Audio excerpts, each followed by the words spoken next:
West Point Liggett of Sugar Land Studios, KILT FM HD2 Houston. On Odyssey Sports Station, the Texans play here. Sports Radio 610 presents Seth Payne and Sean Pendergast. We coming to H time. Let's get their work in, man. Let's go. Great day. Great. That's the way. Oh, yeah. Let's do it. Close and a challenge by Yainer Diaz. Hitting the ball tall. If this is overturned, the Astros have won the series, taking 2 out of 3 from Toronto. It could be a 4th consecutive series win. Ring 'em up. It's over. The game is over. What a challenge by Yainer. A called third strike on Varsho to end the game, and the Astros win it 3-1 in Toronto. What a series win, Blumber, after losing the opener on this road trip. Yeah, that was an exciting game. The Astros not winning that opener, forced to win the next 2 to be able to clinch that series win. Yeah, there you go. Todd Callis, Jeff Blum on the call. Yainer Diaz closing it out with a challenge. I don't recall that happening in an Astros game this year where a game ended on a challenge, but I may be mistaken. But that was nice to see. The only thing I can think of, there was a game, the Astros had won. Oh, it was a big walk-off, and the catcher challenged it, and it was annoying because they couldn't. No, was it the no-hitter? It was the no-hitter. I do remember that, Seth. I remember they smoke them if you got them that the other team did, and the challenge was unsuccessful. So it didn't decide the game or anything. But I want to say it was the committee no-hitter because it kind of. It kind of destroyed the celebration in the moment of it. I think you're right. I think that's what it was. You should be fined for doing the smoke 'em if you got 'em challenge at the end of a big moment like that. You got to have some skin in the game if you're going to interrupt the celebration of a no-hitter. Yeah. I like that rule. But that was that was a fun series, man, including the that you started off with.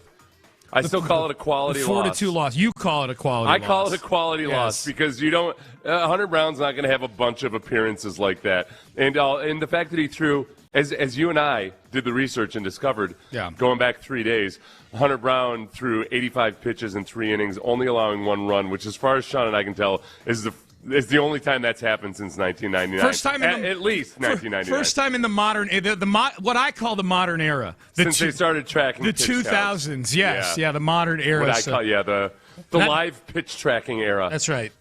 And I don't think it's happened in the last 3 days. So I think we're still safe there. I think it's still an anomaly, an outlier. But yeah, there was that game. But these last 2 wins have been fun. I like kind of how one of them was, a bit of a shootout, a bunch of home runs, big comeback in the 9th inning. You win in extra innings. You're teetering on the brink. You get a big Joey Profito 3-run homer 2 nights ago. And then last night, Profito again with the big hit, big triple, and then comes home on an errant throw, an errant pickoff attempt. And the Astros tack one on in the 9th inning. They get a great play from Cam Smith.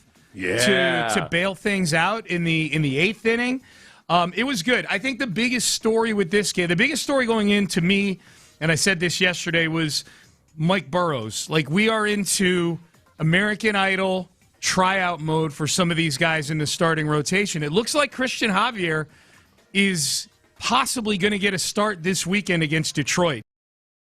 Maybe against his good friend Framber Valdez. You know what? Framber had a good appearance the last time he went up against Zola. He did. Espada thought he was going to melt down if they put some pressure on him. Remember that was his brilliant strategy beforehand. Talk a little smack about Framber, and then Framber delivered. The next series, Astros. This is from Matt Kawahara. Probables for the Astros in this series against Detroit, starting tonight. Late afternoon, really. The game starts at 5:40. God, I love when they play AL East. I love when they play teams in the Eastern time zone. Tatsuya Imai tonight, so we'll see if he can build off that last outing that he had. It was very, very good with the 11 strikeouts. Spencer Arrighetti, who needs to get some things straightened out here on Friday. And then their TBA Saturday and Sunday. And Chandler Rome points out Christian Javier made his last minor league rehab start on Sunday, meaning he'll have 1 day of extra rest if he starts on Saturday. That would push Hunter Brown back 1 more day too, Seth, to Sunday, which, 85 pitches in 3 innings might not be a bad idea for Hunter to get a little, one extra day of rest. So that's what it's shaping up like. It's shaping up like we might see Christian Javier this weekend, which makes, to get back to last night, makes Mike Burroughs' start that he had last night all the more important for Mike Burroughs himself. 6 innings, 2 hits, 1 earned run, 1 walk, 3 strikeouts. A very, very efficient, economical outing. He gave up the 1 early home run. You and I were texting early on about, God, he gave up another home run. But that was what we it. get tired of is, because Callis accurately pointed out, well, Burroughs continues this issue that he's had with home runs. Like, at a certain point, it's not allowed to be some little quirky anomaly when the thing that you let up is home runs. Yeah. That it's kind of a big deal. And yet he didn't end up having any more issues. No, he was good. He was good. Here was Joe Espada last night in the beginning of his press conference talking about the win, the importance of it, and Mike Burroughs' performance. First of all, a performance on a much-needed night. He delivered. I thought his fastball, he used it very well. The shape of it was good.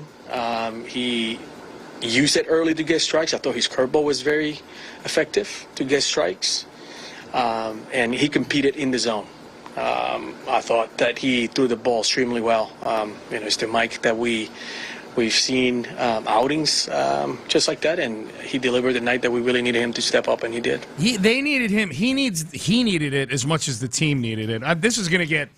I don't know if I'm more intrigued than other people are about this. I think it's going to get really interesting to see how this team decides to deploy all these guys that are coming back, and some of them are on big contracts. I think, as you pointed out yesterday, you're right. Javier's on a big contract, obviously. Kaiwei Tong is the one that provides you flexibility because he can be a reliever, as does Javier. So I think if you get into a kind of a piggyback type scenario, or if they have to get creative with it, they haven't been as good at being creative with it as they were back in the golden era. But I think there are some avenues there because of the flexibility, because of the versatility, that's a good point. And also with the diciness of in any given game, are you going to get one and done Imai, or are you going to get Imai that can actually give you a good performance? Yep. Yeah. It's if one or two of these guys are going to turn into guys for situations like that, where you get a starter that gets banged up or banged out, knocked out in the first couple innings, and you need a guy that can give you you need a guy that can give you the 3rd through the 6th inning of a game, something like that. I mean, because you look, it all started with that Hunter Brown start. Your relief, your bullpen got kind of taxed in this series, and it could have gotten dicey at the end of, what's today? Tuesday's game. Yeah. Tuesday's game. Lambert had to go 2 innings there. There was really hardly anybody available to you. That hopefully that situation will improve. Cam Smith's play in the 8th inning was one of the plays of the year. Given the fact that it turned into a double play, if in case you missed the game, you didn't get to see this, we'll have the play-by-play for you here. But it was the 8th inning, and the Astros are clinging to a 2-1 lead. And Cam Smith just comes up with a huge catch in right field. That ball hit well to right field. Back goes Cam Smith near the wall. He's going to jump up and make a great catch against the wall. Runner off the bag, and they can double him up, and they do. Cam Smith with the defensive play of the night. Saves a potential run and doubles up the runner. Yeah, it was George Springer's the one who hit that fly ball. Yeah. And he hit it opposite field, obviously, got into it pretty good. And Urias on base was he Altuve'd, man. Like, he just fell asleep at the wheel. He thought it was going over Cam Smith's head. Yeah. And he got caught way off base, got doubled off a second. And the play of the night, here was Joe Espada on Cam Smith's play. Huge. That was the play of the game. I think that took the momentum away. Any momentum they had, that play was the deciding play of the game. And Profito's triple. I thought that we didn't get that many hits, but we made them count. And the 8 walks, I also thought that, we grinded against a starter that is really difficult to pick up and get some good at bats against him. I thought we did a nice job making him work, get him out of the game, and put some runs on the board of their bullpen. Yeah, they got to Savage threw 105 pitches in 5 2/3 innings. They did a nice job. He gave up 5 of the walks. They did a really nice. They only got 2 hits off him in 5 2/3, but they did a really nice job of making sure they could get into their bullpen. And then the bullpen was just magnificent for the Blue Jays. Was it Hoffman who tried to pick off? He tried to throw. Yeah. He tried to. He threw to third when Profito's on third and just completely sailed it to Akamoto, who had no idea what was going on or any reason to expect it. It looked like Profito was about like 2 feet off the bag at that point. You rarely see pickoff attempts to third base. And especially when it wasn't like with a hefty lead or anything, unless that just I honestly with you, I had turned my back on the TV and just started looking at my computer, and all of a sudden I'm looking and Joey Profito's trotting home. Yeah. And so it was very strange. I'm asking Amy, I'm like, what just happened right there? What, the ball's rolling around in left field. Did this guy try to pick off a guy on third base? I can't remember the last time I saw a pickoff attempt at third base. You see first base, you see all the time because they're trying to hold runners on and try to prevent stolen bases. You see the occasional second base because you get the shortstop or the second baseman kind of doing that little sneaky, little sneak in like the Hamburglar there in behind him and try to surprise him. You rarely see pickoff attempts, at least and I can recall, to third base. And I'm looking up and the ball's rolling around in the corner and Joey Profito's walking home. Akamoto was not anywhere near the base so Akamoto wasn't anywhere near third base. And then the ball, if you didn't watch it, the ball goes to Akamoto's left. Yeah. So it was... I don't think Akamoto was expecting it. No. And then even if he had been expecting bad throw. the ball was nowhere near, not even in the direction that Akamoto would have been heading to try to pick off. We'll take it. To try to pick him off, George Springer, to get back to George Springer. Yeah. So, two things. I was really happy for Profito in this series because he had some huge moments. And, going back, hasn't had a great year. And as he goes back to I don't think he's probably got any reason to be upset with the Blue Jays or anything. No. But it would be embarrassing to go back to the place that traded you away and justify the trade in their mind. Oh, yeah. They go, okay, yep. It's you go in there and you're looking in the dugout and they're like, yeah, we're glad we got rid of that guy. It was the opposite. He had the two breaks. Yeah. He had the 3-run homer to win the game in extras, and the triple last night was the only semblance of forceful offense that the Astros got all night. Everything else was just kind of chicken scratch last night. Yeah. So, but as far as Springer goes, Springer. I can't wait to hear this because I know last night. Brandy's I'm going to be. Springer's a big deal in your house. I'm I anxious kept to hear pointing this out to Brandy, and she didn't seem all that enthused about it. But like last night. Challenges a call early on, and he was way off on it. Yeah. And then later he strikes out and looked – I don't know if he was angry at himself or he thought it was a bad call, but it was definitely a strike. I think he thought it was a bad call, and I was like, dude, you you're don't the have reason. any challenges left because you guys burned your challenges. I think, if I recall, I think it was Callis or Blum that might have even said that. Like, George doesn't like the call. But nothing he can do about it. There's nothing he can do about it, and he's part of the problem. 50% of his because of him. Yeah. But 2 nights ago, do you remember the play where – Payne, there was a runner on third. Mm-hmm. Springer hit a dribbler, and Payne did a good job of holding the runner on third base. Yeah.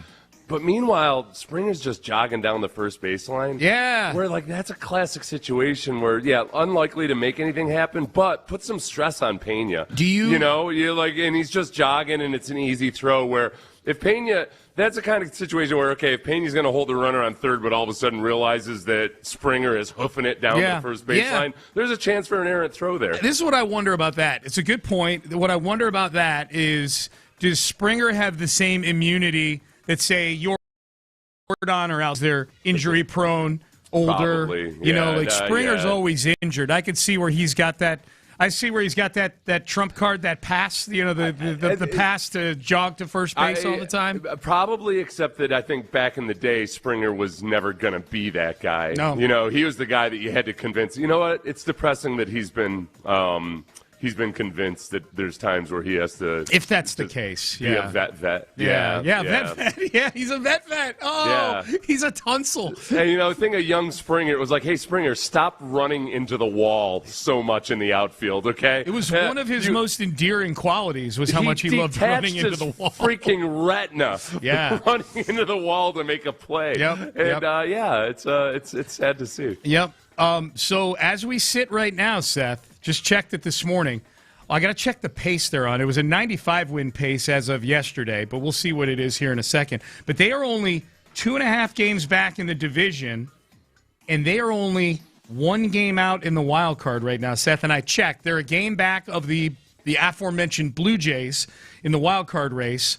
and I checked, the Blue Jays play tonight. I believe they play the Pirates, if I'm not mistaken.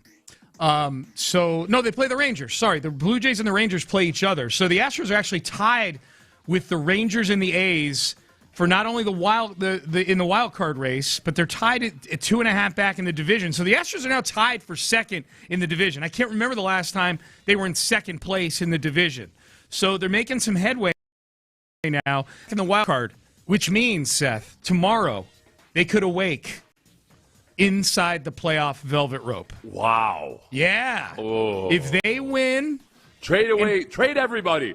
Trade the entire farm system for somebody. If they win and Toronto loses to the Rangers tonight, the Astros will be in the final wild card spot, tied with the Rangers. The final wild card spot. We talked yesterday, we went back to even 2024, even though you don't have fond memories of it. When they made that run, it was still, it was with a lot of guys who the back of the baseball card was more impressive than some of the guys they have on the team right now. Yeah. And yet, because the pitching situation continues to kind of, in fits and starts, 2 steps forward, 1 step back, the pitching situation has just steadily been improving over the last couple months, and you've got these guys coming back from the IL. Mm-hmm. I feel way more optimistic that, this team in the second half of their season, which they're 1 game into the second half of the season, that they could be a markedly different baseball team. They're markedly healthier. If they just keep this up for the next few weeks, my appetite for aggression at the trade deadline is going to be different. Yeah, absolutely. When the reports came out this week, before they had won this series against Toronto, before they had closed the gap, fairly significantly, they were like 3.5 back of the wild card at the beginning of the week. Now they're 1 game back.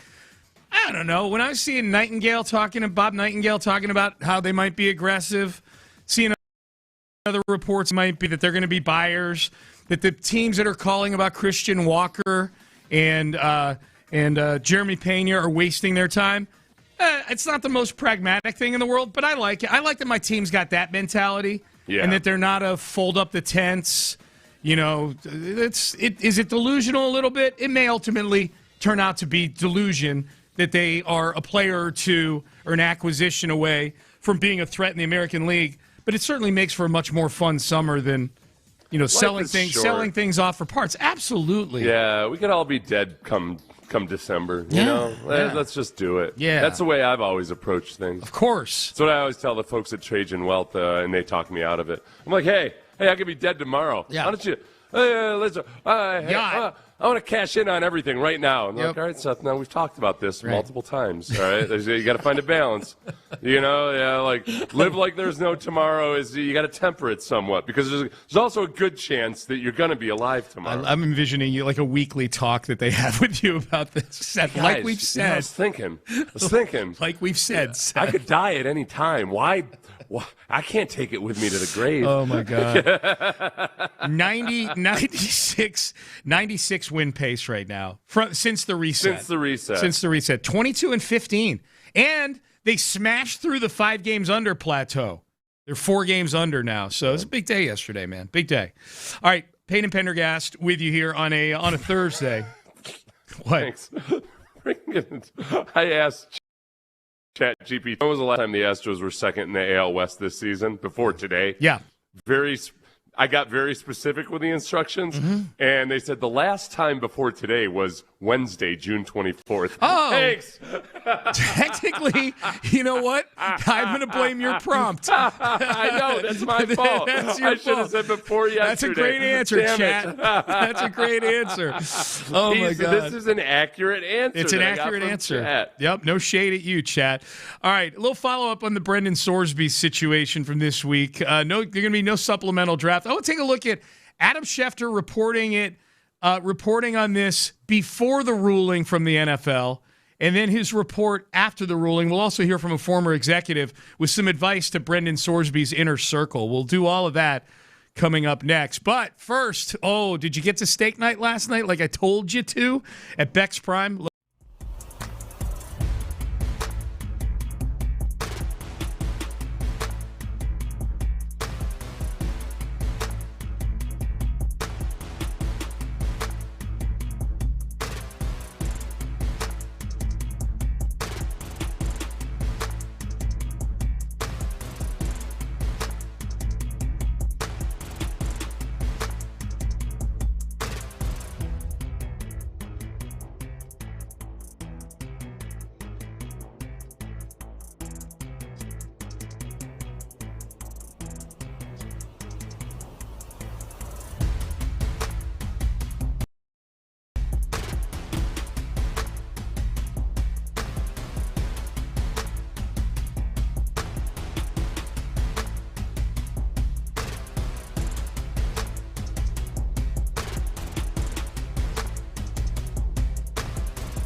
Sports Radio 610 presents live from the West Point Lincoln and West Point Lincoln of Sugarland Studios. Here's Payne and Pendergast. Advice for Brendan Sorsby in just a second, but before we get to that, here's sort of the chronology of the reporting on the Brendan Sorsby situation. Brendan Sorsby, who the NFL has sent him a letter saying there will be no supplemental draft.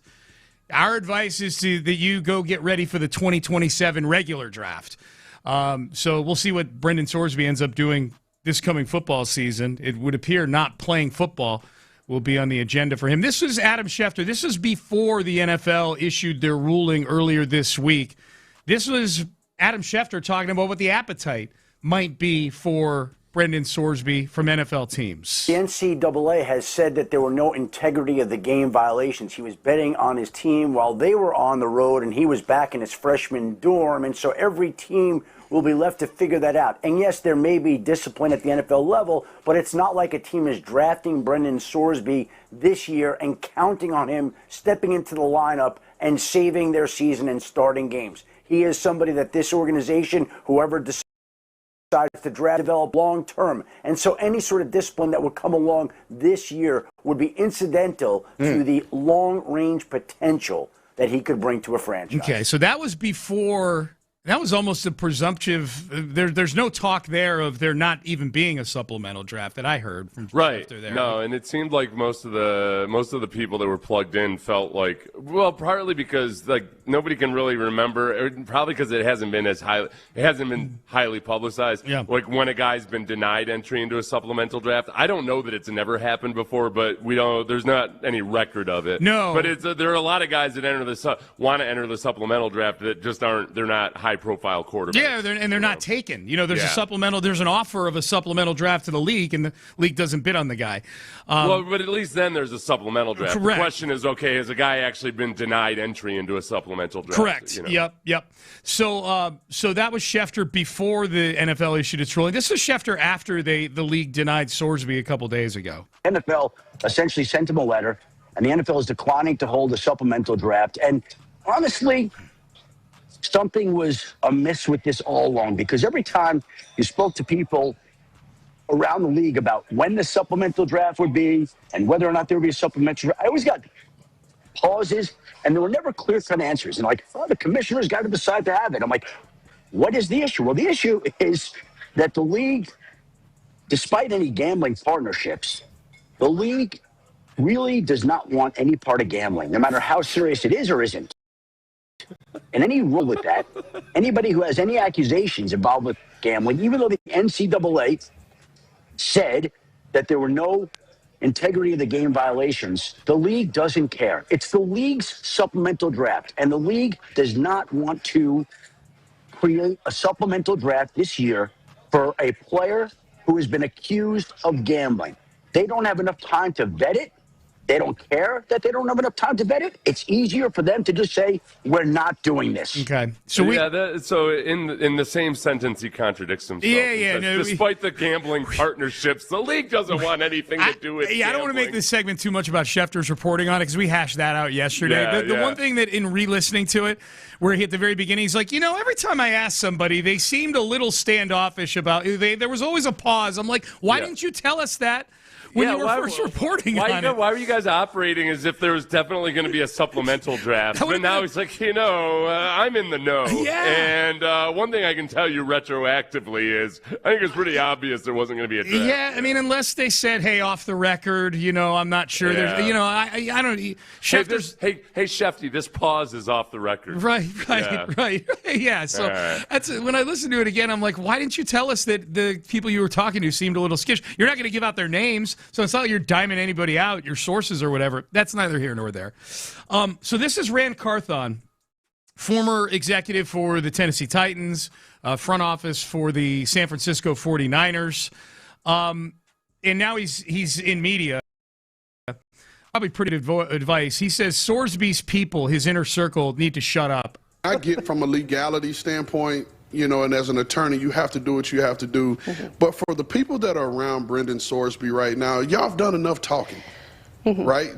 Let's just move forward. Let's figure out a way to move forward. This young man has been through a lot from the time he was found in violation of breaking the law or the rules or whatever the case may be in terms of gambling, to Texas Tech coming out making a ton of statements, to the agent coming out making a ton of statements, to now the attorney coming out. And listen, the best thing for this kid and through the eyes of NFL front offices is to take your punishment and move forward. That's the only way through for this kid, and for allow him to just push forward in his life. At this point, too many other, let's call them adults, are making too many statements on this kid's behalf that are only going to hurt him down the road. That is one of the best takes we've played on this show this week. And I think that's the thing that really emerged yesterday, was that it just seems like every step along the way, Sorsby and his attorney and his agent seem to really just be trying to avoid accountability as much as possible. Other than a couple of meaningless games that he would have been suspended for with Texas Tech, it feels like they're fighting tooth and nail to not be held accountable for doing something wrong. And I see all these people, and it's mostly lawyers, and it's really starting to annoy me, say like, hey, he was an 18-year-old kid. Is a guy supposed to pay penalties forever? Like, no. Like, is this Florio's doing this too. We're acting like it is the death penalty for not playing football for a year after committing in football or in sports one of the most egregious things you can do. It's the cardinal sin. Yeah, it's like gambling on his own team, gambling on his own sport. And there's precedent. Look, in the NFL, when NFL players have bet on NFL games, they've gotten punished. Calvin Ridley got suspended a year or whatever. So it's not like, Schefter's full of crap when he says the league wants nothing to do with gambling. Right. Then they'd be giving lifetime bans. They'd Pete Rose every single one of these guys. They really need to be strict and harsh with it. But I'm getting upset that so many people seem to be telling me, how could you be so cruel to this kid for a mistake he made when he was 18? And the betting on Tech was when he was 18. The betting on sports and other things that was also against the rules continued right up until this calendar year. And we don't know if he bet. We don't know if perhaps he bet on his own team at any other given times through different accounts or anything. So, okay, wait a second. All of a sudden, a kid who definitely committed a really bad rules violation is going to be punished to an extreme degree. Let's not act like you're sending him to jail for 10 years. Right. He's still going to be a young, healthy man with an opportunity to play football. The NFL will allow him into the draft next year, most likely. They said it in their letter. Go prepare for the draft next year. Right? And it's okay to have empathy for him for his gambling, but that doesn't mean that he's just allowed to skate through with no accountability. And from the NFL standpoint, this is where I'm really annoyed, is that I'm siding with Roger Goodell. It's that the NFL looks at it and we say, okay, let's see, who's your lawyer? Oh, Jeffrey Kessler. Oh, with a long history of suing the league and a very recent history of suing the NCAA. Yeah. That, all right, we could do this one of two ways. We could let you in. Maybe we decide to penalize you, and then Jeffrey Kessler is going to turn it into a big old legal thing. Or we've got the expansion draft. You guys gave us 4 days lead time. Supplemental draft. Excuse me. God, why do I keep doing that? Supplemental draft. Yeah. And you gave us 4 days lead time with no additional supporting information or anything. But we've got carte blanche with this. You're not beholden to, because as soon as he gets taken in the supplemental draft, all of a sudden the NFLPA and the CBA and everything apply. Yep. With the supplemental draft, the NFL can basically do whatever they want. Yep. So all right, listen, Kessler's going to sue us anyway. Yeah. Let's just go ahead and we're not going to allow you in the supplemental draft. And is that dirty pool? I don't care. Yeah. I don't. It's within the rules as far as I can tell. Yep. But guys, all these attorneys like Florio or various other people that you and I both know. Yep. It's the attorneys are sticking up for them. Yeah. And I'm like, you sons of bitches. Yeah. Excuse my language. You're just, you guys are, guys, you're not in favor of Sorsby. You're in favor of billable hours. Yeah, litigation. Let's call it what it is. Yeah. You guys love and salivate like, they're taking away our opportunity for a lawsuit. Litigation. Yeah. It's a fair question we're getting on the text page. No, it is not. Why can't he just sign somewhere as a free agent? Because he can't. That's the rule. Yeah. So you got to enter. You got to be exposed. You got to be available via some sort of draft first, and then you can sign as a free agent. Yep. Yeah. So the team can't just sign him off the street. All right. Payne and Pendergast with you.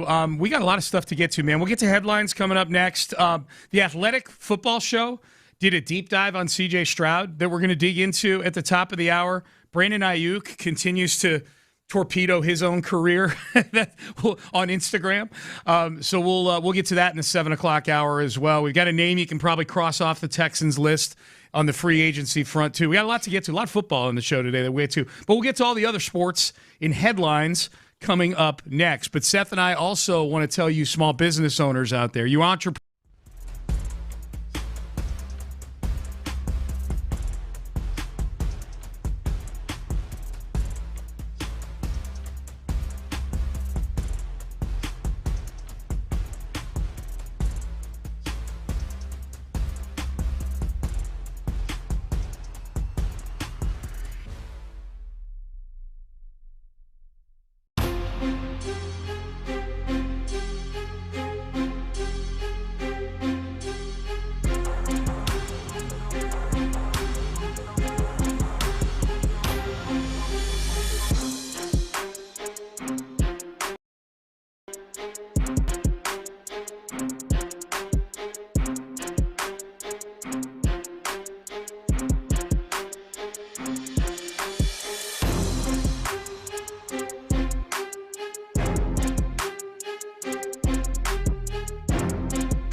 to Payne and Pendergast with today's headlines powered by Men's Tea Clinic. Close and a challenge by Yainer Diaz. The ball call. If this is overturned, the Astros have won the series, taking 2 out of 3 from Toronto. It could be a 4th consecutive series win. Ring 'em up. It's over. The game's over. What a challenge by Yainer. A called third strike on Varsho to end the game, and the Astros win it 3-1 in Toronto. What a series win, Blumber, after losing the opener on this road trip. Yeah, that was an exciting game. The Astros not winning that opener, forced to win the next 2 to be able to clinch that series win. Yeah, that was nice, man. And look, the tying run was on base too, and when Yainer had that challenge. So to be able to get out of that at bat and get out of the game without another swing, without giving the Blue Jays another chance to either close the gap or tie the game. Good job by Yainer Diaz right there, man. Yainer, remember, started off just awful on the challenges, and he's worked his way out of that hole. We'll have to look and see what his challenge percentage is since we reset the season. He's 17 for 30 on the year, they said after. I think you might be thinking of Vasquez. Vasquez was awful. No. Yainer started off awful too. Did he start off? Yeah, he started off like 1 for 6 or something. Yeah, he's 17 for 30 now. They said on the broadcast. Right. Yeah, and he lifted himself up after I'm curious, since he started doing well, what is his percentage? Kind of like if we reset the season on him. Pretty good. At a certain point. Now, he did have a passed ball in that game last night, too. Yeah, he's still not the perfect catcher. No. But he's in there for his bat. So if he does anything behind the plate that wins a game for you, it feels like gravy. So that was nice to see last night. The big hit in that game, Astros win 3-1, as you heard. Big hit in that game was Joey Profito, a triple in the 8th inning, came home on an errant pickoff throw to take the lead 2-1. The Astros scraped together a run on a Jeremy Pena infield single in the 9th. They win 3-1. They're 1 game back of the playoff hunt right now, Seth. They are a game out of the wild card right now in the American League. The last time, because you asked earlier, when was the last time they were second in the AL West? The last time was April 9th. April 9th? Yeah. Okay. Been a while. It's been a spell. Been a while. It was when you said it, I was like, it hasn't been that long, has it? Yeah, it's been a long time. I've been checking the standings every day, and it feels like they've been in 4th place forever. Forever. So they're tied for second right now. They're tied with the A's. They're tied with the Rangers. All 3 teams are 2.5 back of the Mariners in the AL West. All 3 teams are 1 game back of the Blue Jays for the final playoff spot. We are officially in the golden era of being second place being in the AL hunt. West. Yeah, of being in the hunt. No, specifically the second place. Okay. Yeah, we'll see how long this golden era lasts. Either ascend out of it or descend out of it. Yep. Well, they play tonight. They play the Tigers tonight, and it'll be Tatsuya Imai on the Astros up in Detroit. So that's what was happening in baseball yesterday. The Rockets made a pick last night. They actually traded up to the 31st pick. It's funny, Seth. You had asked me before the first round of the draft the other night. You'd asked me on our show, do you think the Rockets will trade up into the first round maybe to draft somebody? And I said, I think there's no chance they're going to do that. They did the next best thing, which is trade up to the very first pick of the second round last night. Yeah. And they draft Bruce Thornton, a guard out of Ohio State, who's a 4-year guy, 23 years old. This feels like somebody they're drafting specifically to be either in the rotation or be very close, being a guy who's the next guy out, if somebody gets hurt, that kind of thing. It feels like this is somebody, if you're Aaron Holiday, I would feel like I'm on notice right now with them drafting. He's a 6 foot, he's built like a tank. He's 6 foot tall, can shoot, played point guard at Ohio State, and he's an older guy, so that's who they took last night. They sold their other second-round pick for cash. I didn't know that the Fertittas were so hard up for cash that they had to sell a second-round pick. This is one thing I like about the NBA, where they just let you buy. It's almost like the poly market of professional sports. Yeah. Or what is it, the Kashi? No, I don't know, whatever it is. Yeah. Kalshi. Yeah. Kalshi. Yeah. They advertise on our station. Yes. I can't pronounce their name right. Yeah. By the way, the other bit of NBA news, and if any of the Fertittas are listening, I know you're not hard up for cash. I was just joking. Austin Reeves signs a 4-year, $185 million extension to the highest contract ever signed for a guy who came into the league undrafted. Congratulations to him and his heirs. This Terion Arnold story is kind of wild, Seth. Terion Arnold, the cornerback for the Detroit Lions, who's an Alabama kid, came into the league with his first-round pick, I think 24th overall back a couple of years ago. I remember on draft, that was one of the drafts where the Texans didn't have a first-round pick. I think that was the draft they traded out because they traded back with the Vikings. They ended up drafting Kamari Lassiter in that draft. But I remember there'd been some speculation would the Texans maybe trade up to get Terion Arnold because he's an Alabama kid. By all accounts, in all the features that were done about him, an amazing kid. Like he would on a daily basis, he would help out the janitor at his high school and things like that. And now he's involved in a lot of chicanery here. He's been arrested in connection with an alleged kidnapping and robbery in February in Tampa, Florida. He surrendered to authorities in Tampa, and he's scheduled to make his first appearance in court today. He's facing 4 counts of kidnapping and 4 counts of armed robbery. These are felonies that carry a potential sentence of up to life in prison for Terion Arnold. Apparently, this stems from it's in connection with a February an incident where 6 people involved in the incident. They tried to lure 3 people to an apartment in retaliation for alleged thefts at Arnold's rental home, Florida. So these 3 people had allegedly stolen some things from Arnold. So Arnold and some people in his inner circle tried to put a scheme together to lure these people somewhere and retaliate against them. Yeah. And that's not good. That's not good, allegedly. Now, his representation is saying that all these people that he allegedly stole and kidnapped from are all convicted felons themselves. The people that he was trying to lure the people that stole from him. I'll read the quote from his agent. There's no credible evidence linking Mr. Arnold to these allegations. The government appears to be relying on testimony from multiple convicted felons who've admitted their own involvement in the incident. I got you. It's a weird spot to be for a guy that was lauded as like, wow, this guy's just a stand-up. Yeah. I called him he's like the Will Anderson. He's this year's Will Anderson. I bet the Texans really want him. I don't know. I don't know either. Yeah, I don't know that Will Anderson's involved. It feels a little bit like the O.J. Simpson crime. Very much so. Not the Nicole Simpson Brown crime, but the when he and a bunch of his associates tried to steal back some of his own memorabilia. Yep. It feels like it's in that neighborhood. That's ultimately what he went to jail for. There's a lot of young people out there that think O.J.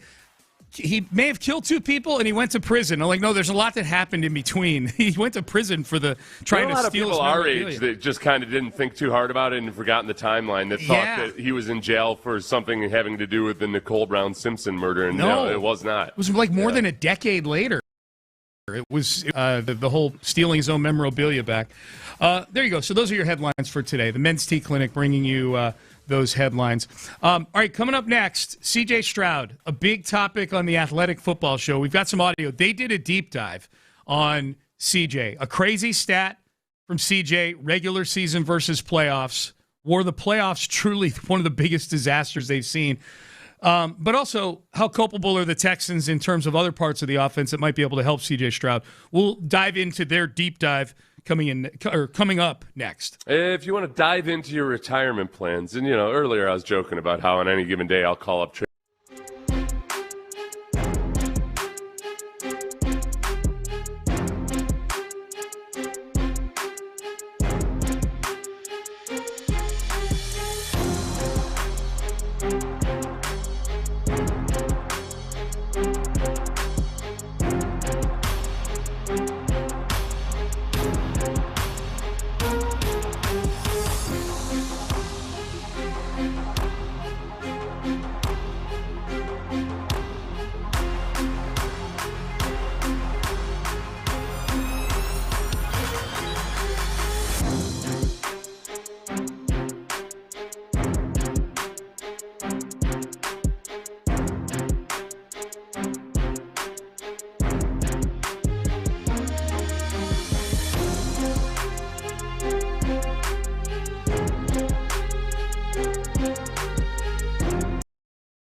Texans play here.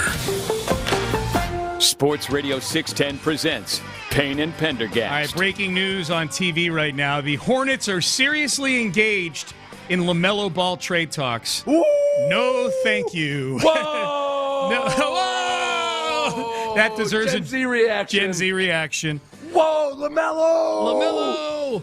Good player. Get him on this squad. Yeah, I have zero appetite for the Ball family. You don't want him mowing down our pedestrians and motorists? I walk 4 miles a day through a very nice neighborhood that LaMelo Ball could potentially be driving through at some point. That's true. Yeah, you really to go could visit be his bosses, the Fertittas, and he mows me down as I'm walking down Chevy Chase or Del Monte Road. You know, that was when Shedeur Sanders was revealed that he was making, what, $10 million? He made $10 million off of his jersey sale. $17.7 million. And I wonder, some of those guys that have a huge social media presence, like LaMelo Ball. Yeah. I wonder how much they're really making. Yeah. Because some of the influencers, I mean, it boggles the mind how much some of them are making. And it scares you a little bit because I feel still make a good living. So you're being the craziest version of himself. Yeah, yes. You know, like it rewards the crazy, like the really antisocial parts of his behavior are what he's making his money off. You're saying like how much are they making just off of their social media? Just following? Off of social media. Yeah, that's interesting. Yeah, I don't know what LaMelo's following is. I'm guessing it's huge. Well, they just between their show and everything, it's big. Just the attention. the Balls draw a lot of attention. And his dad knows what he's doing. Yeah, you know when it comes to running that as a business. Yep. So they're seriously engaged in LaMelo Ball trade talks. I wonder who with. He's eligible. He's eligible to sign. LaMelo Ball has never won an important basketball game in his life. Mm-hmm. And he's eligible. He's already on like a big max deal, eligible for a 2-year, $120 million extension to tack onto that. Man. You get paid a lot of money in the NBA to not win many games, man. If there's one thing I could do in my life, it's go back and decide to be a power forward in the NBA. Yeah, it was a bad choice by you to take up football. 6'4" power forward. Because I don't have the hand-eye coordination to be a point guard. Be a bruiser. You'd be a thug. I'd have to just get by with grit and nastiness. You'd be a thug. That's what you'd fit in on those old Pistons teams. I was a horrible basketball player. I really was. I could rebound like a mofo. Yeah, I'll bet. You got after it, I'm sure.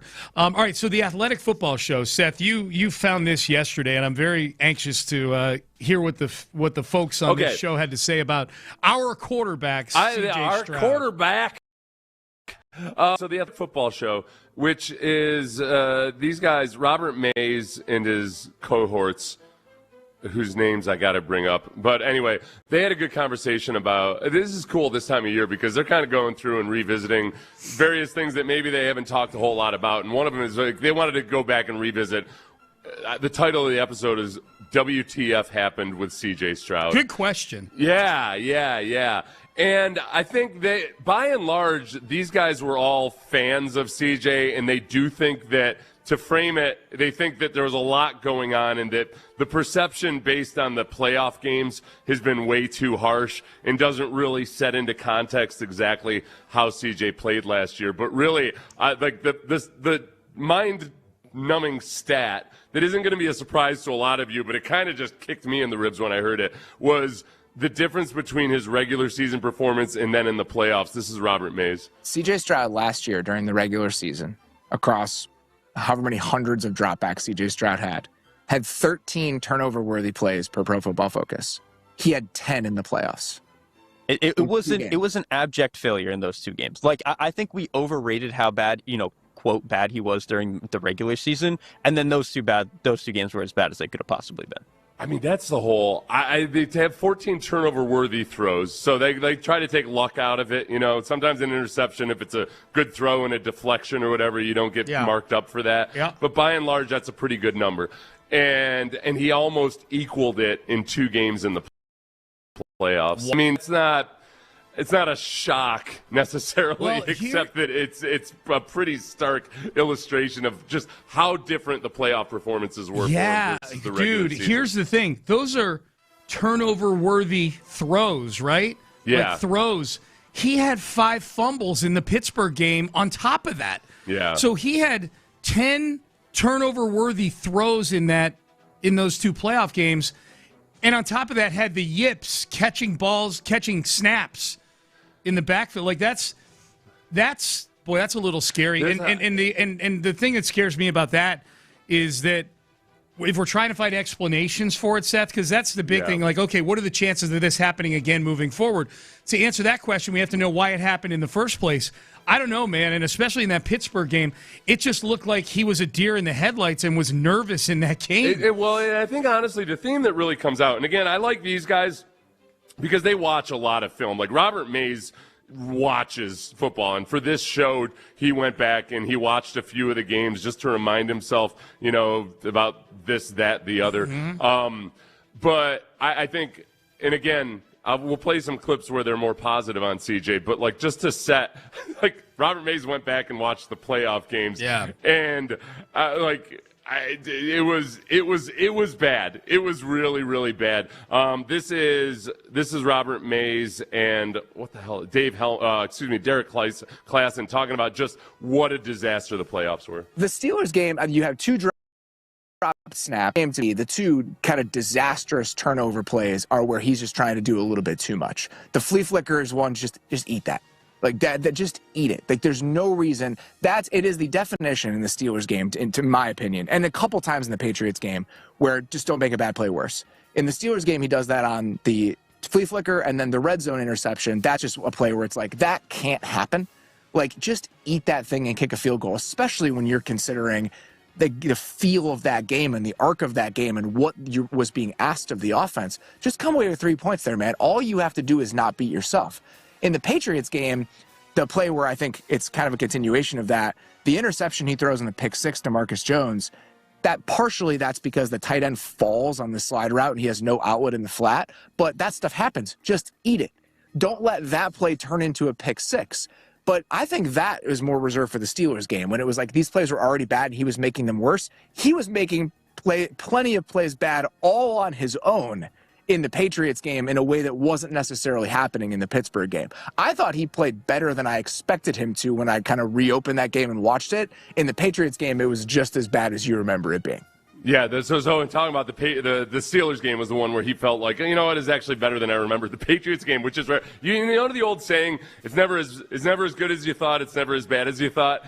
That was bad. That Patriots game was one of those rare games where you're like, oh no, it was really bad. This is terrible. Yeah. Well, it wasn't like, honestly, it wasn't just the interceptions. Like the very first throw of the game, he had, I forget which receiver.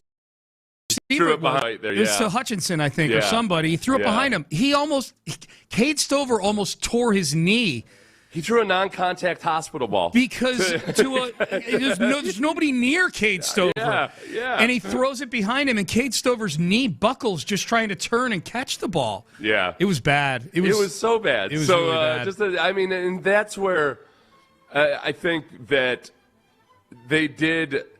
they overrate. I think people in the offseason, and a lot of people that don't necessarily watch a whole lot of actual football as closely as others do, and certainly don't watch a whole bunch of Texans football, they really think of C.J. Stroud this year as those playoff performances. Mm-hmm. And I think they do. They kind of they forget a lot of the other good stuff. Just one thing to set up. This is Derek Klassen. Before we get into some of the good things they were saying about him. This is him kind of setting the stage for, like, putting things in context. Let's remember what the Texans offense was and how much was put on CJ's shoulders. So much of the burden was on CJ Stroud. Like, they obviously were not a team that could run the ball very much, so they're always in 2nd and 9 and 3rd and 7 and all this stuff. They were also, another small point to that, did not do anything as far as screens go. Like 2.5% of CJ Stroud's passing yards were screens. Dead last in the NFL in the percentage of their passes behind the line of scrimmage. And they didn't throw the ball downfield that much. So let's play that out. If you're not throwing the ball behind the line of scrimmage and you're not real downfield, everything that you're doing is operating in like a 0 to 15-yard box. Go watch that play where Craig Woodson comes downhill on the first drive when they're playing against the Patriots in that playoff game. he doesn't give a about what is going to go on like behind him and over his head. And when you allow defenses to play like that, that's just one other area where you're really making things hard on yourself. That's why they had 2 deep touchdowns against the Chargers in like 2 seconds. Chargers were because they were willing to take those shots. Yeah, it was. It was like, oh yeah, we were awful throwing the ball deep all year long just to set up a couple of deep shots. Yeah, and you wonder, okay, well, I wish I had answers for why they didn't throw any screens. I'm glad I hadn't heard that stat before. These guys at The Athletic have all these true media stats. Yeah, and everything, which that's is nice. why when they throw these percentages out there on these stats that are very, they're very obscure stats, and I'm like, and I'm glad they did this in this cut. But he goes, they threw 2.5%. I'm like, okay, is that? Sorry, I don't track that. Is that it's a lot? Right. Yeah. No, and then they said that it's dead last. Well, one of the other stats that they brought up too was that when they would try to throw deep, when they use max protection, when you got 7 guys in pass protection, or 8 guys in pass protection, the Texans did that more than anybody else in the league last year, and they were one of the very worst at it. Yeah. They were like less than 50% completion percentage. It was just, and it became this offense that there's a snowball effect where, man, and I'll bring up that, look, they were regular season. I know it didn't feel like that, but they were mediocre. If you want to leave it at that, they were an average offense. But when you go against good teams in the playoffs who are really loaded up and game planned against you, and then especially if there's weather conditions to add to it, but it's like the Rockets back in the day when, all right, the offense is awesome in the regular season, but when you have to face a team for 7 games in a series against good defenses, and they know what you can and can't do, they know you're never going to shoot a mid-range jumper, they're able to defend you a lot easier. That's what happened in the playoffs to a certain degree, I think, is that, you're facing good defenses or smart defenses, and you guys are limited in both your short game and your deep game. We're gonna attack the hell out of you. Yeah, I guess the good news would be it seems like the Texans as a team and as a front office saw the same things that all these guys from The Athletic were seeing and treated it with a sense of urgency this offseason. Yeah. In terms of the offense, in terms of the overhaul, not just the overhaul of the offensive line, because they've done that a couple of times. But the types of guys they went out and got in the overhaul for the offensive line. The lack of screens, I think those guys, Caley was asked about it a couple times during the year, and I don't, they never gave an answer that he gave the answer that an offensive coordinator should. Doesn't really tell you much. But especially when they were struggling with the blitzes and all of that, it was just, it was just weird. It's like a big part. Like, I'm accustomed to complaining about too many screens when they're not working, but to not use that very valuable tool when you have a running back like Woody Marks, it was just kind of odd. Yep. I thought this was a good one, and again, because these guys actually go back and watch the games. Yeah. The way they described C.J. Stroud in the Chiefs game, where the box score was not good, and you went through a swath in the third quarter there where the offense just couldn't do anything at all, as the Chiefs were just crushing them with all of these different blitzes.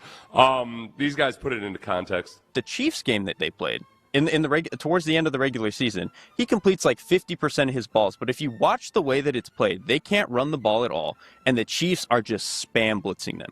So the only way to win that game is haymakers and haymakers and haymakers. And he hit them.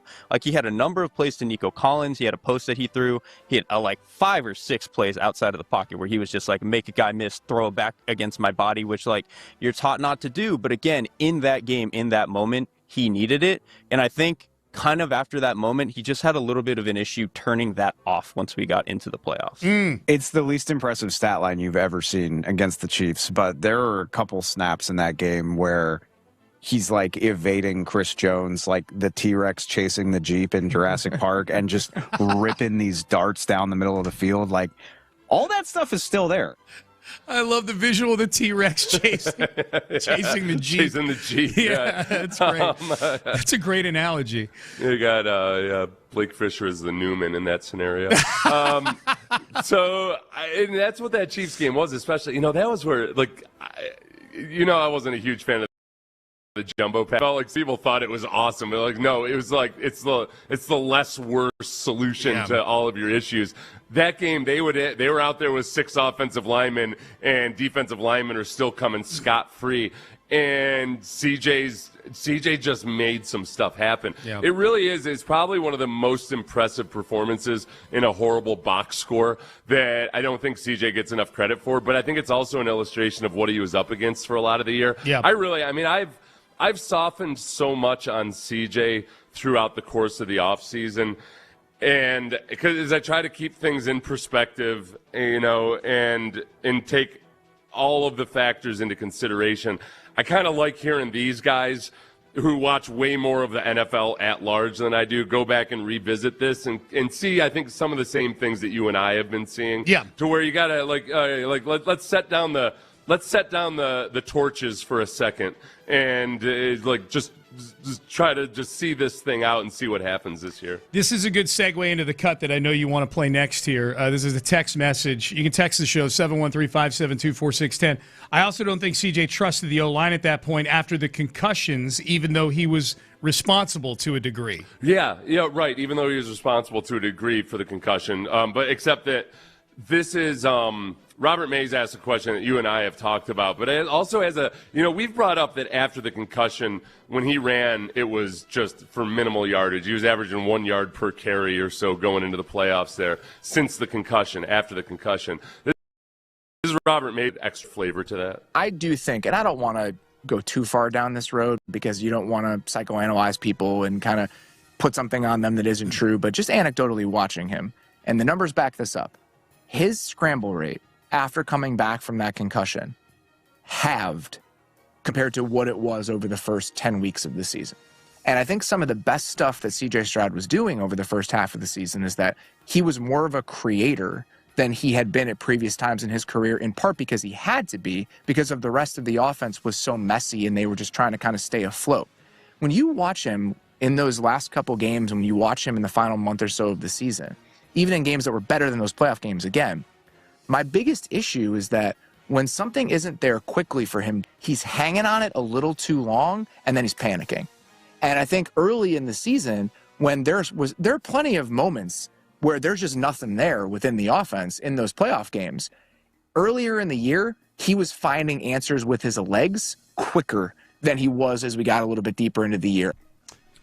Okay, I've got the numbers here for this, just to back this up before we dig into what Robert Mays just said. He's talking about his scramble rate, and I don't know if that means purely like actual scrambles or if we're just talking rushing attempts. Because rushing, it's scrambles, as opposed to designed runs. Yeah. Okay, so I'm just going off of rushing attempts because that can include. No. Give me the rushing attempts because I'll explain it. That's all I have. I'm looking at Pro Football Reference. I'm just kind of couching it here.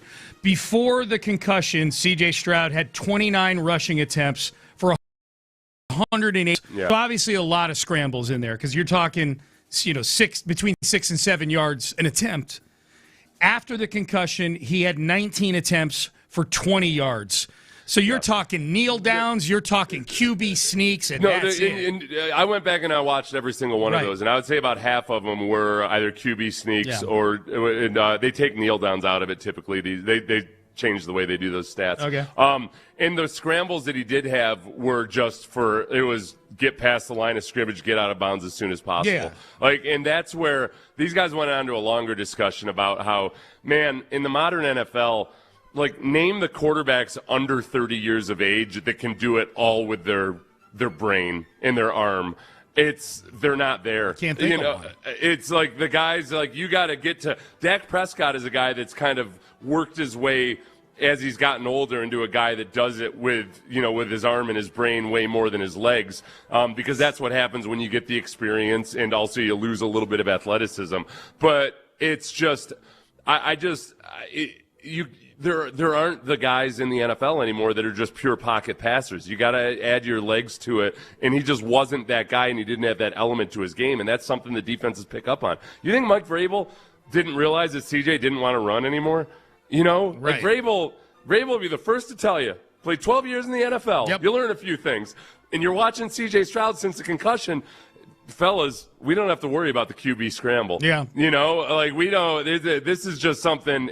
You take that out, of it. They don't have to worry about screens. They never throw screens. Yeah. That's on Nick Caley. Yes. Yeah, So there's certain things we don't even have to defend against the Texans. So, and to the point of whichever guy on that cut you played earlier was saying, the entire game for the Texans the entire game that threatens you as a defense is being played in a 15-yard box with CJ's arm. Not even with the Texans running the football or CJ threatening you with his legs. Yeah, so that's the part that I'm going to be really interested to see early in the season. That, look, man, you know what, Tom Brady, the version of Tom Brady that everybody remembers really didn't come around until Tom Brady was in his 8th, 9th, 10th year in the league, when he started getting really smart about things. And, it takes a while for that. And a young quarterback where guys play earlier and you're expecting more out of them early in their careers, you got to be able to use your legs. The one thing about concussions, where there's still a little bit of a lag, especially with quarterbacks, is that all the testing and the balance tests and the neurocognitive tests and everything that they do, it's still not the same as the 10 or 20 milliseconds of reaction time.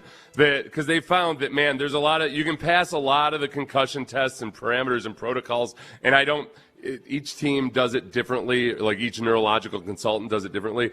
But when it comes to playing quarterback, going back to when Brian Hoyer was cleared, but it sure seemed like he was dumb as hell when he was out there, I think when quarterbacks come back, there's a lot of times where they're just still not at.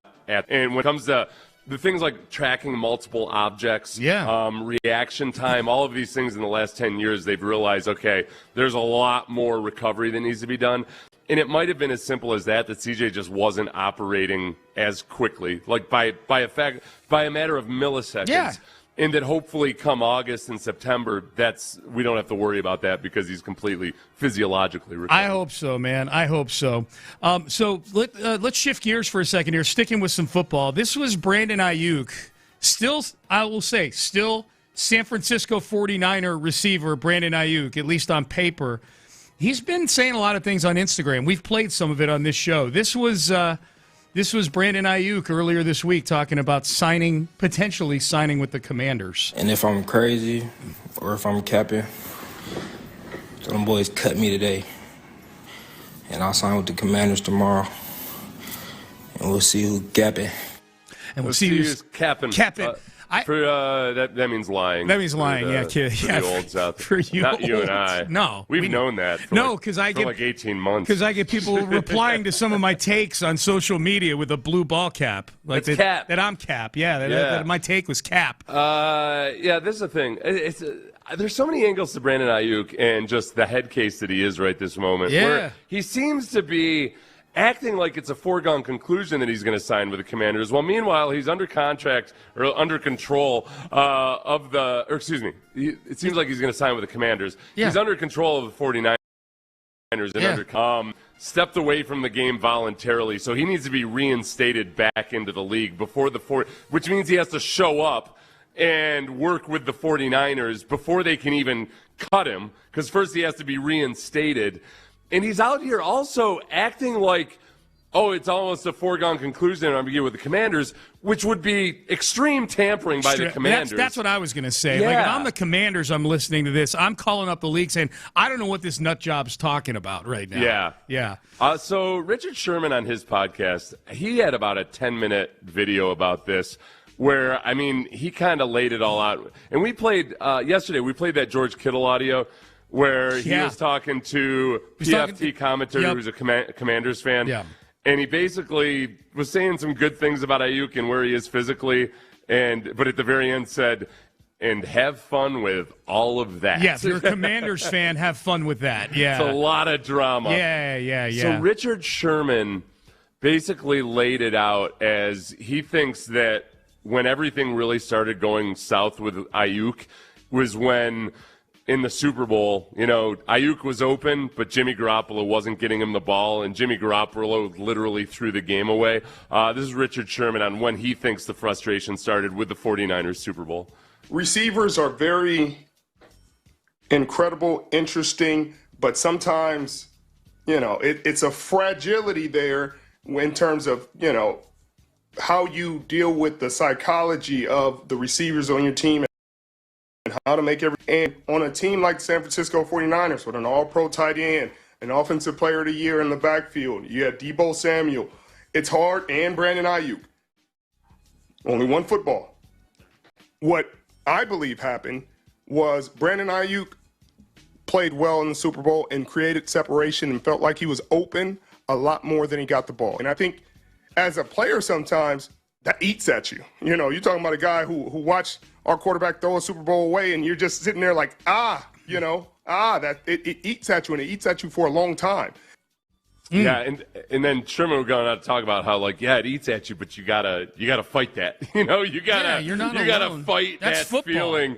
You can't let it gnaw at you. Yeah. And it doesn't seem like Aiyuk has done a very good job of that at all. Yep. And then just to lay it out for everybody, so that was in the 2023 season. Okay. And then he goes and he tries to, he's unhappy, tries to force a trade. There's a trade in place with the Steelers, but Aiyuk just basically screws that all up, says he doesn't want to get traded to the Steelers, and ends up signing a contract with the 49ers. Here's Sherman on what he thinks Aiyuk should have done in that situation. The frustration, the bitterness, the anger, the resentment, all those feelings kind of festered that offseason. And then comes the contract. Then comes the trade rumors and everything that came with that situation. Now, that's where I'm in a bit of a disagreement. If you're that frustrated with and you don't feel like the relationship can be healed, can be amicable, you got to accept the trade. You got to say, hey, I don't think I can come back. Like, it's too much. You know what I mean? I just can't come back here. I think it's too much hurt, too much frustration. I got to go somewhere else and just get a fresh start and try again somewhere else. Yeah, and I think that's where the 49ers were dumb to They give were him that dumb. I contract. just wrote that down. I said that Yeah. what I wrote down on my piece of paper. What were the Niners doing paying this guy?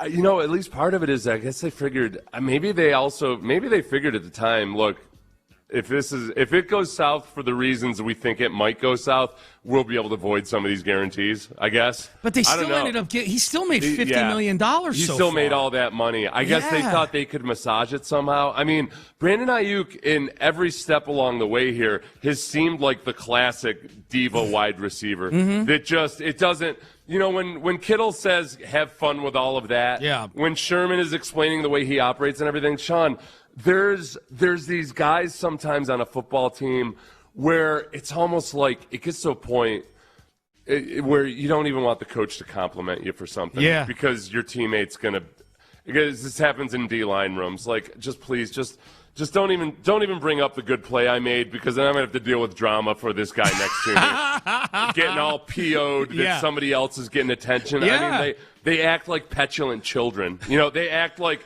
6-year-olds trying to with their toy, and it's the worst. It's just the worst. Yep. It makes it so it decreases the level of fun in the locker room by about 90%.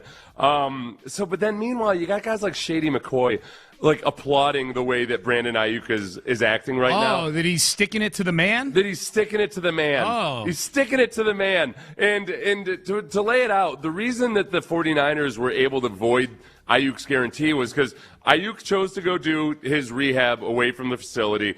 But one of the rules is that you have to show up 4 days before everybody else when you come back to camp, so the team can get a look at you, assess you, everything like that. Yeah. And he didn't do it. Yeah. He just didn't show up. Just didn't show up. And it's pretty clear cut at that point. After you've been incommunicado with the team, they have the right to void your guarantees. And Shady McCoy is acting like Aiyuk's some kind of a hero because he's going to show that they don't own you. Yeah. This is Richard Sherman disagreeing with Shady McCoy. Now everybody's like, well, what did the 49ers do to him? They disrespected him. They didn't. And then you got LaShawn McCoy's like, man, we needed somebody to fight the power like this. I don't know, Shady. I don't know. I don't know if I agree with that, because they paid him $30 million to catch the football. They paid him $30 million to show up to play receiver for the San Francisco 49ers. Not be owned, not be anything. Like, it's pay, goods and services. You get paid for your services. You have to provide the services. Yeah, and I think that is like Sherman's excellent, by the way. I've just been on teams like this. And Sherman Sherman said, look, hey, we've all got that in us. I have to fight that. I've had to fight that. He cited a coach that had told him about how you can't let that eat at you from within. You got to shut it off. But it's like, it's something, it's natural envy or whatever it might be that you got to learn to fight. And some guys just don't have the self-awareness to know that that's even a thing that you would ever fight it. They only feel that, like, no, I'm being wronged here. And this is where it gets frustrating. And I'm with Sherman with this 100%. People on the outside just don't know what it's like when you're on a team with a player like that. It sucks. It's some junior high BS. It just makes everything.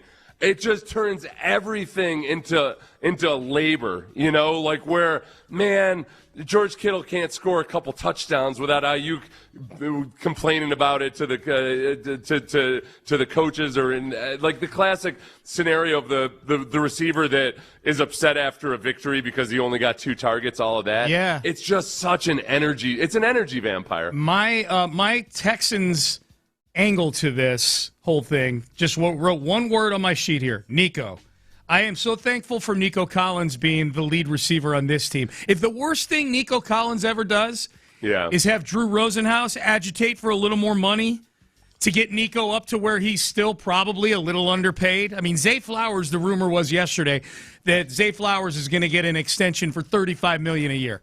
That's $5 million more than Nico Collins is making per year, and I think Nico Collins is a better receiver than Zay Flowers. If the worst thing Nico Collins does is agitate for a little more money, and we don't know this, it just looks like the tea leaves are that way, then God bless. Thank God that's our guy. I would be very, very surprised if he was doing it in any kind of a manner where he's throwing shade at his teammates or anything. 100%. While doing it. That's the difference. And I think if you look at George Pickens, whatever the concerns were with him about his football character or this, that, or the other thing, George Pickens, it looks from the outside looking in like George Pickens has had the self-awareness to know that, all right, people have concerns about me. I've got to prove that I've changed my ways or that I'm not who they think I am. And, like, by and large, it looks like he's going to, I don't want to say happily, but he's going to play under the franchise tag. He signed his tender. Without complaining about it or making a big deal, because I think he understands that maybe he made his own bed and he's got to lie in it a little bit. Aiyuk, it doesn't look like he's anywhere near that. No. And I would just be, it's going to be interesting to see exactly what happens with him if he ever decides to cooperate with, like, he's not even giving the 49ers the opportunity to cut him, right? Because he's not going by that process. Right. I just try to think in something like this, like, what's the type of team that would want Brandon Aiyuk on their team? Like, if it's a team that already has a good thing going, why would you want to bring that into your locker room? If it's a bad team, then why do you want to bring that into your locker room? Because he's not going to be happy either way. Yeah, he's only going to be happy if he's got 1,800 yards receiving. Well, so he might be. So if a team like the Raiders goes and gets him, and he gets 1,500 yards receiving on a 5-win team, that might be his. That might be his Shangri-La. Being the lead guy. What? Bad foot. I mean, that's you just hit it right there. I mean, that might be the best. You bring a guy like Aiyuk in, if you're the Raiders, where they have, at the very least, look, teams turn it around immediately, way more often than they used to. But realistically, it's probably going to be a couple years for the Raiders. But they also look like a kind of team that, man, with the right couple of twists and circumstances, like, they might actually be way better way sooner, and that especially if Fernando Mendoza ends up, being a phenom or something, that you might as well just take a flyer on it. Clint Kubiak knows him too. Yeah. I mean, Clint Kubiak was in the building in San Francisco at one time. Yeah. So he's at least got some intel on him. Now that version but that of Aiyuk, also means that he's got some intel. It also means he's got some intel. No, true. And Brandon Aiyuk has really gone over the edge in the last year or so. I don't know that we ever knew he had this side of it. He's acting a little like Antonio Brown, where it doesn't seem. There's like kind of being a diva to a normal degree, but then there's like, okay, I think there might be some mental health concerns here, right? Because he's not acting rationally about something. Like, this is above and beyond just being disgruntled. Yep. Like, Terrell Owens was a diva, but I think Terrell Owens was still kind of operated within a certain framework. Aiyuk just seems to be out there. Yes. All right, Payne and Pendergast with you here on a Thursday. All right, we still got a ton to get to. I want to get to one name we can cross off the list. It would appear, not just for the Texans, but for all 32 teams at a position of need for the Texans right now.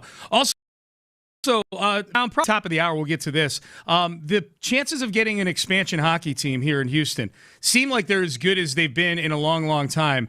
We're to the point where the NHL's already identified a potential owner.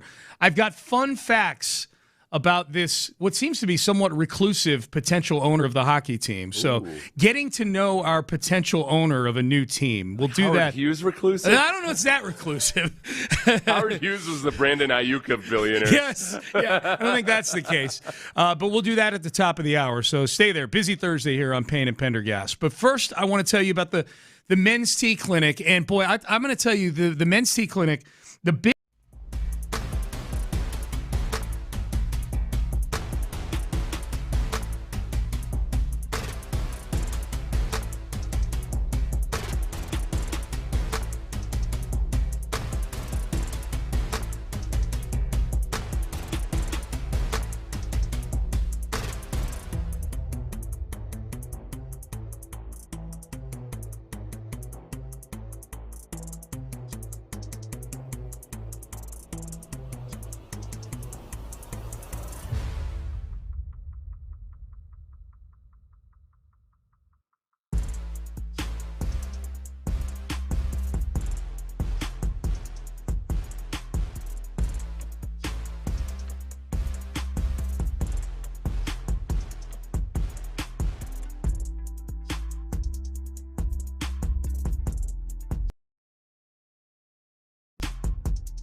Sports Radio 610 presents live from the West Point Lincoln and West Point Lincoln of Sugar Land Studios. Here's Payne and Pendergast. All right, Payne and Pendergast with you on a Thursday. Nice to be with you. Seth, it looks like on our list of potential defensive end acquisitions for the Texans, because I think for a few acute areas of concern, I would say depth on the edge defensively is one of those areas right now. Yeah. It goes from two of the best in the league in Danielle Hunter and Will Anderson Jr. to Dylan Horton, who's heading into his fourth year, but is kind of settled in as, he's an average football player. Credit to him, overcame cancer to get to where he is now. So this is on shade at Dylan Horton. Dominique Robinson, who was kind of a low-level free agency signing. Logan Hall is somebody who can play inside or outside. So how you feel about him being depth there, I guess, remains to be seen. I think what they have right now is, I think with Logan Hall and Dylan Horton, guys that you feel good about on first and second down. And I think the thought is like, okay, those guys are good run stuffers, and we can, keep Danielle and Will as fresh as possible on third down. But then there's also the prospect of, okay, if Danielle or Will does get injured, it'd be nice to have some more pass rushers in the mix. Definitely. And I like Derek Barnett and Danico Autry did a really good job, and provided a lot of production for you. Yep. I don't think any of those guys right this moment are who Derek Barnett and Danico Autry were, but I think the Texans feel like they've got the potential to develop into that. Yeah, we'll see. So you and I kind of put a list together last week or a couple of weeks ago of four defensive ends that are out there in free agency. Older guys who probably are still out there because they don't feel like doing mini camp and whatnot. Cam Jordan was one of them. He re-signed with the Saints, so he's going back to New Orleans. Selfish. He should. That's the big question. Does he really want it bad enough? We could have that take if the Saints weren't, seemingly maybe on the upswing. They're here. a little frisky. Yeah, they're a little frisky. I was like Chris Bosh back in the day. Remember, we were all upset. Meltzer really pissed me off because I was upset that Chris Bosh decided to be a loser and stay with the Heat. And Meltzer was like, isn't that what we want out of our athletes? Aren't we always asking them to be loyal and everything? Yeah. And I was like, shut up, Meltzer. Yeah, shut up. You don't know what you're talking about. You didn't play the game. Yeah, stop making somewhat good points, all right? Here we go. So Jadeveon Clowney was a name, still out there. Von Miller was a name we put on there, still out there. Joey Bosa was a name that we put on that list. Still out there, but it looks like, according to reports yesterday from Adam Schefter, and I don't have the audio for this, but I've got the quotes. Schefter said, Seth, it's more likely than not that Joey Bosa has played his last NFL down. Now, again, could a situation with the Niners come along that entices him enough to come out and play again? Because obviously his brother Nick Bosa is there. Yeah, absolutely, Schefter said. We saw it happen last year with Phillip Rivers, so you never know when a player is fully done and when he's not done. But the fact of the matter is, I think if the Niners wanted to pair those two together, it would have happened already. This is where I kind of roll my eyes. I'm a little curious about how hard and fast Schefter is about that take. We brought this up yesterday with Aaron Donald. I think there is a market now for some of these older guys that play very physical positions to say, yeah, I'm going to lay out till like week 10. Yeah. And then I get teams are actually chasing a ring here. The Ndamukong Suh strategy. Yes. Which was great for a couple years there. That's what he did. He just rolled in, and he was with the Eagles the last time he did it, right? I think it's a good, he was with the Eagles the last time he did it. I think, and he got a ring out of it, if I'm not mistaken. I can't remember if he played on that championship team or the one that lost, but either way, I think this is an avenue now for some of these guys, and I'm not saying Joey Bosa is doing that. He may very well have played his last NFL down. Schefter's pretty good about getting information like that. And if so, it's interesting. Probably, Bosa will have played 10 seasons in the NFL, which is that unto itself is an accomplishment. 72 sacks in 9 seasons with the Chargers, which is 8 sacks a season, not bad. Some of those seasons shortened by injuries. 5 sacks last year with the Bills as sort of a hired gun. So not a bad career by any means. He stuck around for 10 years and yet still a 3rd overall pick. I'm guessing, Charger fans probably view the Joey Bosa thing as a bit of a disappointment with just having seen how it ended. He never took that leap to become a perennial All-Pro or Pro Bowler for the Chargers. Yeah. So not out there for the Texans, it would appear. I think Clowney's still out there, isn't he? Yeah, Clowney's out there. Yeah, Clowney. Yeah. You want somebody to come in on first and second down and wreak havoc. Hell yeah, man. I have, Clowney is still polarizing. I was on a live stream yesterday, and I saw that somebody had brought up Clowney. Somebody brought up Clowney is saying that he was underrated in his career, which I agreed with, and then people got upset about that. Clowney rated when it comes to, okay, did you get what you'd like out of a number 1 overall pick? No, he didn't deliver on the promise of that. But he has been a very good football player. Yeah. He's just not a guy that's always, he's not going to get you double-digit sacks or anything, but he makes a whole bunch of tackles for a loss and makes big impacts. He's also at an age now where whether he practices or not isn't as much of a big deal because you're gonna rest those guys a whole lot. How old is he now? I'm guessing he's got to be 33. Well, right? This would be he came in the league in 2014, so this is 2026. So he'd be heading into his 13th season in the league. Yeah, he's got to be at least 32 years old, at least 32 or 33. At this point, I guess 33. 33 would be a good guess. Yeah, he's 33. He's 33. Yeah, or February 14th, Valentine's Day, because he's a lover in 1993. I take Clowney. You know what? Bring back Clowney. Bring back Diggs. Let's bring back all the guys that are productive older players, but just a little off kilter. Yeah, it'd be fun. Clowney is. Hell, I'm opening up to the Rockets pursuing LaMelo Ball now. Clowney, this is one thing about Clowney, and this is where whatever for however he didn't fit, what Bill O'Brien wanted as a player. I think that he's not a cancer. Like there's some guys that aren't the ideal personality, but they don't bring others along with them. Yeah. The guys that are cancers are the ones who have a bad personality and natural-born leaders. Okay. Those are the worst ones because they just all of a sudden young guys are gravitating to him and everything. I think Clowney is more of like a live and let live type of guy. I would agree with you, except, and this goes back to something that you just said in a couple of segments ago when we were talking about Brandon Aiyuk, and you talked about how a guy like that who is clearly in it for himself and watches other people succeed and then is just miserable about it can drag a whole team down, can certainly drag a position group down. Are you concerned about Clowney agitating in Cleveland about how they let Myles Garrett kind of do his thing and not let Clowney reportedly just left the facility because he was upset? Would that be something that if you put yourself in the shoes of Brown's defensive lineman in that room, does that sound like something that fits what you're talking about? That would kind of bring the vibe down. That might bring the vibe down. I just wonder though too. It's like this is a few years since then. Yeah. And when you're stepping into a situation where it's Danielle Hunter and it's Will Anderson, I think it's more of a known and understood situation. Yeah. Whereas in Cleveland, Myles Garrett was still a relatively young player at that point, and I could see where Clowney kind of considers himself the true veteran. Maybe. And Myles Garrett's like in his 3rd or 4th year. Maybe.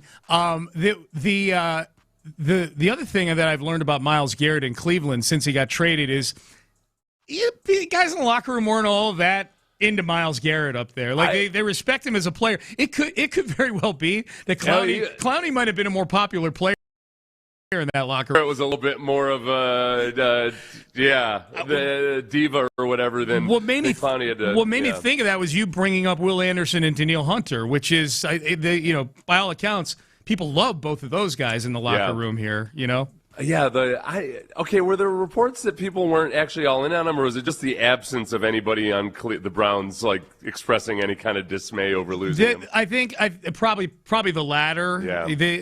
I don't know what the actual reports were I'll tell about. you what, I think that the one thing about it is that Jared Verse, everything I know about him and just from watching him play, he seems like the exact type of guy that the Texans would love to have on their team. Yeah. As far as attitude, building a culture around this guy and everything, Jared Verse really seems like that guy, and I absolutely love the way he plays.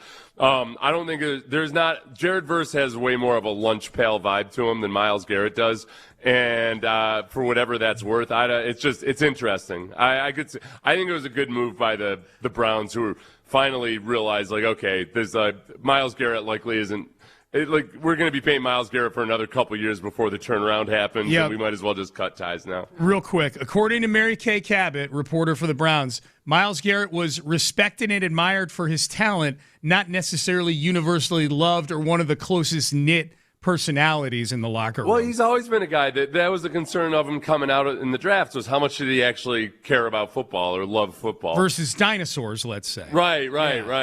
Yeah. To which, and then everybody has to stand up and say, I can't believe they don't like this guy because he has outside interest. Shut up. Yeah. Nobody's complaining about a quarterback having a player having outside interest. No. It's like, do you appropriately value your inside interests? That's right. If your outside interests are the only thing you care about, then it's kind of a concern. All right, coming up next, it looks like Houston is closer to getting a hockey team, an NHL team, than we've been maybe ever. They've already identified a potential owner that's struck up an agreement with the league to at least explore this for either Houston or Austin.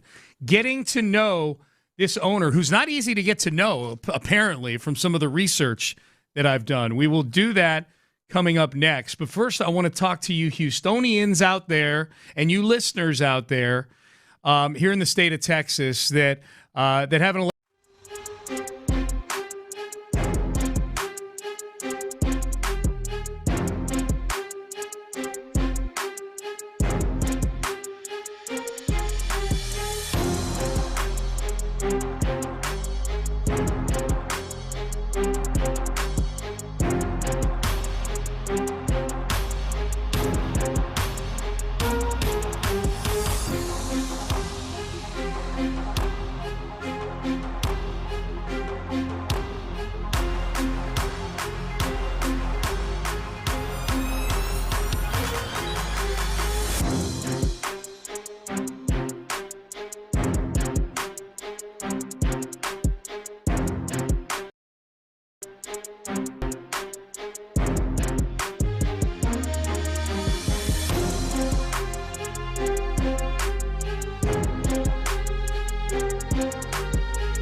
Odyssey Sports Station.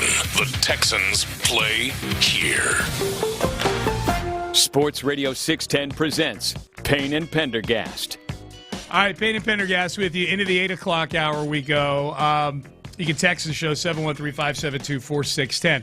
So Houston is under the NHL's expansion microscope right now. And the things that you need to know about this, we talked a little bit about it yesterday, but I did a little more reading on it yesterday afternoon.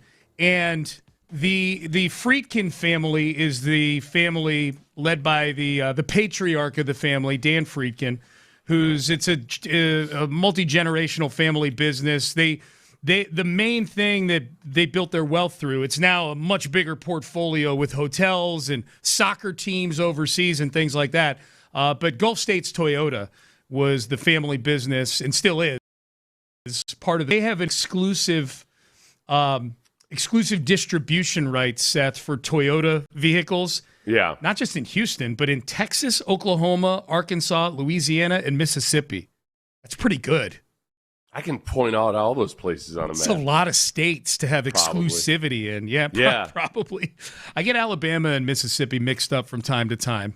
They're shaped the same. They're right next to each other. It's easier if you find a map that has the names of the states listed on it. That helps. Yeah. People be like, hey, point to it on a map. I'm like, not unless you label those states. Right. Sometimes I do like to challenge myself and point out states on a non-labeled map. I like to push myself to the limits sometimes. I don't know if I could tell you the difference between Delaware and Maryland. I think I got Rhode Island I could find just because I know it's up there, like in the middle of the biggest states. Yeah, Delaware's teeny tiny, man. Maryland is not big, but it's Delaware's like. Have you ever driven through Delaware? It takes like 10 minutes. Yeah, that's why I don't know. Yeah, I've been maybe. I've been in the Delaware Water Gap. Is that in Delaware, or is that just something that's on the Delaware River or something? I don't know. So they the Friedkin family has signed an exploratory agreement with the NHL, where the agreed investment is $3.5 billion. Billion. I put an M after it. Should be a B. $3.5 billion. Now that. When you and I were talking about this yesterday, I thought that was the expansion fee that the league was charging. That combined amount, it's that $3.5 billion is a combined amount of the expansion fee and the price to build a new hockey arena.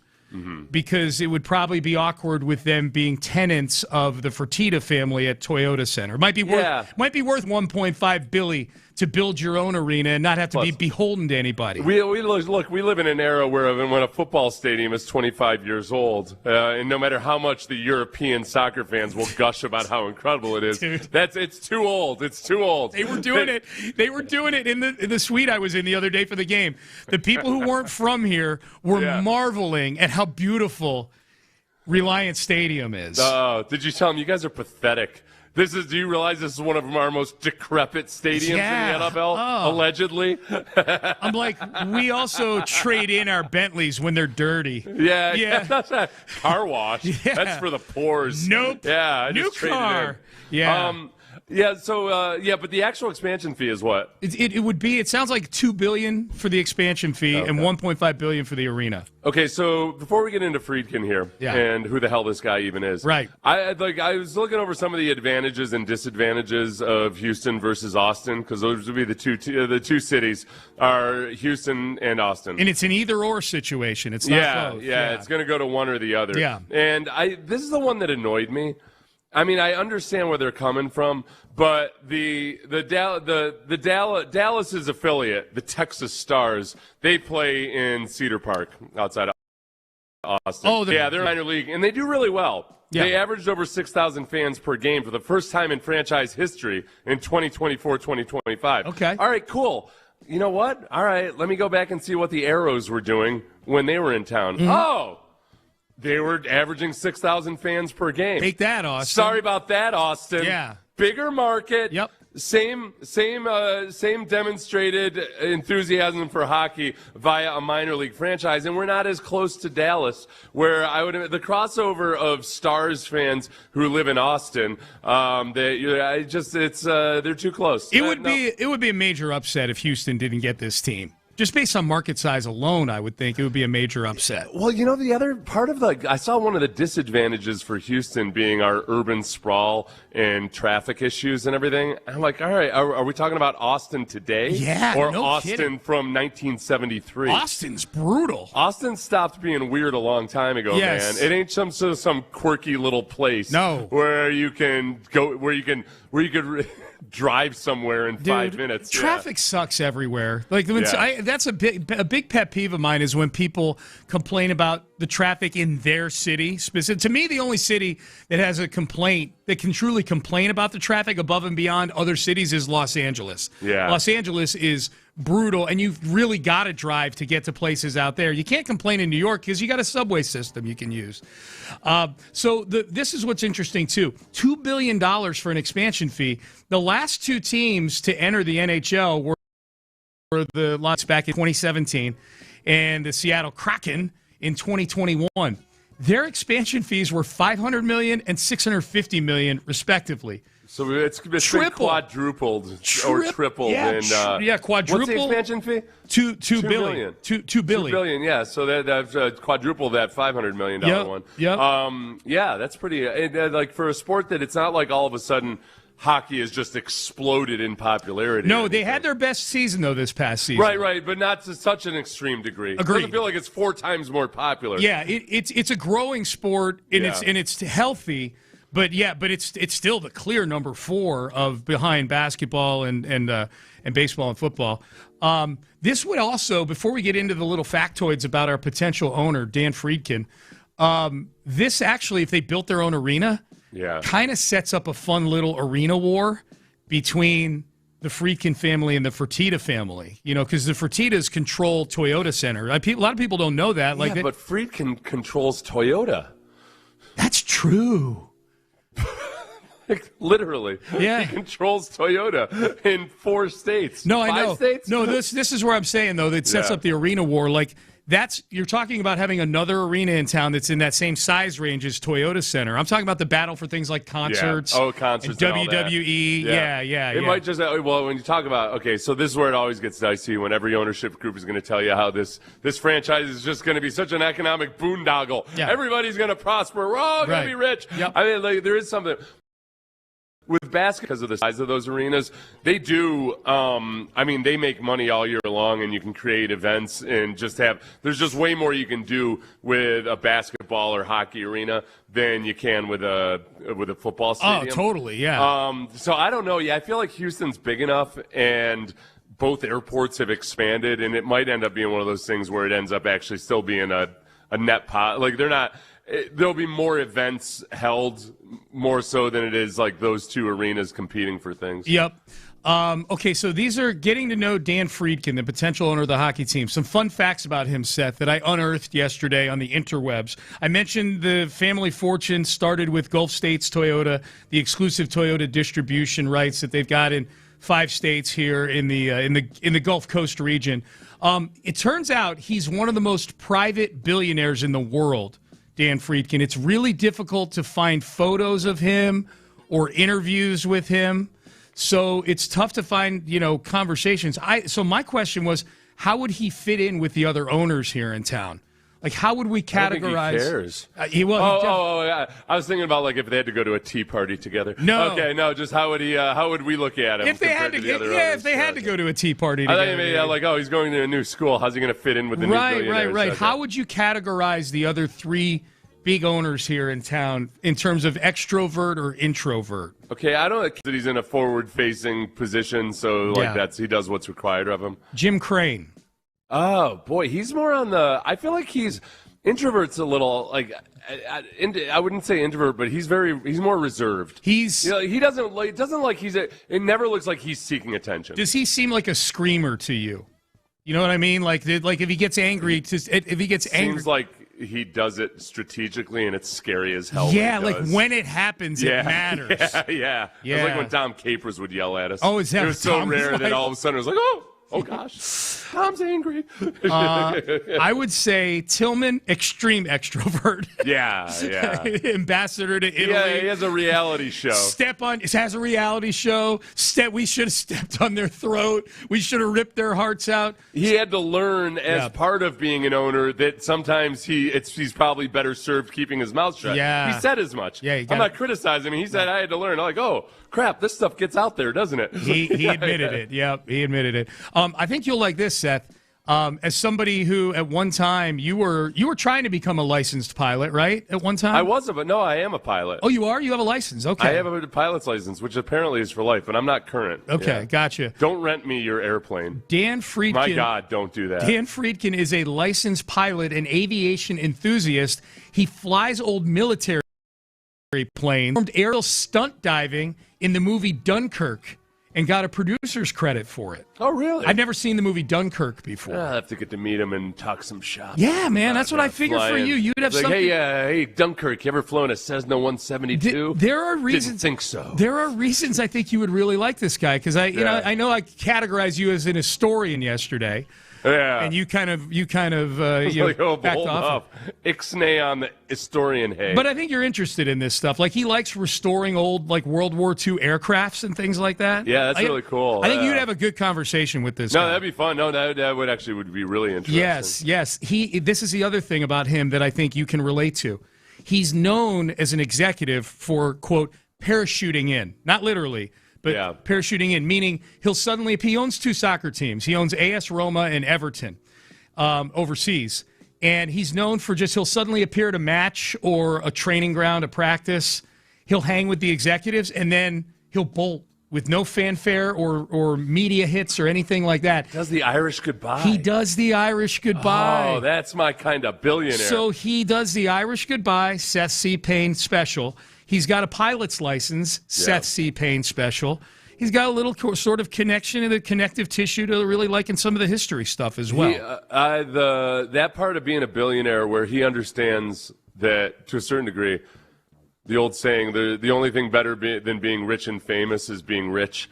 It's the famous part that kind of sucks. Yeah. But now he's out there enough. You buy a sports team, and then, I like that. He seems to be a guy he's really good at business, but might not be. There might be the chance that it's not driven by some extreme need to either like dominate people or prove to your father that you're a better man than him or anything. Right. He might be a well-adjusted billionaire. Seems like it comes from a good place. Speaking of his father Thomas Friedkin, before he started the family business, was an actor who appeared in the 1958 adaptation of Old Yeller. His dad was in Old Yeller. Did he play the dog? Is it like in a dog suit? They had him in a furry outfit. They used to do that back in the day. A lot of like animal suit stuff. But like, that's a gorilla. No, it's not. It's Thomas Friedkin in a suit. He's just in a suit. So there's that. They own a hotel collection called the Auberge Hotel Collection, which oddly enough does not include L'Auberge in Lake Charles. Strangely enough. Was Thomas Friedkin also in Jaws: The Revenge? Are you looking at his IMDb or something like that? The Rookie? I don't think so. He might have done more than... Yeah, maybe. No, I guess there's a different Thomas Friedkin. Was the one you're looking at also in Old Yeller back in 1958? It doesn't look like it. Okay. He was in Police Academy 4.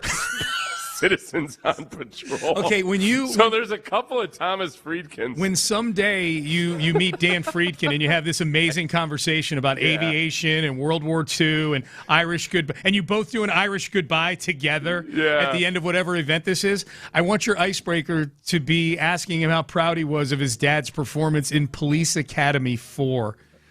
He was also in, guess, a different Thomas Friedkin. Yeah. Same spelling. Was also in The Cat from Outer Space. Okay. Does not sound like... The Cat from Outer Space got better reviews than Police Academy 4. Once you start getting to 3 or 4 in comedy movies, it gets dicey. It gets that's when you're in the cash grab range, you know? Yeah, that's where it is. So he's listed as Thomas H. Friedkin, the guy I'm looking at. I wanted by virtue of him having the middle initial, I'm guessing that there was already the elder Thomas Friedkin. He had to differentiate himself. So there you go. So do you feel like you know our potential hockey owner a little bit better after this segment, Seth? I know him better in that he sounds like a hard man to get to know. Yeah. But I like. I like a more reclusive. It'd be even better if you found out he was super eccentric like Howard Hughes. Yes. You know, like does he have a jar of his fingernails saved underneath his mattress? Right.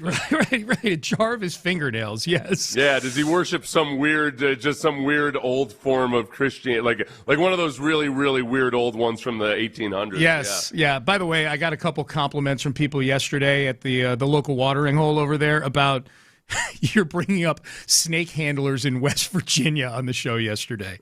Oh, yeah? Yeah. They thought that was very funny. Why'd I do that? When we were talking about religions and the music. That's right. You brought up what are they called? One of the fundamentalist more type Yeah, ones. You were just listing all the religions. You're like, I don't care if you're this, I don't care if you're that, I don't care if you're Virginia. A couple people got a big laugh out of that. I just want to tell you it hit big. All right, Payne and Pendergast with you here on a Thursday. Drink strychnine.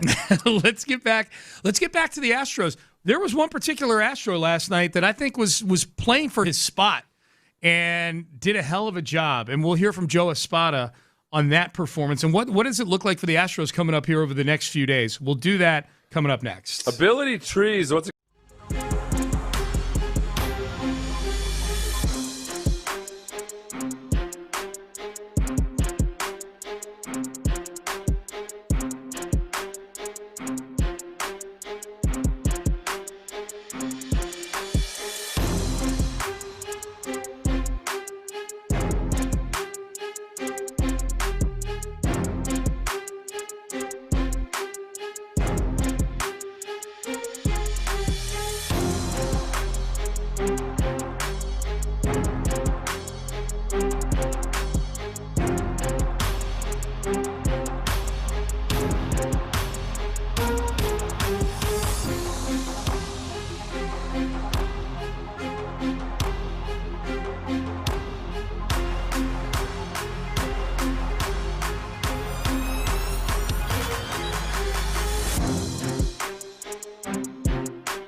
610 presents live from the West Point Lincoln and West Point Lincoln of Sugarland Studios. Here's Payne and Pendergast. Close and a challenge by Yainer Diaz. Hitting the ball tall. If this is overturned, the Astros have won the series, taking 2 out of 3 from Toronto. It could be a 4th consecutive series win. Ring 'em up. It's over. The game is over. What a challenge by Yainer. A called third strike on Varsho to end the game, and the Astros win it 3-1 in Toronto. What a series win, Blumber, after losing the opener on this road trip. Yeah, that was an exciting game. The Astros not winning that opener, forced to win the next 2 to be able to clinch that series win. 4 straight series they've won. We'll get to the Astros real quick. Breaking news. There was breaking news earlier in the show that the Hornets are shopping LaMelo Ball. Yeah. Well, the late breaking news is they've traded LaMelo Ball. Where? Minnesota. Not to Houston. Yeah. So he's headed to Minnesota. So LeVar. Why would a Houston ever want a point guard? Yeah. Not to mention the food that would come with having the Ball Comes family LeVar in Ball. town. Boy, I wonder what Ime Udoka's appetite for LeVar Ball's act would have been. That'd be awesome. That would have been fun. fun. That'd be great. LeVar Ball criticizing Udoka. Yeah. Oh boy. No, I think LeVar game recognized game. Yeah. Which I think immediately Udoka would take that as an insult. But As he should. Udoka's a man that commands respect. Yes. I don't think LeVar goes off just chirping about this and that when Udoka's involved. No. It would have been fun. Would have been fun. LeVar would insult Udoka by going up to him and recognizing him as a man of equal stature. Oh, yeah, and intimidation factor. The two of us being peers. Yeah. All right. Okay, so the Astros are 1 game behind the Blue Jays in the wild card. Yeah. The Blue Jays take on the Rangers tonight. Yeah, go Rangers, right? And well, the Astros are tied. They're tied with the Rangers and the A's right now. So in the division. In the division and in the wild card. Oh, and in the wild card, obviously, Yeah. And then, so. Yeah, no, I'm rooting for the Rangers tonight. I want the Astros to win and the Rangers to beat the Blue Jays so that we can come in tomorrow and play Celebration that the Astros are inside the playoff velvet rope. The Astros are not tied with the A's and the Rangers. The Astros are 1/1000th ahead of them because the Astros have a .476. They played fewer games. Winning ratio. Yeah. Played few games. Yeah. Oh, have so they? No. So if the Astros and the Rangers, or if the Astros, the A's, and the Rangers all win tonight, and the Blue Jays lose to the Rangers, the Astros will be in the wild card. They're in by percentage points. By 1/1000th of a point. Oh, and we will play Celebration if that's the case. We're coming in tomorrow. Okay, so yes, so we need. I've never been so happy to be .476 and something. Yeah. As opposed to those meager losers that are at .475. Losers.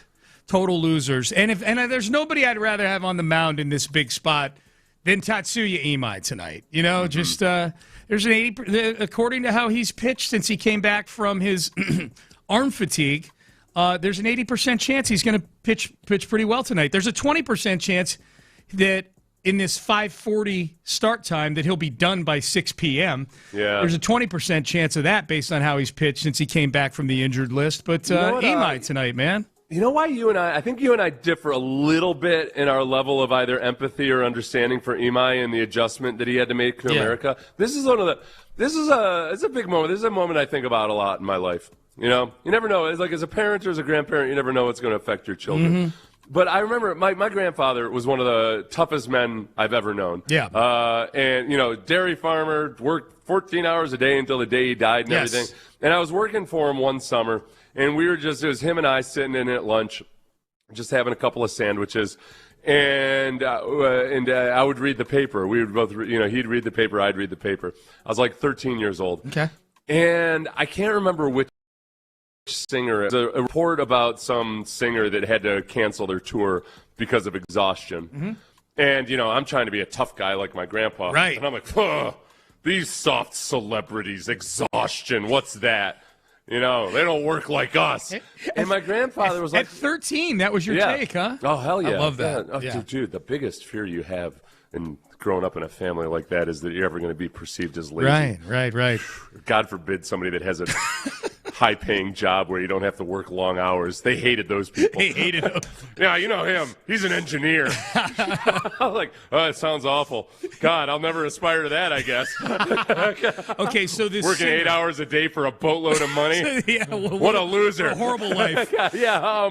So anyway, no, my grandfather said, you know what? No, I can see that. You know, that travel and the erratic schedule and everything, it can really weigh on people. Okay. And I was like, oh, okay, maybe I got to reevaluate what it means to be a hard ass. Yeah. So whenever you played Joe Blowhard about Imai in his exhaustion, I'm like, I don't know, man. I could see how to wear on a fella. I just think that I laugh at them couching it as arm fatigue. I guess that is funny. I guess you have to call it. I guess you have to call it something. Look, as somebody who.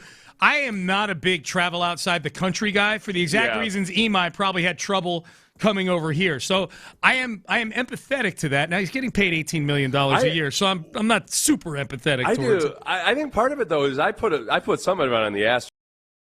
I think even like the Dodgers, who have a lot of experience with Japanese players, onboarding them and figuring out what the challenges are and everything. Yep. It felt a little bit like they just weren't prepared for the challenges that Imai might have, and that maybe they could have done a better job, including the fact that he had 3 different translators in the first few weeks of the season. That seems like a big deal. Yeah. Like, at the very least, get a translator that he's really comfortable with. Do we know if that was on the Astros or if that was on Imai? Yeah, maybe that was on Imai. Maybe Imai is a little bit of a diva he or might something. He could be a little much. You never know. Dang it. Why am I blanking on a pitcher? Rock the baby. Oh, Luis Garcia. Yeah. Remember when they changed I love playing password with you sometimes. It's the pitcher. Looks like we're playing 25 words or less. Pitcher. Did you like the tempo at which I was rocking the baby? I was in a hurry, so I'm aggressively rocking this baby. Yeah, the baby's vomiting right now. No, but remember when they changed the wind-up rules? Yeah. And it was going to be an issue with Luis Garcia because of his very unique wind-up. Yes. And in spring training, they asked him, like, so have you considered or thought about this or worked on it? And he's like, nah, we'll figure it out, I guess. I just learned about it. I learned about it like 6 weeks after the fact. I was like, I'd like to have this image of these pro teams just really operating on the razor's edge of precision. Oh, my God. That's funny. So the big story from last night's game was Mike Burroughs, who is, in my opinion, he's pitching for his spot in the rotation right now. Because Christian Javier's coming back possibly this weekend to start one of the Saturday or Sunday games against the Tigers. We know Lance McCullers is going to be coming back pretty soon. Ronel Blanco and Lance McCullers both have rehab starts tonight. If you're looking for stuff to follow on social media or stream on whatever minor league TV you watch. Astros Future is always a good follow on X. He's a great follow. For anything that's going on in the minors. He is a great follow. I was texting with him the other day. He is an awesome resource. Jimmy's great. You have his phone number? I do. He's a big fan of the show, Seth. I'll get it to you. Don't worry. Whatever. So Joe Espada. Just do the rest of the show with Astros Future. I love you too. 6 innings pitched, 2 hits, 1 earned run, 1 walk, 3 strikeouts. That was Burroughs' box score last night. Here was Joe Espada on the very opening statement of his press conference after the game on Burroughs' performance. First of all, a performance on a much-needed night. He delivered. I thought his fastball, he used it very well. The shape of it was good. He used it early to get strikes. I thought his curveball was very effective to get strikes. And he competed in the zone. I thought that he threw the ball extremely well. It's the Mike that we've seen outings just like that, and he delivered the night that we really needed him to step up, and he did. He had 3 inches of extra drop on his curveball. Nice. Seems like a big deal. Yeah, 3 inches make a big difference on the curveball for sure. Yeah.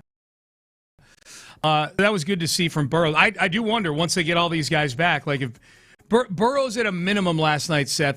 This is what I felt yesterday when we were talking about this. He has to give the Astros something to think about.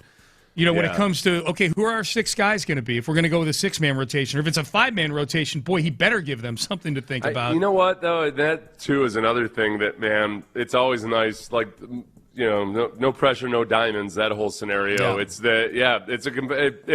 If you want a kind of a rising tide to lift all boats, just by sheer numbers, there's going to be guys are going to have to be that much more dialed in if they want a spot in the starting rotation or even on the major league roster. Yep. Until, knock on wood, as long as, knock on wood, everybody remains healthy. Everybody remains healthy. That's exactly right. A lot of texts coming in on the segment we just did previously, the previous segment where we talked about Houston potentially getting a hockey team and the potential owner, Dan Friedkin, of that hockey team, a Houston billionaire, who, as we pointed out in that segment, one is an aviation enthusiast, and two is kind of to himself. Like he's not an out there billionaire. Pretty reclusive by billionaire standards. By billionaire standards, yeah. He's not a shut-in or anything, but. Right. I was kind of hoping he might be a little bit of like a Howard Hughes type. Well, Texter points out, y'all joked earlier, he honestly sounds a lot like Howard Hughes, LOL, quiet billionaire who's big into aviation. Big into aviation and lives in Houston. Yeah. Which is where, that's his doppelganger right there. Hughes was from Houston. I know in the movie, at least, he's going back to Houston.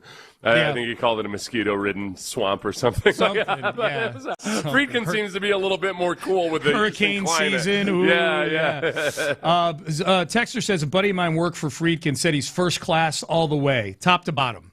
That's good. Nice. Yeah, we like that. That's good. We want first-class owners in the city, for sure. And then a lot of people weighing in on where they'd like to see the hockey arena be built. Yeah. Probably a topic that deserves more time. The big thing is that Houston's kind of in a competition with Austin. We'll get into that some point today or tomorrow, kind of the pros and cons of Houston and Austin as they compete with each other for a hockey team. Yep. And it sounds like it'd be Friedkin either way. If he were to own it, I'm guessing he'd be more of an advocate for Houston just because he lives here, but it sounds like...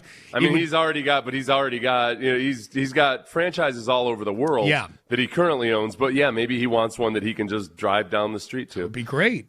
And have it right in his backyard. In his weird, eccentric billionaire car, which I hope is like some version of a bulletproof Lamborghini or something. You pissed off an engineer.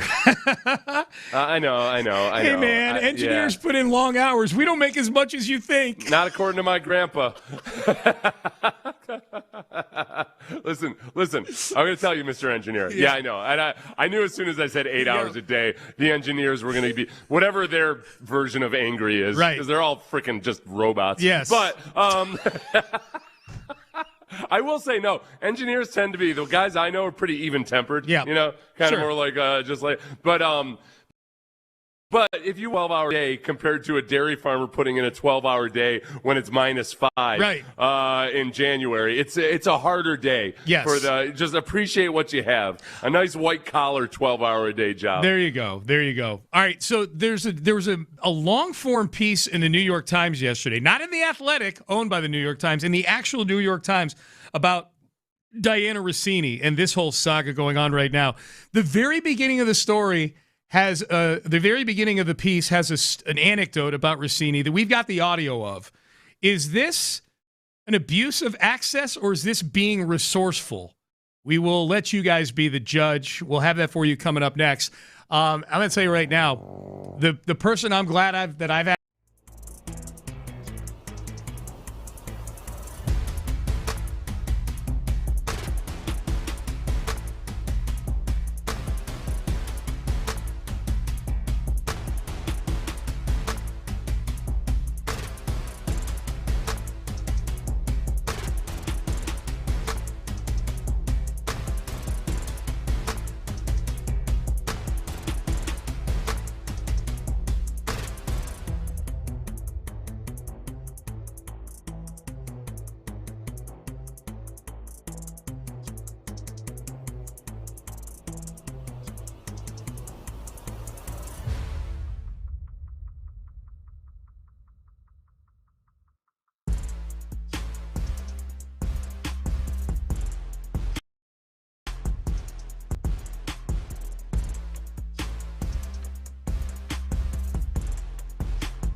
presents, live from the West Point Lincoln and West Point Lincoln of Sugar Land Studios, here's Payne and Pendergast. Hey, before we get to this anecdote she told on Fox Sports back a couple of years ago, it was revealed in an article in the New York Times yesterday. Among other things, they kind of took us through.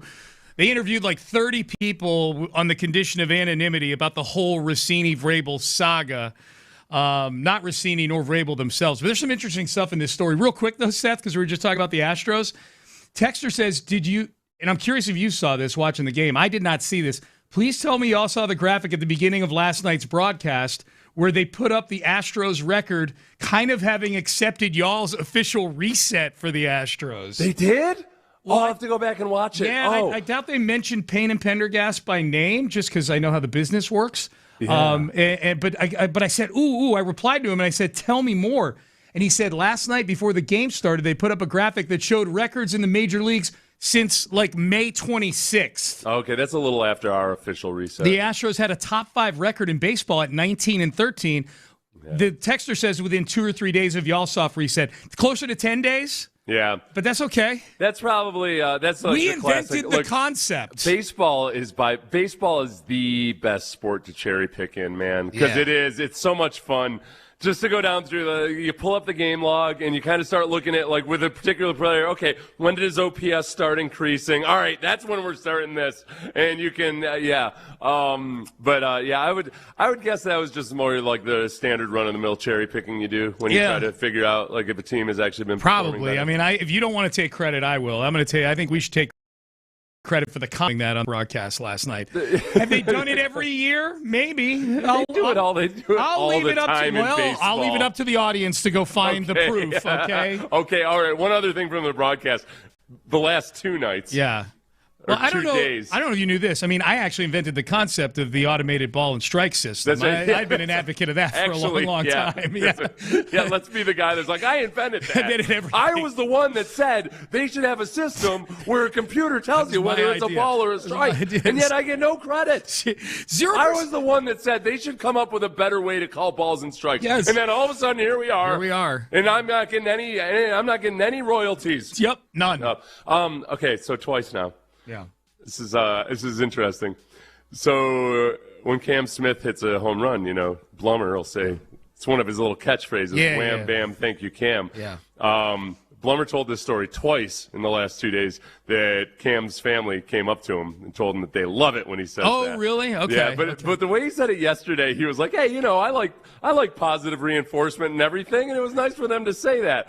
I wonder if Blum's gotten a little pushback on any of his little signature catchphrases. On his catchphrases? Yeah, the Yiner bomb and all that and everything.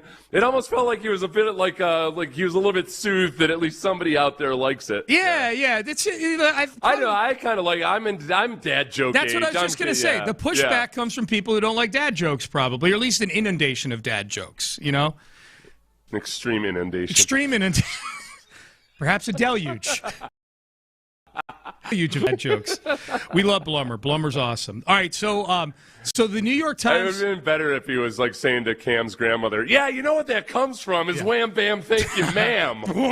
Do you still like it? Yeah, it's a play on that old saw. And if so, what are you doing later?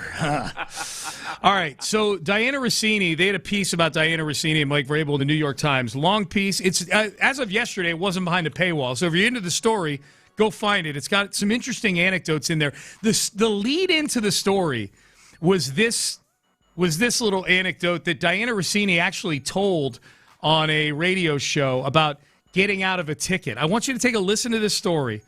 Is this being resourceful, or is this an abuse of access in this story? Take a listen. I was texting and driving because this coaching cycle is ridiculous and relentless and exhausting, and you can't drive 2 feet to get a cup of coffee without something happening. I'm not going to say the team or the coach. Okay. But the police officer pulls up, and I said, listen, Sean McDermott just got fired. I am in the middle of this right now. I know you don't care as a police officer, but I feel like I need to let you know this. And he said, well, I'm not a Bills fan. I'm like, oh, you're Jets, so this is good news for you, right? Like, he said, no. And so he names the team. I go, oh, I love that team. I go, do you want to talk to the coach? You should talk to the coach.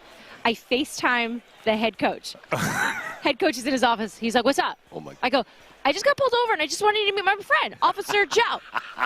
And the head coach played all into it, and he's like, how you doing? He's like, you should let her go. Yes. Officer's just like, what is happening right now? Who does that? I was desperate. I don't want to get a ticket. My husband's going to kill me. Right. I'm texting and drive. I shouldn't be doing that. I know that. Oh, my God. I am so proud of you.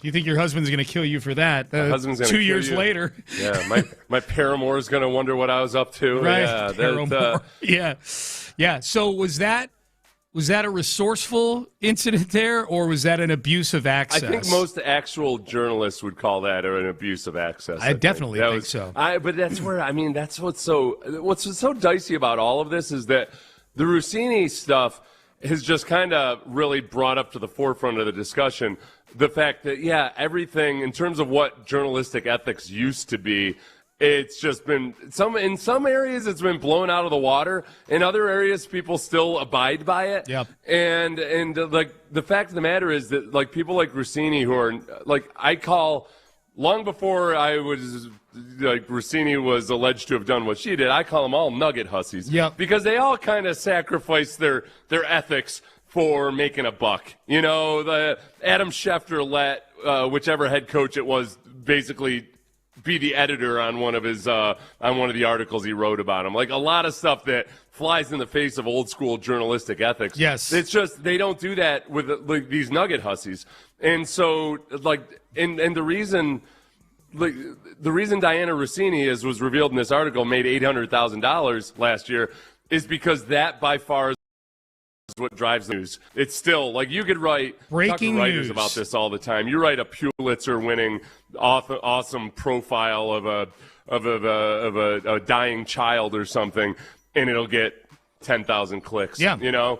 But do anything TMZ like, and you get 3 million readers. So that's where the value in the Adam Schefters, the Diana Russini's, all these other people come in. The article points that out in great detail, like how different the world is now, but also points out just how dramatically Russini stepped over the line with all this. Like I forget what the wording of it was from one of the people that they quoted in this article. It was Robert Lipsyte talking about the Sedona pics, the pictures of Rabel and Russini in Arizona at that resort. He used to write for the Times sports section, and he was ESPN's ombudsman back in the day.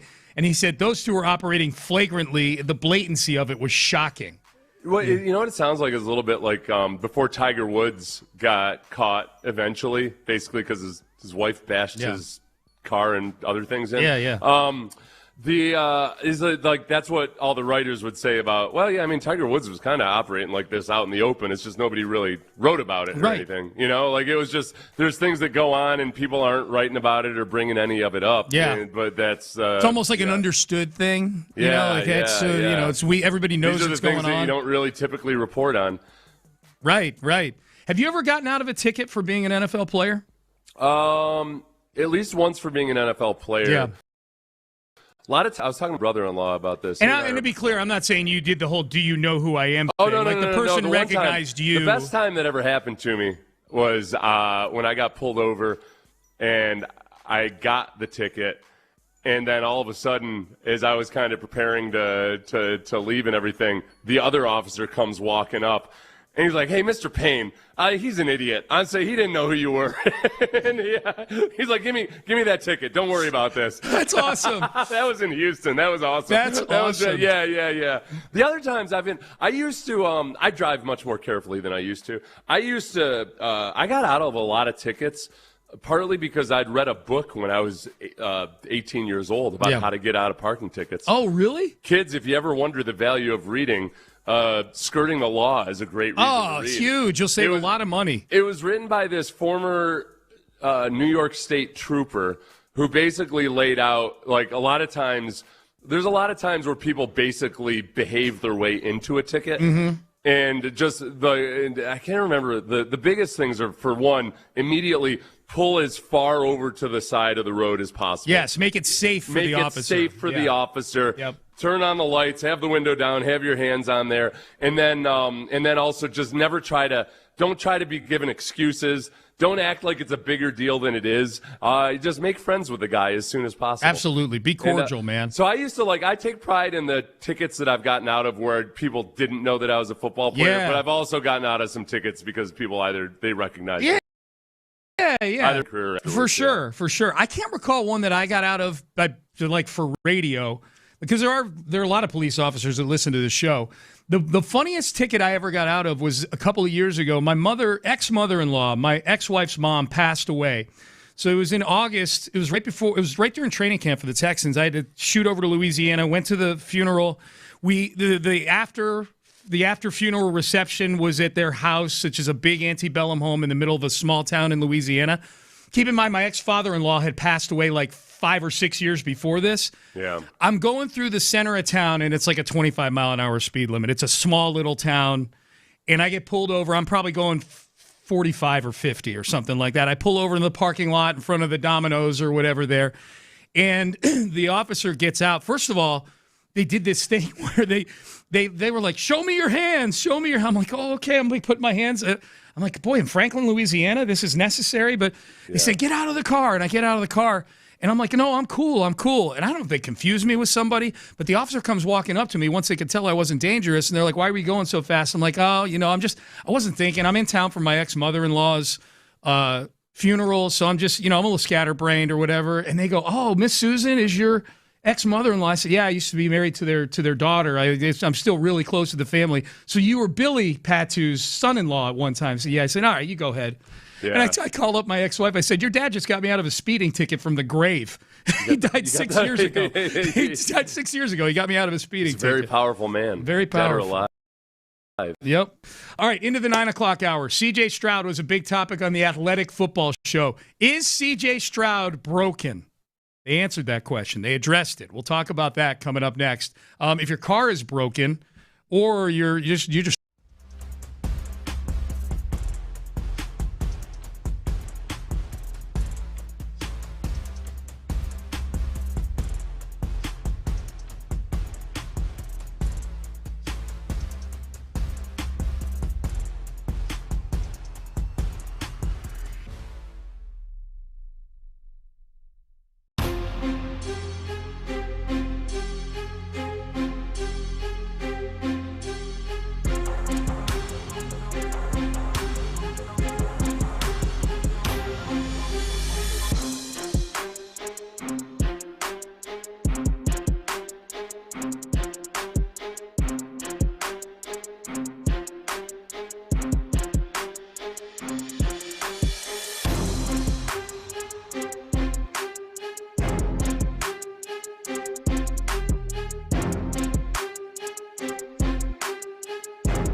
Lincoln and West Point Lincoln of Sugarland Studios. KILT FM Stourton on Odyssey Sports Station. The Texans play here. Sports Radio 610 presents Payne and Pendergast. All right, real quick, just to close the book on the Diana Russini anecdote about her showing a cop her phone, FaceTiming an NFL head coach of that cop's favorite team to get out of a ticket, to get out of a traffic ticket. Text message. You missed the obvious. The coach she called was Rabel. Actually, it wasn't. They didn't say who it was in the story, but it was. Yeah. They mentioned in the story that it was not Mike Vrabel that she FaceTimed. She had relationships with a lot of coaches. I was going to say professional, to varying degrees of professional. Right. Yeah. If I were that coach, whoever it was, I would be glad that my name was not included in that article. My favorite part of that article. So the Athletic, they're trying to they got to show because they want to be taken seriously as a journalistic outlet enterprise, I guess. Yeah. So it seemed like they were crossing all their T's and dotting all their I's on this one, including the fact that Diana Russini, because she didn't say that a text that she had sent to one of these to somebody at the Athletic, she didn't say that it was off the record. They're like, well, this isn't off the record. And she asked them to treat it like it was off the record, and they said, nope, you never said that it was off the record. Yeah. You should know that as a supposed journalist. Yes, yeah. I felt like it was a little bit of that where I felt like the Athletic was kind of like, listen, all right. You want special treatment? Yeah. Ms. Russini responded to a reporter's request for an interview via text message. She cited intense scrutiny and personal attacks she had faced, saying, quote, "This has had a significant impact on my life, both professionally and personally." And then at the end of the message, referring to herself as a former journalist, asked the reporter not to quote from the text, which they just quoted from. You got to put that up front. That's like one of the rules. Which is, journalists will use that. And sometimes I think like good journalists will basically be like, okay, if I'm dealing with somebody that should know the way the business works, they'll follow those rules. If it's somebody that doesn't have experience talking to the media, then they'll also usually be like, all right, well, I don't think that person understood that that wasn't for publication. Yeah. That's when you really decide whether you care about your soul or your career more. Yeah. Is whether Russini went to people with The Athletic trying to get those quotes that we just read left out of the story. Said, when the reporter told her the article would include portions of their text message because there was no agreement ahead of time that it was off the record, Ms. Russini objected, then emailed Mr. Perpich, the publisher of The Athletic, as well as two. I love the New York Times calls everybody Mr. or Mrs. and everything. Mr. Perpich sounds like that's a name I would come up with. Yes. If it were just some hardcore editor at the Athletic. He's a publisher of The Athletic, Mr. Perpich, as well as two senior editors to reiterate her wish that the comments not be included. Evidently, it didn't work. The comments are in here. Like, oh, sorry. You mean like when we requested you to show evidence that you actually were on a girls' trip? Yes, that's you want right. something like that? That's How right. about you show us those pictures that show it was a girls' trip, and then maybe we can talk. That's right. That's right. Quid pro quo. Yeah, I'm sure that's journalistically ethical. Right. So the Athletic Football Show did this deep dive, Seth, on C.J. Stroud. They did. And I thought that they all three of these guys are, I think, pro CJ, but they had the question. I mean, the title of the podcast, this episode, was WTF happened to CJ Stroud. It's one of the great questions of the offseason, I would say. So it was Robert Mays and these guys do a really good job. Robert Mays, Derek Klassen, and Dave Hellman. They all watch a lot of film. And they, for this episode, they went back and they watched some games from the regular season. They went and rewatched the playoffs because they realized we haven't really dug into CJ since right after that game because we cover the whole NFL. And did we overreact to the playoffs? Did we not? So there's a lot more nuance to it. But the first two questions they ask are kind of like get to the root of it all. First question is simply, is CJ actually broken? I want to start this entire conversation with a different question. Because I think we've gotten this idea of we're panicking about CJ Stroud and is he actually good? Has he fallen off? Is he broken? All of this stuff. Without injuries being a concern, when was the last time we had a quarterback this young who we all thought was a top 10 quarterback who just suddenly wasn't good anymore?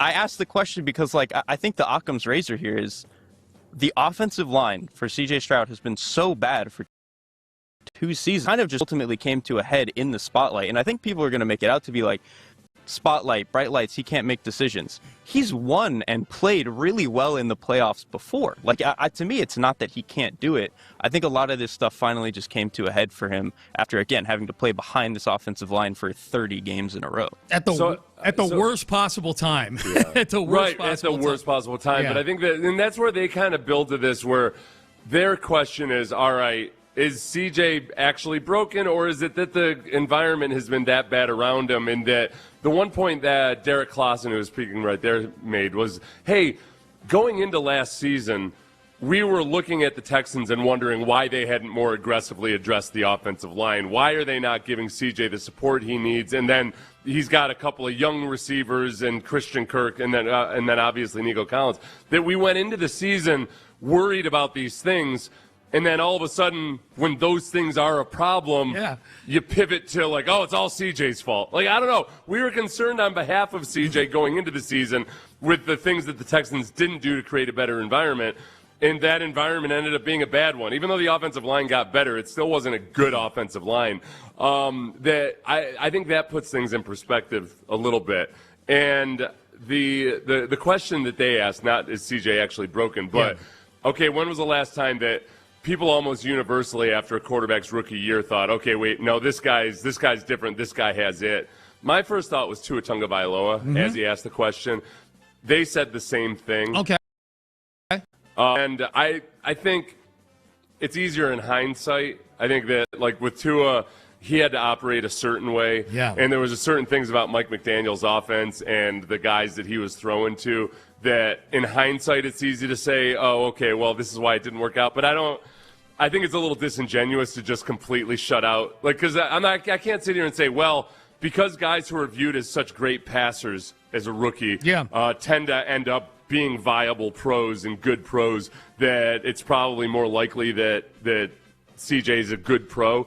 I think you got to include Tua Tagovailoa in that. I think Kyler Murray is a genuine one-off because that was so much of a product of his athletic ability and the scheme. You know, like running an extreme version of like the NFL version of spread. Yeah. That wasn't, people weren't as sold on Kyler Murray as a rookie as they were on CJ Stroud. Tua felt like I'm trying to find the best way to put this, as long as we're making the comparison.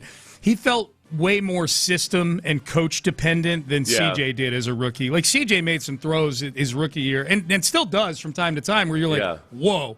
No, well, I remember talking to people with Tua, and it's kind of like people would almost whisper it because the groupthink was so extreme at that point. But because I remember having the same thought after watching Tua, was like, I'm not, kind of like after we watched Bo Nix this year. Yeah. Kind of like, I don't know how good he actually is. I know he's getting some great results, but some of these throws, my God, like a lot of the throws he was making are throws that a lot of high school seniors could make when guys are that wide open. Yeah. You know, or PO to such an extreme degree that people had their doubts at the time. I think with CJ, it was more of a universal opinion that they really respected what he was doing as a passer. Yeah, no question. So which one do we want to hit next here? Okay, so let's do, and honestly, because this reframes things too. This is Robert Mays asking what the real CJ Stroud question is. The CJ Stroud question is CJ Stroud worth $55 million a year? Right, that's the other main question. That is the CJ Stroud question. And so the Mac Jones question is he a starting quarterback? And we've kind of landed on no. The CJ Stroud question is, based on the trajectory that you're talking about, is he worth being a starter in the NFL? The answer to that is clearly yes. And I think he's probably like in a top half of the league starter in the NFL. It's what is he worth when you have to pay him here in a year? And that's an interesting question and an interesting discussion to me because I'm not exactly sure what the answer is. Yeah, and I think that's where we went through in the offseason is you're kind of debating about whether they should extend him, whether he shouldn't. And it becomes a question almost where it feels like you're asking whether he's even a good starting quarterback or a viable starting quarterback. Yeah. Like, I agree with Robert Mays. He's 100%. There are a lot of teams right now that would say, hell yes, we'll take C.J. Stroud over whatever we have. And, but the price tag becomes the question. Yep. So it's not an all or nothing. It's not you're either a $65 million quarterback or you're a bum. Right. It's really, after this season, I think what we hope is that we've got a better feel of, okay, wait a second, is he actually one of these $60+ million quarterbacks that we're about to have? Or is he, maybe figure out somewhere. It's funny. There's a guy who, a very loyal listener to the Utopia podcast back in the day. And he listens to this show as well. But that's how I got connected with him. Is he would email the email for my podcast, and we've struck up sort of that kind of relationship, just texting back and forth or email. Very smart football fan. He goes by Joe Q. And he reminded me a couple of days ago, he's like, hey, back in 2022, you had this thing on the podcast called the Davis Mills Replace-O-Meter. And it was like, what's your appetite quantitatively on a scale of 1 to 10 to replace Davis Mills? That was Davis's second year where he wasn't playing very well. He said, you guys should do something this year where each week it's the CJ Stroud extendometer. Yeah. Like what is your appetite right now and week to week to give C.J. Stroud a $60 million a year extension? If that were a scale of 1 to 10 right now, what would your appetite for it be? The $60 million extension? The big extension. Like the big, qualifiers, just the standard in the deal. Neighborhood. The standard, not like a short-term deal or anything. The standard Trevor Lawrence, Dak Prescott, Joe Burrow, Josh Allen neighborhood, that $55 to $60 million. And Mahomes is at 64 now. I would honestly, like, the contract-o-meter on a scale of 1, don't do it, 10, 100%, you got to do it. Correct. I think I'm somewhere at, like, and this is like me talking myself and reminding myself how hard it is to just go out and find another quarterback or something. Yep. I really am. I'm at maybe like a 3.5 or a 4 right now. That's where I am, too. Knowing that it's kind of if I'm playing blackjack and I know I shouldn't be playing blackjack. Yeah. Like, all right, I got to make a bet, but I don't feel awesome about it. Yep. I really should make my mortgage payment first. I'm here. Yeah. The downside of it, the downside isn't as extreme. It always feels like, how are you ever going to recover from this? I don't know. The Broncos recovered from the Russell Wilson fiasco. Yep. After giving him a contract they had no reason to give Russell Wilson. 0. That the downside isn't as extreme as it feels, but it is still a downside, and it's harder to start over, and you really set your organization back. Yeah. But at the same time, I agree with Robert Mays. He's a starting quarterback in the NFL. Yeah. Like he was a slightly above average quarterback this year on a team that had no rushing attack and issues with pass protection, a lot of issues with pass protection that CJ himself covered up some of them, that you don't just throw somebody like that out. Like, and again, I really genuinely, I'm not just saying this to be nice or politically correct or anything, I'm genuinely appreciative that CJ and David Mulligetta haven't made this a bigger thing than it needs to be. I am too. Because that's when it would get hairy. If a CJ is agitating for something, then you got to double down and say, then it would almost it would wind me down to like a 2 on the extendometer. Yeah. I'm just like, all right, listen, man, no, like you got to prove, if you want that big time money, you got to show it with all the extenuating circumstances considered. You still have to show it for us to really feel good. Totally. I was going to say 4 on a scale of 1 to 10 for me because I go, okay, well, it's not a 1. Like, if they gave him an extension, I'm not going to be shaking my fists in anger or anything. But I'm also totally okay with how they're handling it right now. Yeah. So it's definitely not more than a 5.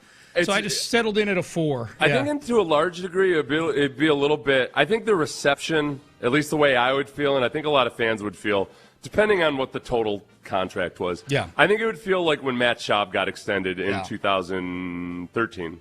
2012, right before the season opened. Right before. They announced it after the season began, but they had agreed to it right before the first week. Yep. And I think people were kind of like, okay, cool. It wasn't like you were just super all in on Schaub necessarily, but man, they had a good thing going on offense, and all right, this makes sense. But at that point, there were some people that were still kind of agitated about the whole Peyton Manning scenario and everything. Yeah. That I think it would kind of be both muted enthusiasm and muted condemnation. Mm-hmm. I think people would just be kind of in a gray zone about it. Yeah. With outliers on either side. Sure. Of it.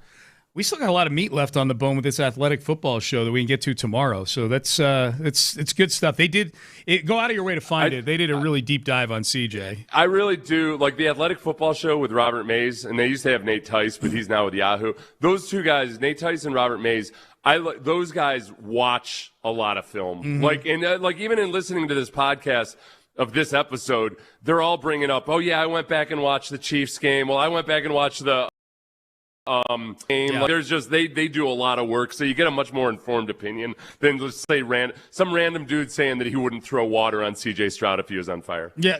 Yes. If you're looking for a little bit more of a nuanced take, a former NBA player saying he wouldn't throw water on a flaming CJ Stroud. People ask why we pick on Kendrick Perkins, because Kendrick Perkins sat in front of a camera and said something like, if CJ Stroud was sitting in a chair across from me and was on fire and I had a glass of water, I would drink the water. Like, that's why. Well, how can we not talk about that? There's the answer to your question. Yeah. All right. Speaking of basketball, okay, should the Rockets be in on this guy? There's already been a trade made today in the NBA of a pretty big name that will get you up to speed on. And also, did Vincent Goodwill actually get death threats from Knicks fans for calling it a participation trophy? Yeah. We've got that for you coming up next. Hey, this is something much more serious. The 100 deadliest days of summer.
Sports Radio 610 presents live from the West Point Lincoln and West Point Lincoln of Sugar Land Studios. Here's Payne and Pendergast.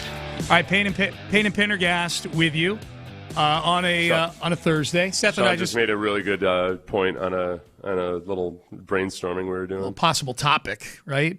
Well, it was to lay it out. Our listeners can help us brainstorm. So I was thinking, like, okay, what are the things that could completely blow up this Texans season?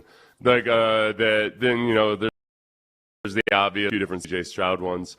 And I was thinking, like, okay, defensively, it's a defense that it's like most good defense. It's driven by some big-time playmakers. So, like, what would 2 injuries to, like, a Will Anderson and a Derek Stingley just blow up the season? Yeah. And you made a really good point, which is, let's go back to the 2013 season. Yeah, and just see what happened. Yeah. I mean, a lot of it was injuries, but there was more than that. It was just Schaub's arm completely falling apart. Yeah. Because I don't know, people, like, man, like Bill Barnwell and those types tried to say that, hey, well, pick sixes are largely a matter of random luck. I would say, okay, I get where you're coming from.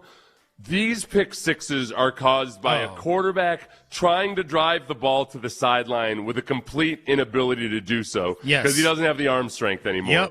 Yep. No, not all pick sixes are just random dumb luck. There's some, and especially when defenses are gaming you and pouncing on the ball so that when they're making the interception, they're running at full speed. Yep. Yeah. I don't know if it's totally analogous. My suggestion was just like, that's the last time I can remember a Texans team that had Super Bowl aspirations completely collapsing and going so bad they got the number 1 pick in the draft the next year.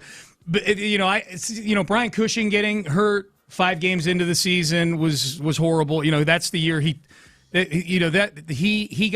hurt the year before in 2012, but he got hurt again in 2013 in that Chiefs game in Week 7. That didn't help. Ed Reed, have they signed anybody that we think turns into a cancer in the locker room? They didn't just sign one veteran that we thought will how to win that turned out to be the guy that was. Is Braden Smith going to come in and give everybody the what for? I don't know. Well, you know what? Honestly, okay, just because it's easy to say injuries, but like, okay, what are the injuries that you could expect? Yeah. Wyatt Teller, Braden Smith, and Trent Brown all have pretty extensive injury histories over the last couple years. Yes. Those are 3. When you talk about, hey, you need 8 guys at least, or 9 or 10 guys that are going to play on the O-line. All right. Well, 3 of Braden Smith barely participated in OTAs because he's still overcoming a neck injury that he missed a lot of time with. Yep. Brian Cushing, Arian Foster, Owen Daniels had a fractured fibula. Yep.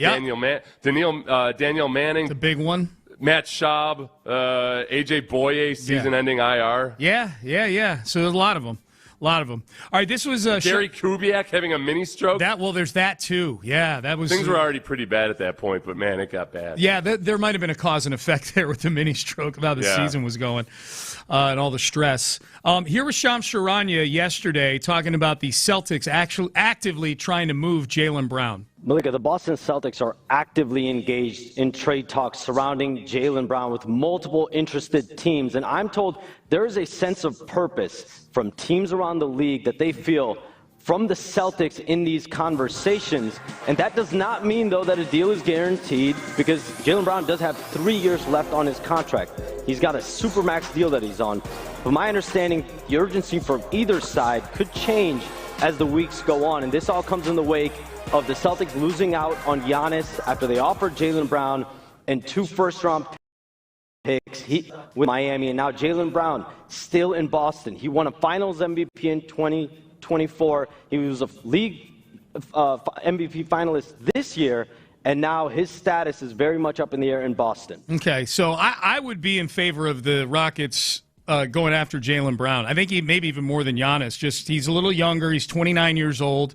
He's been a little more available, not supremely available. Nobody plays 82 games anymore. He played 71 games last year, which was good enough to be 6th in the MVP. It was enough games for him to finish 6th for the MVP voting. He was 2nd team All-NBA. He plays both ends of the floor.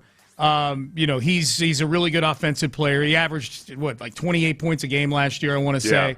I would be in favor of the Rockets. And I don't know if Şengün will be part of that trade. Şengün seems like a clunky fit for the Celtics, but whatever as long as the package doesn't include Amen Thompson, then I'm here for it. I guess. Well, and this is the other day. Reginald and I didn't have a whole bunch of time to talk about it, but he talked about how he wasn't a huge fan of the Antetokounmpo potential trade because it doesn't still solve this problem you have of not having good shooters on the floor. You're still going to have spacing issues, and I said, okay, whether you trade for Antetokounmpo or not, you're still going to have those issues. So what is the difference? What's the non-Antetokounmpo trade where you still end up with changing the structure? And a Jaylen Brown would be that guy. Yes, it's a highly efficient shooter, and then with the return of an actual point guard in Fred VanVleet, depending on what you do with your young core, it feels like it could be a better offensive basketball. Yeah, Jaylen Brown actually led the league in average 2-point attempts per game this year in the NBA. But he's a decent enough 3-point shooter. He's in the 35% range, something like that. But he does a lot of damage in the mid-range and whatever. True sign of like the true bringing in a mid-range assassin. Yeah. The Morey days are completely and totally gone. 16 2-point attempts per game for old Jaylen Brown.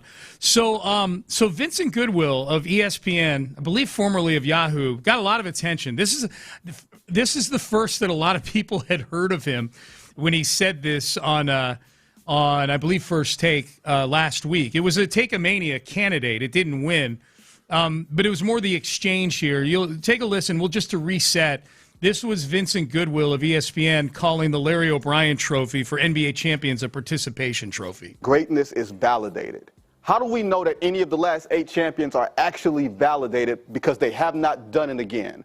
Giannis is itching to get out. Boston is thinking about trading Jaylen Brown. They don't believe in their one championship. LeBron's one championship in L.A. was not enough. So why would it be enough for us? Validate is the Larry O'Brien that I put on that shelf and it stays there forever. That's the validation. The Laker thing. Oh, you mean participation trophy then? I'm sorry, Larry O'Brien is a participation trophy? If everybody gets one. It is an actual trophy. You won the league that year. Okay, so Vincent Goodwill has had a chance to explain himself. Oh, okay. On the Dan, because it made it sound like, and it was weird because a participation trophy would suggest that all 30 teams get a trophy at the end of the year. But no. Correct. Okay. I want to hear his explanation before I torch him yet again. So here is Vincent Goodwill, I believe yesterday, on the Dan Patrick Show, explaining his quip about participation trophies. Dan, I never said the Knicks got a participation trophy. That is where the context is all screwed up. The topic we were talking about on Get Up, for those who are unaware, was dynasties versus parity. And my point was, in the NBA's greatest era, there's always the team that you have to chase. There's the Celtics, there's the Lakers, there's the Bulls, there whoever it is, that's the big dog. And they were saying, this is great, this is parity, everybody has a chance. And I'm like the 70s? When the 70s decade was so great that the NBA wound up on tape delay in 1980 up until the Lakers dynasty and the Celtics dynasty popped up. So the quip was just a sarcastic comment of, oh, everybody gets a trophy. You get a trophy. You get a trophy. I thought it was just something funny. I didn't think people would take it so damn literally, but sarcasm goes over people's heads, Dan.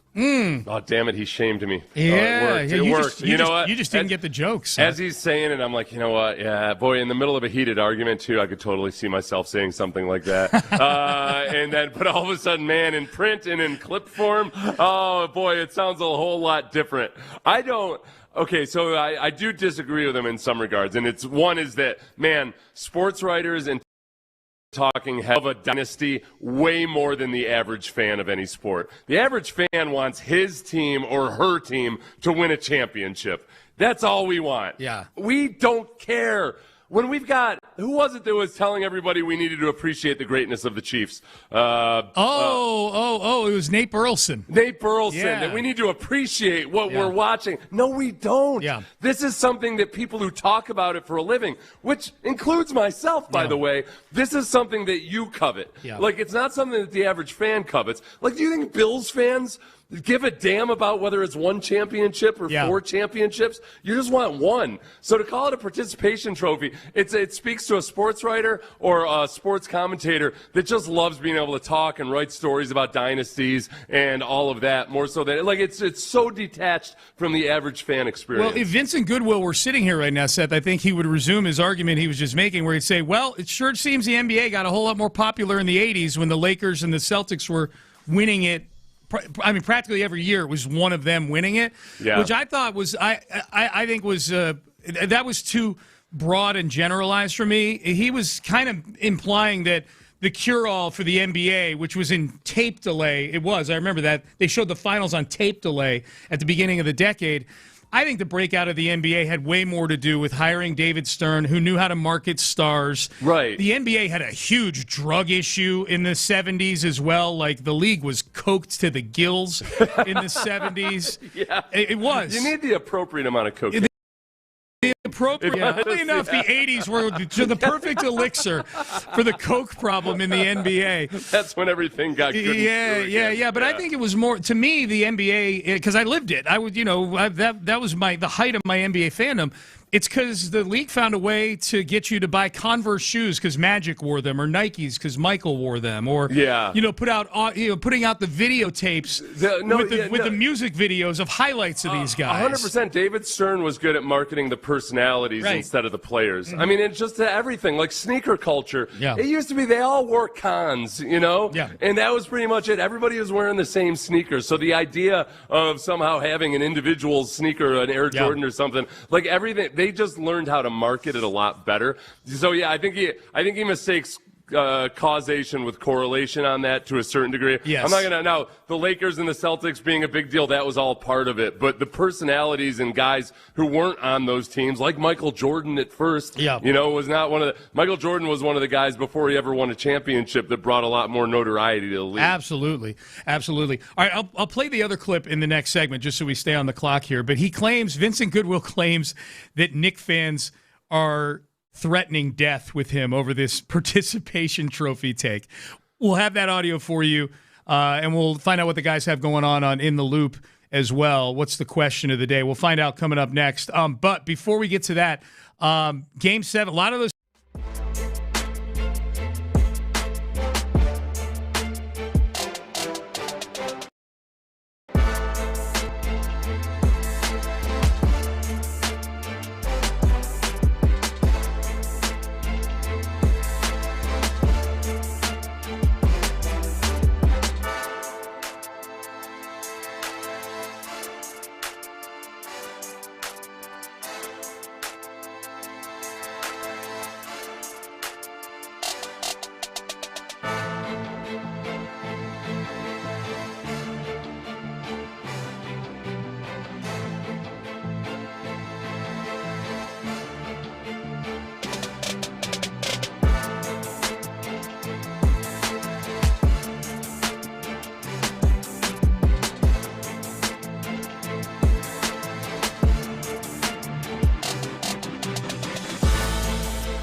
to. Sports Radio 610 presents live from the West Point Lincoln and West Point Lincoln of Sugarland Studios. Here's Payne and Pendergast. All right, Payne and Pendergast with you. Sporting theory on the reason why sports writers and, quote, talking heads, I feel like you're referring to me and Seth. I use that term. Yeah. We're talking. Well, we used to be just voices, but now because of streaming, we are talking heads. We are talking heads. This is a theory from a texter. Sports writers / talking heads don't like parity because it forces them to actually cover the rest of the league. Yeah, no, I think there's a little bit of that too. Maybe. Yeah, they like being able to just get into their groove and talk about the majesty of this or that. They're easier storylines. Yeah. It also creates more, you know what it does? It creates more David versus Goliath storylines. Totally. You have villains and you have heroes, and like it's WWE. So the guy's right. It's the listener is right. Yeah, it's easy storylines. Yeah, they don't have to work as hard. Absolutely.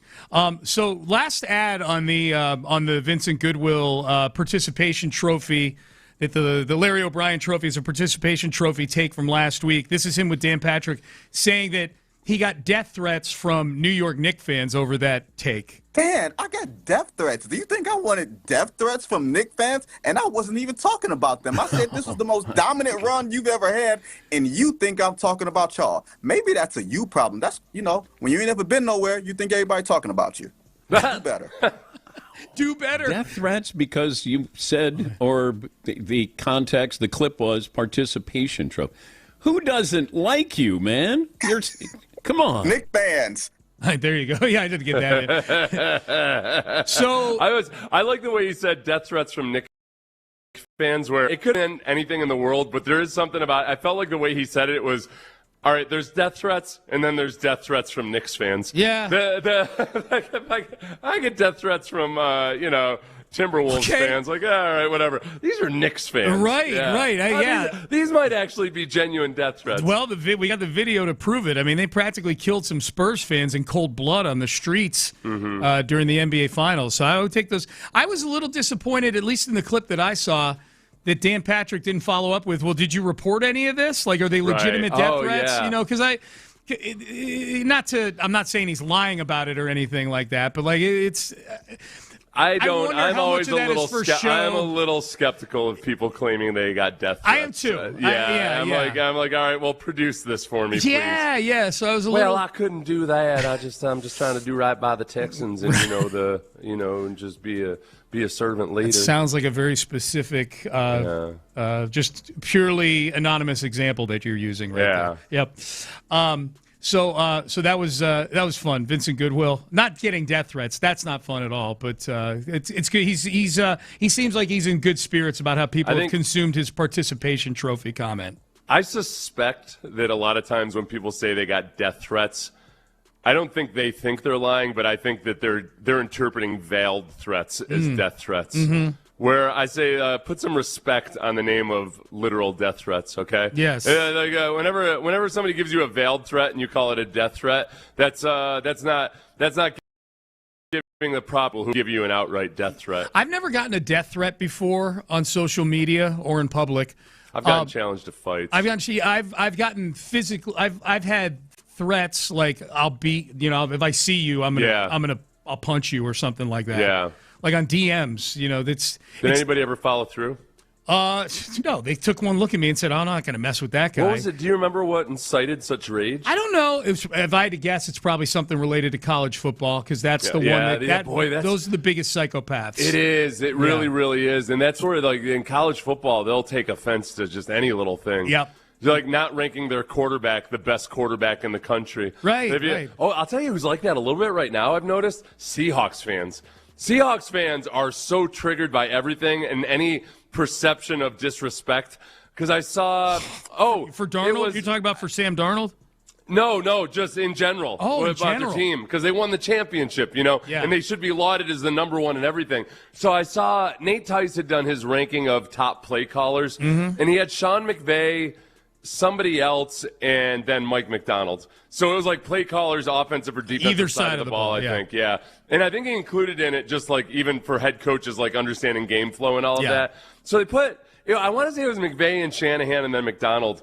And Seahawks fans are livid, or at least some of them are, that why would Mike Macdonald not be number one? It was like, dude, he's right up there in the top three with two guys who have been doing it a lot longer than him. Who have, you know, like what? Like, two guys who, if they ever got let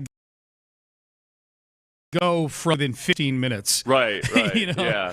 And I don't know if Shanahan was the second one, but whoever it was kind of an inarguable, it's like nobody's going to bat an eyelash at him being in the top three. That's crazy. Yeah, college fans are kind of nuts, including Texas Tech fans, at least when Brendan Sorsby was still their guy. I wonder how they feel about him now.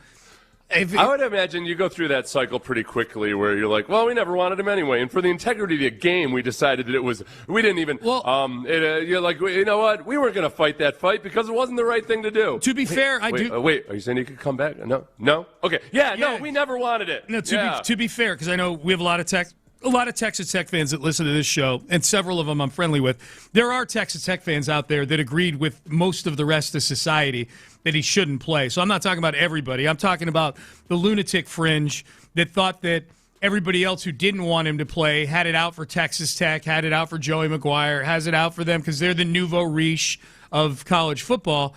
I'm curious how they feel about Sorsby. Now leaving. I say leaving to go pro. He's leaving to just basically go do nothing. I wonder if there's some of them like, God, we did all that for what? Not to mention, the money that the NIL donors gave. That actually paid him at least $1 million. I think look. I get both sides of it. Like when you're Texas Tech and you're just fighting to want to win football games and everything, you kind of do by any means necessary. Mm-hmm. I think the thing that people are a little disingenuous in, the claim that people have been attacking Aiyuk, not Aiyuk, Sorsby. Sorsby, because I have felt zero feelings about Sorsby himself, because I agree partly that, all right, man, A, he's got a gambling addiction of some sort, and I have empathy for that. B, the really egregious stuff he did when he was 18. I get all that. So it's like I'm not out here with a flaming torch trying to, burn down his village or anything. No. But I also believe that, yes, sporting leagues have to come down really hard on players who gamble on their sport. It's a really bad look for the integrity of the game, for the trust in the public, all of that. So you have to have really tough punishments. And that's all it is. So in trying to skirt those punishments, you're you're chipping away at the very core of the integrity of the game. It doesn't have to be with any venom towards Brendan Sorsby. Nope. But now when Brendan Sorsby's agent and Brendan Sorsby's lawyer are acting like he's the biggest victim in the world because people want him to get an adequate punishment, then I start to have feelings about Brendan Sorsby. Along those lines, this was the best advice I'd heard anybody give Brendan Sorsby. This is Rand Carthon, former executive for the Titans, former executive front office for the San Francisco 49ers, saying Sorsby's inner circle needs to shut up. I get from a legality standpoint, and as an attorney, you have to do what you have to do. Mm-hmm. But for the people that are around Brendan Sorsby right now, y'all have done enough talking. Let's move forward. Let's figure out a way to move forward. This young man has been through a lot from the time he was found in violation of breaking the law or the rules or whatever the case may be in terms of gambling, to Texas Tech coming out making a ton of statements, to the agent coming out making a ton of statements, to now the attorney coming out.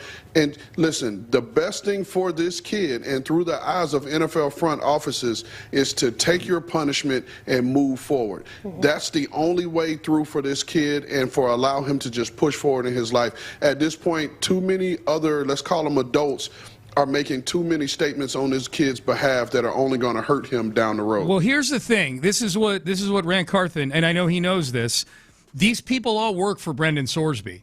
So he can tell them. Yeah, Kessler and his agent Slavin. Yeah, he's making it sound like these guys are all going rogue. Like they all work for. Like if Sorsby didn't want Slavin, however you pronounce his name, his agent, to go on and do what I thought was a pretty damaging interview on 105.3 The Fan, he could tell him, don't go on 105.3 The Fan. Yeah. If Jeffrey Kessler and all the saber rattling that he's doing towards the NFL right now about the supplemental draft, if Sorsby didn't want him to do that, he could tell him, don't do that. It's really, I I get the picture of like Brendan Sorsby sitting there talking to his lawyer and talking to his agent, and almost feeling like we're gonna take on the man, we're gonna take on the institution, and we're gonna show them what's like, as if they're like fighting for their rights or something. We're like, no, dude, you're not. And you're like, no, you're a guy. You did the crime. You got to do the time, and then just be done with it. Don't try to paint yourself as the victim. No, and the funny thing about that is, like, when you're doing that and you're fighting on behalf of a group of people, it's not a very sympathetic. It's not a group of people that elicit a lot of sympathy. You know what? I'm tired for all the of degenerate guys, gamblers out there. I'm tired of in this. I will defend the honor of Art Schlichter. Right. Like, if anything, I should be. Of anybody in this studio, in this station, I should be hailing him as some sort of conquering hero. I grew up watching reruns of Webster, and if there's one thing I know, it's that Alex Karras is a decent man. He's a decent and I man. cannot abide that the NFL punished him for gambling on the NFL. Will not let you besmirch the good name of George Papadopoulos. His name on Webster. Yes. That was Alex Karras, right? It was Alex George Karras. Papadopoulos. Sure was. Yeah, he did a hell of a job on that show. Yeah. All right, you're listening to KLT AM, KLT FM, HD2, Houston, and Odyssey Sports Station. Crosstalk brought to you by D&M Auto Leasing. Reggie Atatula, John Lopez. Gentlemen, good morning. Good morning. How we doing? Great. Doing good. Yeah. Hey, John. You know what? Just real quick. Yeah. I miss it. It used to be like an avenue into sitcoms, playing offensive or defensive line in the NFL. Yeah. You know, or TV in general. Merlin Olsen, Little House of Rosie Greer. Yeah, Rosie Greer. Yeah. That's why I grew the beard, just in case that comes back. Oh, yeah. I'd like to be a lovable dad or uncle on one of these shows. I could see that. No. If you do, they need to let you channel, some of your actual. We have several people, when we start talking about death threats, are like, Seth tells people to go die every day on the show. That's not directed at anybody. That's a general. It's kind of directed at somebody. Sometimes it is. I don't know. Got a pretty impressive catalog built trying to up at protect this my point. boy here. Yeah. Sorry, go ahead, Sean. Okay. No, I wanted to ask John, because you covered the NBA in the 70s and 80s. In the 80s. Yeah. 80s. Come on, man. Back in the 40s. I'm just, that old. I lose track of all the years. Yeah, Kuzi was a hell of a guy. But you were definitely a fan of the NBA in the 70s. Yeah. So the Vincent Goodwill, who had the comment last week about participation trophies, the NBA, he was talking about how much parity there was in the 70s, and he almost made it like the reason why it became so popular, the NBA in the 80s, was because it all of a sudden became dominated by the Celtics and the Lakers the entire decade. And I was thinking to myself, like, you're a little older than I am, so you're probably a little more awareness of what was going on in the league at the time. God, I'm so sorry I asked if you covered the NBA in the 70s. My God. No, don't be.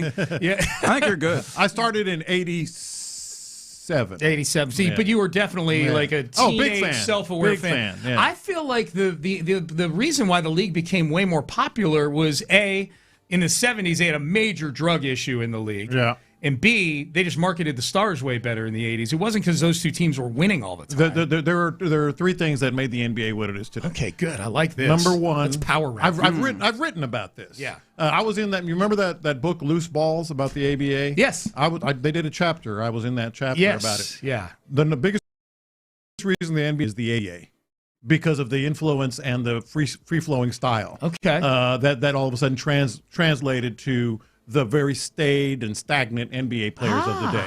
Okay. Number one is the ABA. Number two, and this is probably the most important one, is Magic Johnson and Larry Bird. Period. End of story. Yep. I mean, I remember watching the NBA Finals on tape delay. Oh, yeah. Hell yeah. After the evening news. Yep. Before Bird and Magic. I remember recording it on the first VCR that we ever had in my house. Yeah. And number three was David Stern. Yes. Say what you want about him because David Stern knew stars sell. Okay. Yeah. So he's wrong. And the coke. And the cocaine in the 70s. The cocaine actually damaged it. That's what I mean. And so I'm saying in the 70s they had the big drug issue there in the NBA. Phoenix Suns were dealing everywhere. Yeah, I mean, I'm not saying there was no coke in the 80s in the NBA, but I feel like George Gervin told me he played probably half his games on coke. What? Yeah. Wait, who is that this? Was, George Gervin, the Iceman? correct me if That's I'm why wrong. they call him nice. That's crazy. Correct me if I'm wrong, Lopez. It really wasn't like in the 70s. It was before people realized just how bad Coke was, right? Yeah, correct. Like correct. they hadn't really realized like how many just how many lives it was destroying and everything. So there wasn't as much stigma around it. Right. When I was in high school, Coke was as popular as weed. Really? Yeah. Or as I call it, dope. Yes. It was? Oh, hell yes. Really? Yes. Oh, my God. I am very proud of myself that I only tried it once in my entire life. Yeah, as you should have been. They had it, so it was like now it wasn't as popular as like beer. No. Like most people didn't do, well, a lot of people But did drugs, illegal like most of my drugs. friends didn't do a lot of drugs. Yeah. But it wasn't. But it was everywhere, yeah. No kidding. Yeah. Oh, wow. Yeah. Jeez. God, that had to be terrifying to be a parent back then. Mom, I'm going out. Yeah. All right, stay off the Coke. Right. Not to mention the kids were growing their hair long. Yeah, bunch of hippies. That's more dangerous than cocaine. Bunch of hippies. Kind of ideas that get into your head with long hair. That's right. Highly recommend you watch that ABA documentary. Yeah, what's it called again? Oh, it's called Loose Ball? Is that what you said? No. Loose Balls was the book. Oh, the book. The one Okay. that's out right now on Netflix. Oh, yeah, you've been trying to get me to Oh, watch it. it's a new New, documentary? yeah, just done this year. Oh, man. Yeah. I just remember watching Dr. J in the slam dunk contest in the ABA with the red, white, and blue ball and him taking off from the foul line. And I'm like, holy. Like legitimately, not the Michael Jordan, Legitimate half took my off. foot is over the line. No, Dr. Soul J, Power. man. Yeah, Soul Power. Dr. J. Soul Power is the name of the documentary. Soul Power. Okay, there you go. All right. So what is the question of the day? So speaking of basketball, you saw Richie Saunders drafted yesterday. The story is his great-grandfather, and it's been verified apparently, invented tater tots. His great-grandfather invented tater tots. Where are tater tots on your list of potato-like structures? It's a treat. Low. The answer is low. I always Low. forget about them. I always forget about them. Now, if we have sloppy joes, I just have to have tater tots. Tater tots. Yeah. I think the tater tot is very underrated. Yes, very much a What treat. is your favorite form of fried potato delectable treat? I mean, it's the shoestring fry. I like shoestring. Shoestring. I Those like skinny shoestring. little ones. Because they're crispy. I like them. Yeah, you pick up and almost put them in your mouth like it's Red Man tobacco. It's up there. I like waffle cut. Waffle fry Waffle's is great. good. A lot of surface area for all the oil to get in there, so you get a pretty good. Number one by far for me is the crinkle cut. Crinkle cut's good. Yeah. It's really weird how these things all do Crinkle cut. taste different. It's very strange. Yeah. Anyway, go ahead.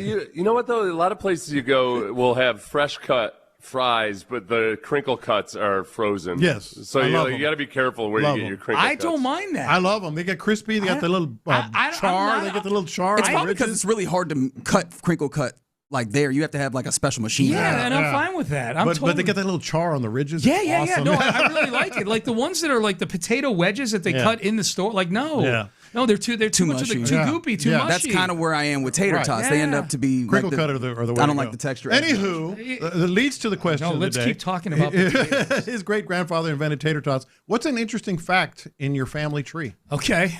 An interesting fact, something, someone, somewhere. Okay, well, my brother Kevin has a very interesting background. Yeah, that's right. He was a field goal kicker at Notre Dame back in the early 90s. Kicked the game-winning field goal against your Aggies in the Cotton Bowl in 1994. You were probably there. I was. Yeah, so was I. And then he, you can Google it. Then he actually went to jail for a couple of months. I didn't know that. Yeah. He was involved in the Northwestern. Point. You didn't know that? I did not know that. I'm surprised this is the one you told. I thought you'd go with like the Pendergast organized crime. That's a more distant relative. I figured I'd start with the inner circle of the family and work outwards. That's my direct brother who I grew up with and is one of my very best friends. That's a good point. Yeah. He went away for a couple of months. Is that the one that made the dog bowls for Gibson? No, that's Ryan. That's Ryan. Okay. Anyway, he's got a bunch of peccadillos himself. But yeah, Seth, your family tree has got to be really interesting. I don't know about that. I wish my grandmother were alive to talk to about this. She used to tell me all the stories. I guess I don't know. I guess Susan B. Anthony is like a great aunt of mine or something. That's good. Okay. So any of you women listening who enjoy voting, you're welcome. Well, enjoy is a strong word. Enjoy voting. A lot of times people are like, "Oh, Seth, he's such a misogynist." I'm like, well, I think I've earned it. You know? Do I get a little latitude here? Yeah. You know, help give you suffragettes your right to vote. Right. That's like some of my best friends are suffragettes. Some of my best friends vote are women who vote. I've had them at dinner. I don't let my wife vote, but yeah. Now, as far as what Reggie was alluding to with the rest of my family, they're in Kansas City. The big mafia family up there in the early 1900s was the Pendergast family. That's awesome. Tom Pendergast. That's so and awesome. I think it's similar to the Susan B. Anthony thing with Seth. He's on the family tree, but it's probably several branches over, that kind of thing. He was the mayor of Kansas City. He was dirty. Go figure. Yeah, he was dirty. He did politics the way politics were conducted. Right. I have a really if good it were 2026, he would be considered dirty. But back then, he was just doing what they do. conducting business the way you conduct Thank you. business. That's why there's a Pendergast and nepotism and I have a really, really good one that is very directly related to me. Okay. My great-grandfather, so 3 generations, whatever that is, 3 generations, was a Catholic priest. Your great. You heard me correctly. Your he left the church and got married. He or was vice versa? I even went so far. That sailed right over my head. I went so far as to look it up on 23andMe when we did it. Okay. He had relations with one of his congregation and had a baby. He was a Catholic priest in Seville, Spain. Okay. And got ostracized and sent to Mexico. Wow. With his family. Okay. So they let him keep the kid at least. Well, he came over with his family. Yeah. What were they going to do with the kid if they didn't? Yeah, they came over with his family. I don't know, like stick him in an orphanage or something. My great grandfather, not great. I mean, my great grandfather was a Catholic priest. Wow. A disgraced Catholic priest. Catholic priest. Holy smokes. In Seville, Spain. I was curious about that the other day about like what percentage of priests, don't completely and totally abide by the agreement. Non-zero. Yeah, it's definitely non-zero. It's higher than I thought it would be, but I got to fact check a few things. Definitely non-zero. It's like, how do you get those stats? Yeah. So I went to 23andMe. It's been about 10 years ago, or maybe not, and I looked up the whole thing. Sure enough, I have like a big, it's like color coded. Yeah. A big splotch of Really?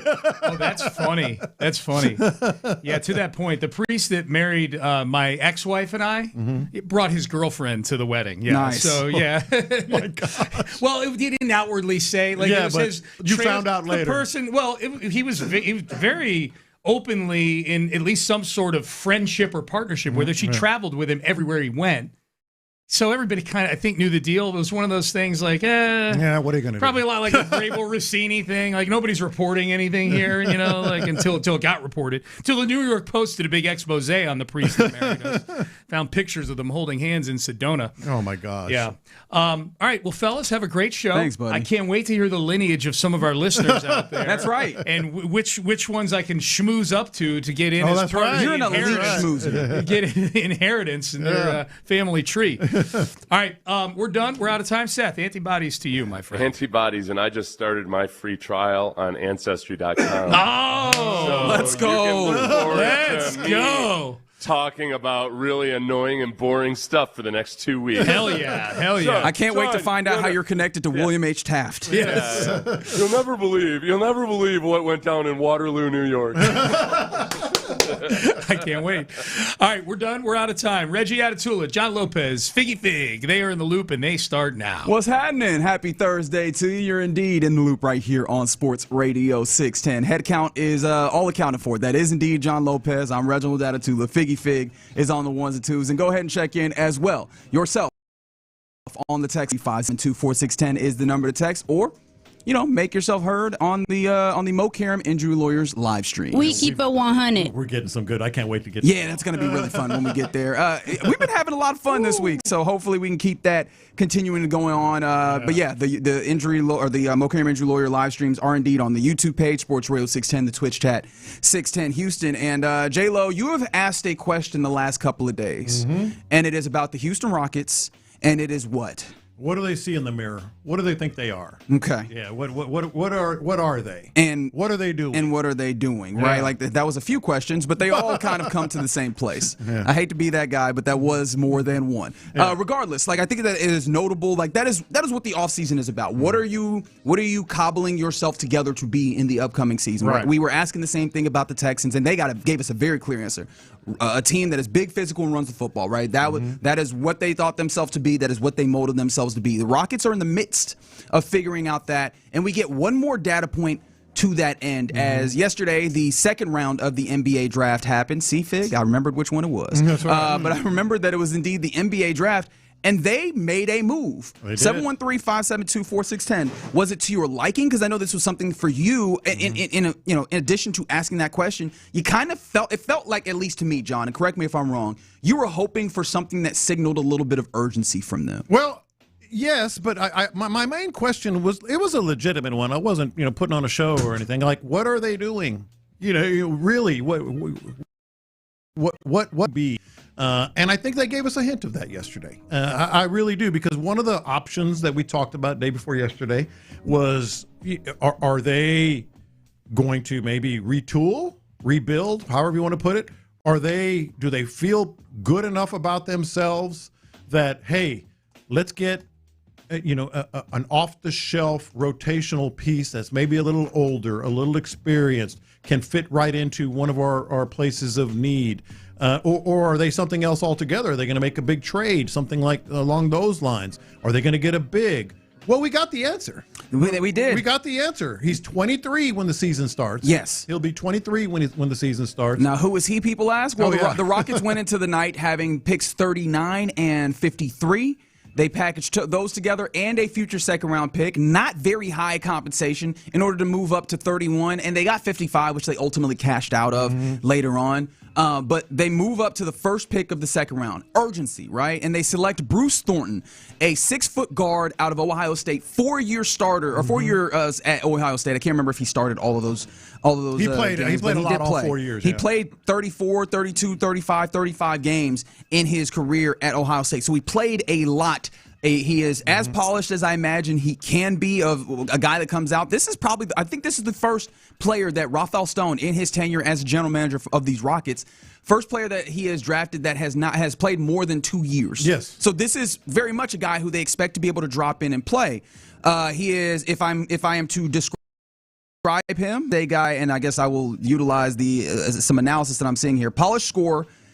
Not quite a 3-level scorer, but I mean, he shot pretty well from 3. I think it was 38% from 3 his senior season at Ohio State. So he can do that. Maybe he's solid on the pull-up. He is not like a true out-and-out point guard, but he can be a playmaker, makes the right decision, gets downhill. He is sizable. He is built like thick. He's built like a football player. Literally, he has a couple of football players in his family, both, I think, sibling and father, right? So he's built like a football player. So this isn't one of those develop into his body type guys. He drops in and immediately feels like a young Fred VanVleet that you're hoping can handle backup duties or maybe some level of rotational duties, and also has some capability of playing off ball. This is a guy immediately that you go, if Summer League goes well, if preseason goes well, he is in your rotation of 9 to 10 guys that you're playing basketball Well, with. let's hear the scouting report from NBA TV and CBS Sports, Adam Finkelstein. Yeah, I'm going B. I think this is very solid. There's usually an inverse correlation between volume and efficiency, but that was not the case with Bruce Thornton. He was Ohio State's all-time leading scorer. He put up points for all 4 years, but in the last year alone, how about this? He ranked in the 90th percentile or better in all of these categories: coming off ball screens, in isolation, spotting up, posting up. The bottom line, you could put this guy anywhere on the floor, and he was a high probability bet. That gives him the type of flexibility, optionality, as they say in the NBA, that's going to make him a very valuable role player on a Houston Rockets team that has lacked some depth at the point guard spot in recent years. All right, so there you go. We got our answer. They feel like they have to feel like they can place him right into the rotation if everything goes well, as you pointed out. Now, 2 questions. Do you think that's good enough? And how does that affect Reed Sheppard? I think that this affects Reed Sheppard well. I'll answer the latter rather than the former, and we'll move backwards. I think that affects Reed Sheppard well. I think now I'm going to lean on my priors, but I think that people appreciate when you are consistent, right, and maybe not a flip-flopper, although I don't view that would be the case. I've long said that I thought Reed Sheppard was better utilized as an off-ball movement shooter. Him having capability of being on ball is cool, but I think that he is better used almost like a J.J. Redick, not exclusively. I think that this is a different iteration, and he's a different guy. You should be able to use some of his abilities as, I guess, a secondary playmaker or, a less prominent playmaker. But if you have a backup guard that you can play that maybe can handle some of those things, it allows Reed to move around. For defenses have to watch the ball and watch this guy who is a clear threat. The only thing that I ask is, can they play together? Because Reed Sheppard is a smaller guard that you wonder about being able to hold his own. And now Bruce Thornton is a smaller guard that has good defensive, he has a good defensive IQ and mindset. But there are questions of when you get to the next level, how many guys can he guard? Can he be somebody that's picked upon? Even though he's stout, he's still 6 foot, and maybe you have a bigger dude be able to bully him in certain instances, especially when a majority of the league, their guards are 6'4", right. 6'6", right, in that range. But outside of that, if he can indeed be some level of Fred VanVleet light, gives you an opportunity to, have an answer for who do we turn to in the immediate term of we're going to a secondary ball handler, even if we're still going to have Amen do some of it, if we're still going to have Reed Sheppard do some of it. But remember what we talked about at the end of this past season. This experiment of having those guys be primary ball handlers did not work, and it was kind of a waste in a way because they were pulled away from the things that they do well. Yeah. Putting someone in that space allows those guys, both Amen and Reed, to slide back to the things that they do well and allows them to give you more benefit for what you want from them on your team. I agree with that. I think it's possible. I mean, we'll see how it plays out, but I think the more important question is that enough? Because they absolutely positively, you've mentioned Fred VanVleet a couple of times. I mentioned him before the show. I think they drafted a mini-me. They drafted a mini-me. I'm sure his locker's going to be right next to VanVleet. I'm sure, it's going to be do what he does, watch him. Correct. All that stuff. Is that enough? I mean, we all landed the other day on they need a big. Yeah, we all landed on they need a big. But that's all in part because I wasn't sure that they would go for an undersized guard. And he's the same size. He's 6 foot. Right. Yeah, and so, I mean, he's right. He's an undersized guard, right? You'll agree with me on that. That's why he's a mini-me. And so the other guards that were available there were guys that weren't immediate impact guys. Right, I know that people were looking at. Oh my goodness, I'm mixing names. Is it Isaiah Evans, right? The guy who was thought to be the best guy still left on the board. He is a little bit more of a project guy, although he's like a movement shooter, right? I thought that those were the guys that were available there that were the best available. But of course, they seem to move, and I agree with this, towards what's a guy that can help. And I appreciate that because I don't think that this is going to be the end-all, be-all. I think that they'll still make the moves that we've talked about, which is around the edges, trying to add veteran players that are maybe either low salary or that you can fit in with some of the moves that you make if you mid-level exception. They have opportunities to maybe move off of some of the salary that they have. I think that those moves paired with this one can allow you to change up the back end of your depth with guys that can maybe fit together better. And all of a sudden, again, at least one of the takeaways I took away from the playoffs is, can you get a team that fits together better that allows your stars, your good players to elevate what they do? But again, is that enough? There's not really a great answer all the way around. It's hard to say yes. Right now it is, without knowing what else they have in their back pocket. It's hard to say yes, because he's you also have to wonder, okay, what's his upside? The good news is that's the question. The good news is he's 23 and he's played 4 years and he does a lot of things well. The bad news is he's 23 and he's played a lot of years. How much better can he get? And maybe the larger thing is when we were looking for upside on this Rockets team, it wasn't going to be a second rounder. It will be 23. Right? The second rounder isn't who you were thinking, hey, what is the upside there? The upside that you're thinking about is, what is Jabari's ultimate upside? What is Tari Eason's ultimate upside? What is even Alperen's ultimate upside? What is Amen Thompson's ultimate upside? That's the thing that they've talked about is this team will be better because those guys grow. Those guys' upside is what they're continuing to think of, and everything that they add, I think, in this offseason is going to be more of a factor, unless they make a big swing, which we've talked about. It's going to be more of a factor of who are the guys that we can put around the around the talent that we're looking to develop that allows them to develop. And I think having a backup guard like Bruce Thornton, assuming he does what he's supposed to do, allows Reed Sheppard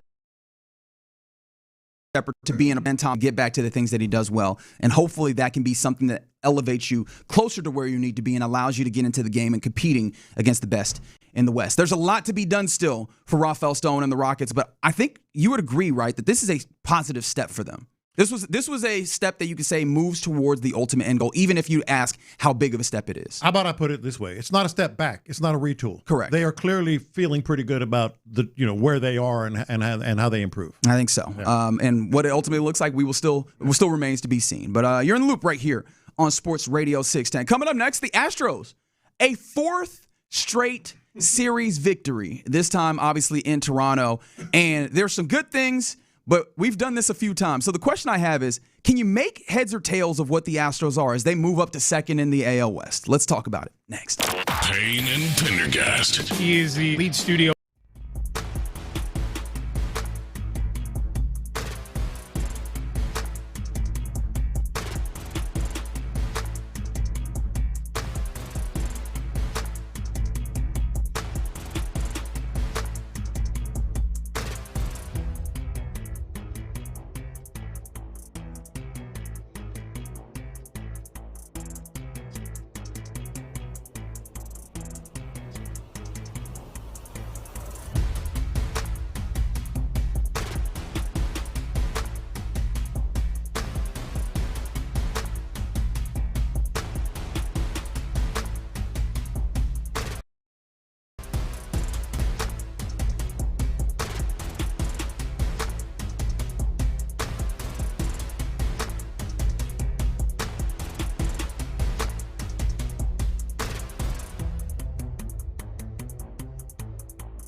610. In the Loop is powered by Mokaram Injury Lawyers. Heard in an accident? Call Mokaram Injury Lawyers at 281-222-2222. Figgy, let's hit him big time. Houston, let's get in the loop. You better get ready because we're going to show up and show out. With Reggie Atatula. Always live, always local. What do you say? I don't care about the labor, show me the baby. Don't tell me about the waves. Just bring the ship in. Okay, that's a different one. What'd you say about a baby? You've said that one specifically. Don't get out. Figgy, help me out. I have not said He's that gaslighting me right now. You're in the loop on Houston sports leader, Sports Radio 610. Yeah, you're in the loop right here on Sports Radio 610. Happy Thursday to you. OG John Lopez to my right. I'm Reginald Atatula. Figgy Fig is on the ones and twos, and you rolling with us on this fantastic day in the great city of Houston. Hope that you are enjoying yourself to this point. Maybe you're getting baseball fever because the Astros, in a way, are indeed rolling. Their fourth straight series win after a victory yesterday in Toronto, where Mike Burroughs gives you 6, and boy, Maddox, you said. No, Mike Burroughs. Oh, okay. I mean, he kind of tried he did his best. Mike Maddox yesterday, didn't he? Yeah. 6 innings, and I got to apologize to B. Scott, who obviously we'll hear later on today on the drive. Yesterday during the cross, he was like, "Hey man, the over/under on home runs he gives up is 1.5," and I was like, "Easy money." Yeah. Nope. Under. Only one home run given up. One in the first inning. Yeah, one in the first inning, and then he locked the bleep in. Yeah. And the Astros get yet another victory. They are, honestly, something that kind of goes under the radar if you are not paying too much attention to it. They are 2.5 games back of the Mariners, which is now tied for second in the AL West. They're moving themselves up. They're winning games. They're giving themselves an opportunity to contend in the ways that they say that they will always. And how do you make this, ultimately, is the question that I ask. 713-572-4610, because we've done this a few times. Sorry, Lopez. Sorry, Figgy. Mm-hmm. I've done this a few times where... Are they getting lucky? Yeah. Is this something that's a thing? Is this starting to? Will this be a trend that leads to them playing better baseball? And more often than not, the answer has actually been no. Reggie, you were getting ahead of yourself, right? And so the question I ask is they're finding ways to win games here. They're winning series. There's a few other things again, I think that the defense looked really good last night. Shout out to Cam Smith with a phenomenal grab. You're getting more people than just the big names that are impacting, whether we talk about the back-to-back-to-back home runs, talk about Joey Profito with the big triple late yesterday. I think you're also getting the pitcher rehab that the Astros have been known for. That seemed like it came up yesterday with Mike Burroughs. And so all of these things are things that have been a part of the Astros when they have been great over the last decade. And we've seen them in bits. But do you believe in it? What do you make of this? Are they really doing it this time? Is it all coming together? Or is this just kind of flashes that ultimately will not render the results that we're hoping that they do? How the hell could any of us know? Seriously, how the hell could any of us know? Every time you think you're out, they suck you back in. That's right. That whole thing. Shout out to, what is that, Pacino? No. What was it? Was it Pacino? Anyway. Yeah, it's Pacino. And that's what they're doing right now on the YouTube page. Somebody's saying, "Hey, Lopez, you still don't think they should be buyers at the deadline?" Yes, I still don't think they should. They absolutely should not. It's time to buy. Absolutely, positively. Time to go to the market. Should not. Maybe part of the reason you shouldn't is because of what you're talking about. What a sell! They're finding some things that are working right now. The division remains weak. How big of a factor is that in buyer? Buying that's or the selling? whole factor. Yeah, exactly. Right. This is still a team that is a number of games below 500. I think the number is currently 4 games below 500 still. If you talk about run differential, which isn't the end all be all, but usually is a statistic that at least gives you some indication of where you are. Minus 39, still 39 runs in the red there on run differential. But they have won 6 of their last 10, and they seem to keep stacking these together in the midst, mind you, of, again, the 13 games in 13 days where this was supposed to be one of those places where it gets difficult, and they found a way to actually continue to stack up enough victories. I mean, the Blue Jays were on to something. They were about to be over 500 for the first time, I think, since the first week of the season before day before yesterday's win, and now they lost 2 in a row after that first one. Yeah, and it's weird. Good teams get lucky. We know that. Yes. But the Astros have gotten lucky a couple of times. Maybe they're good. Maybe they're just lucky. Who knows? They were very fortunate yesterday in a couple of ways, but they won the game. And so you ask the question of how does this make you feel in terms of are they making moves? Are they finding their old hints of the boogeyman? That kind of thing. Maybe. I mean, no one can sit here. I mean, we are all Astros fans. Even the staunchest Astros fan, if you're saying, here we go, this is it, buyers at the deadline, let's do it, I don't know if you're really looking at this with clear eyes, because there are still things that, number one, it's a weak division, and maybe that's a reason to do some things, but it doesn't mean you're that good. You're still 4 games under 500. You are doing some things. You're finding a little bit of that pixie dust with the pitching. Mike Burroughs is the perfect example. But it's not just Mike Burroughs. Yeah. I think also what gets me there is literally your 3 pitchers before this are all pitchers who have been pitching fairly well, and they find a way to, all of them having, not having the stuff on the day, but managing to battle and get themselves deeper into games, right? Yeah. This was something that plagued the team earlier in the year, where you couldn't beg guys to go give you 4 2/3 on a bad day. Hell, I don't know if you could beg them to give you 4 2/3 on a good day. Exactly. Some of these times. And they've managed to scrap it out. The resiliency, because I do roll my eyes when teams do we're just resilient. I'm like, all right, okay. It does feel like it's showing through, and maybe that ultimately is like the calling card of what this team is. That they're just going to keep scrapping till it comes due, until the time comes, and that's what they're doing as they're getting the reinforcements back. Like, they're even at a place where now you're looking at some of the starting pitching, Christian Javier had his final rehab assignment. There's a couple of TBDs or to be announced on pitchers for this weekend. He might be one of those, right? You might be finding that the Astros were able to stay close enough, or maybe really the rest of the league was able to fall back enough that the Astros stayed just in touch enough that now they can get going. And I think that if that is indeed the case, right? If it is that enough of that championship DNA, whether it's, hey, Mike Burroughs, we're going to send you to the pen, we're going to work on your arm angle that for some reason is out of whack from the previous 2 seasons, get that back, and now you look like Mike Maddox. We can do things like that. We can get our defense up to snuff from time to time, and maybe we can get them to do it more consistently. We could get just enough offense. Josh Hader is back, locking things down.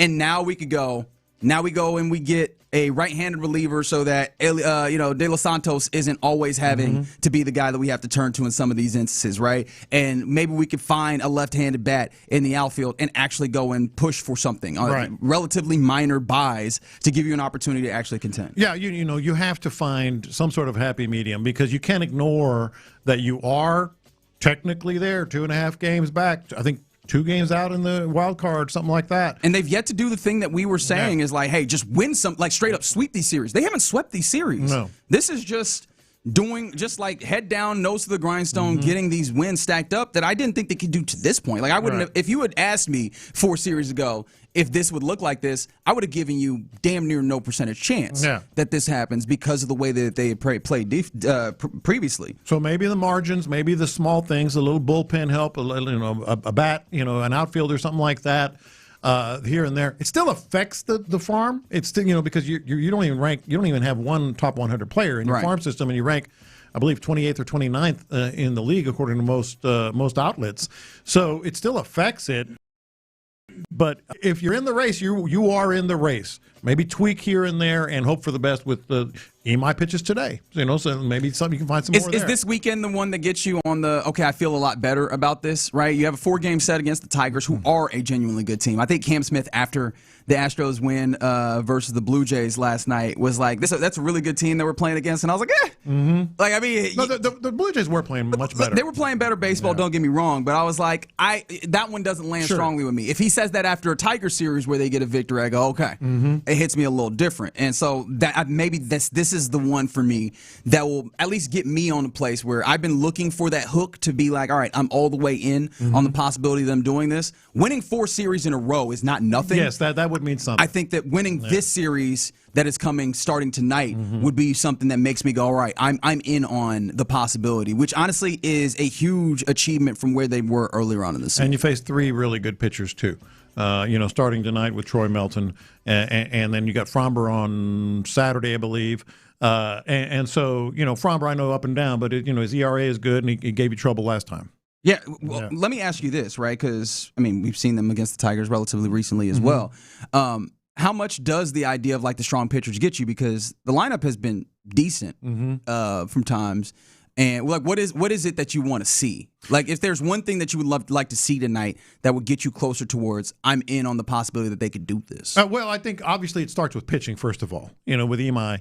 And then you got Arrighetti, tomorrow. But I think offensively, it's been outside of the back-to-back home runs. It's been the usual suspects, and it's been the guys at the top of the order, the guys in the meat of the order, doing most of the damage. I think you need to find some balance and move, get the conga line going more at the bottom of the order.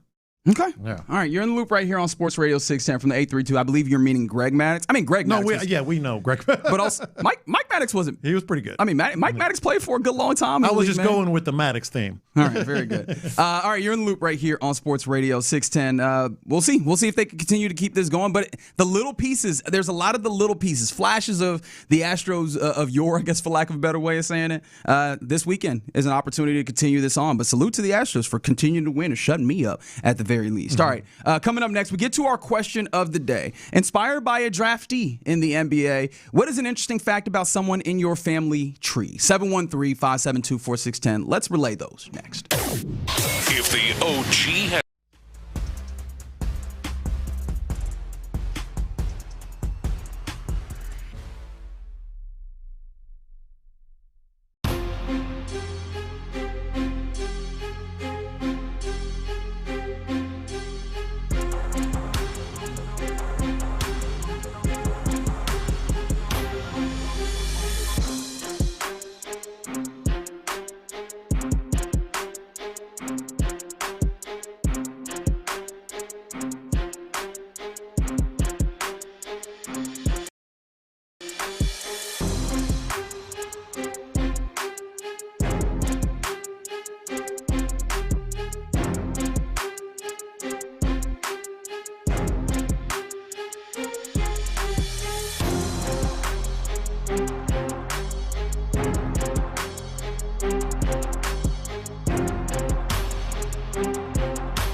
773-NETWORK. That's AmericanEagle.com, 773-NETWORK. Injured? Call Mokaram Injury Lawyers, 281-222-2222. Sports Radio 610 presents live from the West Point Lincoln and West Point Lincoln of Sugar Land Studios. Here's In the Loop with John Lopez and Reggie Atatula. You're in the loop right here on Sports Radio 610. Let's get to the question of the day, why don't we? Yesterday, second round of the NBA draft happened in Brooklyn, and the Rockets ended up actually making a move. They ended up moving up in the second round to the first pick in the second round and picked Bruce Thornton out of Ohio State. Funny enough, I was hanging out with Figgy when they did that, and I was like, Figgy, what you know? He's like, I don't be watching them play basketball. Yeah, I've been out on Ohio State basketball for a little bit now, man. They've been so. Yeah, sometimes they get you. We be like, okay, they're in the tournament. Okay, bounce out of the first round. And you're like, no, thank you. Every single time. Actually, not good here. Yeah. Yes. So, but yeah, they added something in the second round, and it seems like it's an interesting player. We'll talk more about him as we go. But 6-foot guard, highest, I guess, most career played basketball history. So shout out to that. Definitely a scorer, can shoot the three, can pass. Maybe not a high level all those, but he seems like he could be a solid drop in and play backup point guard, and that seems like something that the Rockets rather could very much use in this period of time. So be very intrigued to see how they continue to build, because that can't be it. It can't stop there, and it's just this is what the Rockets are doing. Yeah, no, it can't be it. But you know, we said it earlier. They're giving you an indication that they feel like they can tweak. Yeah, they can tweak. They do feel don't like that's need the to do case. anything major. Yeah. Well, at the very least, so that happens on draft night for the Rockets. But then also on draft night, we learn about who's this? Richie Saunders. Richie Saunders, who actually was. I saw one mock. He was mocked to the Rockets at one point, but that's just one opinion. Anyway, his great grandfather invented tater tots, which I also kind of feel like, how do you prove that? You know, how do you? I guess it was because people are like Ore-Ida tater tots. You know, yeah, because he was a partner in Ore-Ida, potato company. Kind of confirmed that. So he invented tater tots. It reminded me of the old movie Michael. I don't know if you all ever saw that with John Travolta. He was an angel. Remember that? Nope. He said he invented standing in line. Like, how do you prove that? Yeah, that's not a thing. That's not a thing. But it got me thinking about interesting facts. We all have someone in our family tree. I mentioned earlier, if you weren't listening, like my great grandfather, very close. I mean, that's just 3 generations. Was a Catholic priest. He was an actual, but sired children. He was from at least one child. He was from Seville, Spain, or thereabouts. And around what time of the year? Like what year? This has got okay. So my grandmother was born. This is about 1833. My grandmother was born in like 1901. So I'm guessing late 1860s, 70s, somewhere in there. Okay. That's not that long ago.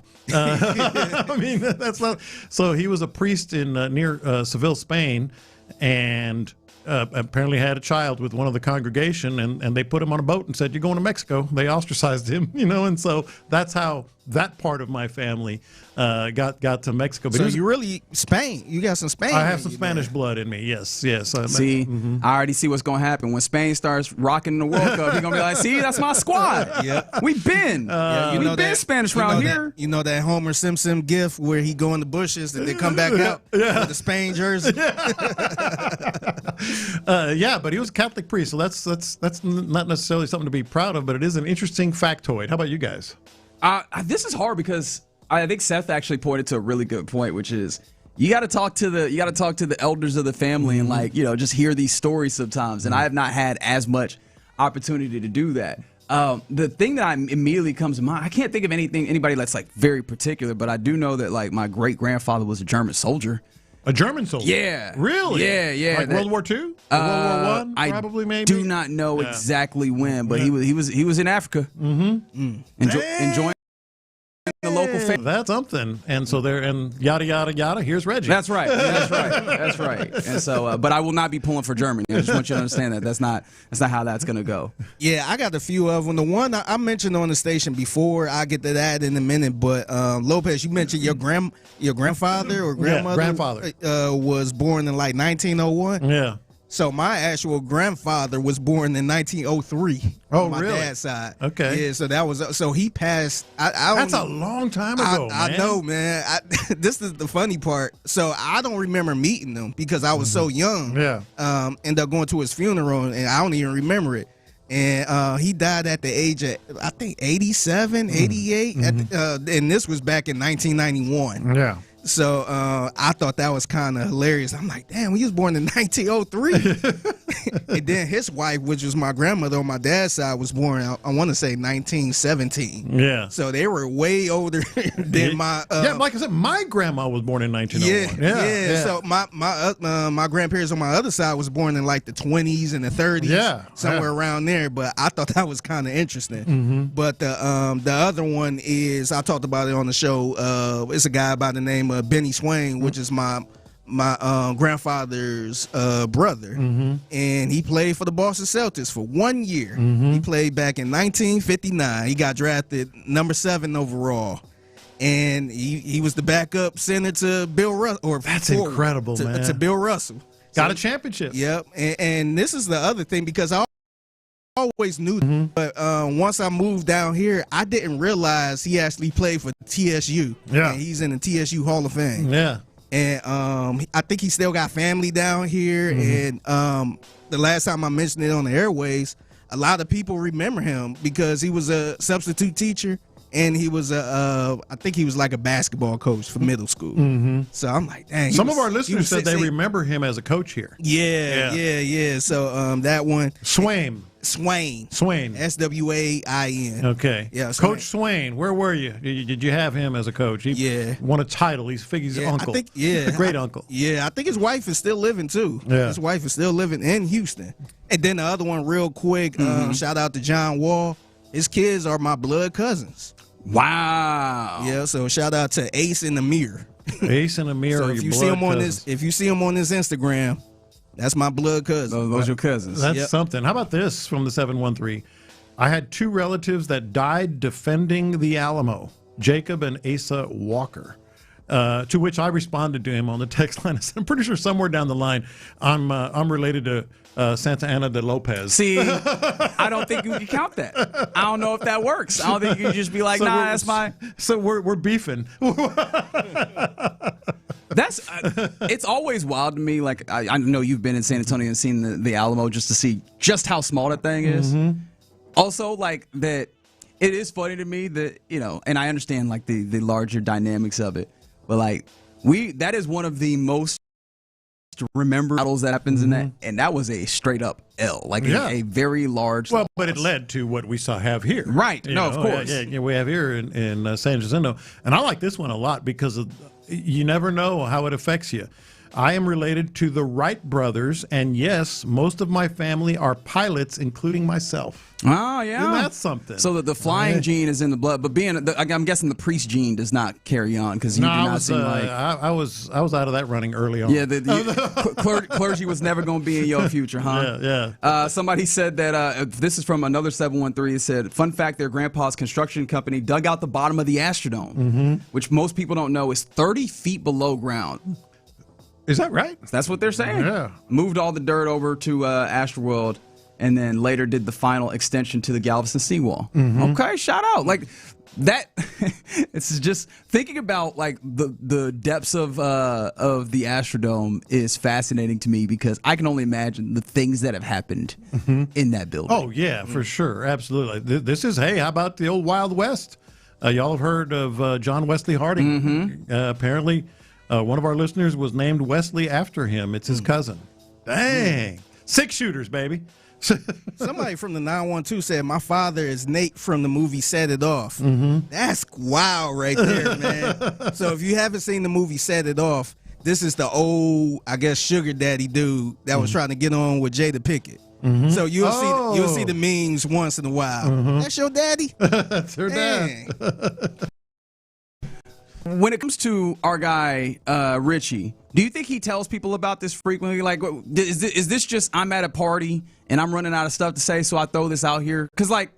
It'll get people talking. But this is the thing. Like, is that the conversation that you won't What I think, well, it depends on the story. Like the Wright brothers, and we're all pilots. That's pretty cool. Yeah, that's a pretty solid. That's a pretty solid. Or mine. That's a real cool one. Did you know my great grandfather was a priest? I don't know if that's the same type. Wait a minute. How does that work? You got to walk in his footsteps. Man. Yeah. Keep the legacy going. Mm-hmm. I've already told you guys, but I don't personally rate tater tots, so like that one wouldn't go for me. Like I'd be like, oh, so your dad made, or your I guess someone in your family. I love tater tots. I think tater tots are fine, aggressively fine. I think they're just Honestly, a nice little treat, especially Sonic. Sonic has good tater tots. It's just mushy on the inside, man. Nah, man. I'm not my favorite of the crinkly cut. We like crinkle cut. It's mushy on the inside. Somebody said apparently Jay Prince is my cousin, which, okay. Yeah. Could have been signed to rap a lot, or mob ties. Yeah, look, your words, not mine. I don't want those problems at all. Somebody said I'm related to Thomas Jefferson, just like every other black person I know. Fair enough. You know, I got an uncle named Thomas Jefferson Gilliard. Really? Yeah, my Uncle Tom, rest in peace. His middle name was Jefferson. See, you've got an acceptable story there. And then I had another uncle named Robert Lee Gilliard. Robert E. Lee Gilliard. Robert Lee Gilliard. Yeah, that is very special. And then someone said their great uncle was personally reprimanded by Dwight Eisenhower. Oh wow! For reselling army rations. Man, it's in your blood. Great-great-grandfather, Paul von Hindenburg, former president of Germany. Huh. Dang. Okay. This made me want to dig into the family history. Yeah, see, this is the thing is like, especially on my dad's side. I have never gone on any of them sites. Yeah. I'm always very skeptical of giving up information in that way. Well, I was always skeptical of the story about my great-grandfather because you hear it as you're growing up. And I didn't even think of it when I was just curious, and I did 23andMe. Mm-hmm. And sure enough, like all the splotches of your ancestors are color-coded. And sure enough, a lot in Texas. This is where you give them your DNA, huh? Yeah. Don't go doing no crimes. They're gonna know it's you. A lot of the strongest colors were in Texas. Pretty strong colors in Mexico, and there was one splotch around Seville, Spain. I was like, I'll be damned. If there's one thing that you want a family member to have invented, what would it be? Invented? Yeah, because obviously Richie got his family member, his ancestor, invented the tater tot. Is there a thing that you're like, man? I'm trying to think of like the perfect answer. And I probably shouldn't think of a perfect answer. Like, is it like probably some type of fishing reel for you? Would that be like a point of pride? Braided fishing line. Braided fishing line is to change the entire industry. Yeah, so that you'd be like, no, I come from a good stock. Yeah. My people do this for real. Yeah. Okay. All right, fair enough. Somebody said Grandpa helped dig the underground tunnel that runs from Mexico to the U.S. for safe transportation of goods. There you go. Oh, that just reminded me of another interesting quirk. My mom's brother, my uncle, equivalent of Air Force One in Mexico. He was a pilot. He was a really, really acclaimed pilot in Mexico and ended up for a couple of years flying the president around. President of Mexico around. Now this is my type of answer. Uncle played for the Nigerian soccer team, longest reigning captain. That's what I like hearing. That one lands with me personally. All right, you're in the loop right here on Sports Radio 610. Coming up next, let's go around the NFL where there are this time of year. Back in the day in NFL news, used to be reading the police blotter. Unfortunately, we have occasion for that again, as there's an NFL player who is in deep, deep trouble. We'll talk about it next. The Drive with Stoerner and Hughley. The Astros are not a team that can play the whole, all we need to do is win series.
West Point Lincoln and West Point Lincoln of Sugarland Studios. KILT FM HD2 Houston.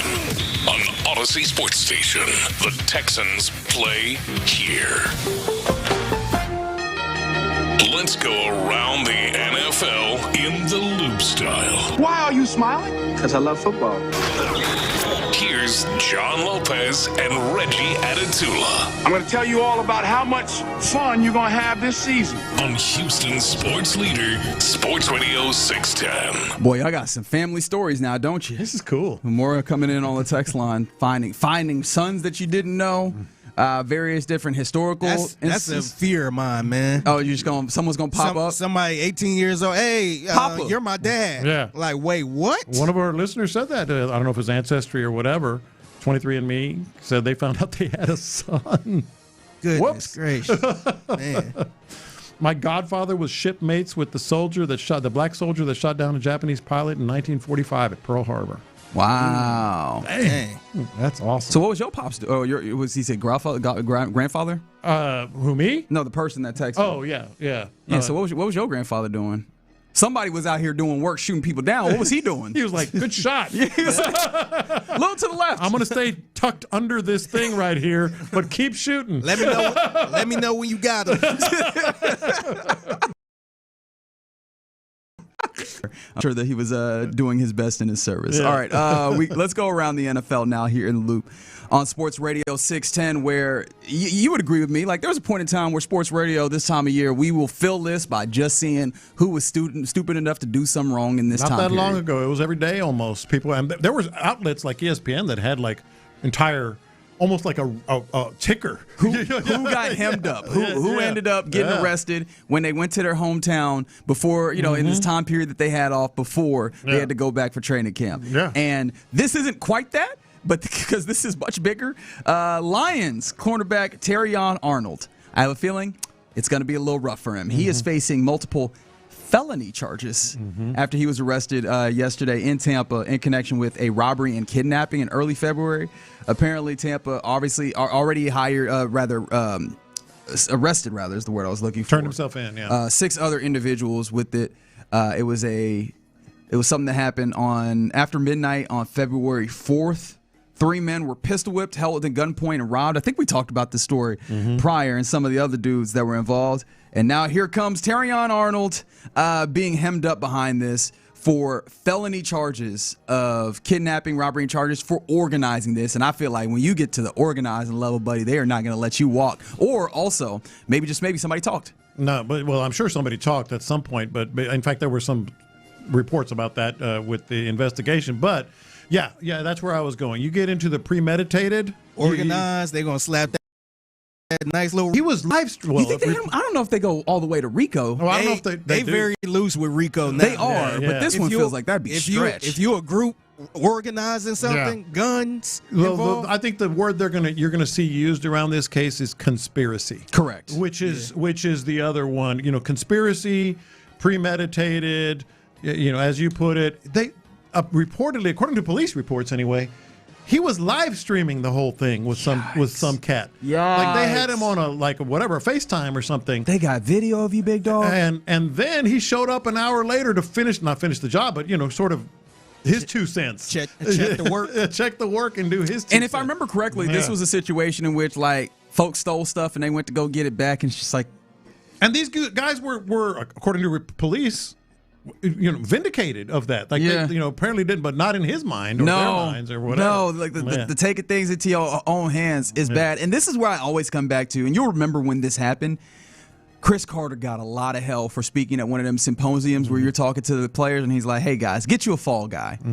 And people were like, that is a terrible message. How dare you say that? And I keep looking at it. I've always since then been like, but is he wrong? Like, obviously, spiritually, you want to. Yes, he's wrong. You want to more tell people don't do bad things, but also just, hey, man, you should be disconnected from the problems. Hey, I know that it sounds like I am advocating for bad stuff to happen, but this is what they do in college football. Like, how many college football coaches were able to keep skating because they were like, well, I didn't know that these bad things were happening downstream in my program. Yeah. Give yourself a little bit of distance from the nonsense that happens at times. Kind of apples and oranges in this case. As opposed to like paying some college athletes versus conspiracy to brutalizing some dudes. Well, you say pay as college athletes. You know college sports. There's a lot of different places. Like also, you talk brutalizing was happening in some of those instances as well.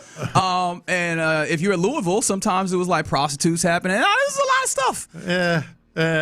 Don't do what Reggie just said. Don't do what I'm Reggie giving just you said. sound realistic advice. This is pretty much drink all you want, put the car in automation, and let it drive. And go to sleep in the passenger. Disagree. Strong disagree. That's pretty much what it is. I don't think so. No, but on a very, very serious note. Correct. This is one of the worst things that he could possibly have done. Just the conspiracy of it all, the pre-planning. Kidnapping and, terrorizing. All the words that send you to prison. Whenever I hear pistol whip, I feel like I get all the details that I really and truly need. Yeah. Man, and all over. Primary conspirator is the word that is used here. There we go. Like this really and he's a good cornerback for the Lions. Like obviously the football aspect of it is far from the most important, but is the place that we come to with this as we go around the NFL here. That really stinks for the Lions because this is not going to go quietly. Like there is going to be at least a missing of time, and this might like kind of derail his career with them for a period. I think it's trending in that way. It's trending that way for sure. Do you think he get out of this any type of way? Well, no. Like an instance of like doing. Well, I think we're beyond the point of like doing any little pleading to make this better. Yeah. The short answer is no. Now maybe he doesn't go up the river, for as long as other. You think he could end up with like probation of some sorts? I don't know about probation even, but rather because by the way, we didn't even mention this. You could go to prison for life. Yeah, correct. I don't think he's going. That's what I'm saying. I don't think he's going to prison for life. Yeah, I'm just wondering if it's going to be a thing where it's like, oh, this person was really in charge of everything. I had nothing. Well, that's where the fall guy comes in. That's why I'm wondering if he's going to come out of nowhere and sing like a bird. Oh, and find somebody else to go with. I don't know if there's going to be another one to get here, man. I think 3 to 5. You know what?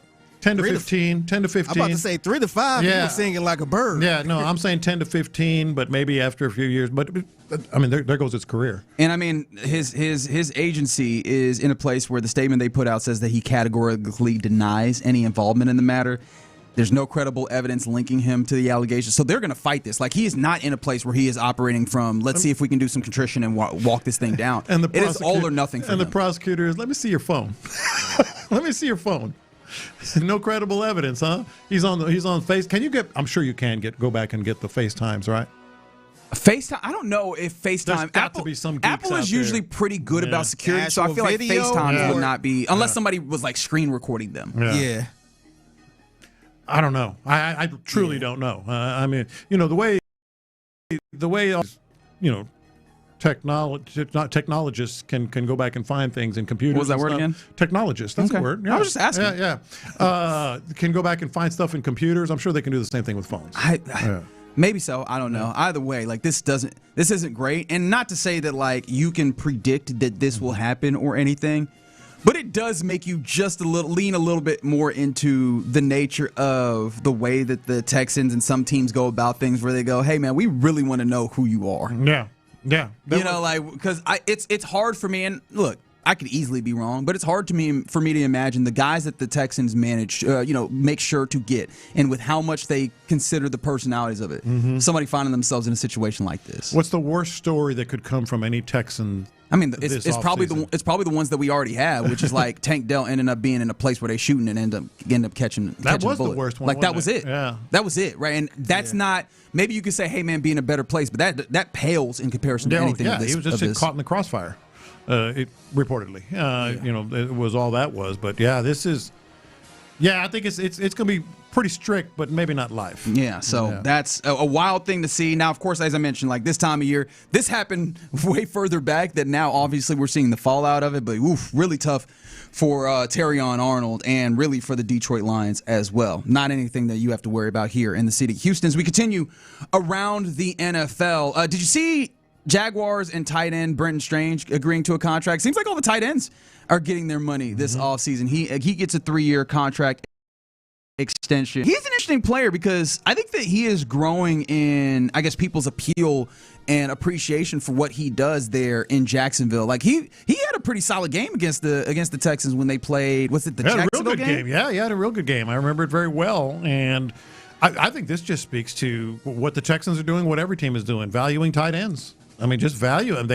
This is today's NFL, so pay them. Yeah. So I mean, salute to him. I guess that's going to be a guy you have to keep an eye on, especially because like he's 25 years old. Like he's still walking into I guess that kind of prime of the career. And I really do like the pass catching core of the Jags because it's not one where there's a particular name that flashes, but you look at all of them together and you go, this is a really good pass catching core, especially as long as they continue to have a really cohesive offense. When you look at Brian Thomas Jr., Parker Washington, obviously they added Jacoby Myers, who was a revelation last year. And then like the tight end like Brenton Strange, that is a really palatable passing catch. It is very palatable, and it does make you think. We're sitting here thinking about maybe the Texans pass catchers, have a chance to break through this year. I don't think they have as good a chance as the Jaguars pass catchers. Well, yeah, and the Jaguars pass catchers were already there. Like they lean heavily like into passing. Brian Thomas and some of these others that have, those are the ones that you think maybe they can really break out. Power rank the pass catching cores in the AFC South for yourself. I think the Jaguars are one. I think Jaguars are one. I would agree there. Probably Colts too. You put the Colts with Alec Pierce, Josh Downs, Tyler Warren is the big one that I think helps push that forward. The problem is like when it comes to a pass catcher in the league, without question, Nick Collins. But then the question then becomes, what does Jaden Higgins, what does he become in the context of playing football? Because I think it's very interesting to see the ways that he's developed in the offseason. But that connection with C.J. Stroud has to be golden, I think, for that to show up. And then Jalen Noel is the real wild card here because if he can be that explosive threat, but you could agree. Bigger ifs here than elsewhere. I mean, I would say for sure Nico Collins. But as a group, it'd be Jaguars, Colts, then Texans. Okay. Yeah. Wow. Okay, you got them third. All right. Well, they have an opportunity to be higher, obviously, but it's going to have to show up. Let's continue around the NFL. Well, you talk about pass catchers. How about this for one? DeAndre Hopkins, former Texan, bounced around the league a little bit recently. He is still looking for a place to ply his trade this year. And tell me how you deal with this. A little early buy or sell, if you will. Veteran wide receiver DeAndre Hopkins, as he's still a free agent, said, going into year 14, I would love to play for a competitor if that time came. I'm not in no rush to go out and be a regular season superstar because for me, I'm not getting a contract extension. I kind of love it. I think it's sort of, we've seen a lot of athletes do this, just sort of come in later in the season and ramp up for a postseason. So, I think it kind of puts the Texans on the map, doesn't it? That was what I was saying is like, this kind of opens up because the question I had about DeAndre Hopkins is what role would he want? He wants a contender. I don't think his ego is as big anymore, if it ever was. Featured guy. That was something that I wasn't sure about. I don't think so. Well, remember, he's kind of tipping his hand. He's like, I don't need to play all season. I just want to come in and get to a. I think he's kind of changed his approach. But I think those things are not mutually exclusive. I do think that some of that is I want to play for a contender, and I'm willing to wait for the situation that allows me to be some level of impactful. Because I still, and maybe this is a lot because I'm leaning on a singular tweet, but I remember there was a play from late in the Ravens season last year where there was a ball thrown somewhere and it was like why didn't they throw it to DeAndre Hopkins or something like that, and Hopkins commented or like quote tweeted it and basically expressed his like how he felt like he was being underutilized in general. And I'm like, at this point in his career, it seems as though he still has that belief that he should be utilized to some degree, right? To not nothing and not just be a whenever we get you the ball is when we get you the ball and you should be happy with that type player. And this kind of seems like it falls in line. However, I'm good with that because it seems like he's going to be a guy that tries to stay ready. And if there's a team that needs him, that pops up. And what were we just talking about? Depending on how this season goes, if the Jaden Higgins, connection maybe does not connect, would that be something where you go as a potential late season jumpstart of can I get a guy who, red zone threat type guy in DeAndre Hopkins who we know he could be? You could just tap in that way, right? No, I think it puts the Texans much more in play. I don't agree with your point on, he would come in and sort of demand the ball. I think he would want to be utilized. Sure. But utilized as a number 2. Or a number 3 in some situations, depending on what they're doing. I don't think he's in a place where I'm coming in to save the step aside. No, but I don't think that's what I'm saying. You talk about utilized as a number 2. I don't think there's a lot of places where DeAndre Hopkins should be stepped in and utilized as a number 2 wide receiver. I said or number 3. Number 2 or number 3. And so I think but again, it doesn't just put the Texans in play. It puts a lot of other teams like the Texans in play. Other contenders too. Yeah. I mean, that just keep that in the back of your mind is basically what I'll say, is that DeAndre Hopkins is out there, and it seems like he has come to terms with the idea of it's not going to be camp. It's not going to be at the start of the season. I'm just going to hang around, and someone's going to need a wide receiver, and I will be there to step in to help them, realize their potential as contenders.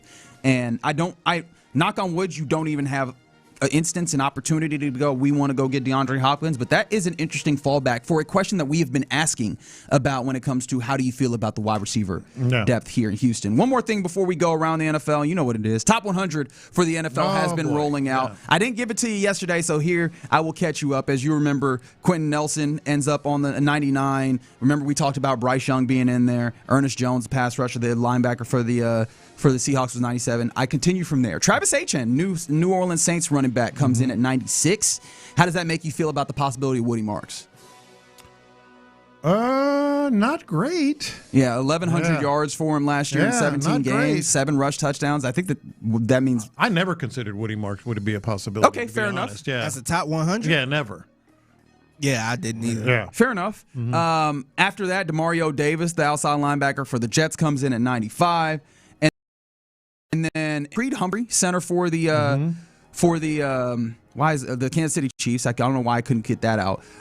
He only had 8 quarterback pressures allowed last year. Damn.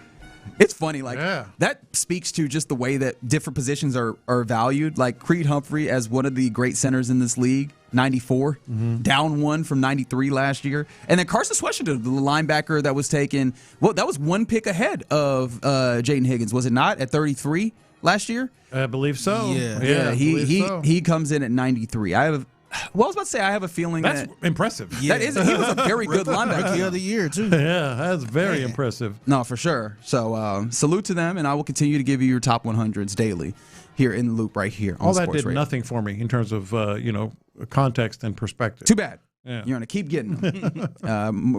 The updates will continue until morale improves. All right, you're in the Loop right here on Sports Radio 610. Somebody said, who wears number 10 for us?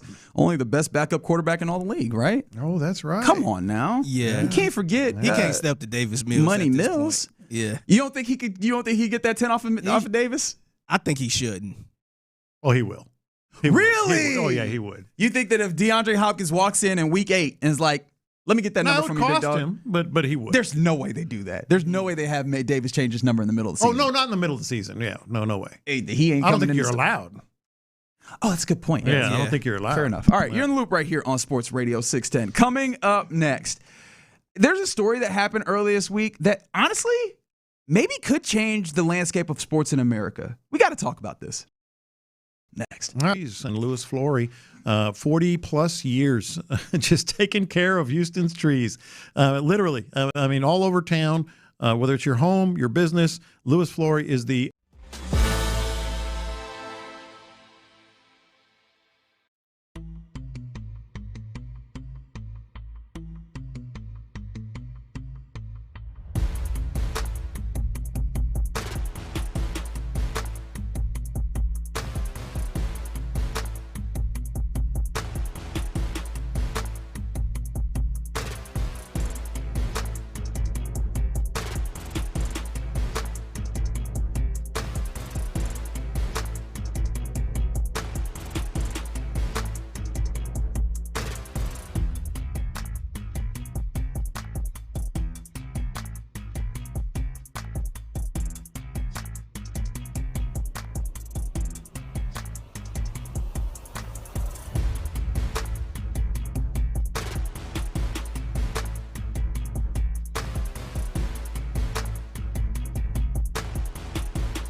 Sports Radio 610.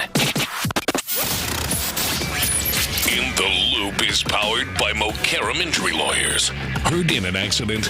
Call Mokaram Injury Lawyers at 281-222-2222. You're in the Loop here on Sports Radio 610. 713-572-4610 is the number to text. Always appreciate you getting involved here in the conversation. And did you guys have this same feeling if and when you saw this particular news? Because it feels like it's one of those things that could be a kernel growing into a watershed moment in American sports.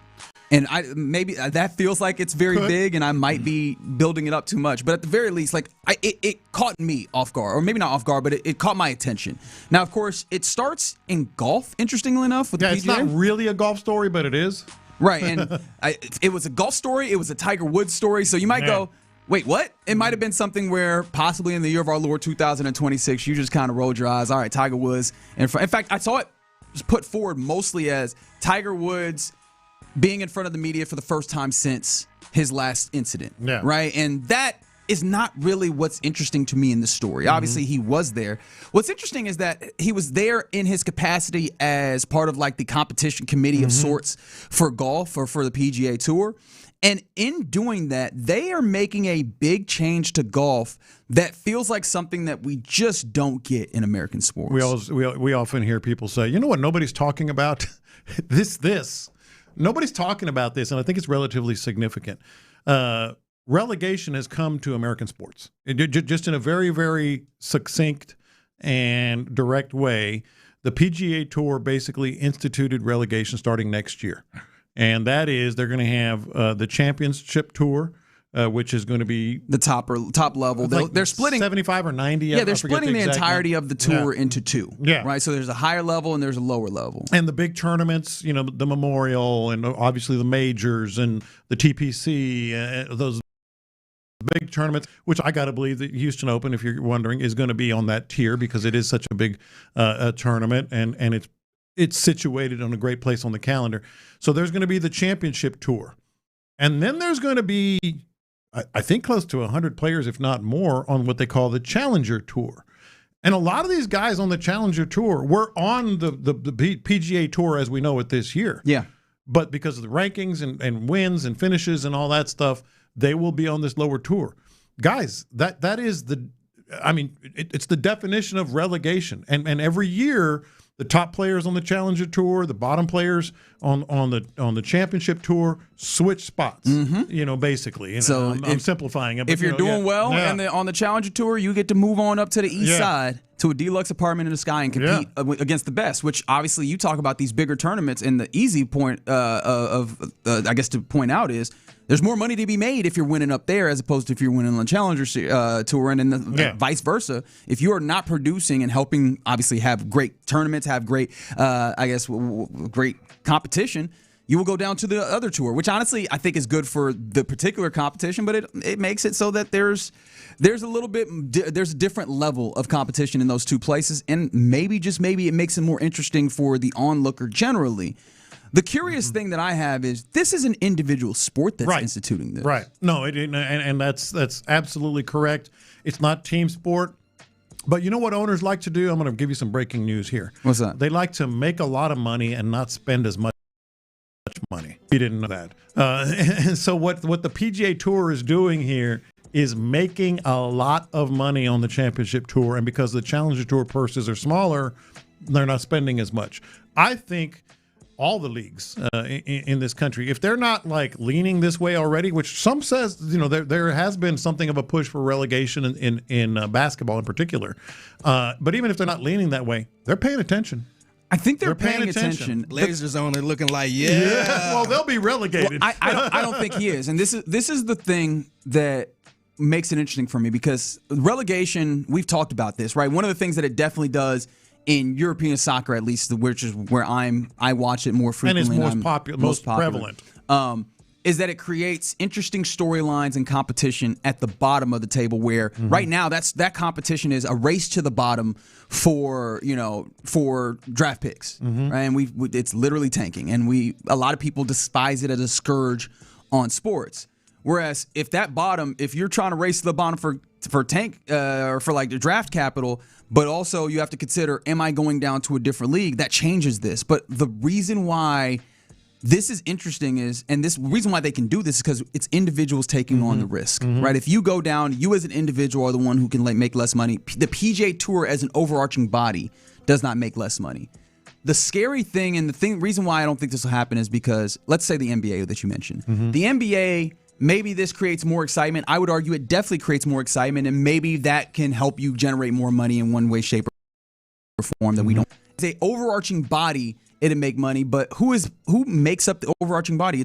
It's a coalition of the owners of the teams, and those individual team owners don't want the relegation because as an individual team, I don't want to open up the possibility that I can make less money next year if my team is not good. Right now, we can be as good as bad as we want to, and we still are guaranteed a certain share of what this money is. And if we open up relegation, I open up the possibility that an injury to my best player puts us in a place, or maybe we just know that we're not a good organization, if we're going to be honest, and if we've had truth serum. And if we're down there, we put ourselves in the risk of going down and making less money, because that is part and parcel of the relegation promotion system, is that the incentive for those teams and those leagues is you make more money at the higher leagues, but you make less money in the other leagues, and you don't want to go backwards. Well, I look at that exact same thing completely differently than you do. And I think some owners in these leagues will, whether it's baseball, basketball, whatever. All of them will. We'll look at I look at it differently than you just laid out. Okay. I look at it as they hate tanking, first of all. They love, the leagues do, just in general. They love parity, and they love high levels of competition. This forces you to play that hand, to try to get, you're not good enough? Too bad. I know you don't like it. You're getting relegated. The Premier League in soccer is the best professional league when it comes to this. Yeah. Like, it's not even close. And there are guys there. There are big teams that have been relegated. What was the one this year? Tottenham was on the brink of being relegated. Tottenham is a monster, absolute monster. The stadium they're one of the stadiums that the NFL goes and plays at when they go to England, because they have that much money and that much investment. But they were on the brink, and it was a fascinating story. Point. Like you have to compete. There has to be parity. You have to incentivize yourself to compete, or else you're going to be that team. And I like that from the outside looking in, but who is willing to take on that risk? Like, all right, let's put Sean in here. Sean Pendergast, love him a little gamble, right? He'll go to Louisiana, go to a casino, have a good time, right? There is something to be said for, I like the competition so much that I will go and I will gamble. I don't know if he likes the competition enough to where he will bet his car, his house, the shirt on his back, and put that at risk. And I think that that's what these owners would feel like if there's the possibility from this place where it is close cartel, right? The Charlotte Hornets, the currently unhoused A's, right? Who are the other bad organizations, right? The organizations that are bad. They can feel comfortable that we know this money is coming in because our TV deals are set, and we know that all these things are coming in. We might not compete this year, and we want more pride, but we know we're not going to lose the bottom line. Yeah. The possibility, I don't think anybody is willingly opening up the idea that the bottom line falls out. Again, I disagree because you know who hates that? The Lakers, the Celtics, the big. They do. It'll come down to a vote, man. But you would need to establish that coalition, and I think you can. I think that the way that these owners operate more often than not is to protect their bottom line and protect their interests, and really. But they're also greedy. They mitigate risk more than they create. Greed is good. And they are greedy, and I think that you talk about a coalition. There are many more teams that invest in their organizations, believe they can win, want a lot of money than the ones that are just here cashing checks. That's the vote. That's how the vote will go. Versus, the ones who want and make money and want to compete at a high level will win the vote. And if it comes down to it. And this is why I'm here, right? I think we obviously stand on different ends of the spectrum here, but I think that this is something where if this ends up making a marked improvement in the PGA Tour and their marketability, the money that they can make. If it is one of those things where you can't look away, I think that American sports begin to consider it. Right. That's where but I am. I don't think that that's likely. Oh, and it's not like next year. But what I'm saying is they're paying attention. That's how we started this conversation. Agreed. They will pay attention to this for that reason you just said. And I just disagree with you on that. I think if you just look at a given standings in Major League Baseball and the NBA, you know the teams that are just cashing checks, and it's not a lot of them. It's less than the majority. And those are the teams that, well, you better get good. You better get good. You're going to get relegated. Sure, but I mean, there are things that happen that are outside of just investment. There are teams that invest and then end up having bad seasons, and that can end up changing the entirety of your bottom line. In fact, hell, what's happening in baseball with the invariability that's happening with the regional sports network, that used to be the steady income that teams could base their salaries on, and be able to pay these players into future because they knew this year that you can't operate like that without the validity and the knowledge that I am going to be getting this amount of money, because what happens if I get relegated? Now, one of the things I also think is interesting here before we move on, are we certain that this doesn't just completely invalidate half of their tour, I guess, for lack of a better way of saying? Does this then just not take, because Americans, we're front runners by nature, let's be honest. Does this not then just take all of the attention and push it to the championship tour and then leave people to go, I don't care about the challenger tour? Yes and no, mostly yes. I think it is going to affect those other tours, those other tournaments and such. But there's also the storylines. Like there's going to be, the PGA is in control of both, and that's key. Right. The PGA is going to say, look at what we got here on the championship tour. But look at these top 10 players on the Challenger Tour. They could win this tournament and get to the next level. They'll have enough points, or however they do it. And that's what's great about the Premier League. They have the top division and then the second division. They highlight those teams. Hell, JJ Watt's team. Was highlighted and promoted. You can talk about the highlighting. Yeah. I'm telling you about the cold hard money. When you're in the championship, the money is not even the same. The visibility is not there in the same way by any means. But what I'm saying, you're talking about, does it invalidate? Doesn't completely invalidate. It makes you start to kind of like, ooh, hey, the Hornets could well be move up next year or whatever. And I think you start watching it. No, but it's the willingness to implement it. I'm all in on what it would do and the entertainment value that it would have. But the big hurdle, the speed bump that you have to clear, implement it. That's always been the hard thing to do. Sure. In fact, I think there's a lot of people over in the Premier League that, as much as we are fawning over the way that this works, if they were starting this right now, there's no way that they would get this over. In the same way that, like, in America right now, the fact that we have libraries, we are all very comfortable with the idea. If we had to try and get people to go with libraries right now, so what we're going to do is we're going to buy a whole bunch of books that anybody can use, right? And we're all going to pay for it we wouldn't get that over the line. And I think that's what I'm talking about, is really the inertia that you have to get over to start this would be the real problem. Maybe if the PGA Tour proves wildly successful for this, it would kind of cut into that inertia. It'll get your attention. That's one thing that I'm going to be very intrigued to watch. I'm not holding my breath about it, but we'll see, because relegation is coming to America even in this small way. All right, you're in the loop right here on Sports Radio 610. Coming up next, let's get into what's popping, where it's an America Day. How intrigued are you in this match that's coming up? We'll talk about that and more next. If the OG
Call our friends at D&M Leasing to learn more about Easy Lease from D&M. The biggest stories in sports and entertainment. Sports Radio 610 style. In the Loop presents What's Poppin'. All right, let's get into What's Poppin' here in the Loop on Sports Radio 610 on this Thursday in the great city of the world. And part of that is that your baseball team, they're making moves, ladies and gentlemen. A 3-1 victory last night in Toronto capped off a fourth straight series win for the Astros, something that I did not anticipate they would be able to do. Words you didn't expect to say? No, did not expect to say that by any means, especially, even more so, I did not expect Mike Burroughs' win with also like only one given home run.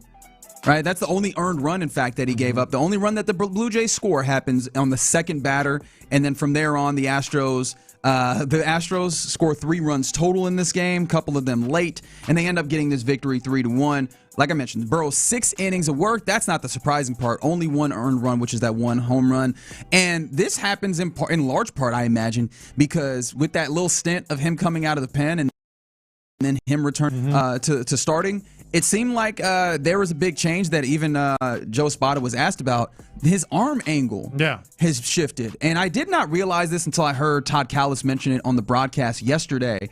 So I went back to the good old Baseball Savant, where they give you all sorts of data that you couldn't possibly use as a reasonable person. And you go back and you look at previous years for Mike Burroughs, the last couple of years when he was in Pittsburgh. And his arm angle was much steeper than it became this year.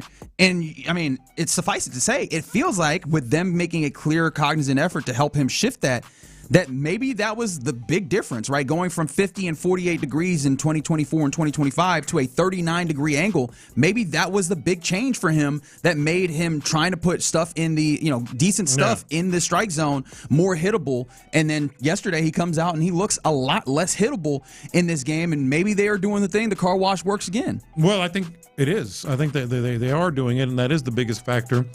And let's not, try to pretend that, the Astros have something that every other team in Major League Baseball doesn't have. They, people are always watching film and watching their release points and arm slots and, foot placement on the rubber and all that stuff. It happens everywhere. What the Astros have done with Burroughs is really the first time we've seen it significantly improve in a while. Yeah. Because they used to have the pixie dust like crazy. I mean, pitchers coming in from other teams, and all of a sudden they excel here. Maybe that is something that is, at least for him, a huge difference. It was really good. I mean, we've given him a hard time. I did yesterday about 6 innings, 4 or 5 runs. It was 6 really good innings, and getting people out and not just and fooling batters is the main thing. Right, actually getting some swing and miss in there as well. So salute to Mike Burroughs for making that happen. Salute to the pen, and obviously Josh Hader for closing the door. Salute to the batters, man. Joey Profito again, coming up clutch. Like, I don't know if I'm going all the way to go, there's your left-handed outfielder, because I still would like to see it significantly more, but he's on a little bit of a streak here recently, ain't he? And a real good catch. Of course, Cam Smith had a really, really good catch as well. It was a fortuitous win. There were some things that could have gone the other way that did not, but hey, they got him, and the Blue Jays did not. Yeah, that's right. So again, another big victory there. So salute to the Astros, and now just 2.5 games back of the lead in the AL West, which places them tied for second. So after being what felt like bottom dwellers in the AL West for a little bit, even though like you look at the games back and it was something that felt manageable if you started winning. They're winning to a certain degree. They've clawed their way back. They have a 4-game set versus the Detroit Tigers, which is another opportunity available for them. Tough pitching, but winnable games. You start with Tatsuya Imai tonight. Imai tonight, they're facing good pitchers, but this is the second series against the Tigers in, about 10 days, 2 weeks? Yeah. Thereabouts. And in neither series are they going to face Skubal. Yeah. Isn't that fortuitous, speaking of being fortuitous. So, that's yeah, right. But they are facing. Right. So, we'll see what happens with that. And so that gets going tonight. I always feel weird about like the early afternoon starts. It's a 5:40 first pitch. And actually, this is in Detroit, isn't it? Am I bugging? Yes. Okay. Yeah. I was about to say. That's so it's a 5:40 first pitch in Detroit versus the Tigers. As we mentioned, Imai is on the bump for the Astros, and then on the bump for the Mariners is Melton, I believe.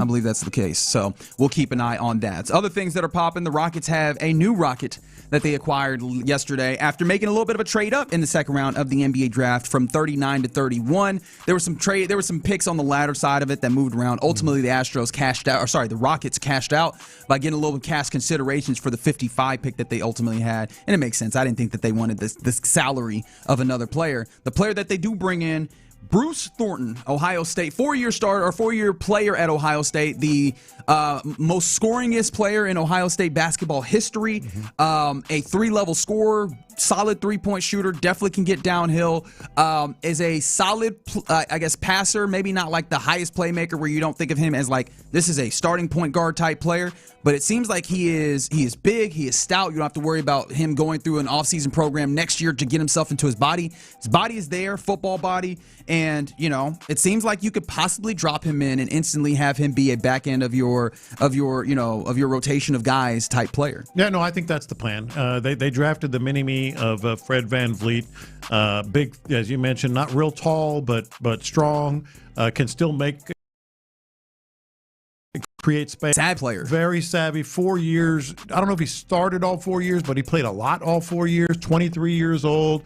The plan and he can score the basketball. That's a big thing. Absolutely. Absolutely. Had 38 in one game this year. And so, yeah, I think the plan is to get him in the rotation. It's kind of a weird feeling, a weird vibe that I have with the whole Rockets approach, and we've talked about it for a couple of days. I like it. It's good. It fits. I don't know from there, like, how much does it really change what you're trying to do in the conference, And I think Raphael Stone saying, damn, here you go. Now we're there. Stop complaining now, man. Thunder, look out. Stop complaining about me not doing something. Yeah, exactly. This is good. And they did make a move up for this guy, so it's very clear this was intentional. In a weird way, and I'm trying not to make this sound as negative as I know as it will, it was kind of like a played the middle. Yeah, it is. No, that's a good way to put it. They made sure that, hey, clearly a stumbling block for us last year was not having enough guard and players. We filled that. So we got ourselves a guard, but also we made sure to go get this guy who was like a second round player and who was like kind of a playing around the roles, and he's also not going to have a high upside. Like, we didn't go and get a high upside guy because we know in the future we're going to contend. It's like, this isn't a right now move, but it's a relatively small right now move. Exactly. It wasn't like the blackjack dealer doing the hand thing, done. I'm good to go. And yet it was. That's why you say you play in the middle. Like, you got what you needed, and we're lacking, maybe is a better way to put it. But, okay, is that enough? Is that where does that put you? So you know what it feels like in almost NFL? It's funny because it's the draft, but I'm going to use free agency. It feels, and it makes sense because, hey, these things are kind of backwards compared basketball to football. But it feels like in football free agency where a team goes, we're going to fill that spot. And then we'll go to the draft and we'll see if we can make some more additions that are actually going to change the texture and the tenor of what our team is. Yes. This felt like we need to make sure we have another guard that we can maybe lean on in instances so that if we need to have another ball handler, if Fred gets injured again, if we need to have somebody to play a long read or whatever, we have a guy like that. Yeah. But we still need to go now into the remainder of the offseason and find some free agents and find some ability to maybe make some trades to add into the pieces of what we're doing. That's what it felt like to me, like a first step. But it remains to be seen what those next steps are. I think as a first step, probably I'll give it a B. I'll give it a B. I'll give it a B minus.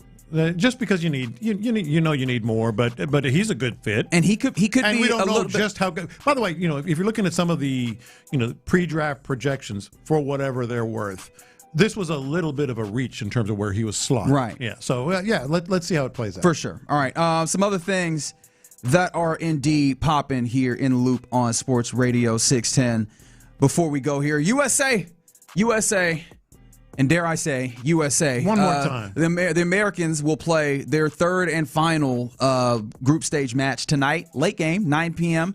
And they have already won the group. We already know that they are going to be playing in San Francisco. Bosnia. Likely Bosnia and Herzegovina is their. How do you see this playing out? How tapped in are you going to be? Because Clearly, this was like a fascinating thing to watch the first couple of matches. Are you going to be tapped in? How intrigued are you going to be? What are you looking for in this match if you are indeed intrigued? I mean, tapped in enough to do some flipping. Okay. I think the earlier matches are much, much better. There is no significant stakes in this USA match, at least not for the USA. And really not for Turkey either. Turkey. Well, this is a pride situation. Yeah. This is one of those, because again, I think if you're the manager of Turkey, you got to be like, hey, I got to bring them back something so I don't end up losing my gig. Yeah. So I think there's that. Plus, I mean, I don't want to get it too deep into geopolitics, but a win against the United States. Well, sure. I mean, that buoys you for a little bit, especially considering that this is one of those things where we are even looking at the United States going, hey, this looks a lot better. Imagine you're Turkey going home, but on the way out, we beat them. You give them a good, see? They're not that bad, or we're not that far off. They're not that bad. We just got a little unfortunate those first two games. Like, what is the story that you could sell yourself? I do think that, going back to when we talked to Ben Olsen, I think that this is one of those things where, first and foremost, the 4 dudes with yellow cars, they do not play. So I don't expect to see Tyler Adams. I don't expect to see who else has yellow cars. I done forgotten in this moment, but I wouldn't expect to see them. No, do they sit? I think Balogun has a yellow card, so that striker probably doesn't play. But also, I kind of like the idea of getting more of the U.S. guys involved and hopefully having guys that are all firing on all cylinders headed into the knockout round, so you have selection options depending on who you play. Yeah, no, I agree. The better matches today, and I'm looking at the Ecuador-Germany. It starts at 3 o'clock. That's the one you're looking at most excitedly? Well, in Japan, Sweden. I'm talking about stakes. If you got some stakes. For sure. Advancing, those would be the ones. But yes. And then the other big question for the USA is Pulisic. He will be mentioned during buy or sell in about 45 minutes. But personally, I don't need to see anything, man. Okay, you're sold. I don't need to see So if they come out and they don't play, if it looks a little less I don't think he needs to play at all. Oh, Christian himself. Yeah. I thought you meant like the team. No. Christian Pulisic, I don't need to see anything. Okay, fair enough. All right, you're in the loop right here on Sports Radio 610. Coming up next, a pretty prominent national podcast, football podcast, had a long conversation about C.J. Stroud. And I'm very intrigued to see, what is the national perspective on this larger conversation that we've been having about C.J.? Let's dive into that next. The Drive with Stoerner and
Lincoln of Sugar Land Studios, KILT FM HD2 Houston.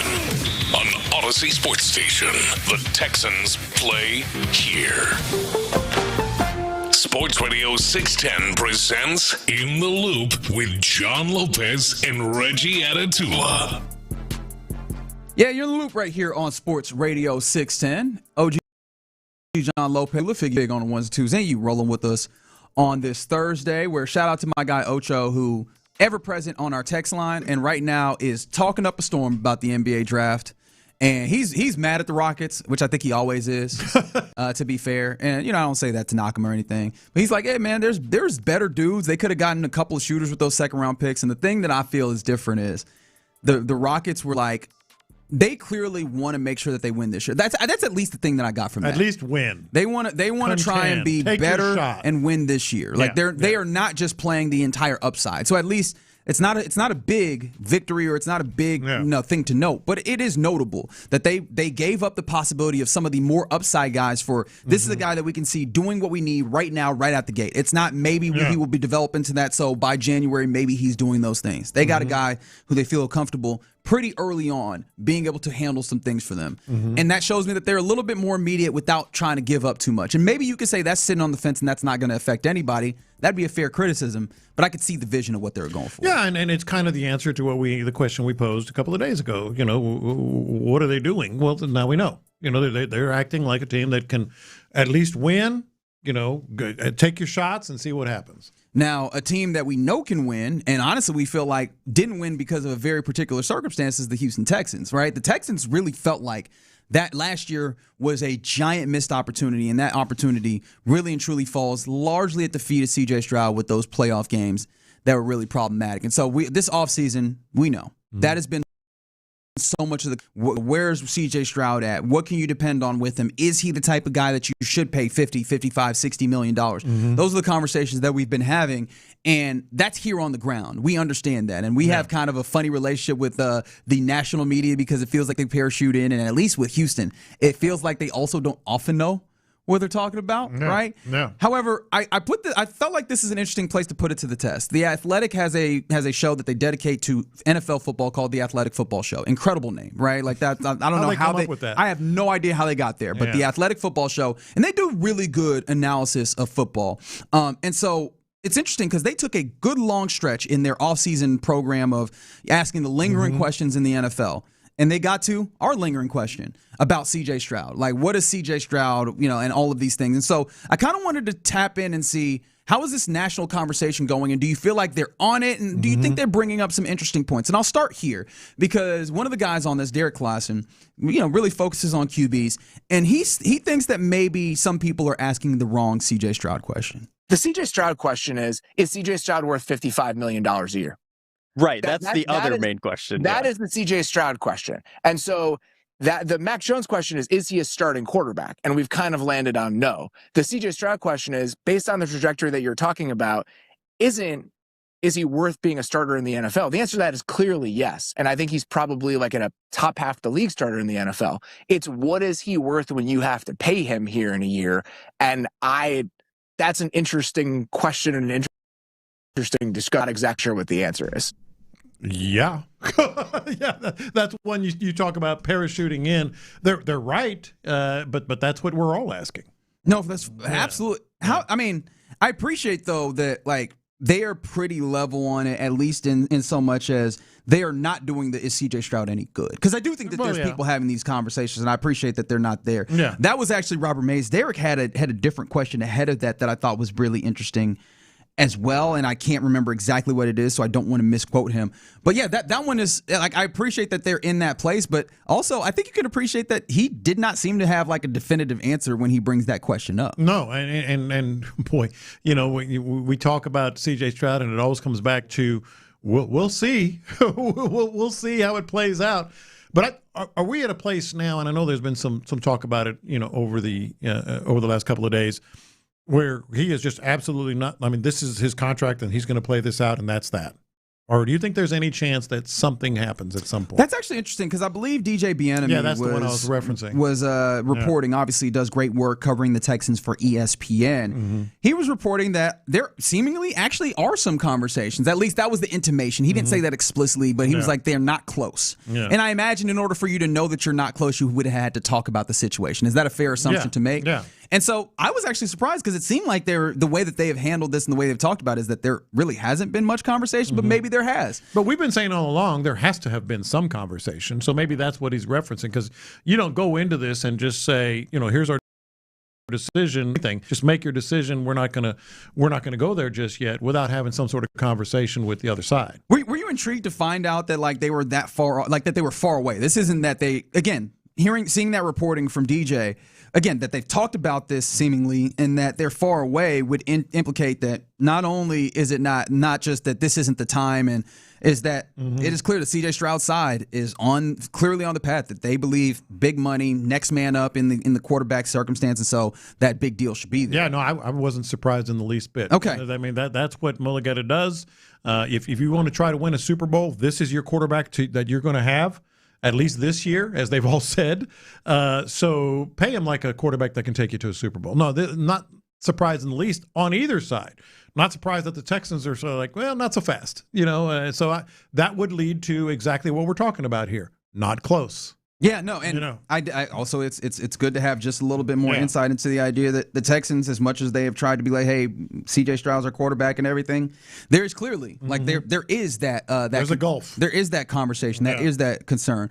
I'll take you to more of the Athletic Football Show talk about CJ Stroud, in which they bring up an interesting stat when it came to the regular season versus the playoffs for CJ Stroud. CJ Stroud last year during the regular season, across however many hundreds of dropbacks CJ Stroud had 13 turnover-worthy plays per Pro Football Focus. He had 10 in the playoffs. It was an abject failure in those two games. Like, I think we overrated how bad, quote, bad he was during the regular season, and then those two games were really bad. Is that comforting to you? In a weird way, yes. No, not to me. Okay, why not? Because the big story for me with C.J. Stroud all year long was he wants more. He wants to do more. He wishes they could give him more opportunities to show off. Show off what he can do. And in the postseason, he just kind of said, "Screw it, I'm doing this." And we saw it.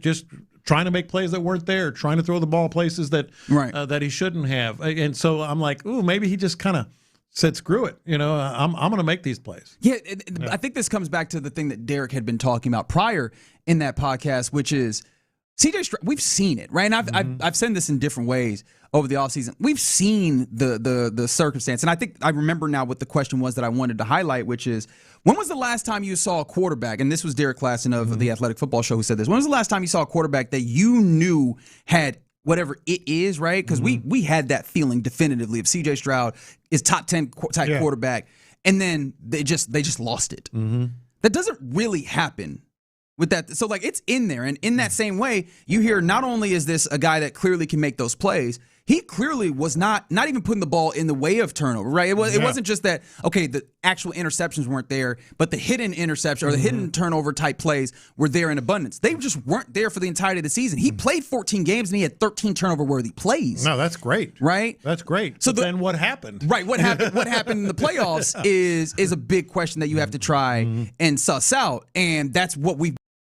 been doing. But the idea that the stock is there, I think that people, at least here, even locally, who are close to this, have questioned that. And that's insane to me, because it's clear, even in a season that some people want to write off as a bad one, that he was actually like pretty good in the things that they asked him to do, which is not turning the football over. He just chose the worst time possible to lose his mind in a weird way. And that also kind of speaks to, well, we know it's, again, you and I and Figgy and I think we all know it's there. We've seen it. It's there. But why aren't we seeing it now? Is it more CJ or is it more offense or whatever? I think that question is still going to hover.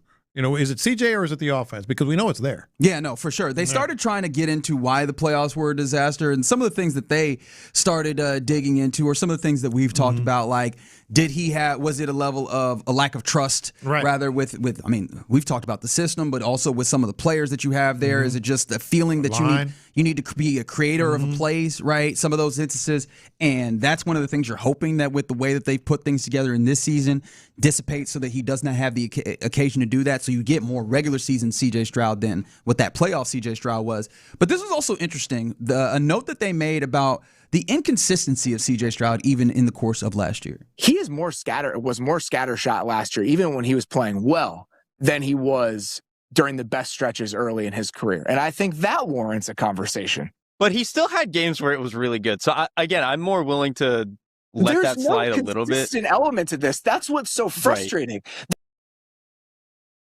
There are moments back shoulder throw, or it's a throw over the middle and he's leaving it 1.5 feet high, guys just getting a fingertip on it. And then he's making some ridiculous 45-yard down the field throw with a guy caving in the pocket, sitting in his lap, that's right on the money. It's not as if there's like consistent accuracy issues, is that they're inconsistent. The inconsistency of it is what makes it so frustrating.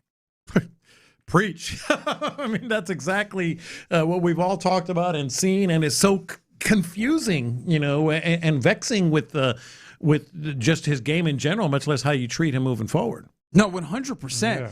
And I think that ties in with something that's happening on the text line right now, where somebody from the 936 says CJ's just not good when it counts. That's all that matters. That's not even true.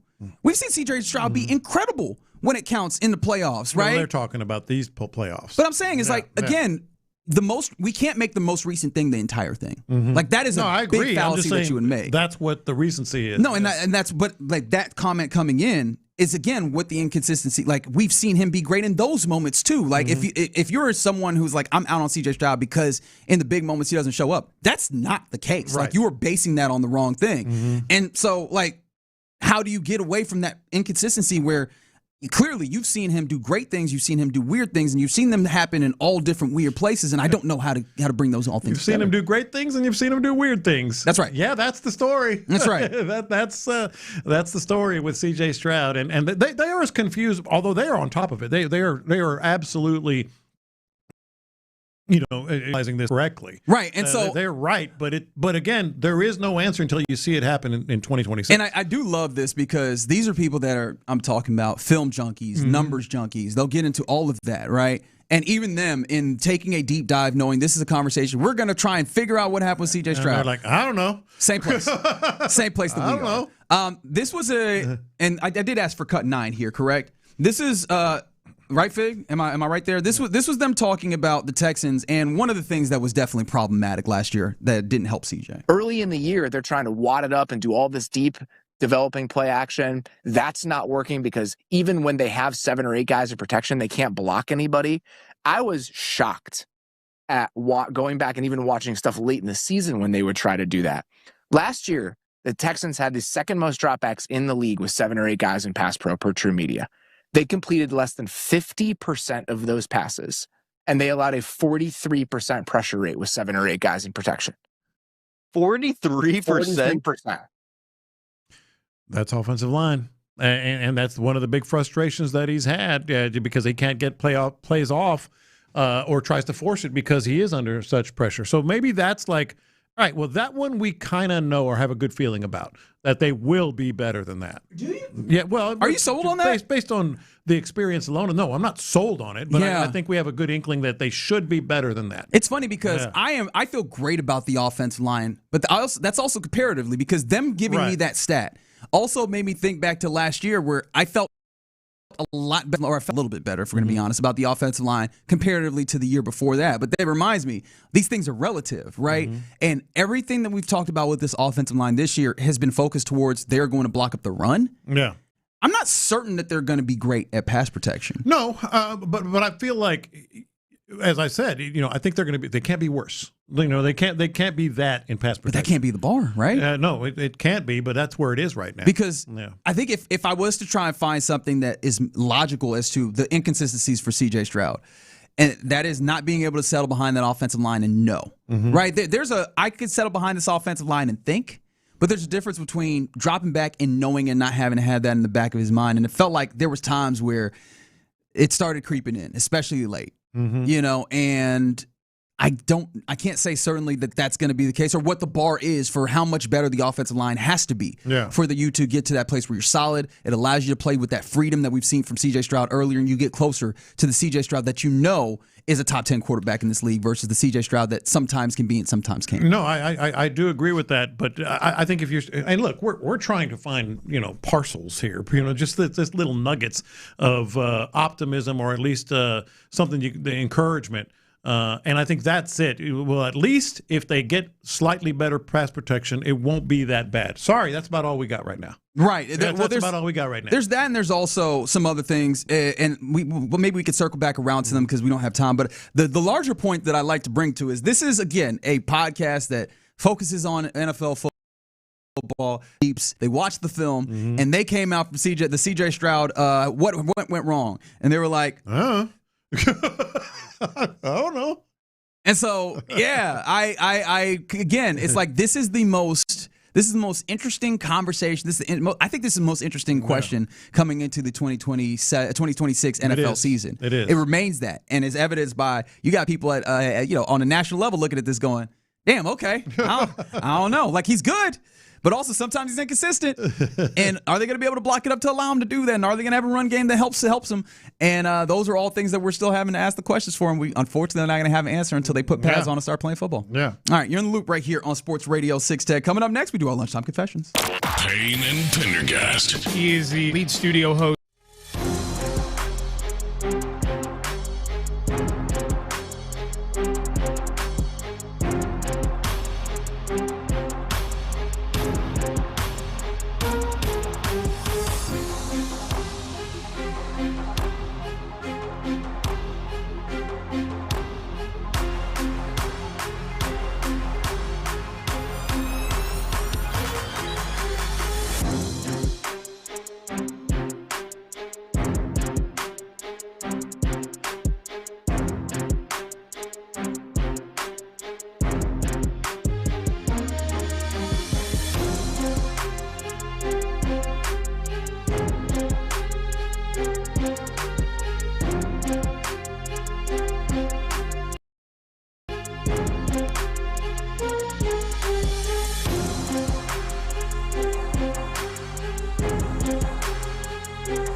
The Loop is powered by Mokaram Injury Lawyers. Heard in an accident. Injury Lawyers at 281-222-2222. Sometimes it's sports, sometimes it's not. Whatever it is, Reggie and John are keeping it real. It's In the Loop's Lunchtime Confessions on Sports Radio 610. Watch this. These are my confessions. All right, you guys know this, especially you, Reggie. I don't know anything. I don't know what you're talking about. I've always loved God, and by God I mean Zlatan Ibrahimovic, who calls himself God. Guys, please, before you start texting, he does call himself God. That is about Zlatan and his personal ego. He does not. John Lopez does not believe Zlatan is God. I don't think, at least. Well, I don't want those problems. This God, today. Lowercase G. Okay, there we go. Lowercase G. Thank you. I don't want those problems today. I've always loved that guy. I love his cockiness. Because some guys that are cocky just rub you the wrong way. His is just like, it's endearing. Like, listen to this clip. They came up with an Employee of the Month award at Fox. Somehow, Zlatan has won the Employee of the Month award at Fox. Well done, buddy. Look at that. Zlatan, would you like just to after 1 week? Just well, I'd say it's two. Come on, no. Yeah. I mean, wait, Alexis, feel it. I think you never got this. That's enough. He turns to Alexi Lalas and says, "Here, touch it." Yeah, you're never first and foremost, you're right. He did call him Alexis, not Alexi, so he just butchered old boy's name. And they've been having this ongoing feud, and he's been so awesome, and not just because he's interested in insight. Like he went in on why the African nations are so good and they're going to be completely better and probably deserve more. Appearances in the World Cup or opportunity to get to the world. I mean, he's entertaining. His cockiness is endearing somehow. He has great insight. Here's the confession. There's got to be a way for Fox to use him in other ways, doesn't there? He's that good. He is that good. He is stealing the show in that studio every night. I think Zlatan is actually like fairly.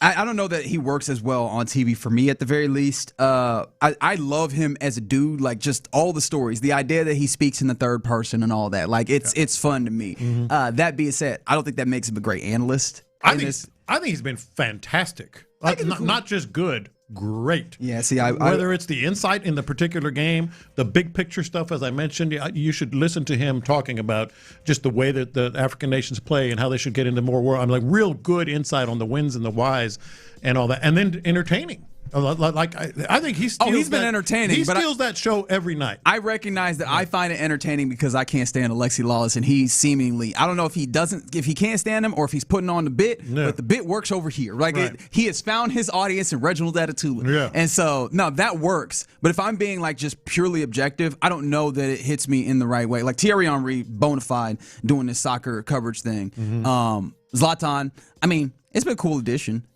I don't know. I think he's the star of the show, and it's not. I shouldn't say it's not close because Henri is good, but I think he is the absolute star of the show. And I started thinking, watching him yesterday, I'm like, well, there's got to be a way to use him more. There's got to be a way to use him more. I know I'm not making you like TV executive that knows everything, but what would you be thinking? Like, obviously, you started thinking about this. What is the way to use him more in your mind? I don't know whether it's a guest here and there. He's a huge NBA fan. I don't know if you knew that. Like, he's an enormous. He goes to basketball games a lot. He's a huge NBA fan. Maybe pop him in here and there, sort of like a floating, like analyst / entertainment, outlet or whatever. But because they clearly have him on some kind of contract. Well, I think it might be a temporary. Temporary. I think it's just for the World Cup because they have the World Cup. But I think it's a gold mine there that can be tapped some more. I think he's that good. Reggie over there, I use him like Jameis Winston. Just throw him out there in the crowd and have him be silly. Zlatan would not be silly. He'd be out here talking crazy to y'all. Yeah. How dare you think you could touch Zlatan? Yeah. It's God. I mean, that's the same thing. Lowercase. These are my confessions. I understand completely something, and it's a lot of current athletes and maybe people that are kind of in media that have started taking titles at their alma maters. Have you seen this? This thing. The latest is Kendrick Perkins is now going to be some level of like assistant general manager for Jackson State University, and there is a basketball player that is doing a similar thing, like active basketball player that's doing a similar thing. I think John Wall doing something at Howard. Yeah, John Wall, but John Wall isn't actively playing. There's an active player right now. Oh, you talking about active players? Yeah, like literally active players. I know Steph Curry is Davidson, like doing the same for Davidson. And I get what they're doing, because really and truly what they're doing is just raising money. I can kind of raise money for this. I can help, get more connections for this program through my name, and yet it still annoys the hell out of me, because it's like you don't got time to do that job. If we're talking about the actual job, like you don't actually have time to be the general manager of that team. Kendrick Perkins on TV and stuff. I don't think he actually has time to be the actual general manager of that team and the stuff that they do on a day-to-day basis. Didn't Adrian Wojnarowski quit his job at ESPN to go become that job at St. Bonaventure? Yeah, like if you were actually doing this, you don't got time to actually go through the NBA schedule and do this at the same time. But I get it. Like you can use your name, you can benefit your school. And it still annoys me. There's still something in there. It doesn't make sense. This is why it's a confession. Something in me is just a hater to the point where, that's not your job for real. It's more of an eye roll for me, but I hear you because I'm kind of in the same place. It's like, come on, you it's almost as if they said, well, we got to give you a title. But that's the thing. How about general manager? You don't. Okay. That's the thing. You don't. But if you're coming to the university, you have to give them something. But some of these, they ain't even go to the school, though. Right. It's just like maybe the university just looking for somebody with a name. And I'm not going to lie. I didn't get to, because I don't know exactly what the agreements are, but there was also something in me that went, you better not be collecting a paycheck over there. Oh, of course they are. Of course. You think they do it for free? Maybe Steph. Yeah, that's about it. Right, but I'm like, oh, you think Kendrick Perkins. What that mean? You think Kendrick Perkins is going to do something for free just out of the kindness of his heart? I mean, I would hope so. You can hope. I would hope that you were just doing this to raise the profile of the HBCU and help them out be better. You can hope. But I'm like, I'll be damned if you out here not really and truly doing the job in a way that I think that you could, and then taking the paycheck. Oh, you're so cute. and he ain't gonna miss no time at ESPN. That's what I'm saying. He gonna be on First Take every morning. Yeah. These are my confessions. So have y'all ever had a person where you like they were just so amazing where they stay at your house, they just salt of the earth, and you be like, man, you know what, next time you back in town, don't even get a hotel, you could always stay with me, man. Yeah, there's a few. It's a short list. People, short list. Yeah, but if they on that list, they can do no wrong, man. Like, you'll give them a key. Yeah. You'll give them the key when you ain't even there. That's how I feel about Japan coming to Texas. All right. Hey, y'all can come back. I was wondering where you were going. Y'all can come back anytime y'all want. Whenever y'all want. Y'all are salt of the earth, man. I enjoyed y'all stay so much. Yeah. Hey, feel free to come back, even if I'm not here. Hey, come on back. So you're not doing that for Netherlands?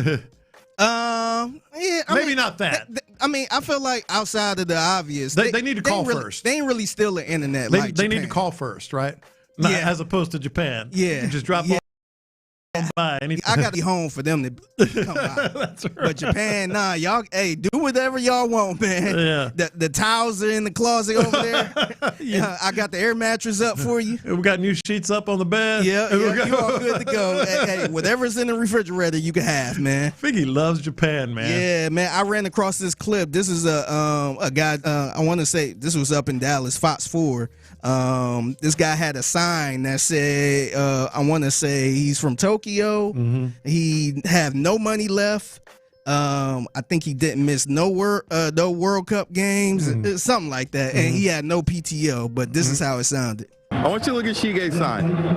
You're from Tokyo. Are you out of money? I haven't money. You got any PTO? Oh my God, PTO. I haven't.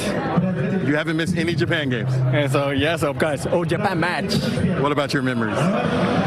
Bad? Memory is infinity. That's right. PTO. I have a feeling that he doesn't know what PTO means. At least in the way that we're supposed to. I think he does. It was on his sign, right? Oh, was it? Yeah, he wrote the sign. No PTO, no money left.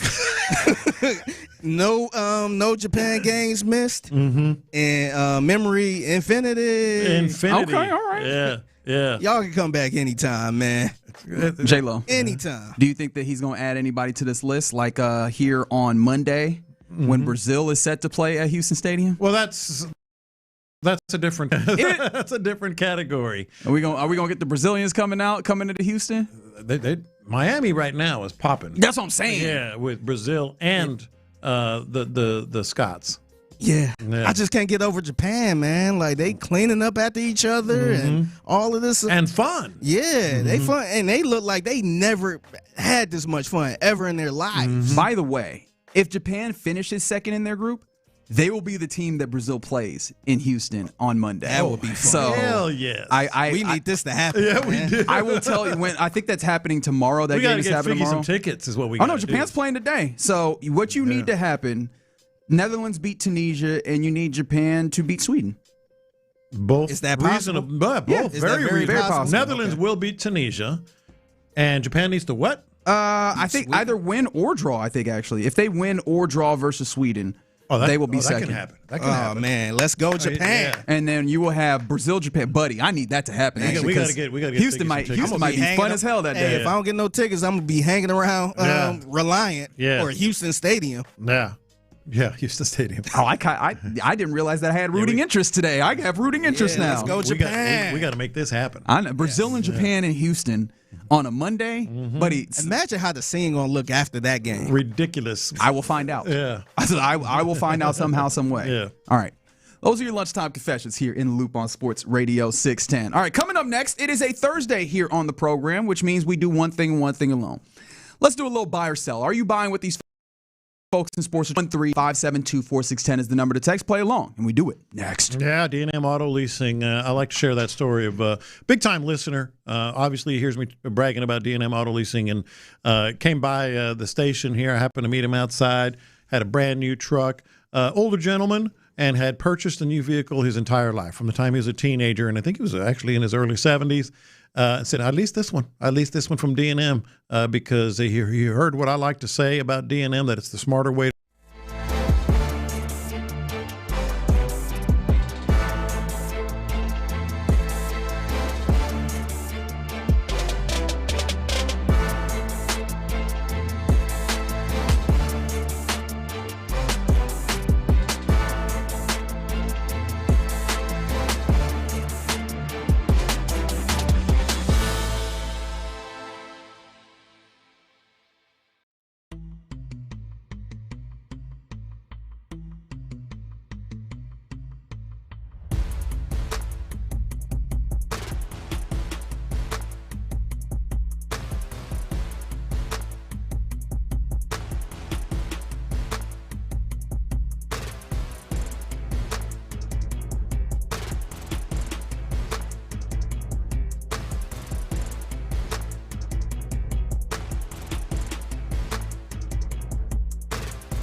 Injury Lawyers, 281-222-2222. All guests on Sports Radio 610 join us on the Texas Mattress Makers Hotline. Sports Radio 610 presents, live from the West Point Lincoln and West Point Lincoln of Sugar Land Studios, here's In the Loop with John Lopez and Reggie Atatula. Radio 610. Let's do a little buy or sell. Why don't we? Are you buying what these folks in sports are trying to sell you? 713-572-4610 is the text line to be able to play along, get involved, and let us know if you're buying or selling on each of these things. All right, let's do it. We'll start with, obviously, USA playing tonight, 9 p.m., if you're interested. And the big question there is Christian Pulisic, will he or won't he? This is what he said about playing in otherwise an absolutely meaningless game. Quote, I am hoping to play for sure. What does that even mean, Kobe Bryant? Like, I don't even know how to buy or sell that because I don't know what that means. Mm-hmm. I am hoping to play for sure. Yeah. I mean, I guess I buy it. Like, I think that he wants to play. I just don't know what that means in all actuality. And I guess if I was trying to interpret it, I guess what that means is do not anticipate Christian Pulisic to play tonight. Do you, though, by the way, just as a side note? Do I anticipate him playing? Yeah. I don't think so. I don't either. I think that he's... And I don't think... And I'm selling this. I mean, I know he's not really saying a whole lot. I'm hoping to play doesn't mean I'm going to play. For sure, though. Yeah. He's hoping for sure. He's hoping for sure to play. Yeah, you can't forget that part. It's a very important part of the quote. I'm selling that he's even hoping. Figgy? I'm actually buying it, man. Yeah. I think he wants to play, but he understands if he don't play. That's if that fair. makes sense. I guess the competitor in him. I think he enjoyed the game. Yeah. So I hope it I is play. a World Cup. Yeah, I hope I play, but I don't play. Do you have any concern whatsoever for Christian Pulisic, who looked so damn good in the first 45 minutes of the first match, having not played for the second half and the second game, and then to also have not played in another match? What would that be? Probably a couple of weeks, two almost 3 weeks before he plays again? Yeah, I don't have as much concern about that as just the fact that it's a soft tissue. Yeah, I'm more concerned about that, about it popping back up, so to speak. All right, are you buying? So we are all, well, no, you're buying. I'm buying, you selling. Yeah, all right. I'm buying. Yeah, but again, I think we all end up in the same place where I don't anticipate seeing him play tonight versus Turkey. All right, so while we are on the World Cup, you are familiar with the work of Gianni Infantino. I am. The FIFA president? Correct. Yeah, that's I always forget what the exact title is. He's not a prime minister. Yeah, he wishes. But he was asked. He's not the FIFA Pope. Yeah, he probably wishes on that too. He was asked about hydration breaks. Quote, there is no additional revenue for FIFA as all commercial agreements were signed well in advance. This is not a financial issue for us. It is purely a sporting matter. I'm selling it even though he's not he's technically correct.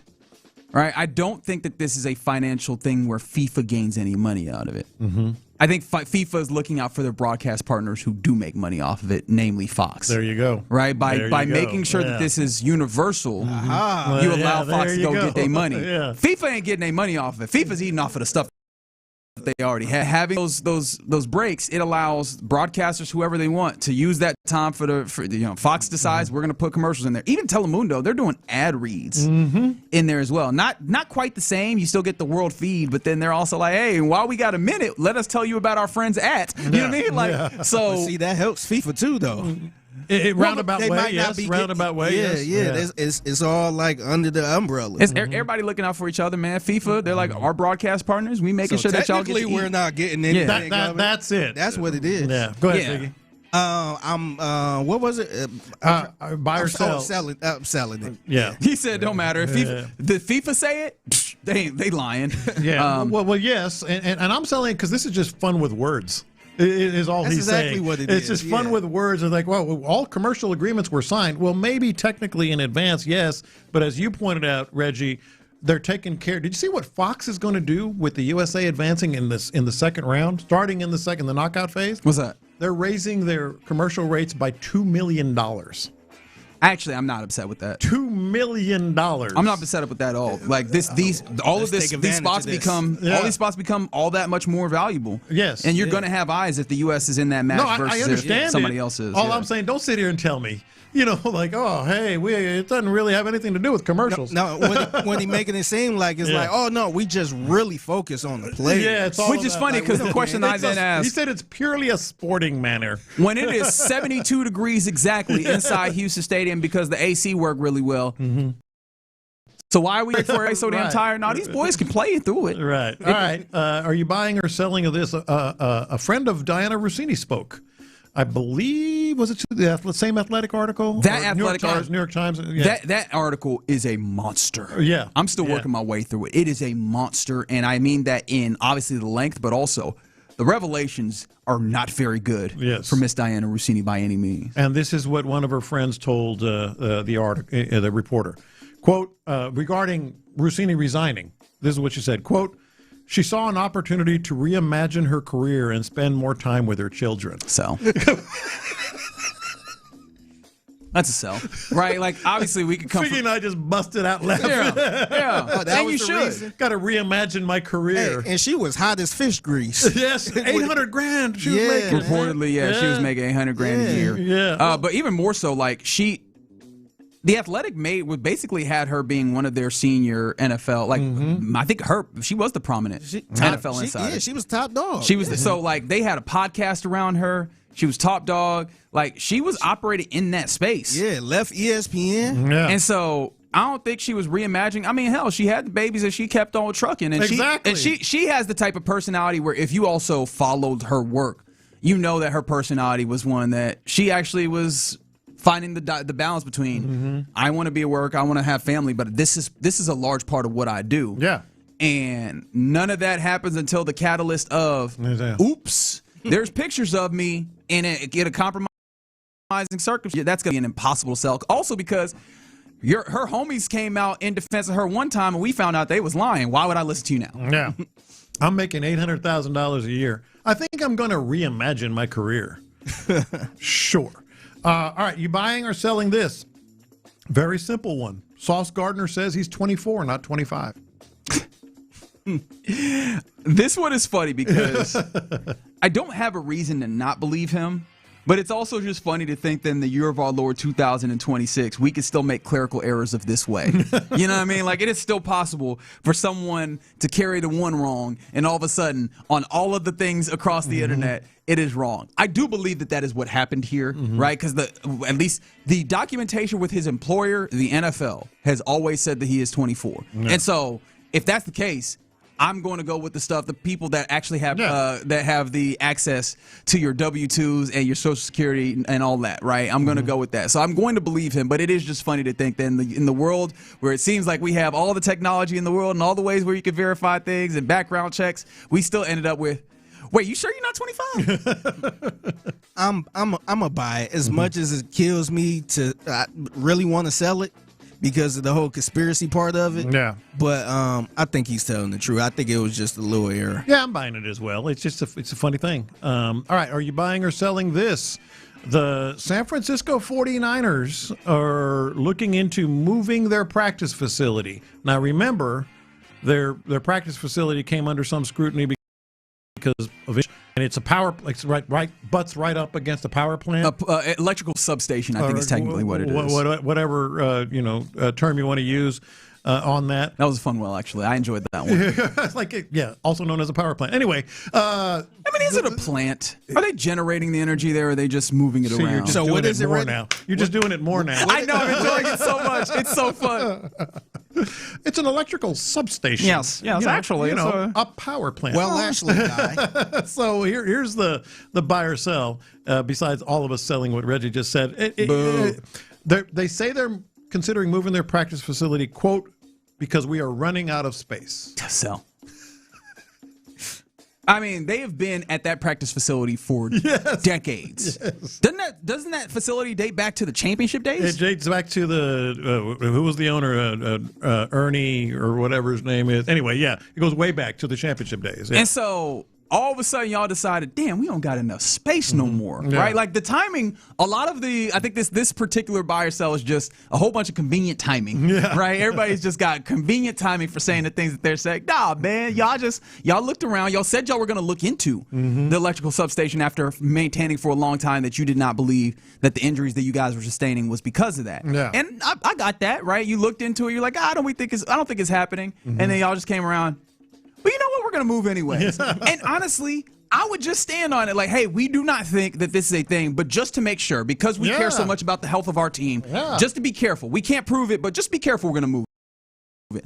I have more that's not happening. We just need more space. Come on, dog. Who are you talking to? I'm selling it too. Yeah, I'm selling it as well. It's like, you have the beautiful house. Everything's perfect. Kids have already moved out. You know what? We're running out of space in here. It's feeling a little cramped. All right, so this one might be a little dated, but it is worth mentioning if you're buying or selling. Shams on Jaylen Brown. Yes. They are not shopping him, referring to the Celtics. That's a sell now, right? We've seen enough smoke, at least to think that they are considering the possibility of trading him. Like, this might be another instance where we're playing fun with language, where they might not be actively shopping him like, hey, who wants this dude? But they're looking at the possibility, and honestly, at this point, it feels like the probability that he might have played his last game with that Celtics jersey on. Yeah, I'm selling it too. Even before all the other stuff, it seemed like he kind of wanted to do his own thing. So, it don't surprise me at all that they probably are shopping him. Yeah, I'm selling it as well. Go ahead. No, I was going to ask, do you think he's going to get traded then? I think he has to get traded. I think he is, because I think the Boston Celtics, I know the West is trying to keep up with the Spurs and the Thunder and all that. I think Boston probably trying to, I don't want to say keep up with the Knicks, but they trying to do something. They know they have to get better. Yes, I think that's probably the best way to get better. And you know this, Reggie. Players in the NBA can dictate trades more than any other sport. I think he has to get traded because he can dictate this to a large degree. Do you have a favorite place? Obviously, outside of the Rockets, because it does not feel like that's at least for me personally. What is a good favorite place for him to land? You? I don't, but I was intrigued when Cleveland got brought up as a trade place. I was just like, I don't know if that works. I think it'd be funny if he ends up in Atlanta. Like, he's from Georgia. Like, he seemingly, I feel like him wanting to be the man in Atlanta. Plus, they have a really good team. They just kind of need a person to organize this around. And Jaylen Brown's like, buddy, I have never sounded more like the person that you need to organize things around. I need a team, baby. I need a team. So I feel like that would actually be very fun. It'd be funny if he ended up in Minnesota, because I keep seeing Minnesota popping up. They are making moves. They actually made a big move. We're going to talk about that here shortly. All right, one more. Now, we have seen some letters and statements since this came out, but remember when the NFL issued their statement on not having a supplemental draft for Brendan Sorsby? This is what they said. The league had no plans to do so this year, as no other player has sought entry.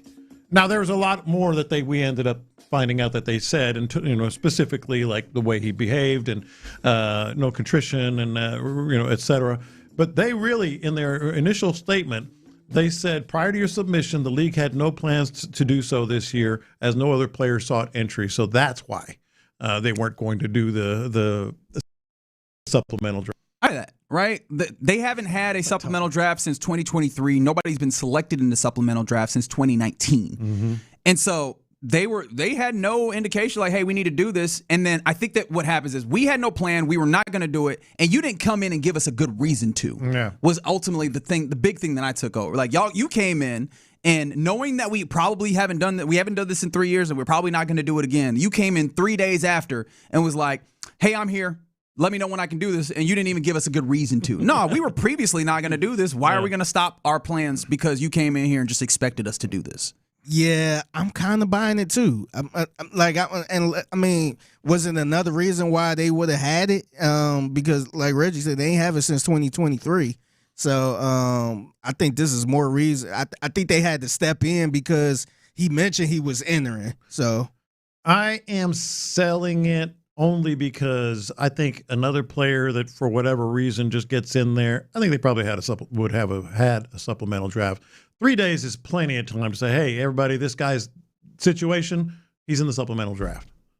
We're going to have a supplemental draft or whatever. But I get your point. I don't think it's like, man, we wasn't planning a dinner party, but you showed up to my house with wine. Like, all right, we having a dinner party. For what? For who? I didn't even know you was coming here. You know what? Let me let everybody know. I'm not having anything at my house. That's right. I'd never said that. Mm-hmm. Although, have you ever had somebody that was just like, party at this place, and you were like, wait, we did. Who told him? Where did you say that? Yeah. Who said that? My wife actually did that to her aunt recently. I just said, we having a party at your house? I think it was earlier this year or last year. She had got the new grill. He's like, all right, Juneteenth at your house in Columbus. And then y'all actually did it? Y'all just showed up? He actually did it, yeah. He actually did it. That is hilarious. Party at my aunt's house. Results may vary, Brendan. Results may vary. She'd have made flyers and everything. That's crazy. And everybody else showed up? Yeah, everybody showed up. She thought she was joking at first. I bet she did. Because who does that? Yeah. Did she at least bring a little money? Did everybody bring $5 to give to the host? I don't even think so, yeah, man, to be honest. I bet not. All right, you're in the loop right here on Sports Radio 610. That's a little buy or sell. Coming up next, we talked about the NBA draft wrapping up, but there's also been some big trades, and the big teams in the NBA are seemingly doing some movements. What does it mean for the way that the West is situated for the Rockets? Let's talk about it next. The Drive with Stoerner and Hughley.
WLTFM HD2 Houston. Insider access, exclusive content. Sports Radio 610. The Texans play here. An Odyssey sports station. Sports Radio 610 presents In the Loop with John Lopez and Reggie Atatula.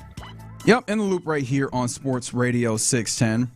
I'm very uncomfortable with the thought that I just had, chopping it up with Tyler Milner of The Drive. And we were talking about the baseball team, the Astros. Yeah. And Christian Walker, I was like, hey, I'm glad he's getting some days off to try and turn his thing around because, he had a really great first month or so. Last couple months weren't as good. And I don't know why I hadn't thought about it nearly as much, but I was like, we looked at that first month when he came out and we were like, hey, this means that that last year wasn't, it just wasn't a He's fall back, off. baby. It was just kind of a blip. We're back to good baseball. Mm-hmm. What happens Yeah. if we ultimately look up and we go, actually, it was the start of this year that was the hot month, and we're still on the decline? Not saying that that's what's the case. I haven't looked enough at the underlying metrics. I just had that thought. It was like, oh, that doesn't make me feel good again. Well, which one is the outlier if you look at the last year? Because he did come on at the end of last year. Yeah, he had come on at the end of last year, which is why him starting hot this year was like, okay, so this is a continuation, and that first half of last season was a problem. We're at 2 months of not good baseball for him again. Now it didn't feel as bad the last couple months as what it felt like at some points last year. Right. But I'm wondering how much of that was the surroundings and how the feelings of it rather than the actual numbers. I think a lot of it is he had better numbers to start. Yeah. So nobody's really noticing as much. All right, let me write myself a note. Let's go do the Christian Walker deep dive tonight. Yeah. All right, Yeah. we'll do that a little bit later. For the time being, let's talk a little bit about this Rockets team, because the question that you've asked after them starting to move into these spaces is it enough, right? Just what are they doing, especially as it relates to the rest of the West, who you're directly competing with to try and get to your goal of being able to contend for a championship. And there's been some big moves happening, including a pretty wild blockbuster move that happened today for the Minnesota Timberwolves. Minnesota Timberwolves, one of probably 4 or 5 teams that are at the top of the West that are contending and feel like they are in that same space as the Rockets. And they had already made a move where they salary dumped Julius Randle. We talked about that. So it was like, oh man, they moved off a player, but that's money so that they can go make a big move. Well, now we know. I think we know now, as the Minnesota Timberwolves traded Naz Reid away and acquired LaMelo Ball from the Charlotte Hornets, who we had learned just yesterday, maybe last night, that, it seems like the Charlotte Hornets might be wanting to trade him. Before we could even say, would you like him with the Rockets? Would you not like him with the Rockets? He has found a new home, and it is in the West, playing alongside Anthony Edwards. And I'm going to be honest, I'm not sure. I don't hate this move, but I'm not sure I like it. What it feels like to me is it feels like the Minnesota Timberwolves making a big swing. Well, yeah, and we can talk about whether you like it or not. I think the way that Edwards gets into the lane and gets past his defender just begs for kickouts, and that would suit him. But that's neither here nor there. It's neither here nor there, huh? Well, for what we're going to talk about. Well, I think it matters because for me, what it looks like is they used to be a team that was tall. They played 2 bigs at all the times, whether it was a center and a forward, or sometimes even 2 center-like players. Yeah.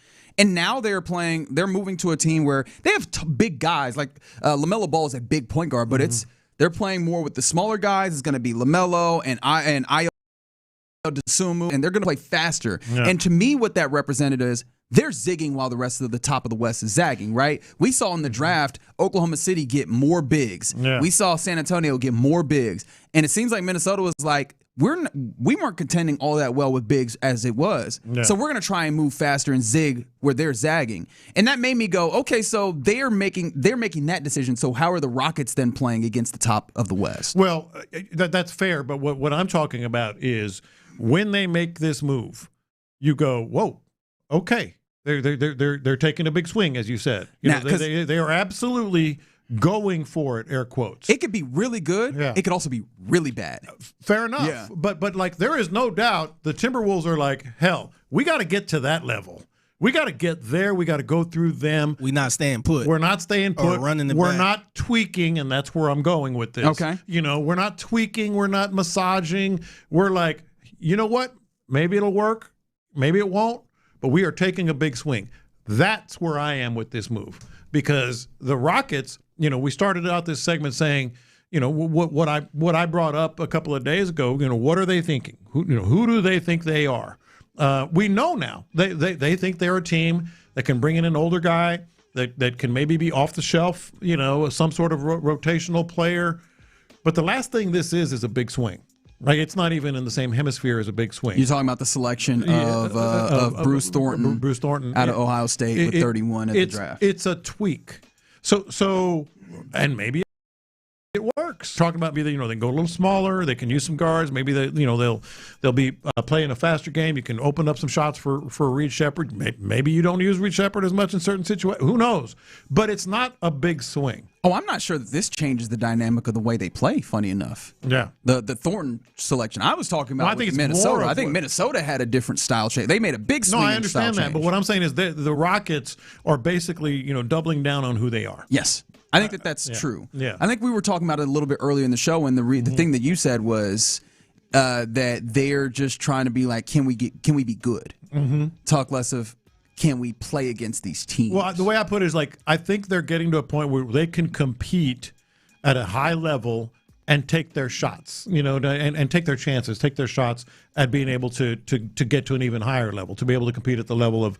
I put Minnesota damn near right up there with Oklahoma City and San Antonio. I would have said that as well. Yeah. I'm very intrigued by, and this is why that move was intriguing, right? There is a crazy amount of urgency there in moving off of Julius Randle in order to keep Ayo Dosunmu. I thought that was still okay. This is a build for the future. I guess this could be a build for the future move in LaMelo Ball, who's still a young 25 player. or something, right? Something to that effect, right? Yeah. There's a lot of basketball ahead of him. If it works, this is there's another powerhouse in the West. Yeah. The problem is if it doesn't work, LaMelo Ball is like a deeply unserious basketball player. Mm-hmm. And I say that with a lot of respect because he is a baller. Like the things that he does is explosive. Mm-hmm. This season will be explosive one way or the other watching those two play in Minnesota. The thing that was interesting to me is, could this possibly a boomer situation, which it could be a cautionary tale or it could be a damn, if we had done that, we could be in that place because Anthony Edwards, if this doesn't work, I do feel like they put an accelerant on the possibility that he asks out. Could be. Because that was conversations that was happening on ESPN and before they made that trade, and I was like, this is a little excessive. Now they've geared themselves towards, now we have LaMelo Ball, another star player with all the difficulties that creates salary cap-wise. This is, if it works, cool, and if it doesn't, in a year or two, he might be one of those star players give me somewhere else to play. No, that's fair. Would you rather be a team that can tweak and double down, get healthy, and feel pretty good that you can take you can take a shot at it, or a team that takes the big swing, even if there's a chance, as you put it, that swing is going to be a big miss. And that's the thing that I find interesting because I think a lot of fans, and tell me if I'm wrong, 713-572-4610. I think fans in general want you to go for it. I think fans want you to go for it because oftentimes, let's be honest, we live in the moment. We don't actually accept the responsibility of the consequences, even though we will have to live with them with our teams. Right? And so people want the swing. The thing I wonder, though, is Minnesota is further along in this process. Did they feel like they had to swing? Or whereas the Rockets still have paths to, I guess, counter and take some other zigs if they want to, considering still the relative youth of the team and with all of the picks that they have available moving forward, where Minnesota's already traded a lot of those future picks. I don't know. That might be the case if you didn't have Kevin Durant as the anchor. I don't think Kevin Durant is the anchor, though. I think that they view him as he is a really good piece that you have along with what you're doing, and maybe he's not a good piece in the middle of it. Well, I will not begrudge you. Kevin Durant is the reason you think you can win. In part, yeah, in large part, yeah. But I don't think that they are basing their timeline on Kevin Durant because this would look entirely different if that was the case. Well, you kind of have to base your timeline on Kevin Durant. You kind of have to. I don't think so, actually. Well, then you're not a contender. Period. Done. No, you're a contender, but you're not doing this is the Kevin Durant show. And that was clearly the case, is that they brought him in without making this Kevin Durant show. No, man. No way. If Kevin Durant's on this team, you consider yourself a contender because he's only going to play 2 more years. We think. Could be 7. Who knows? But, realistic. Can you imagine 7 years from now? Why are you still here, no, Kevin? I am adamantly in disagreement with you on that. You can't say, hey, we still got some things we're going to do with Kevin Durant on the team. No, if he's on the team, you are going for it. You absolutely, positively are. Otherwise, why'd you bring him in? To help accelerate a team that you already thought was pretty good. That's not what we were saying when they brought him in. Yeah, yes it was. We were talking about it. Say, hey, you have this core and and then Kevin Durant takes it over the top by a lot. Hell no. Yeah. When Kevin Durant got here, we're like, all right, now you got a shot. Correct. So now you don't? Because what we spent the whole last year talking about how the core is a little bit further away than we had thought, and you have to figure those things out. Yeah.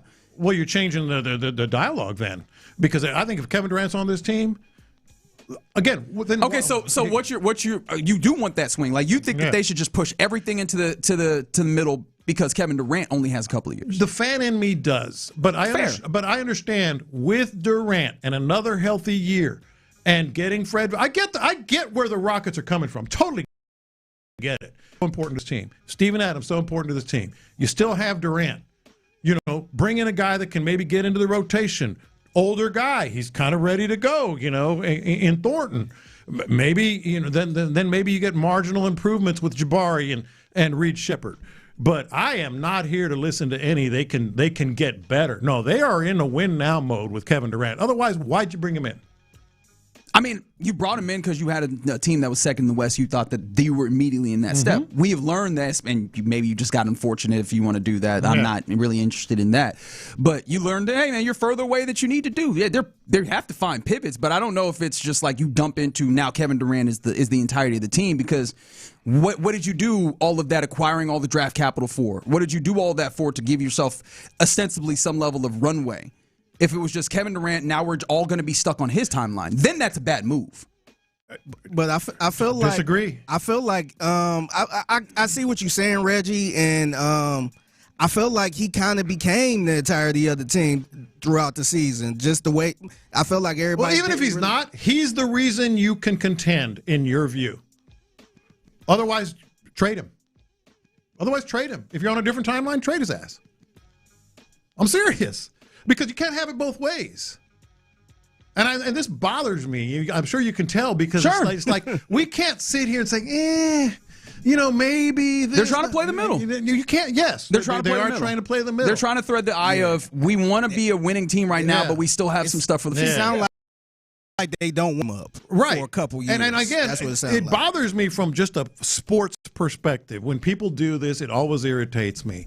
We brought in Kevin Durant. Yay. We're all having, fantastic, discussions here on the show about what he could do, maybe, what they could become, maybe win a championship, we had these conversations. Right. Conference championship. Yeah. We even had the conversation, championship or bust, about the Rockets. We had that conversation. And remember what the question I had was, what is the or bust of this? Right. But again, then you busted. You can't say, keep him around and let okay, if you're of the opinion it's a bust, didn't work, then trade his ass. And then we can start talking about some of these other things.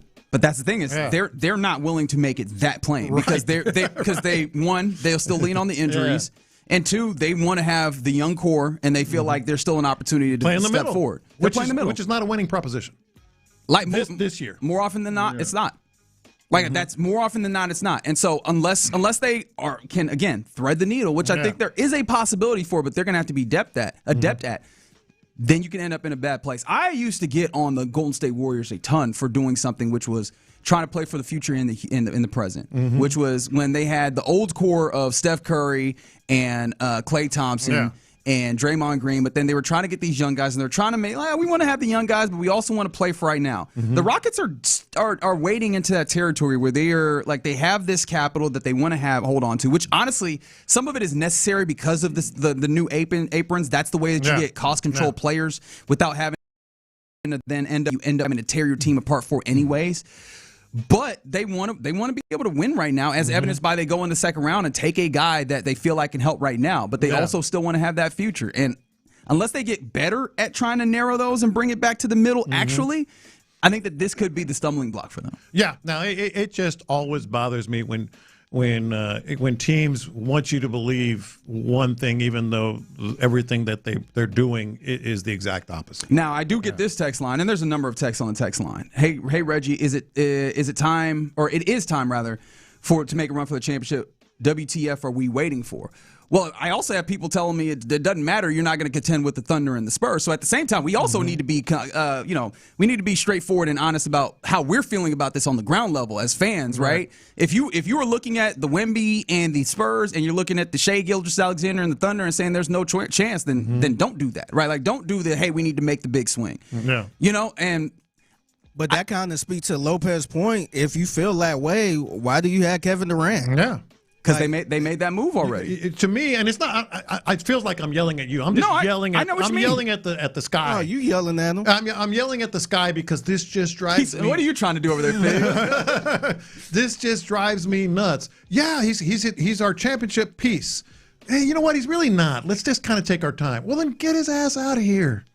Yeah, try to get something for him, man. Yes. We talked about it in baseball. When you feel like you ain't got a chance, sell. Yeah.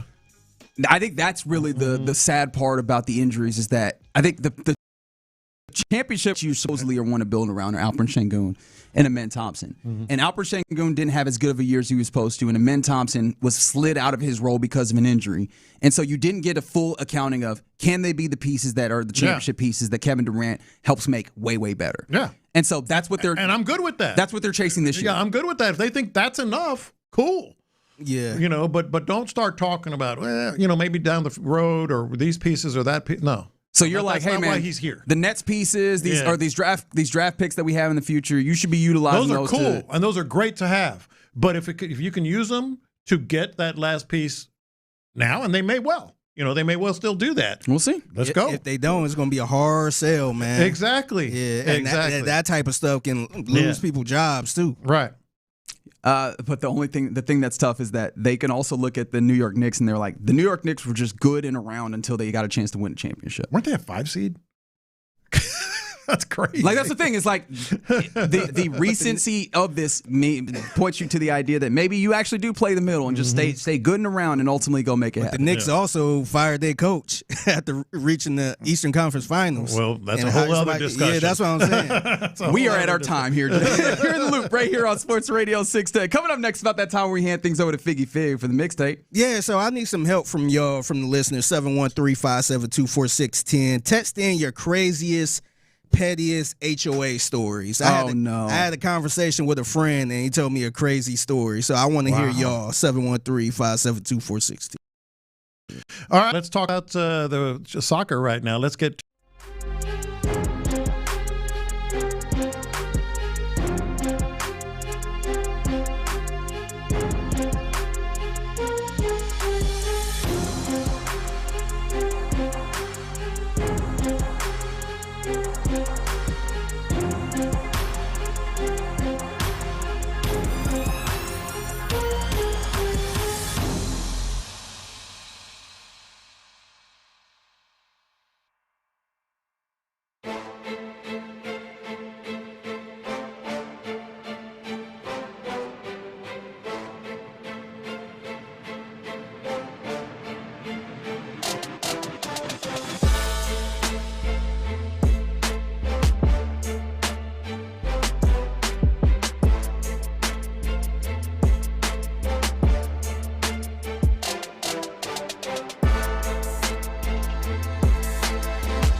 as soccer in Houston hits the world stage. Stop in and join the party with us all tournament long at Shell Energy Stadium.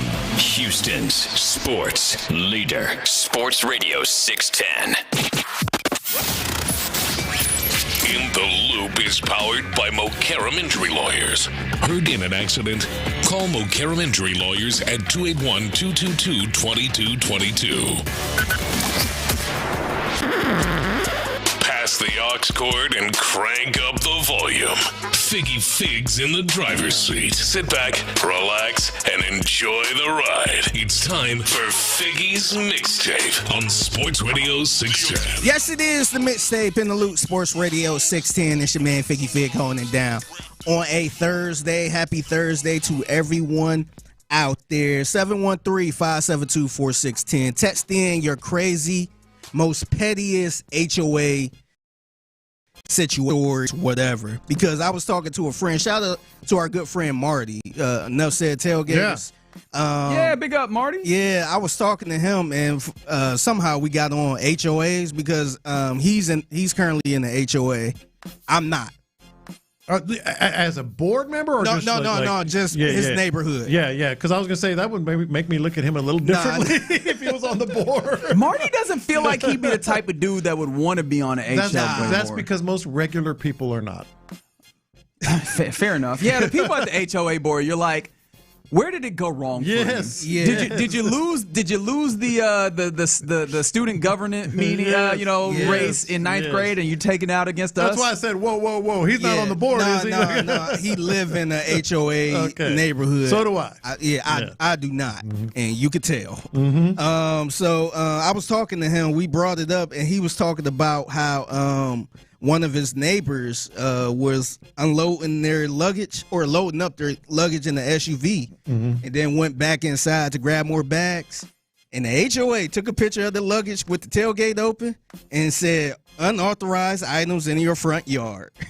This is my point. I'd fight somebody behind that. Are you kidding me? That would irritate me. Like, are you just riding around? Get a life, bro. Yes. What? Yes. You ain't got no job. Mm-hmm. Like, what are you doing? Man, I hate that so much. Yeah. I think I'd cuss somebody out behind that. I think I would. He also mentioned how he got hit for having leaves on one of his bushes. Mm-hmm. Leaves. That's where they grow. Yeah, I was like, aren't they supposed to be there? What does that mean? But I don't know if they like loose leaves or just something like that. I guess it didn't look right. But this was 3 days after Hurricane Harvey. Oh.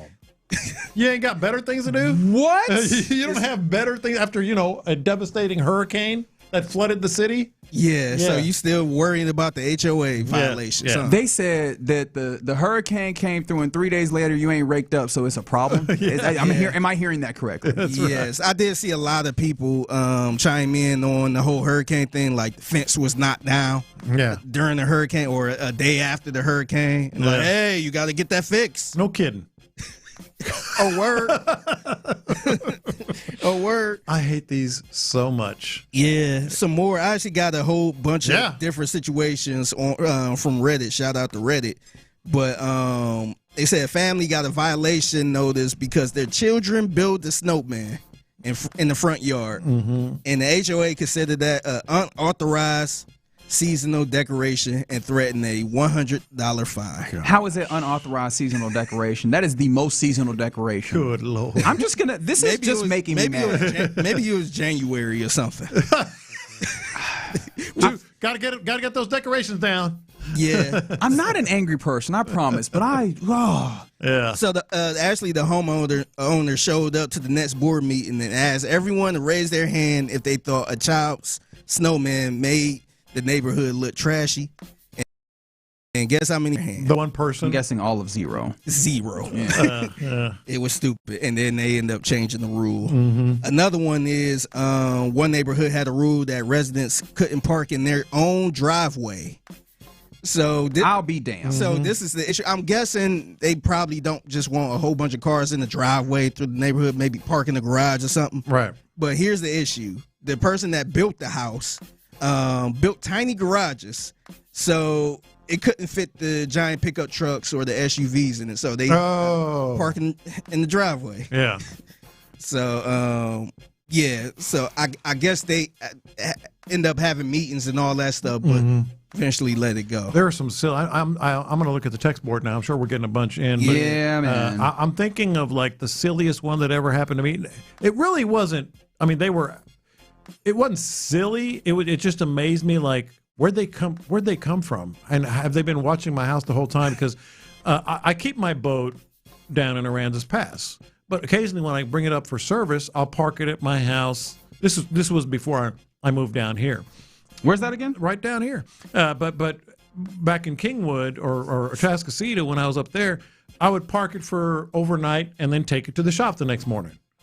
And in that one overnight, parked in my driveway, like, can't park a boat in your driveway. I'm like, dude. Did they fine you for it, or did you just get one of them letters? I just got the letter, but it was there like 12 hours, maybe 10 hours. It's like, is there a camera on my house? Do you actually know somebody on the HOA right in your name? I don't hang around with those types of people. That's a fair point. But that does make it a little better if you just get someone on the inside that can at least give you a little bit of, all right, because this is the thing. It really is just a high school clique, man.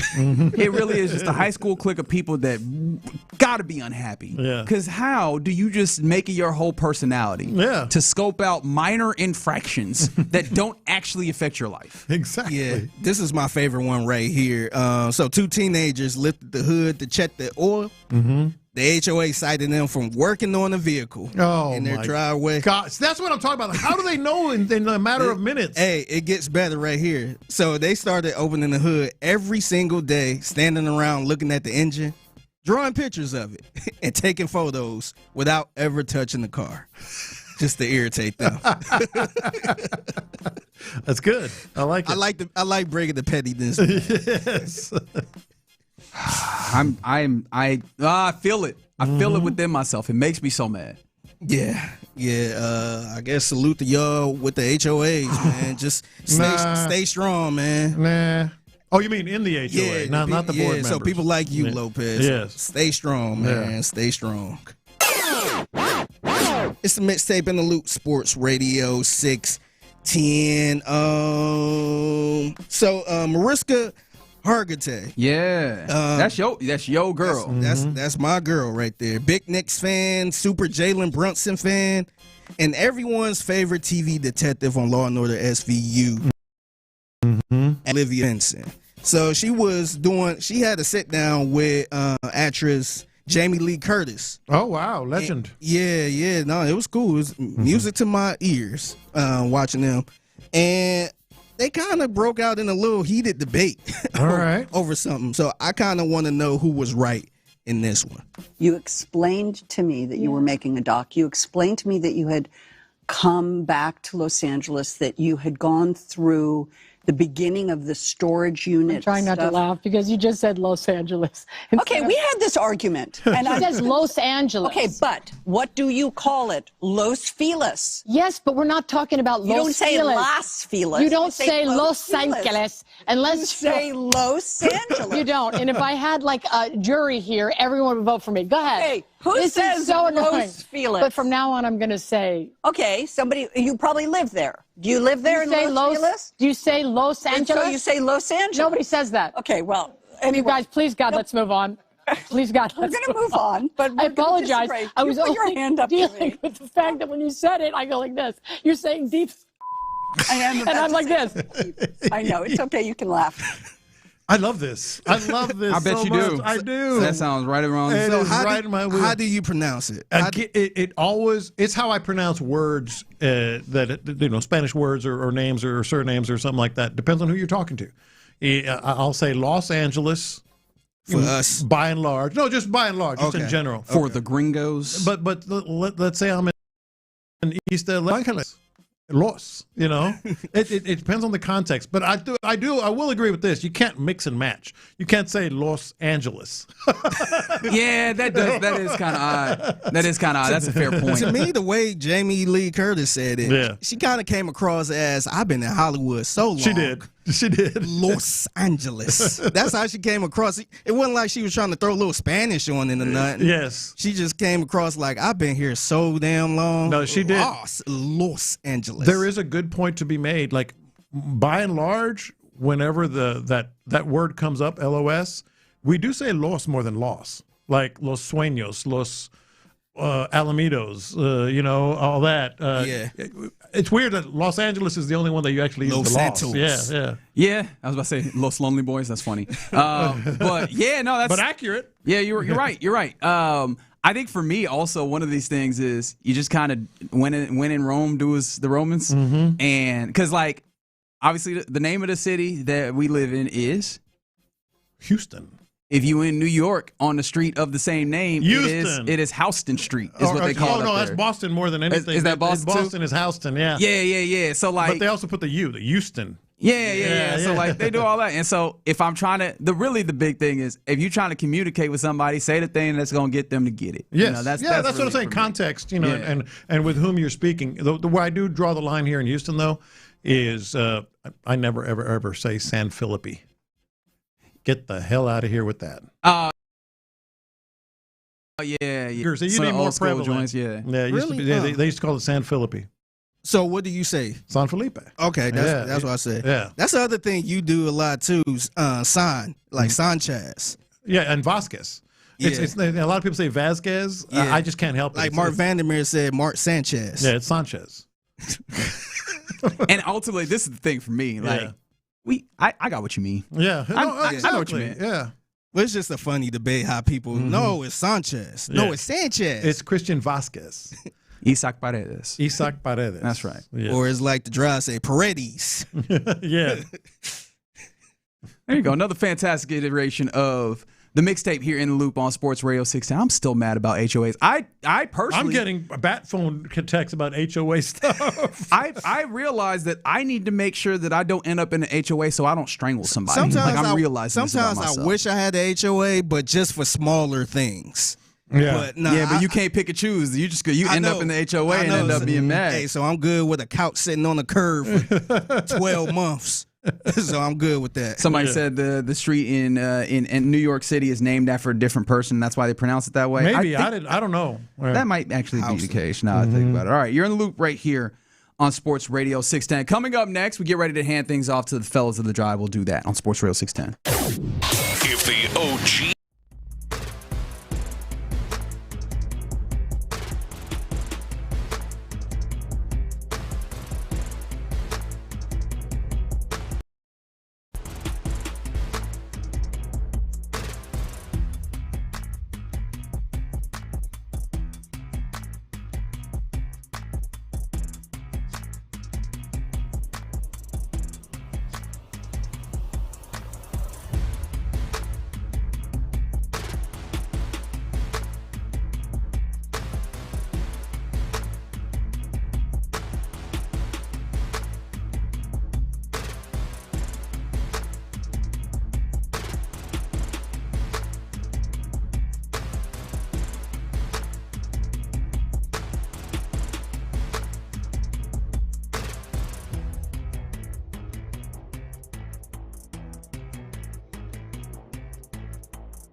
610 presents live from the West Point Lincoln and West Point Lincoln of Sugar Land Studios. Here's In the Loop with John Lopez and Reggie Atatula. Did John McClain slide in there late, Fig? Is that what just happened there? Yeah, he did. All right, John. I see you, big dog. What's he up to? I don't know, man. Yeah. Probably enjoying life, having a good old time. I sure hope so. About damn time, man. Yeah, he better be. He's been working his ass off, man. Go enjoy something a little bit. Let me ask you guys a question. Not right now. We're almost done with the show. You should have asked earlier if that was the case. Hey, ho, ho. Texans in the Super Bowl. There you go. When you're talking Texans, you're talking Super Bowl because we're the Houston Texans. How many of those do we have? How many you want? Way too many. How many you want? I just had to ask. I don't have time for that right now, but one of these days I'm going to actually go through those. And By the way, Thank you, John. I appreciate that. No. Didn't he say something about Joe DiMaggio? Yes. All right, what are you doing now? Appreciation everybody for rocking with the show today. Getting ready to hand things off to the fellas to drive here in a second. There was a list put together of the off seasons, right? Of who had the best off seasons, and I'm interested in how this looks at the Houston Texans. I think we've been pretty optimistic about the way this has kind of ultimately come together, with some real eyes towards what training camp ultimately tells us about this. But I kind of wanted to look at this, like what does the top off seasons look like? It's the top 10, isn't everyone? Yes. Do you want best or worst first? Best offseason, because I think it kind of makes you look at the division in a certain way, and maybe the Houston Texans. Let's do that. And do best? Yeah. Stop me when you have something to say. 10, San Francisco 49ers. Fair, fine. 9, Houston Texans. Okay, so they have it as like a top third, and that makes sense. There wasn't a lot of crazy sexy. What was the sexy move that they have? Because they didn't have Wyatt sexy Teller? draft picks. I don't think it's Wyatt Teller. I think According to them. Really? No, they didn't use the word sexy, but I'm saying that was one of the things. It said struggled on how much to weigh all the veteran additions, which is kind of what you're talking about. Yeah, not real sexy. Reed Blankenship is the sexy addition, and go, that defense was already good, so what do we do with this? Yeah, but guard Wyatt Teller and tackle Braden Smith have been plus starters in their careers, obviously closer to the end of those careers than the beginning, and first-round center Keelan. So that they're saying the offensive line gets them the 9. Fair enough. I mean, that's important, and I do find that interesting that it's 9 because I think that makes sense. We've talked about it, and we've all been excited because they took it seriously. I am still very interested to see how good the offensive line is, because it could be that we go, they're pretty good, but they're not incredible, and what does that mean for the team? Story of the year. Yeah. Hold that thought, though, because I'm going to go through the rest. 8, Washington Commanders. Okay. 7, Carolina Panthers. Is it possible that we've just slept on the Carolina Panthers for too long and they might actually be? How good is Bryce? Did they not make the playoffs? Where's the real Bryce Young? Is that the last 2 years that they made the playoffs? And then they pushed the Rams a little bit. They pushed somebody. Yeah, like we might need to at some point during the season actually stop and appreciate. sleeping on them. We might be sleeping on them. Like they might actually be doing good things at pretty much every level, which is at the organizational level of making good decisions, which is the evidence of the offseason. Yeah. The head coach, Dave Canales, seems to have actually gotten some things together. I don't know. We might need to actually think a little bit more about them at some point. All right, and so here's where it gets interesting to me in terms of the best off seasons, because I've been talking about this here and there. 6 Kansas City Chiefs. Yeah, you felt good about the Chiefs. Yeah, well, I'm not a fan, but they worry me because of Walker, and they also talk about Dermacado being signed. Justin Fields being an entertaining and interesting backup if Patrick Mahomes can't go at first. And that's one way of saying that. That's one way of saying that. But here's the other one: 5 Tennessee Titans. Yeah, I mean, they were at a really bad place, and I think the offseason also you have to add for them. Do they have serious management? Like, do they have serious people in place? And Robert Saleh is a serious head coach and defensive play caller, yes. Brian Daboll is a serious offensive play caller, yes. And then just getting a passable, wide receiver in Carnell Tate, a guy who can actually be a guy that catches the football for Cam Ward. Talk less of the other things that they did. Yeah, I can see that. I'm still not threatened by them in this moment. No, but I think they're interesting. I think Ron was bringing it up earlier this week or last week. But one thing they say about him that is intriguing, he's kind of taken a page from what, or maybe D'Amico took it a page from him earlier. But from what D'Amico does, very, very much on the coaching staff and on the roster, familiar faces. Yeah, like people that he knows that can kind of be the sort of the examples. It's almost like putting down sod on the field. Like, we're going to see if we can speed up this development by having people that know exactly what this is supposed to look like. And very, very high on their defensive additions. Agreed. As well. Agreed. Rams 4th best, Jets 3rd best, which is interesting. We'll see about that. Las Vegas Raiders, which is another team I don't quite know what to do with, but they've just been intrigued me all off season. Did you see that Fernando Mendoza has said he's leaning a lot on Tom Brady, which I guess if you have that available, it does make me wonder if he's going to lean on all this Tom Brady. So what's the point of bringing this veteran quarterback in and Kirk Cousins? What's Kirk Cousins doing here then? And then the number 1 best offseason, the Cleveland Browns. Okay, that's an interesting list. Andrew Berry entirely rebuilt the offensive line this offseason. He did. Trading for Titus Howard. We remember him, Zion Johnson, Elton Jenkins. I have no idea how good that offensive line is going to be. Drafting Spencer Fano, Austin Barber, Parker Brailsford. So definitely very much a concerted effort. And then they were really high on their wide receivers that they brought in, Casey Concepcion, Denzel Boston. Emmanuel that I can agree with 100%. Yeah, the wide receiver core looks fun. That is a damn good offseason, even though it's on a scale. Yeah, I like the wide receiver core. I will agree with that. The line, I think it is definitely rebuilt. Remember when the Texans rebuilt their offensive line last year? Yeah, it didn't go so well. Yeah, I don't think it's exactly that, but it does make me look around and go, I don't know exactly what you're getting out of it. Yeah. And I'm not exactly sure how. I don't even think it's nowhere near that because the Browns spent offensive. This is true. And They did spend money. My larger point is just you can make a lot of moves and it not ultimately mean that they're good. Because Elton Jenkins, we saw some downturns with him in Green Bay. Titus is what Titus is. I don't think he's bad by any means, but I don't think he's great. You paid him too, and you paid him. Right, those are the things I worry about there. So definitely interesting things. I found it interesting that the Browns, and then the more I read it, I was like, oh, okay. I can see you had the worst here as well. The worst as well. Oh yeah, we didn't even get there. It's actually 5 worst. Okay. Off seasons. Atlanta Falcons 5, and then we have Green Bay Packers 4. That's interesting. And you know what? I have not thought just enough about the Green Bay Packers flatly to think about their offseason. They did let some wide receivers go. Yeah, they let some Romeo Dobbs, linebacker Quay Walker, left tackle Rasheed Walker. So they lost some plays. The 3rd worst offseason, the New England Patriots, which is quite interesting. Why did they term the Patriots having a bad offseason? Because they end up adding A.J. Brown, obviously, big time offensive addition there, and I don't think they did very much losing on what they did. And offensive line help as well. They went and added Caleb Lomu, who I don't know if he immediately comes in and helps you solidify your offensive line, but you got to hope that their offensive line looks better, and even just from having another year of experience. They actually wondered just how big of an impact the Vrabel Russini thing will have, which I don't think is unfair. Yeah, that's fair. I don't think that's unfair at all. But they also say, to make matters worse, the Patriots are the prime regression candidate it in 20. Talk about the easiest schedule. Yeah, that's a good point. All that stuff. But that doesn't feel like that should actually go against them on the offseason point of this. No, but then the second worst was the Arizona Cardinals. I'm going to skip over that because the worst offseason in the NFL, according to CBS Sports, the Jacksonville Jaguars. That's interesting. I think it's very interesting. Yeah, I guess they didn't add a lot of players that I go, they could probably be starters. I'll just say it again. I say he.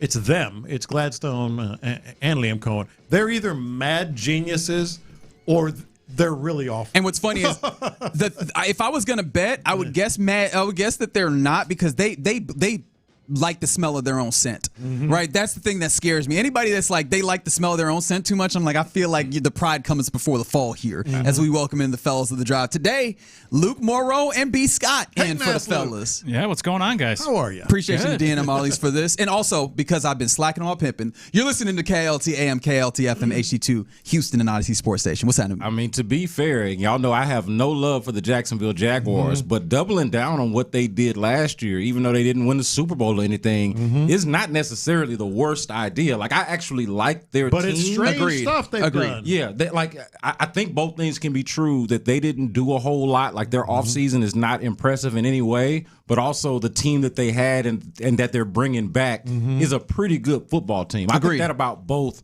I would say that about both the Jacksonville Jaguars and the New England Patriots, who is on that list, who I think actually did have a decent offseason.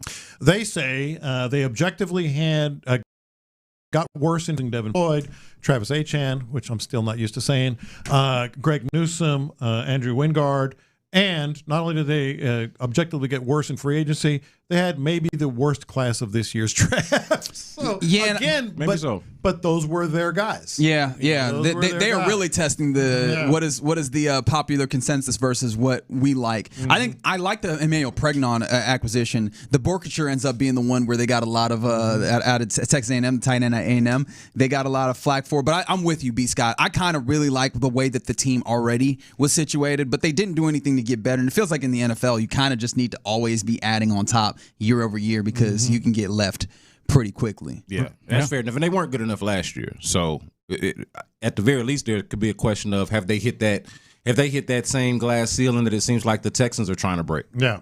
For me, honestly, with the Jaguars, aside from everything that's already been mentioned, is like so often we see a team have that pop in the first year of a coach. I mean, Brian Dable won a playoff game, and Daniel Jones looked great in New York that first year. Yeah. You know, and then a lot of times it's like the league catching up to the new coach or the system or what they want to do. So I'm always cautious. In fact, I think it was Bill Barnwell did an article a couple of weeks ago. If you look at teams that have that big of an increase in victories from one year to the next, they almost always take a step back. So I just think organically, like there's going to be some regression to the mean for that team, regardless of what they've done this offseason, just because it was such an improvement last year that it would just be natural to take even a slight step back. The Texans would have to be an exception to that rule, all right? From the 2022 23 Texans that have basically been either the same or better ever since. Yeah. So no, I mean, are they that, or are they more of what Luke is talking about? Yeah, that's fair. There has to be an appreciation for the new floor that was put in that they decided we will not go lower than. It just feels like, hey, what has there also been like the steps, like using that as an opportunity to step forward is also a question for the Texans. Like in a weird way, you're not very far removed from not being a good team at all or being some level of laughingstock. Yeah. But at the same time, it also doesn't feel like, it feels like you've kind of in an odd way like plateaued or like been kind of stagnant, weirdly. I mean, I think that's fair. I mean, you keep going to the same spot and losing. Yeah. How many years? Yeah. It's like, I mean, every time you go, basically. Yeah. It's like, how do those two things be the same? Like, man, we feel like we just ain't gone nowhere, but we was bad just a second ago. You know what I mean? I mean, it's 3 of the best years in franchise history, but also that other thing, that it's the best thing in franchise history. You've never done better than that. Divisional. Yeah. No, for sure. Yeah. Did you guys, because we were talking about this when we were going around the NFL, I don't know if you saw that DeAndre Hopkins kind of had a quote about him having a lot left but not being in a rush to be a regular season superstar, basically making, at least in the way that I read it, making it seem as though he's willing to be the guy that jumps in the middle of the season to a contender and help them make something happen. Like, we kind of hypothesized that might make it more likely that he could end up with the Texans than we had previously thought. Like, do you all hear that the same way? I mean, they could use help. I would say that. They could definitely, we were just talking about this yesterday. DeAndre Hopkins, one reunion that I just got a tough time seeing. I know the guy that sent him out is gone. On field versus off field. Is which part of that makes it hard? Is it both? Yeah, just the way. Not everybody is gone. Right. Exactly. Just the way. What's that smile you got on your face? Nothing. Okay, I'm just asking. Everybody. I don't know. Maybe you're just a happy guy. The way it ended, and it's not like you absolutely need him. Like they need help, but it's not like you need to go that direction per se. So I mean, that one is a far cry for me. Mm-hmm. I don't know what you think. Yeah, no, I would be similar. They do need help. I don't know if that's like enough help or what I would want at that position. And then certainly to only do it, for the second half of the season, I feel like you need something in the here and now or before week 1. So I don't know if it checks enough boxes for me, just in general. The reason why I said that is I feel like he wouldn't be, just like you guys are saying, he wouldn't be the guy that I bring in camp or in week 1 just to be like, hey, let's see it. But if things go the bad way and you're in week 8 and week 10 and you're like, damn, yeah, I kind of need something. I can see you just being like, well, we can hit the bat phone real quick and see if that might help, right? If the Higgins connection with CJ Stroud for some reason is oddly not there and you just go, can we get a guy we can throw the ball up to? Yeah, so that's how it would work. Is if in a less than ideal circumstances, it means that somewhere something went wrong. It means that somebody on the boundary, like you only got Nico Collins as an option on the boundary. You don't have the slot option in Jalen Noel or Lewis Bond that you thought you were going to have. Tank Dell hasn't come to life. It means something went bad if you have to go out and get DeAndre Hopkins. Agreed. But I think that feels more likely than, well, we're just going to bring DeAndre Hopkins back right now. Like that might have be, and not only that, bring him back and give him some assurances that you're going to be actually involved with all the things that's happening over the rookies that you got here. Yeah. By the way, normally I wouldn't agree with the take, Lopez, but you caught me on a good week. Your take from the past about the post office, like the postal service, being shut down. Thank you. That's one of his worst takes. It's one of my best. It's one of his most awful takes. I wouldn't normally agree, but you caught me on a good week, so I think I'm in your camp. It's one of shut it all down. Shutting down the post office is the one that you think is a good one. Yeah, apparently it is. Yeah, B Scott. Most of what I get is somebody pulling up in like a Subaru or something with an Amazon package or a. Or if You're it's my outnumbered. kids, the Sheen cart. I love all three of you so damn much. Y'all are as wrong as wrong could be in this moment. That's I'm not trying to shut down jobs. I'm just saying I ain't been to the post office and I don't know how long. There are jobs to be had with those post office jobs. Yeah, there are. I can't believe this is how we leaving a Thursday. With 3 of y'all ganging up on we can get rid of the post office. Unbelievable. Despite that, honestly, very terrible take, I'm excited to see what you guys got cooking for the 4 hours that you have.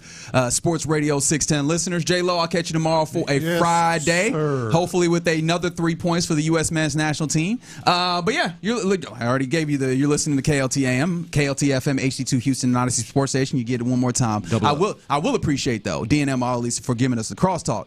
But right now, the Drive is live. That's right. Happy Thursday. You can join the conversation throughout 713-572-4610 on the text line. Get to us in the YouTube and Twitch chats. It's a out day, but we got you covered for the next 4 hours. I'm Luke Morrow alongside Brandon Scott. As you heard, Team Mill on the steel wheels, making sure we stay in line today.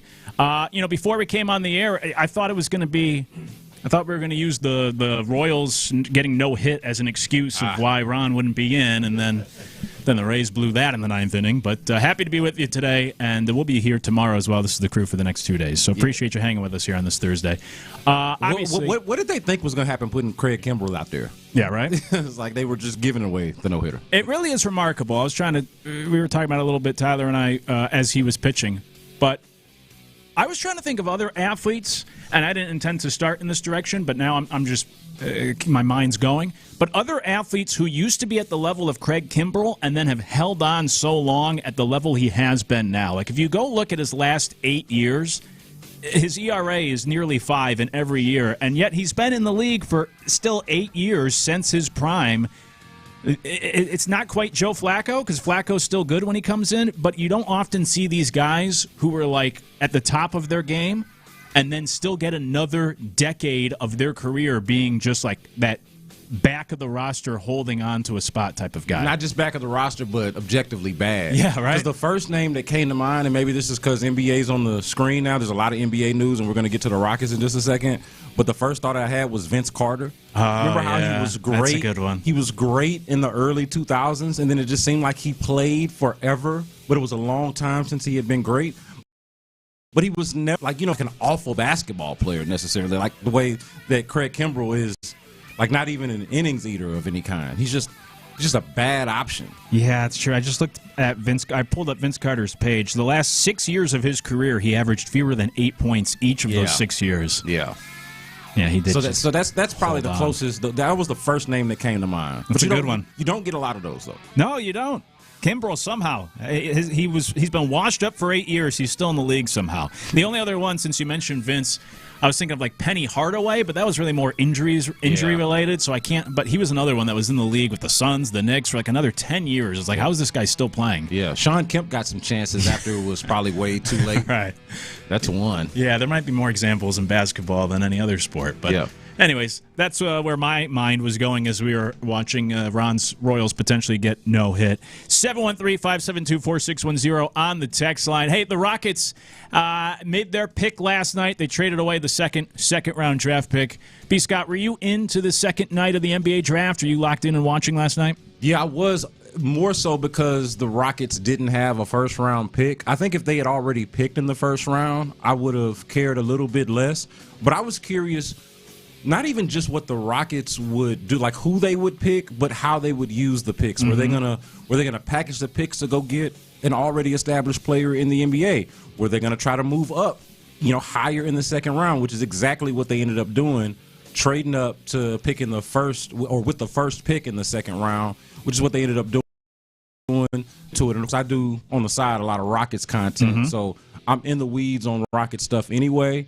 And then of course the Rockets, I think, from a bird's eye view, are a team that needs to add along the margins. And that is a place where you can get cheap labor, for lack of a better term, and add along the margins a high-value player, somebody who can potentially play for you. Now, I don't think that the Rockets intend on playing second-round rookies, but if they're able to outplay the expectation, I think that's a good way to add, an inexpensive way to add to the team. So I was into it.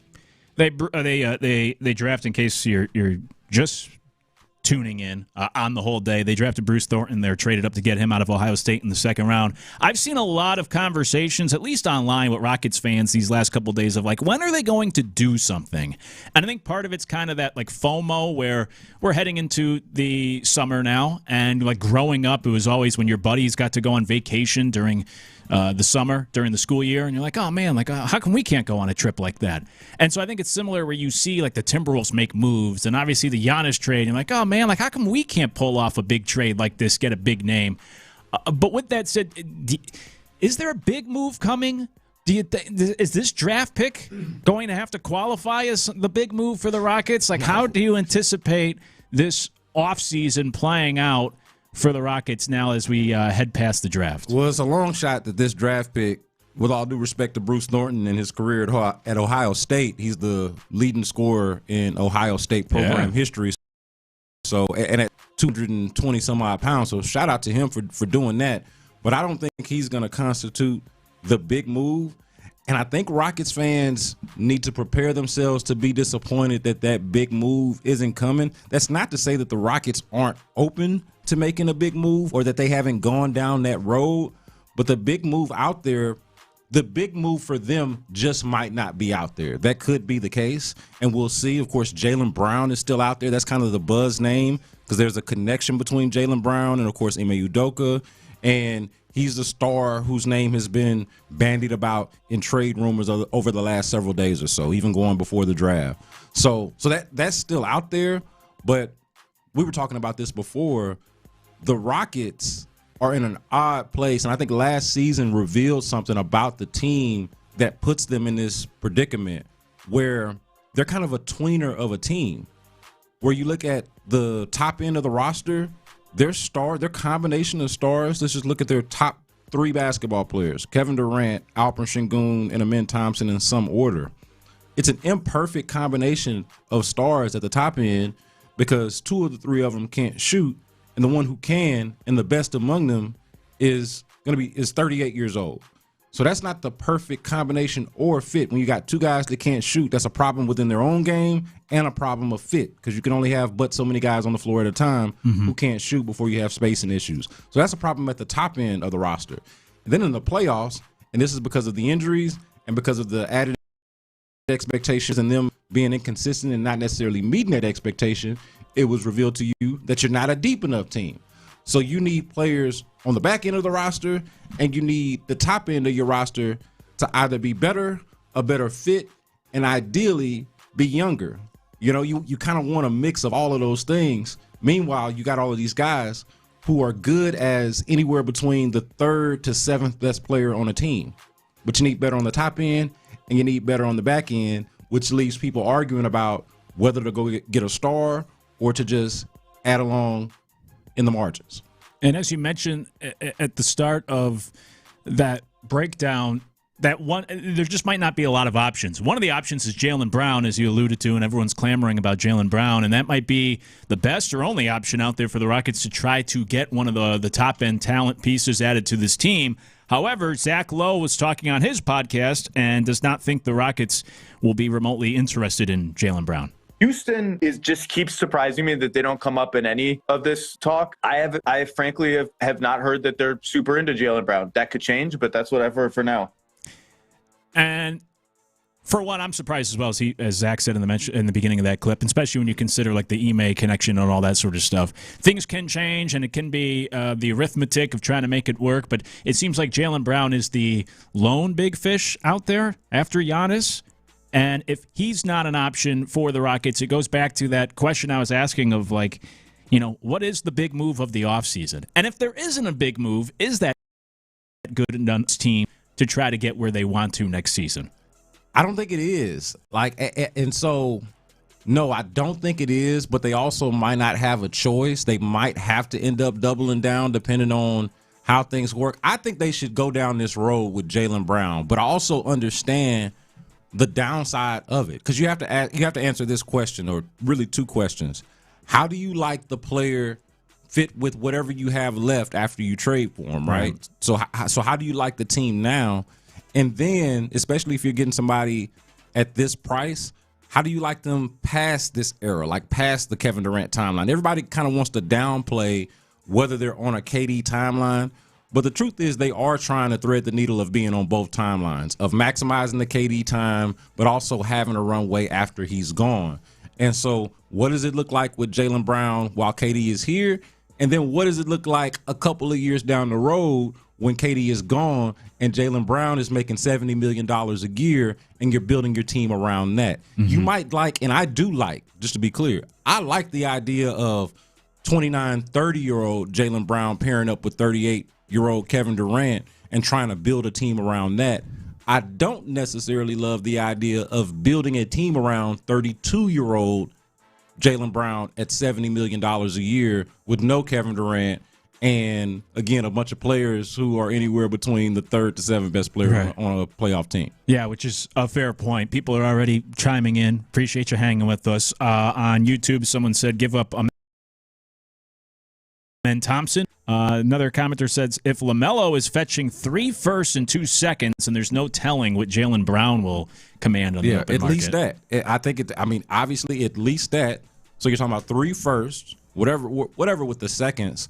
But the math of it all means, look, it comes down to this. Your 2 most expensive players who make over $30 million are Kevin Durant and Alperen Sengun. If you're getting a player who's as expensive as Jaylen Brown is, somebody that makes $50+ million a year, you've got to include at least one of those guys. Then you start talking about what else you're willing to part ways with after either Kevin Durant or Alperen Sengun. Immediately we get into a conversation about Jabari Smith Jr., Reed Shepard, and, of course, Atari Eason sign and trade scenario is possible as well. But you're going to have to part ways with some combination of those guys. That was, I don't know where you were with Giannis, but that was part of my concern, or why I was out on the idea of trying to bring Giannis here, because it's like whatever you have afterwards isn't worthwhile. It'd almost be like tearing down the neighborhood to build up one home, and then it's like, well, now you kind of hurt the value of that home because the neighborhood's so lousy around it, which is not the perfect analogy, but you get my point. And so I think it is also similar with Brown, or maybe any other big fish out there, is like, yeah, you get that great player and big name in, but do you still have enough around it to make it successful? The Heat trading for Giannis also exposed this fact about the Rockets as well, because they were able to trade quality players and keep quality players and bring y'all accept that the Rockets were better than the Heat last year. They were a 5 seed in the West. The Heat were either a play-in team. They were not as good as the Rockets last year as a team. But clearly, they had a deeper roster because they were able to part ways with Tyler Hero and Khalil Ware and give the Bucks players that they actually wanted, plus the draft picks. But I think they did a good job in the draft a couple of nights ago, and their return actually looks pretty good to me overall. But aside from that, they were able to keep quality players in Bam Adebayo, Andrew Wiggins, and they still have enough money to re-sign Norman Powell. I haven't seen any news on the Norman Powell thing, but he was an all-star last year. So that's quality players out, quality players staying. Can the Rockets do that? They can give them quality players. Right. But how many quality players can they keep if they were to do a deal like that? And that's the issue. That's the depth issue. That's the underachieving issue with the young players. And so, but they still also have that top-heavy issue of our best players 38 years old and our next best players are young guys who can't shoot. On the text line, listeners said Stone/Mr. Complacency ticks me off so much with his inaction. Another one said Stone gets on my nerves. Rockets fans want that big move. They want a splash. They want something to be excited about, but I don't think it's coming, and I don't know if it's there to be had. So it almost sets you up for a disappointing offseason if you're the Rockets fan. Maybe a disappointing season next year where you try to run this back, and it's just more of like kind of what we saw this past year or these past 2 years. I think it's a feel that way if you don't trust what the Rockets have done so far, right? Like they've done a good job of accumulating assets and resources, but how they've deployed them, how they've allocated them, I think was the big question. And so I think a lot of fans trust more the idea of just bringing in an established star than the idea that this regime is going to be able to keep building a winner when they actually haven't been able to do that so far. And even more so, they've got a flawed roster. You trust Jaylen Brown more than you trust Rafael Stone to build the team around Kevin Durant and Alperen Sengun and Amen Thompson. Joe on YouTube, he said, we traded for Kevin Durant last year. That was the big move. It's kind of like when you take your family to Italy and you're like, okay, that's our vacation for like the next 2 years. We're not going on a trip next year. We just went to Italy last year. Similar for the Rockets, but more so because of the options, the lack of options this offseason. By the way, we started earlier by talking about athletes that were at one point really great and then just hung on a lot longer than they probably deserved to. And I brought that up because of Craig Kimbrell, who cost the Rays a no-hitter today. B. Scott had a good one with Vince Carter. On the text line, someone said Tracy McGrady.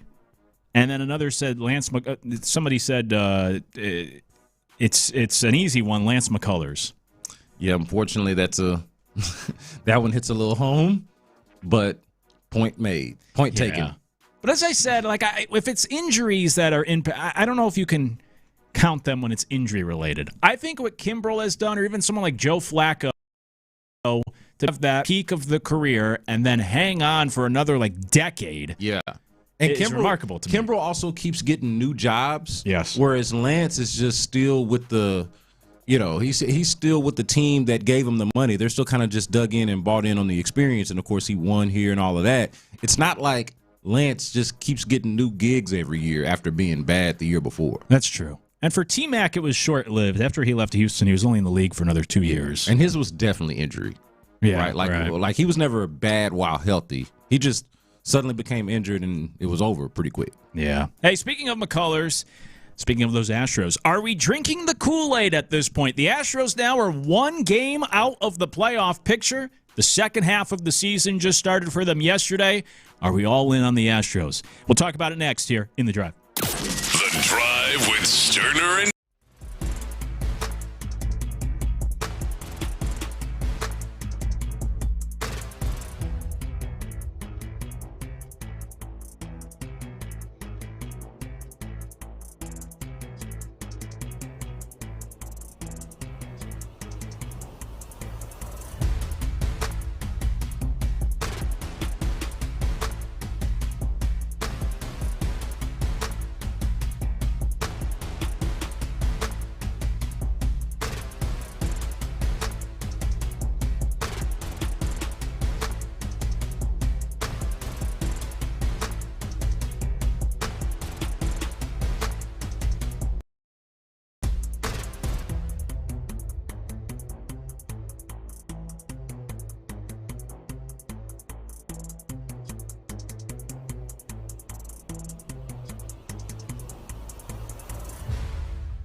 Houston's sports leader. Sports Radio 610.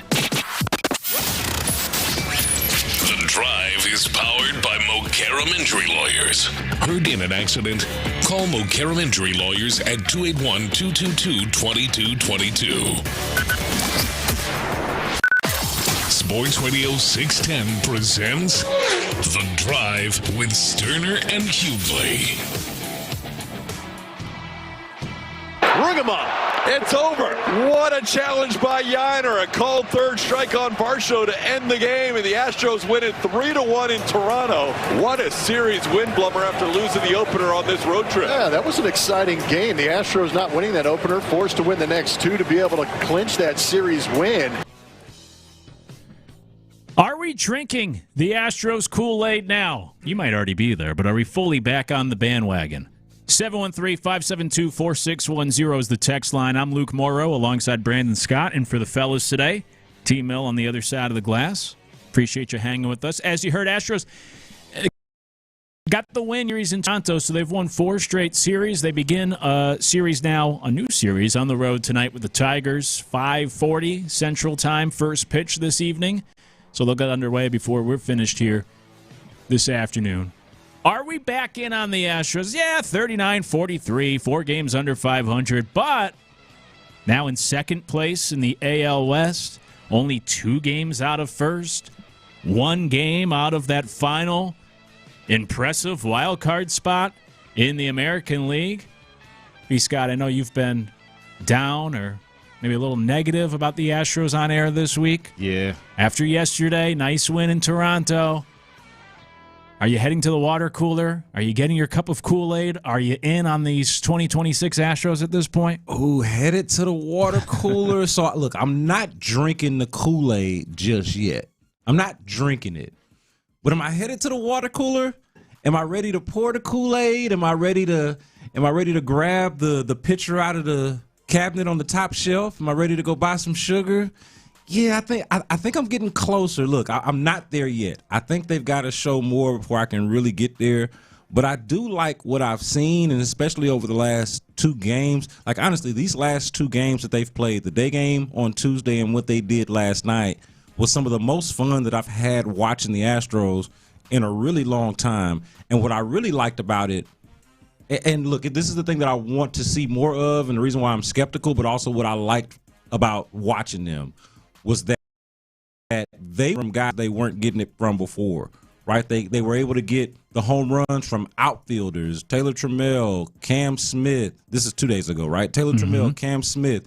You get Yiner Diaz, who's been a disappointment, giving you something in that game. And then, of course, last night, it's, you're getting Mike Burroughs, who we were making the joke of.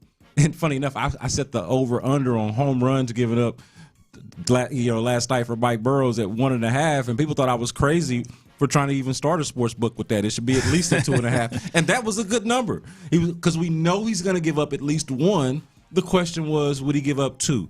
And not only did he not give up 2, but he goes out there and gives you one of his better outings, if not his best outing as an Astro so far, to the point where you like what you see, but you need what you've seen over the last couple of days to be less of an outlier and more of a sustainable, consistent thing.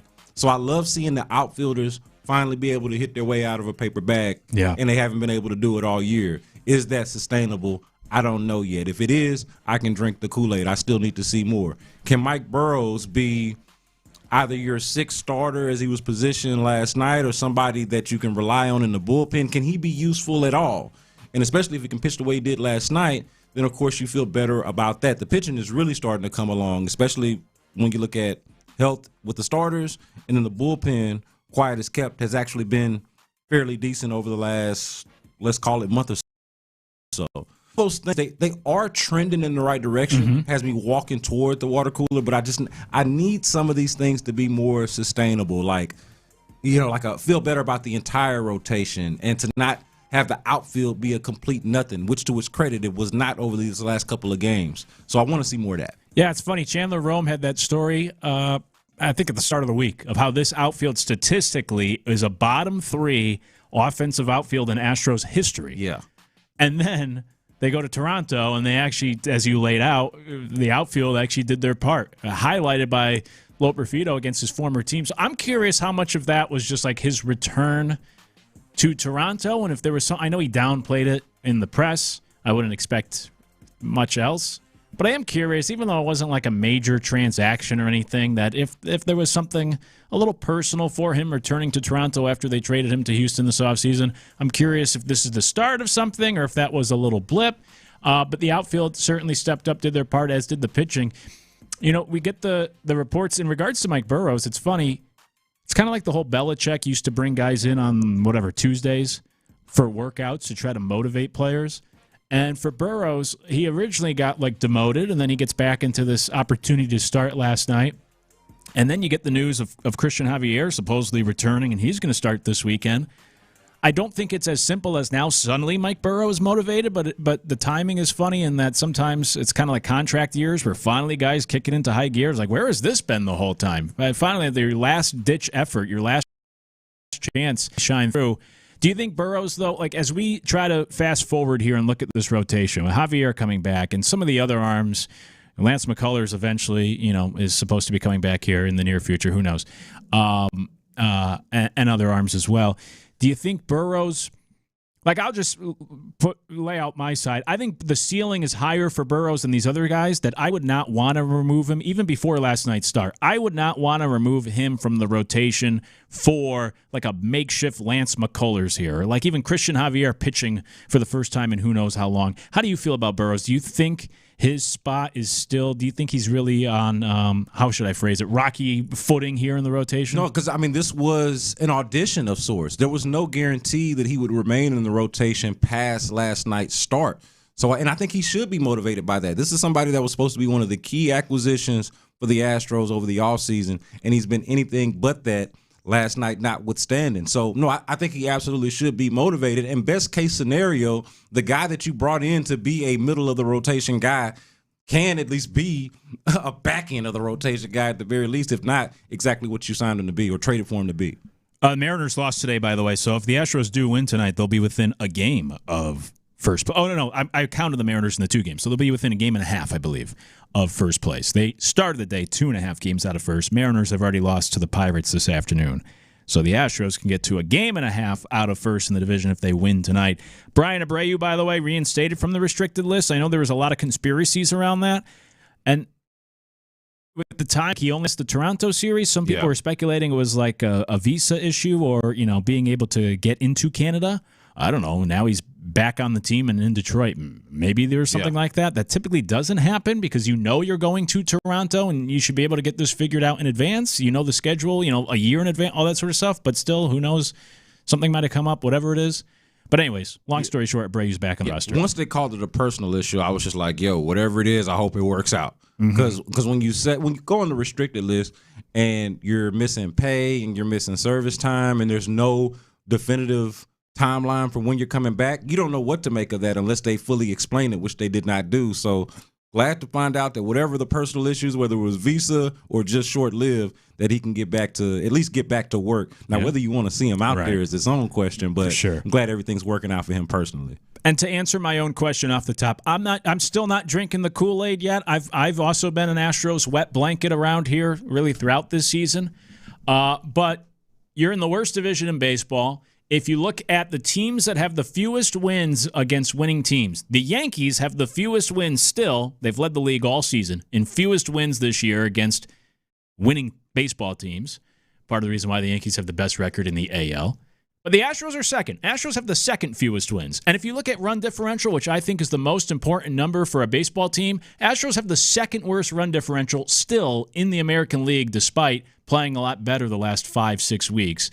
So I'm not drinking the Kool-Aid just yet. I still need to see more. And as I've been saying all season, don't the game back number, focus on the record. And there's still 4 games under 500. And I know they're playing better baseball the last 5 weeks, but a lot of the conversations are talking like this is the Astros of old. Like if you zoom out, there's still 39-43. We've played half of a season, and there's still 4 games under 500.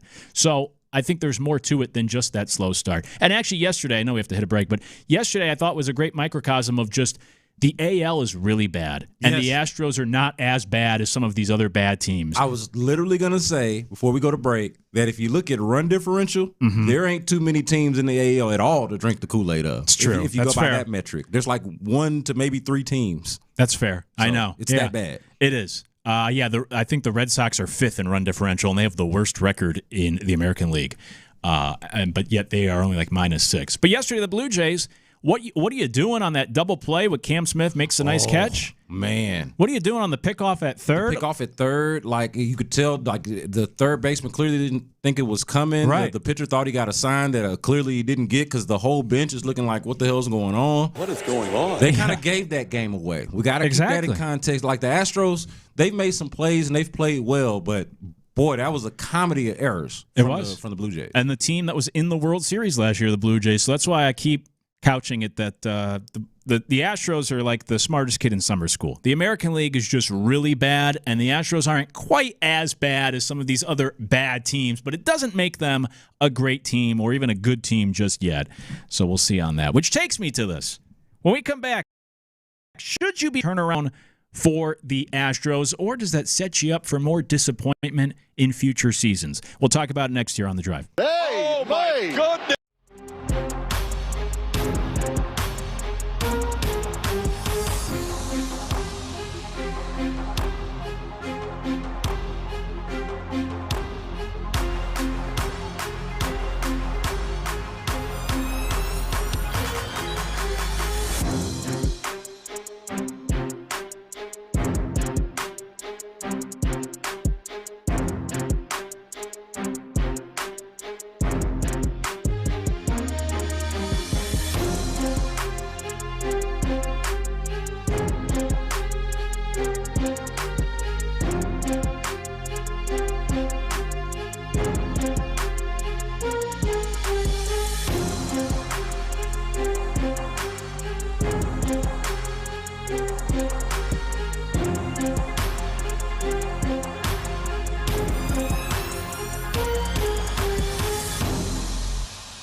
America for America.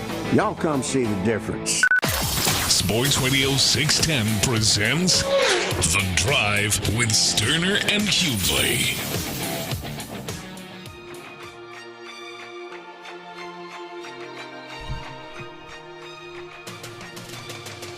If you're an Astros fan, should you actually be rooting for the turnaround? I'm Luke Morrow alongside Brandon Scott here, in for the fellas of The Drive. T-Mill on the steel wheels as always. 713-572-4610 to join the conversation. The Astros begin a series tonight with the Tigers in Detroit, 5:40 first pitch here Central Time. And we were just talking last segment, are we drinking the Kool-Aid yet? Are we fully all in on this team?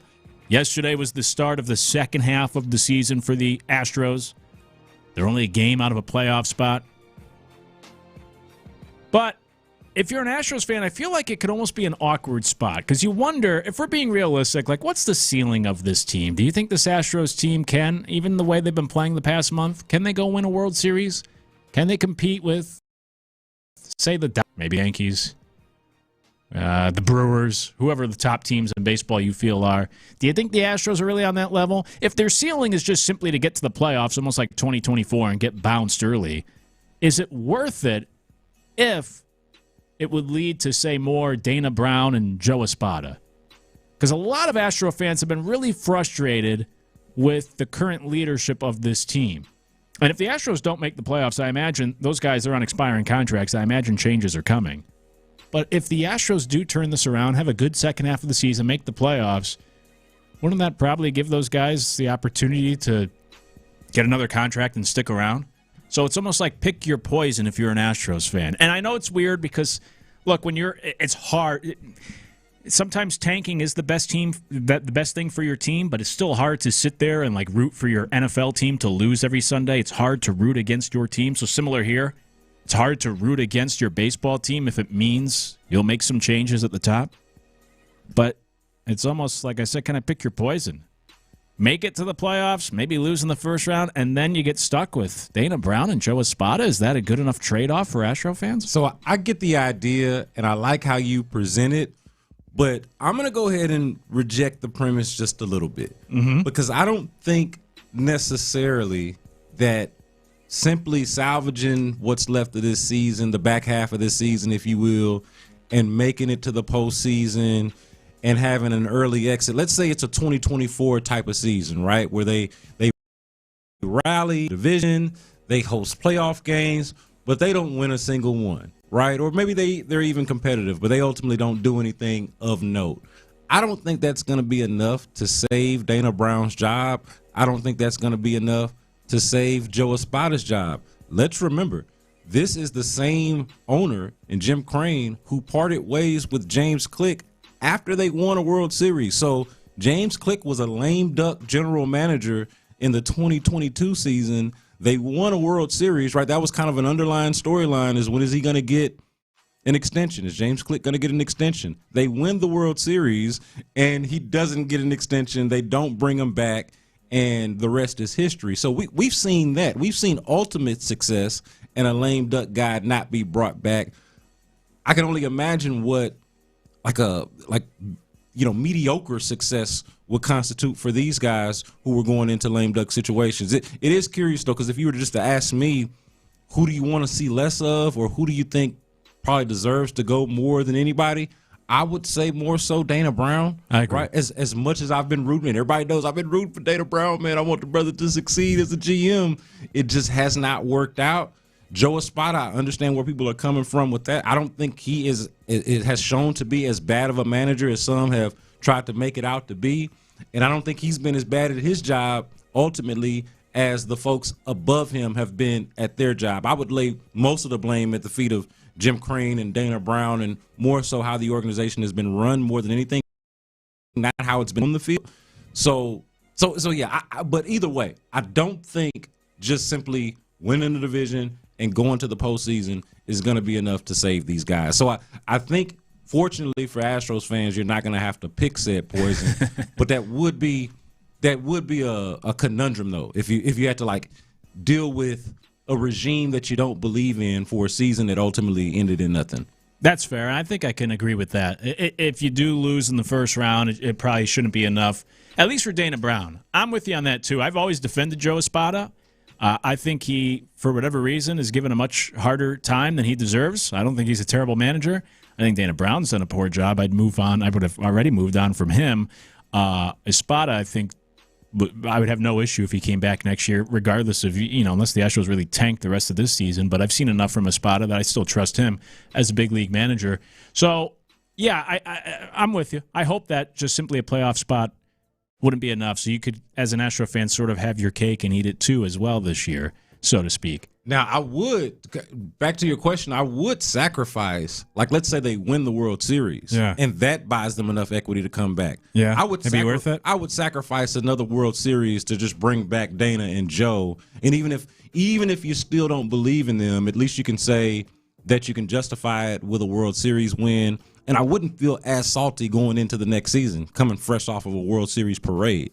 So I would take that. I would say anything short of, let's say, a pennant, a World Series appearance, I would be, if that was enough to bring them back. And surprised, actually, if that was enough to bring them back. I would agree with that, and I hope Jim Creighton does too. What's interesting is the expectation is Major League Baseball is going to enter a lockout December 1st when the CBA expires. And we were actually talking about this during the commercial break. Look, Major League Baseball has proposed a salary cap already in these conversations. We know the players don't even want to have a conversation about a salary cap.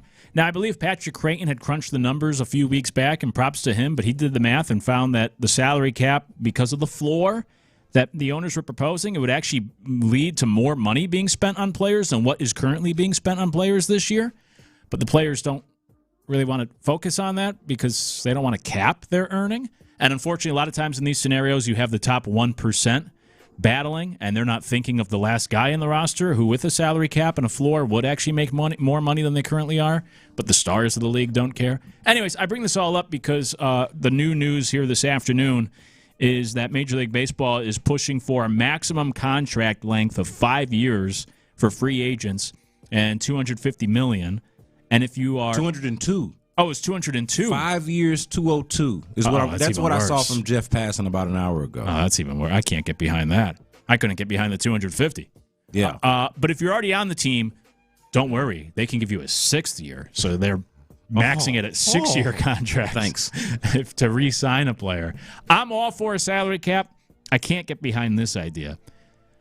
But it's why The Athletic did a poll. I think 90% of players lockout. We are going to have a lockout starting in December. It just depends how long it's going to last. But why I bring this all up in relation to this conversation with the Astros is because it's expected owners are going to have a longer period of time to make these hires.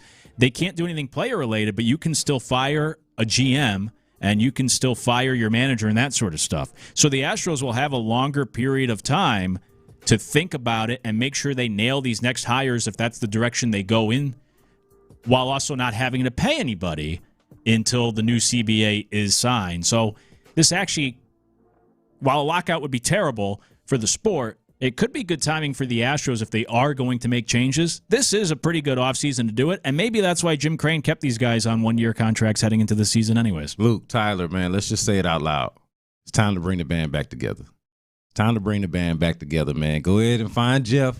Whatever the hell Jeff is doing these days, go ahead and get AJ out of Detroit. You know you don't want to be in Detroit. No diss to Detroit, but he'd rather be here. Isn't Luno doing something with like a soccer franchise organization or something? Come on, man. He don't want to do that.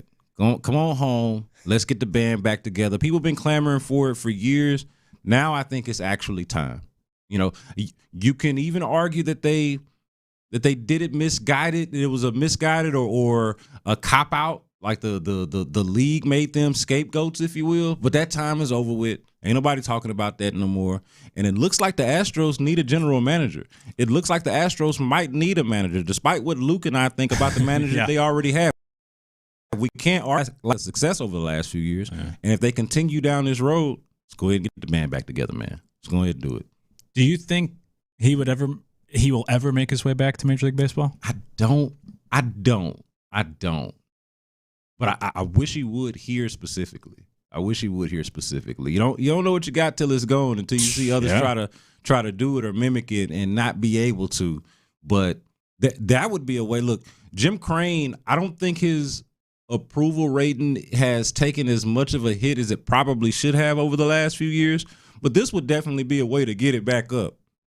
Go get the band back together. The last regime that we fully and wholeheartedly trusted. Go ahead and get the band back together. I would do it. It's almost like Alex Cora got punished for that situation as well. And so the Red Sox fired him for 2020, which was that pandemic shortened season anyways. He was suspended for like that 1 year. A lost year.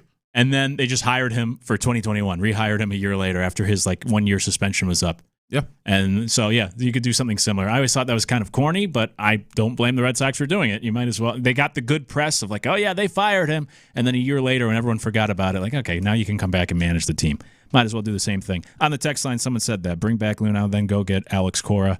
And another person said the contract limits come straight from Jim Crane, LOL. I said there's something similar to that, too. Yeah. Like, the Astros would love that. So teams could be as frugal as the Astros like to be.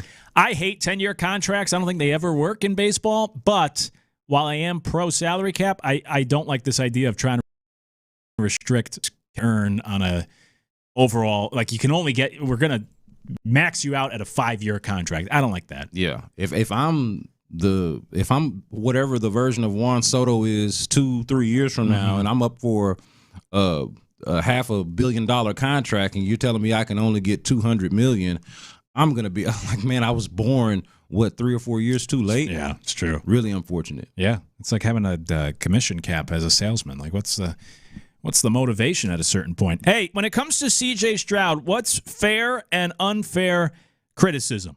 We'll break it down next here on The Drive. God bless, brother. In the Loop. The Rockets went into the night.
price, $30 a line per month, even for a single line. And everyone gets our best 5G network.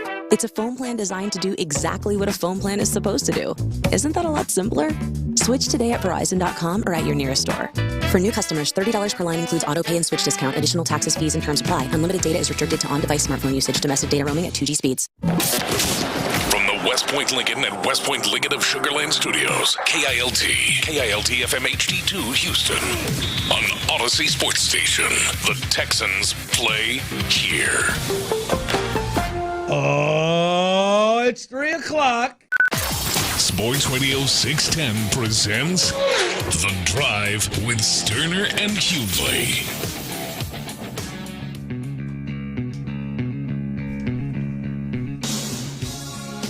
When it comes to C.J. Stroud, what's fair and unfair criticism? We'll talk about it here on The Drive. I'm Luke Morrow alongside Brandon Scott. In for the fellas today. T-Mill on the steel wheels, and you as well on this Thursday. 713-572-4610 to join the conversation on the text line throughout. You can also get to Twitch chats as well. Conversation continuing about the whole salary cap thing in baseball. Don't worry, that's not going away. That's going to be the big dilemma and the fight here for the next who knows how long until they reach some sort of settlement or agreement. But let's talk about the Texans quarterback. I caught a little bit yesterday. I know you guys, when you were in with Ron, were talking a little bit about Stroud and like the national narrative and how people are viewing Stroud. Yeah, Ron is pissed off about the national narrative. He is ticked off with how people are talking about C.J. Stroud. The Stroud, it seems to be obviously certainly very divisive, and the Stroud defenders are really dug in, and there's everyone else that might be a little bit out on Stroud and don't understand why the other side can't see eye to eye or can't get where they're coming from. But where are you with Stroud in terms of the criticism at this point, and what's, have we reached like a fever pitch where we are getting a little out of hand here in some of the criticism? Where are you on Stroud when it comes to this criticism of the last few months that we've been hearing about the quarterback? The fever pitch for me and where I have to draw the line is when we start getting into the Davis Mills territory and comparing the two quarterbacks or suggesting that either Davis Mills is better than C.J. Stroud or that the Texans are better off with Davis Mills. That, to me, is the main criticism that I feel like goes way too far.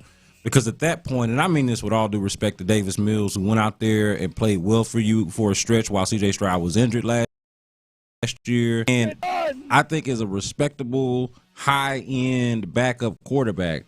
But that's what he is. C.J. Stroud is a legitimate starting quarterback. Now, I think the part that is fair, and I think this is where we largely find ourselves right now, is how good is he actually? I think he's a franchise quarterback. I think he's a starting quarterback.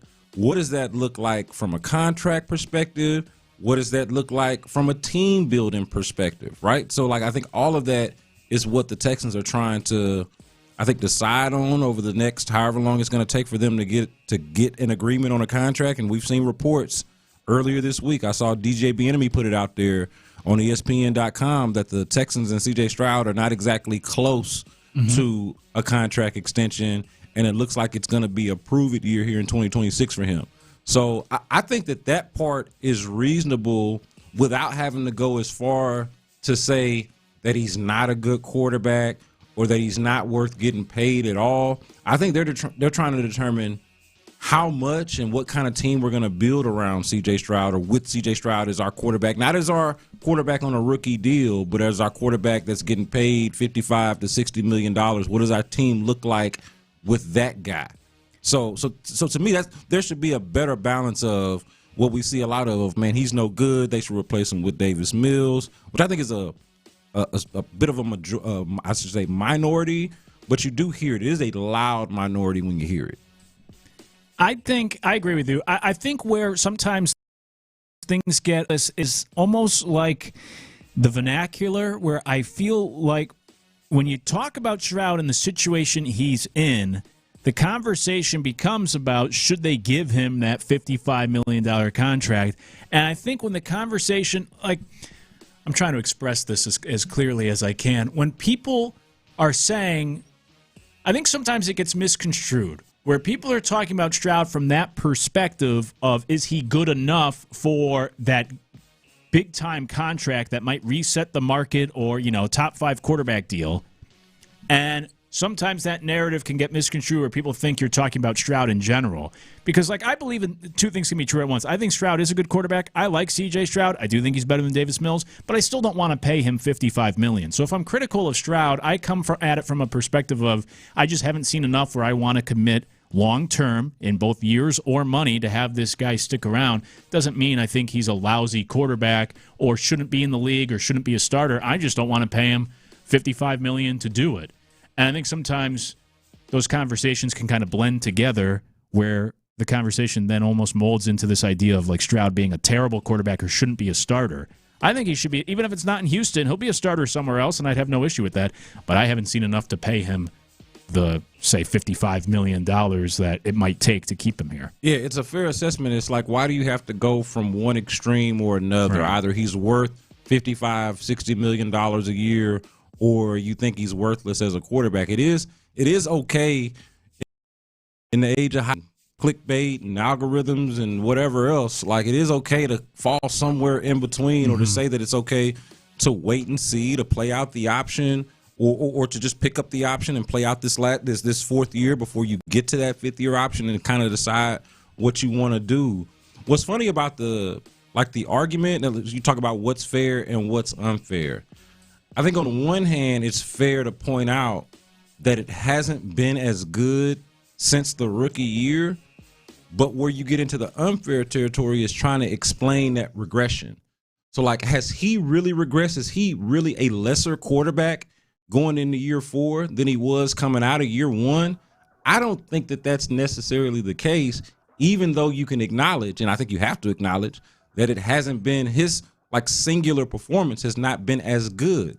So then you try to start explaining that, but it sounds like excuse making, but it is all a part of the equation and a part of the quarterback evaluation. You still have to evaluate him singularly as a talent, and you have to evaluate the situation that is around him. So, and I think that's the hard part to really talk about is, hey, there seems to be this either regression or lack of living up to the rookie year, but why is that exactly, and how much of that has to do with his individual improvement or lack thereof as a specific player? And I think people are I said this yesterday, if you flip-flop the first year and the third year totally differently. If he does everything they did last year, they win 12 games, but it's a conservative offense led by the defense, rookie quarterback, but and they win a playoff game on the road, but then he coughs up the ball in the playoffs and he's the reason why they lose. But then they have the season that they had in 2024, and then last year is the rookie year. He's already got the contract. We're talking about him as one of the better quarterbacks in the league if you just flip year 1 and year 3. But trying to figure out what to do with the sequence of how his career has played out so far, I think has been a little bit complicated for people. Yeah, I like that point because it's my never bring flowers on a first date theory that I bring up many times, and I know it became a whole thing. Ron couldn't believe that. Yeah, I feel that way. You're not a gentleman, apparently. Yeah, well, because you got to keep expectations low. Stroud is like the guy who brings the flowers on the first date. And then it's like, okay, well, then where do you go from here? Expectations are too high. So then when you don't bring flowers on the next date, or you bring another gift that might be deemed not any better than flowers, it's like, well, wait a minute.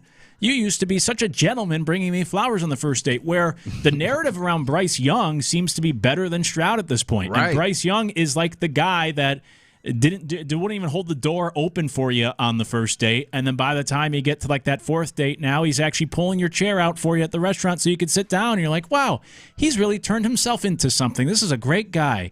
But it's just because the expectations were so low. If you look at Bryce Young's best year quarterback rating, it's the worst year of C.J. Stroud.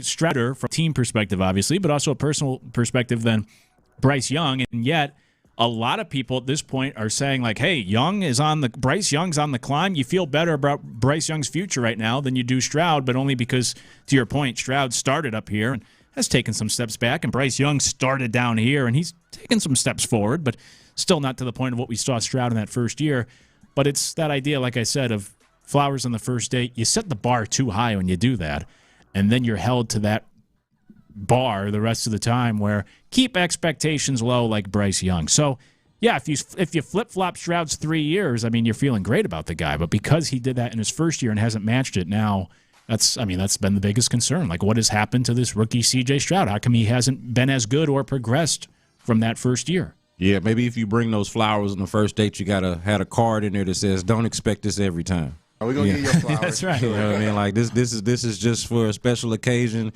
Your birthday, Valentine's Day, and anniversaries. Don't expect it every Friday or anything like that. So maybe that's what you do. But to the point about Bryce Young, this is an interesting comparison, because Ron and I were even talking about it before the show yesterday. Of like, he objected to the idea they're talking about C.J. Stroud like he's Bryce Young, and I'm like, dude, they're similarly situated. They just kind of have a flip-flop trajectory where Bryce Young has, at least the perception is, he's gotten better, and C.J. Stroud started off so high and it's gone backwards, but not so far off a cliff to where he's not still in a similar conversation. So, like, I think that's a fair criticism, placed land of, hey, these are two quarterbacks that have a mixed bag through their first 3 years, one of them with a better bag than the other, if we're being fair to C.J. Stroud, but also questions about how, not are they good, because they've shown enough to say that, you know, there's good qualities there. They're quarterbacks that you want to have.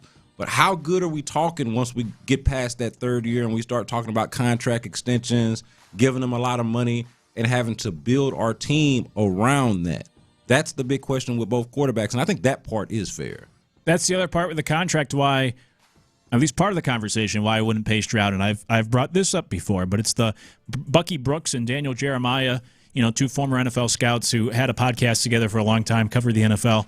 They had the expression of, as a quarterback, you're either a truck or a trailer. And if you're that truck, you're leading your team to victories. Think Patrick Mahomes or Josh Allen or, you know, even a Lamar Jackson. If you're the trailer, you need the pieces around you, I guess more of a game manager, to help your team get to victory. And I would put Stroud to this point. I mean, we saw it his rookie year, but these last couple of years it hasn't been there, where that would be part of my concern as well, that if you devote so much money to him that you can't put enough pieces around them offensively. I mean, that's already been an issue the last 2 years. It's only going to get harder if you commit $55 million or whatever it is to your quarterback, and I just don't think I've seen enough where I believe that if I give him that much of the pie on offense and I can't put talented pieces around him, that's okay, because he's still going to put the team on his back and lead us to victory, at least offensively. I haven't seen enough to believe in that. X percentage of my salary cap to that one position. I keep going back to what C.J. Stroud said when he talked to the media at OTAs a few weeks back, and he mentions trying to incorporate some of the things that he likes to do and some of the things that he's had success with in the past. And we'll see what that looks like, but I can't help but sit here at the end of June and wonder, what does that mean? What exactly what does collaboration look like between C.J. Stroud and Nick Caley? Because if you wanted to really drink some Kool-Aid and really have the glass half full rather than empty, you're trying to picture a world where C.J. Stroud and Nick Caley and this new offensive line that they've got together in the running game with David Montgomery, somehow they can unlock a version of rookie year C.J. Stroud and pair that with at least what last year's Texans defense was, and perhaps an even better version of that. So the best things of what you've had in the DeMeco Ryans, C.J. Stroud era are probably that first year with C.J. Stroud, rookie year C.J. Stroud, and Will Anderson too, defensive rookie of the year. But then the defense of 2026. If you can bring those things, yeah. I mean, the defense of 2025. If you can bring those things together in 2026, that defense, and tap into what C.J. Stroud was as a rookie, you're really cooking with grease. And they're talking about the Texans in a totally different way, and subsequently talking about C.J. Stroud in a totally different way. But until that happens, I think a lot of what we're seeing is fair until we go and saying that Davis Mills is better and C.J. Stroud should be replaced and all this other kind of stuff. No, I think where they are right now is actually perfectly fine. A prove-it year for a quarterback who's going to make a whole lot of money and a chance to prove the doubters wrong. Yeah, if you could combine those two, I mean, they should be the clear favorite to win the Super Bowl, right? That's what Houston needs. Absolutely. That's what Houston needs. Bring back Jeff Luhnow and A.J. Hinch and somehow channel rookie year C.J. Stroud with the 2025 Texans defense. You'll win a Super Bowl and maybe a World Series. That's right. To circle back before we hit the break, to circle back to your original question or point about Davis Mills, because Davis Mills, he does have a big support group, and texts have come in. He's a likable guy. Yeah, I've always liked Davis Mills. Look, he did play well last year, and he spread the ball, statistically, he spread the ball around better than C.J. Stroud did in those starts, and they went 3-0 with Davis Mills beating 2 playoff teams. I'm not of the camp to tell you that Davis Mills is a better quarterback than Stroud. I don't believe in that. I would rather have Stroud than Davis Mills. But I think Davis Mills speaks to maybe the idea in that building of we can win, not with anybody, but with this defense. Yeah. And if we take care of the football, like even Davis Mills went 3-0 last year. So why do we need to commit $55 million or whatever? That's just the number we're using. But why do we need to commit that to C.J. Stroud and not be able to keep everything on our defense or whatever it might be, where we can go with a Davis Mills and still went 3-0 last year, beating a couple of good teams and didn't seem to skip a beat? And so I think that's where I do see that side of the conversation. Doesn't mean I think Davis Mills is a better quarterback than, but you could maybe convince yourself that a quarterback of that ilk or a quarterback lesser than C.J. Stroud still allows you to be maybe a more wholesome team by keeping other pieces, and as long as you just get enough from the quarterback, still keep this great defense, you still have that high ceiling. You get that logic, but which would you rather, this offense or a good to great quarterback? Yeah, you got a lot of people that just don't believe in the offense aside from the defense, right? They just don't like the offense, so they don't like the logic of let's rely more on this system than, let's say, a talented quarterback. Most people would rather have the talented quarterback than the overly confident system. Right, the one where you just think you can insert any old quarterback and they can run it, right, just because you got a good defense. So there's some push and pull with that too. Yeah, no, I'll take the quarterback any day. Give me rookie C.J. Stroud on any offense over Davis Mills or really most other quarterbacks in the league. My boy Davis. That's right. Hey, coming up, speaking of the Texans, speaking of Stroud, right, we're talking about seeing this improvement, but does he have the pieces around him to allow him to take a step forward or this offense to take a step forward this year? How good is this group of Texans' weapons? We'll talk about it next year on The Drive. The Drive with Stoerner and Hughley.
We're back. We're better. Let's get it. Injured? Call Mokaram Injury Lawyers, 281-222-2222. The Drive is powered by Mokaram Injury Lawyers. Heard in an accident? Call Mokaram Injury Lawyers at 281-222-2222. Sports Radio 610 presents The Drive with Stoerner and Hughley.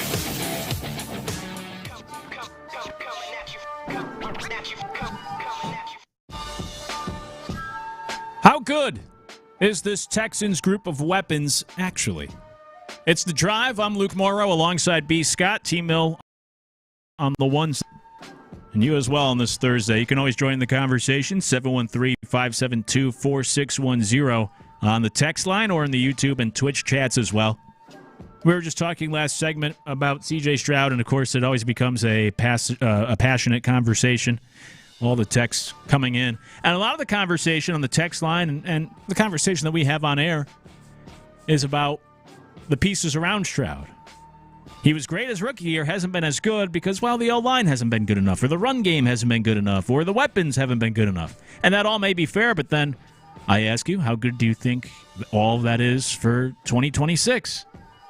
And I bring this up because Bill Barnwell actually put together his annual ranking for ESPN.com and released it today, where he ranked the wide receivers, tight ends, and running back groups all as one for each team in the league. Where do you think the Texans should be slotted? Let us know on the text line, 713-572-4610. If you were doing a back of the napkin, do you feel like they have a top 10 skill set group, top half of the league, top 20? Are they bottom 10? Feel free to chime in and let us know. But that's the question I posed to you, B. Scott. Just, I don't know if you looked at Barnwell's list yet, but just off top of mind, do you feel like this group is top half of the league? Do you feel like it's good enough to try to do what they want to do offensively? I think at first glance and until proven otherwise, it has to be bottom half, but with the caveat of it does have potential in young players. Like they just have not to say that it's top half. Like I don't know how you could in good conscience say that this collection of talent is top half when it really only has like Nico Collins and Dalton Schultz. And I've been spending all this time, I mean, how could I say it? And I've been spending all this time asking the question, where will the Texans' explosive plays come from? How will they get explosives? And I don't know the answer to that question outside of Nico Collins. And since I don't know the answer to that question, how could I rank them toward certainly not the top 10 or even the top half, honestly? So I'm gonna guess that they're in the bottom half and maybe even the bottom third, but with the chance to, I think, prove a lot of people wrong. What they have is a lot of unproven guys, right? Like Jalen Noel has a lot of potential. If they had sort of leaned into that more last year, maybe we would feel like we have a better answer to if he is a candidate for that. If he, like, how much does he factor into how good the skill guys are? Well, since we didn't see enough of them, we don't really know. Could by the end of the year, Jalen Noel or Jaden Higgins or somebody on this team that hasn't had a breakout season yet have one? Absolutely. You see where the potential is for that. But as we sit here right now, I got to have them as at least a bottom half offense in terms of weapons. We're just talking about weapons, right? Right, yeah. If we're talking just talking about weapons, I would have them as a bottom half offense. Yeah, I would agree. That's been my concern. In line with what you just laid out, there's just too many questions still for this offense. And like you said, I mean, if you get positive answers to all those questions, then it could be a talented offense this year. But if those things don't work out, if you get the young receivers haven't taken a step forward and David Montgomery hasn't been a lead back in a few years, if he can't handle the workload, whatever it is, then obviously there's greater concern for this offense. If some of this is not part of this equation, but if some of the pieces on the offensive line don't mesh, there's just a lot of questions that you're hoping work out for this offense to continue to progress and take a step forward. Are they going to have a tight end outside of Dalton Schultz? Right. We like the way they talk about Foster Moreau and some of the physicality he's going to bring up front, right? We like the prospect of Marlon Klein. We like the idea of Cade Stover dropping some weight and looking a little bit more fluid out there, as Clint has talked about plenty on this show. We are all, I think, rooting for Brevin Jordan, whose season has been cut short now, it seems like time and time again. and could, to be fair, provide some of that explosiveness that we're talking about. And clearly the depth at that position that they have been lacking. But you can't call a team with one wide receiver that you really know is good, one tight end that you really know is good, and a running back, like you mentioned, and I think this is a fair point, hasn't been a lead back in a couple of years and is now joining a team that has not been able to figure out the run game in a few years. Mm-hmm. So these things could come together, right? The offensive line moves and the running back, it could be the right mix, but they haven't done it yet. And so it's hard to just give them the benefit of the doubt. For sure. I'm with you.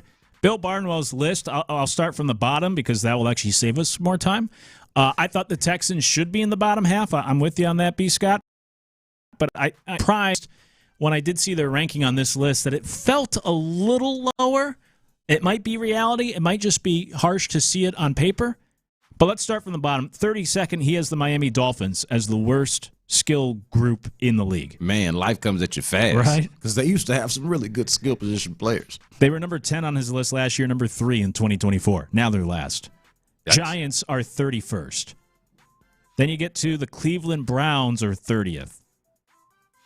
The Buffalo Bills are 29th, so there's something to hang your hat on of like, hey, the Bills don't have a lot of great weapons. We know that. It's mostly just Josh Allen and James Cook, and yet they win a bunch of games. But no wonder the Texans beat up on them the way they do. They true. were 28th last year and 24th the year before that, both years in which the Texans have wiped the floor with them. Yeah, it really is wild what Josh Allen's been able to do because he has not had a lot to work with the last couple of years. 28th on this list, the Carolina Panthers. And that aforementioned Bryce Young. So props to Bryce Young. They were 31st on the list last year and yet still made it to the playoffs. 27th, the Commanders, which is a bit of a fall from grace for them. 26th, the Raiders. 25th, the Titans, who were last year. Now they move up to 25th. And before you want to take some sort of victory lap on the hated Titans, the company they keep are your Houston Texans, because 24th on the list, which would be, 9th worst. According to Bill Barnwell, only just one person. The fake Oilers. But he has the Texans as the 9th worst skill set offense in the league. So that's Wyden's running backs. If you put them all in one group and rank them, he puts the Texans 24th in the league, 9th worst. And not just are they 9th worst, but he's got them way worse than last year. Think about that. He had them ranked 14th last year. Now, maybe some of what he saw last year is what informs having him 24th this year.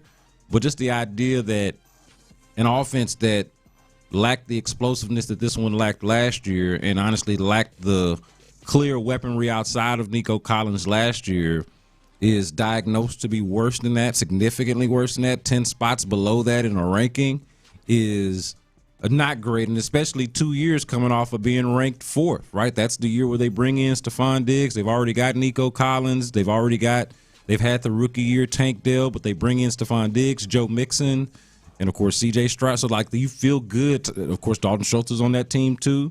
So they were 4 in 2024, go down 10 spots to 14 in 2025, and then another 10 spots to 24 in 2026. So it's like they're dropping 10 spots per year. True. And it's like no wonder the quarterback doesn't look as good as he did before, So that's something to think about, but definitely doesn't make you feel good if you're looking at the offense as the thing that held you back, and your weapons might not even be as good as the year before. Dropping 10 spots a year, that means next year they're not even going to be on the list. Yeah. They're exactly. 9th worst right now. They'll have a college collection of weapons. Now, the caveat is this could turn out to just not be true, flat out. Pointed up. He factors in that Tank Dell is not somebody that you should expect a lot from as we sit here at this moment. That could change as we get into training camp. That could change as we get into the season. We don't know. We probably shouldn't expect it, but that's out there, right? And then, of course, I mentioned some of those younger players who could step up. So it could change, but this is what it is right now. Mm-hmm, for sure. He referenced behind Nico Collins, there's just not a lot to be scared of in the passing game right now. But like you said, we might feel different by the end of the year. And then in regards to David Montgomery, he said his success rate last year went from 49% the year prior to 42% last year without Ben Johnson and as good of an offensive line. And now dropping him into Houston, who's still trying to figure out their offensive line and run game.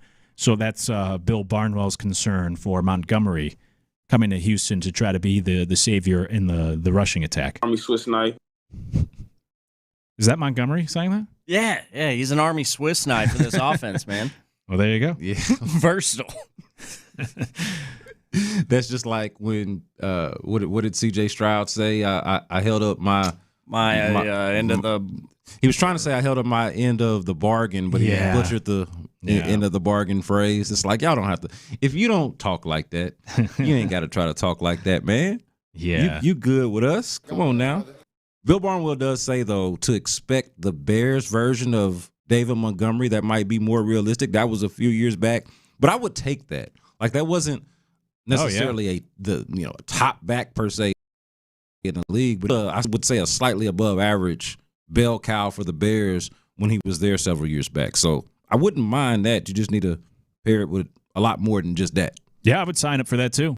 Real quick before we hit the break, the Jags are ranked 18th, which they were last year. Colts are 14th, which is slightly up from 16th last year on Bill Barnwell's list. And then top 5, in case you're curious, and you can go find this list on ESPN.com in the breakdown, but he has the 49ers 5th, the Falcons 4th, Bengals 3rd, Rams 2nd, and the Lions 1st.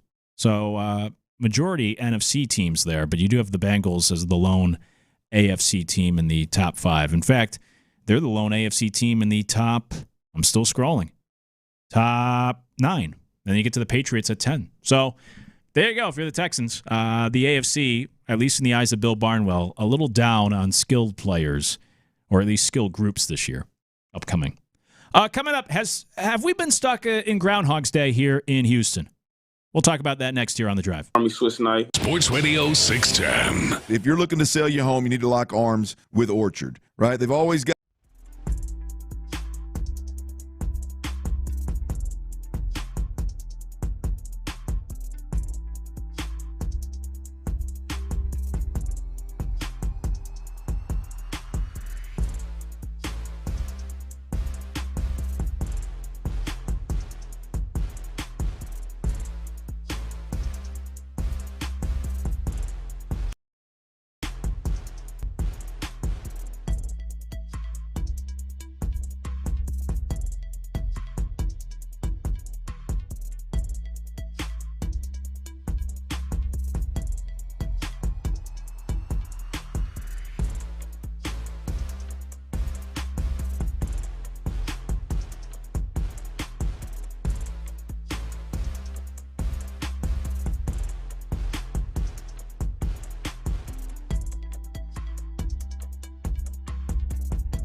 candidates with Indeed-sponsored jobs. Visit Indeed.com/hire now and sponsor your job today. Injured? Call Mokaram Injury Lawyers, 281-222-2222. Okay, campers, rise and shut your booty. Do you think Phil's going to come out and see a shadow? That's right, woodchuck chuckers. It's Groundhog Day! Sports Radio 610 presents The Drive with Stoerner and Hughley. Has it been Groundhog's Day here in Houston? Good pull by Tyler there to get that quick. Great movie. Yeah. Love that movie. It's a shame that it is a great movie. It's a shame when these other movies just essentially duplicate that premise. There was one recently. You told me about it. Wasn't there a movie that was similar to Groundhog's Day, like in the last calendar year? Yeah, there's been a few. Same idea. Damn. There was one that was pretty good. I think it's just called like Palm Springs with Andy Samberg, and he's the one that stuck. It's actually pretty good. I think that's the one you brought up to me, yeah. Yeah. It's not bad. He's stuck at a wedding. He just keeps reliving a wedding over and over again. It's pretty funny. It's an interesting premise. Yeah, it's not bad. But anyways, I'm Luke Morrow alongside B. Scott. We'll talk actually a little bit about movies as well at the top of the hour. A different sort of conversation. But does it feel like Groundhog's Day? You can also text the show, 713-572-4610. I love that we just got a text now for Figgy and something he said earlier. You never know when people are listening. They're listening on the Rewind app or you're listening to the podcast. So appreciate you texting in, but that conversation you're texting about was probably like 4 hours ago. But it was, if I'm a Russini getting out of that ticket. Did you see that whole story? I did. That she uses FaceTime with NFL head coaches, and probably one in particular we can think of, but uses that to get out of tickets. Yo, that is dastardly. Yeah. Like, what? Do it, lady. Now, they did say in the story it wasn't Vrabel, so I am curious what other coach it was. And it was. You could go down that rabbit hole too, right? Because there are some theories. Yeah, ton of theories. Oh, Sean Payton. Yeah, I was going to say that's the name that always gets mentioned. There we go. All right, so you found it. But here's the thing: she got pulled over. As the story goes, her kids were in the car, and she lives in New Jersey. And whoever pulled her over, and I get people can be from anywhere, but it was the coach of the cops' favorite team. So what coach in a cop in New Jersey, what are the chances of their favorite team? Like, what teams are most likely? Would there be a New Orleans Saints fan in New Jersey? Of course, there could be a fan anywhere, but I don't know. Is it the likeliest? Yeah. How long ago was this though? Could it be a Broncos? You know what I mean? Oh, right. Could it be a Broncos fan? Of course. But I think either or. New Jersey, the New York area is big enough to have transplants from anywhere. For sure. So I could see it, and I could see it possibly being another head coach. What's funny about it to me is that this would probably be deemed unethical, even if you took out the context that we all have, like having some kind of intimate relationship with an actual head coach. Right. Even absent of that, using FaceTime with your favorite head coach to get out of a ticket, at least on journalism standards, somebody who fumbled his way through J school, I did get through enough to know that is frowned upon in most places. Yeah, it's pretty lame. Yeah, it's adjacent to the whole like, do you know who I am? Yeah, which I think we all can agree like is a pretty corny move if someone gets pulled over and tries to pull that card. It worked for her though, so props there. Yeah.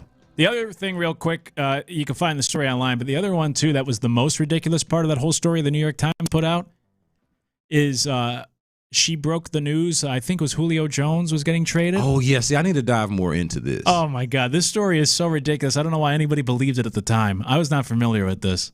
Obviously, she got the info. She broke that story. Obviously, she got the info from Mike Vrabel because it was the Titans that acquired him. Right. She goes on ESPN after breaking the news, and they asked, like, well, how'd you find this out or whatever? Maybe she offered it up on her own. But her story was she was playing roulette in Atlantic City on Saturday night, and she hit on Black 11 on the table and thought, Black 11? Julio Jones wears number 11 for the Falcons who wear black uniforms. I think something's up with Julio. Let me check in. Let me look into this. And that's what she told the story at the time of how she figured out that trade was happening. Dude, I had not seen, read, or anything about this. You've got to be. I don't know why anyone would believe that story. That is so absurd. That's like a liar up when they get caught or in trouble for something, and kids are just so bad at being creative with their lies. They spout off some craziness. Right? I've got to think that that's tongue in cheek, though, right? Like, there's no way, and I guess there is a way now in retrospect, but you feel like there's no way she was actually being serious about that when she said that. And she is known when she goes on some of these radio and podcast hits to kind of get a little bit loose with it and show her personality. She does her mom's like New Jersey accent or whatever it is, Italian mom accent. Like she leans into her personality. Maybe she was just trying to do that, but that especially with everything we know now, it's like, is this lady okay? What's going on here? Yeah, for real. Yeah, when you look at, it's like the end of Usual Suspects, that when you get that big twist ending, you start seeing everything in a different light. Like, oh, that makes sense. Exactly. And when everyone combing through these old interviews, how often she references Vrabel, even some of the things Vrabel has done, it's like, oh, yeah, that seems pretty obvious now. But at the time, you would have no reason to think anything was up. Yeah, it's like when you're just basically living in plain sight. You're doing the thing, but you're doing it in plain sight, but with enough smoke and mirrors to be able to exist in plain sight. Mm-hmm. Yeah, it's I'm sure even more stuff's going to. The Athletic still hasn't put out their whole investigation or their report yet. So, last thing I will say, because I did read the story yesterday, the Stones, good for the New York Post reporter. They were packed in the car, her kids in the back seat, pulling out of the driveway on Easter Sunday, when a New York Post reporter in the window to ask her if she had any comment on the Sedona photos. I think this was right before they were about to come out. Yo, that is old school request for comment. That is, because I've been in newsrooms where you kind of mail it in. You might make the phone call, they don't answer, and you just go ahead, my deadline. That is old school. Show up at your front door, and in this case, at your driver's side or at one of your door windows to ask for comment. That's the way it's done. Easter Sunday, her husband's sitting right there, kids in the back seat, and the guy's like, hey, by the way, anything to say about these photos that are going to come out of you and Mike Vrabel at a Sedona resort? Yeah. Husband's probably like, wait, what? What are you talking about? Yeah.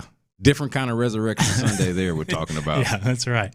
Anyways, to get to the tease I mentioned, Groundhog Day, I was thinking about this because The Athletic, speaking of The Athletic, they put out a story, I think it was earlier this week, maybe it was last week, where it was like the biggest question for each NFL team now that OTAs are done and heading into training camp. And for the Texans, the biggest question, of course, was offensive line. And I think that's been the thing we've been harping on now for about 3 years. And it feels like the more things change, potentially the more they stay the same. We'll see how it shakes out this year. But the report, the little blurb in I don't have it in front of me, I should. The little blurb in that story didn't sound all that reassuring. I forget whoever from The Athletic covers the Texans, or at least I don't think they have anybody. Yeah, partially covers the Texans from afar. It did not sound very positive either. The other teams, like even the Astros now, we're kind of in this 3-year window as well under Dana Brown of like the same issues. Someone on the text line joked earlier that they've been looking for a left-handed outfielder for 8 years. Feels like it. Yeah, right? Like it's still kind of the same things. The injuries. Injuries has been the biggest issue. Haven't been able to fix that. Team hasn't been good enough. Dana Brown hasn't done a good enough job. Then you get to the Rockets, and the Rockets been a little shorter. This upcoming season might be the 3rd year, but first it was like looking for that star. Then you get Kevin Durant, and you're like, oh, well, we have the star, but we're still not quite good enough, and you're waiting on some of these young guys to progress, and maybe it's slower. My point being, I feel like all 3 of the teams have sort of, I don't want to say plateaued, but when it comes to like those biggest storylines, those biggest issues, it seems like they have consistently been the same things we're talking about year after year, where these teams still have not quite figured out the biggest issue for them. And that's why like the Texans have finished in the same place 3 straight years. The Rockets the last 2 years were very similar in terms of record in the playoffs. The Astros win total has been pretty similar the last 2 years. They'll probably finish somewhere around there again this year. It just seems like these 3 teams are kind of spinning their tires right now. Yeah, the Groundhog's Day concept is centered around them all being teams that feel like they have hit a glass ceiling over the last couple of years. And for the Astros, they're almost the least in this conversation because their fault, like they hit that ceiling and it seems like they're falling down. Now I know they're playing better as of late and want to give them credit for that. But out of all of these teams, they feel like the least of contenders. And that's saying a lot considering that nobody thinks that the Rockets could legitimately win a championship. They constructed. But at the very least, you do expect the Rockets to be in the playoffs. And I think even the most pessimistic could probably even concede that a fully healthy Rockets team probably beats the Lakers in the playoffs this past. Like I'm talking about Fred VanVleet, the team that they were trying to put together last year, probably does at least make it to the second round. And I don't think they beat Oklahoma City, but that's a much more fun second round series than what we got, or than what we would have gotten had the Rockets even won, injured the way that they were this year. So they're closer, but they kind of have this glass ceiling feel, the push and pull that we've been talking about since we got here of, do you go star hunting or do you just add along the margins, hitting that glass ceiling for the Rockets? The Texans, like you mentioned, the same place every year, divisional round, but nobody ever expects them to get past it. Last year it seemed like they had the best chance and they still don't do it. And then, of course, the Astros haven't actually won a playoff game now in multiple years.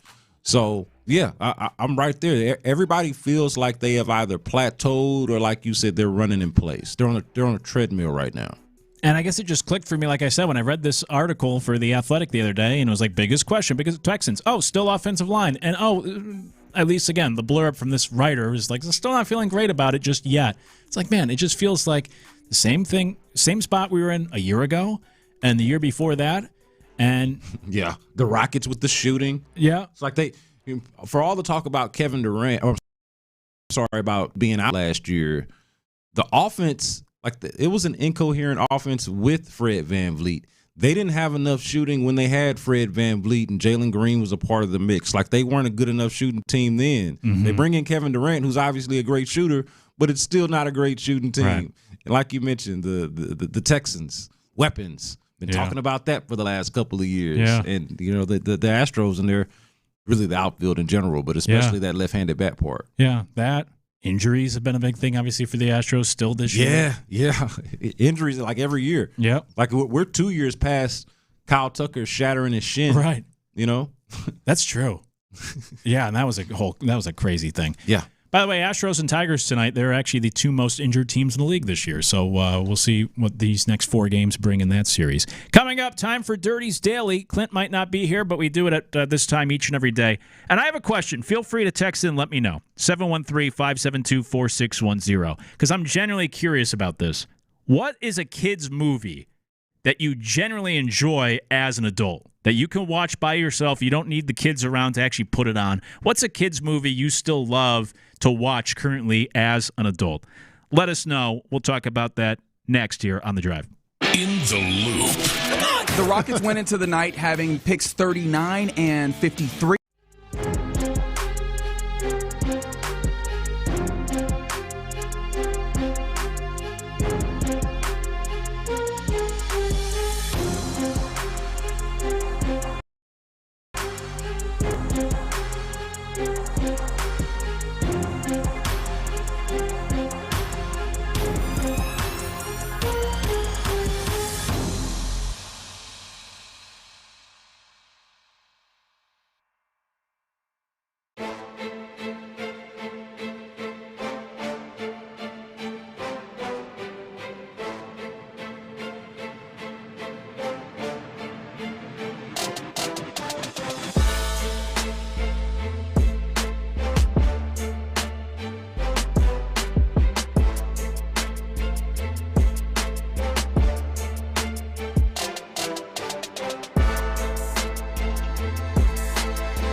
Supply. Unlimited data is restricted to on-device smartphone usage. Domestic data roaming at 2G speeds. When you've got real work to do, Metal Supermarkets will help you get it done. With a huge variety of metals in stock, we can help no matter what job comes your way. And all it takes is a few clicks. We make buying metal online easy so you can spend less time shopping and more time getting things done. Metal Supermarkets, the convenience stores for metal.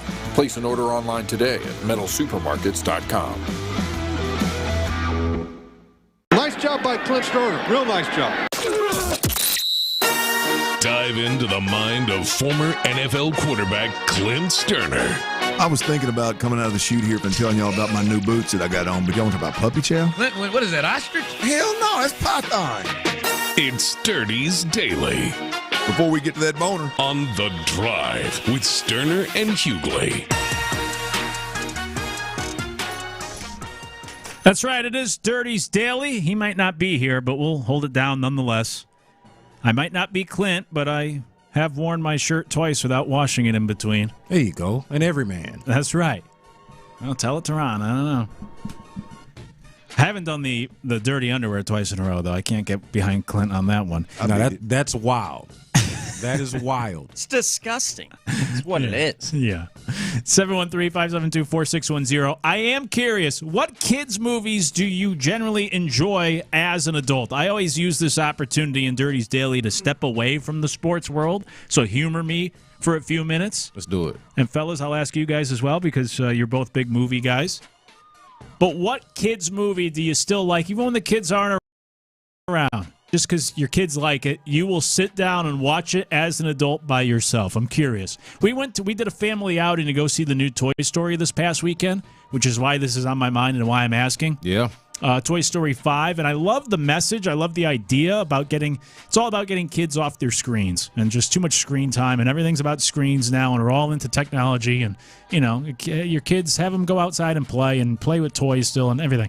So I love the idea. I love the message. It's actually the first Toy Story I've seen since the original, but we went in theaters to go see it. I was looking forward to seeing it, but there was these two women in our row who were very excited, and they were sitting next to each other, and then they had their kids on the outside, and the kids were actually next to me, and they're kids, so they're a little rambunctious, and the two moms couldn't care less because they were so into the movie to the point where they were doing the "oh no he didn't" type of stuff. They were really into the movie. Who were they there for, really? Yeah, themselves or the kids? They were there for themselves because one of their sons, I think, fell asleep during the movie, and he was old enough where he can stay awake during a whole movie. He's not a little kid, a little baby. So it got me thinking, because these two women were really into Toy Story 5, and to your point, Brandon, yeah, they were there for themselves, and the kids just came along. What's that movie that as an adult, you're still, even if it's a kid's movie, you're still really into? I don't know if I really... I guess it would have been Toy Story 5, but I haven't seen the other ones. Right. And Toy Story 5 is a new one, so I guess Toy Story in general. But what would you say is a kid's movie that tonight you could go home, sit down, throw it on, and still enjoy it? So funny that you asked this, because immediately I started thinking about the movies that I would go home and watch, but I also realized that as an adult, I actually haven't done a whole lot of that. I've watched a lot of the movies with the kids, but oftentimes when I don't have the kids, or at least when they're just in another room, I take that opportunity to watch something that's more adult-like, right? So if the kids aren't around, I'm going to take advantage of the opportunity to actually watch adult programming, adult level programming. But kind of to the question, to the point, Toy Story was the first one that jumped out for me. And I'm talking about the original Toy Story. I don't think I've seen, I'll say this, I don't remember a Toy Story after the second one. If I've seen it, I just don't remember it. And my favorite one would be the first one, if I can only remember the first two anyway. Instant GOAT, man. We're talking all-time animated classic. Easily, Toy Story it has to be toward the top of my list. I don't know about you, T-Mill. Yes. Toy Story is up there, which Luke let us in with. Toy Story is, it's all-timer, as I said. It's a classic. It's a great, when it comes to animation. Really anything Pixar, as I think on this, anything Pixar really, as an adult, I love those movies. It's not even I can enjoy it. I love those movies. A Bug's Life came to mind. Ah, that's a good one. A Bug's Life is a good one. And films like that are funny, too, because I feel like they sneak in, like, some adult humor here and there. Right. Yeah. Within a lot of the Pixar animations and such. But Bug's Life's good. Yeah, we've been on a Sonic run in our household, and I had never used before, and they're coming out with, like, the fourth one next year. And to your point, like, those are, I actually laugh. I laugh out loud at the Sonic movies. They're legitimately funny, I think, for adults. I haven't seen the movies. My nephew's really into them, but I loved the Sonic the Hedgehog cartoons when I was growing up. Yeah. So I might need to explore that. The cartoons and the video games. Oh, yeah. Were excellent. Absolutely. Rob Torres on the YouTube is coming in with some really good ones. I like 3 of the ones that he mentioned. Lion King. All-timer. Aladdin. Aladdin, I could easily watch. Beauty and the Beast. Beauty and the Beast is another one. Those 3. He mentions it, so we're going with ones that were around when we were kids, right? Yeah. One of the more recent ones that is child programming that come out since I'm an adult, but I still kind of understand the craze is the K-pop Demon Hunters. Like, I haven't seen a second of that. Like once I check, I'm like, I see why the kids, or at least if I was a kid, how I would get into it. I can't get into it because I'm just too old, but gotta admit, the songs kind of catchy. They play the hell out of them. Yes. And they run them into the ground. But like they played one at an award show. I can't remember if it was the Oscars or what. Maybe it was the Oscars, and they performed that K-pop Demon Hunter song, and I was like, I get it. I understand what's going on here. If I was a kid, I'd be into this too. Have not peeped that one, but another one I just thought of, Luke. Yeah. Tell me if y'all know this movie in terms of a newer like kids movie that I really love. Tell me if y'all know this movie by the song.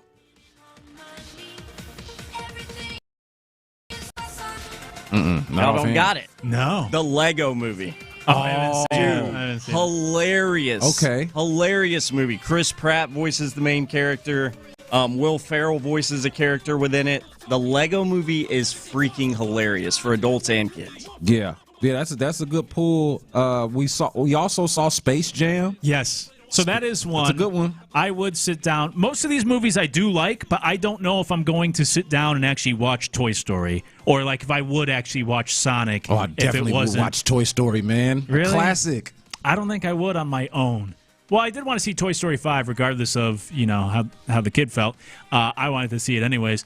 But what were you? Oh, Space Jam. I lost my train of thought for a second. Space Jam is a movie that I would sit down and watch it on my own. The sports ones. People also mentioned The Sandlot. I would watch that on my own. And then Little Giants, we actually watched recently. That's a good one. I didn't think it held up as well. It wasn't. I thought it'd still be funny. Same thing. Yeah. I watched it a few months ago, and it didn't hold up like I thought it would. I thought it'd be still funny for an adult, and You know one that's just like a can't miss? It looks like Mitchell. No, I'm sorry. Melvin Middleton mentioned this on the YouTube. All the Shrek movies. Yeah, Shrek's good. One of y'all might have mentioned that already, but Shrek is great. That's an easy one, and that is adult humor all over the place. Yeah, but for me, right there in terms of quality, right there was Space Jam, the first one, not LeBron's, the Michael Jordan Space Jam. Yeah, we're talking the real one. The real one, yeah. That one, and probably the easiest answers. Shrek is so good. Oh, Rob mentions Mighty Ducks. Does that count? That has to count, right? Yeah, that's another good one. Any sports one I'm finding out, I'll still enjoy today. True. Even like Little Big League or Great Rookie one. of the Year, Rookie like of the any Year. of those. Yes. I'll watch it anytime it's on TV still. Have y'all Those seen count. Like Mike with Bow Wow? Yes. Yes. I love could watch one. that. I haven't do seen that it one. in years. A little nerdy white kid, I forget his name. He had a run there as a child actor. Yeah. Someone said Goonies. Does that count? Goonies is a great one. Maybe. I've never been a big Goonies guy. No? I mean, I get why it has such a huge like cult type following, and I've seen it, but whatever. Emperor's New Groove. I loved that as a kid. We put it on a few weeks back, and I fell asleep during it. So I don't know. I don't know if it holds. No, up. that's a great one. I watched it recently. Does falling asleep constitute? Does that mean anything? Is that just a product of age? It's both. I used to never. It's bad now. I fall asleep during movies too often now. I used to never fall asleep during a movie, no matter like how tired I was. I could stay up and watch it. You're at the point now where you're not going to be fighting sleep. At least that's where I speak for myself. Like, I'm not fighting it. Once I get sleepy, it's time to go to sleep. I'm not fighting it. That's true. That's kind of how I end up on most nights, either on the recliner or in my little movie room. I'm falling asleep. That's a good point, especially if it's a movie. If it's just a movie we're watching as a family and like I'm not necessarily invested in, yeah, I'll take the nap. But I did always love that one. And there was another one that came up that was also Goofy movie. I loved the Goofy movies. And people don't know about the Goofy movie. How is that possible? That's what I'm saying. It is so good. My music wife, when I met her, didn't know anything about it. Dude, I was in it for the performances of those goofy ass characters. Yeah.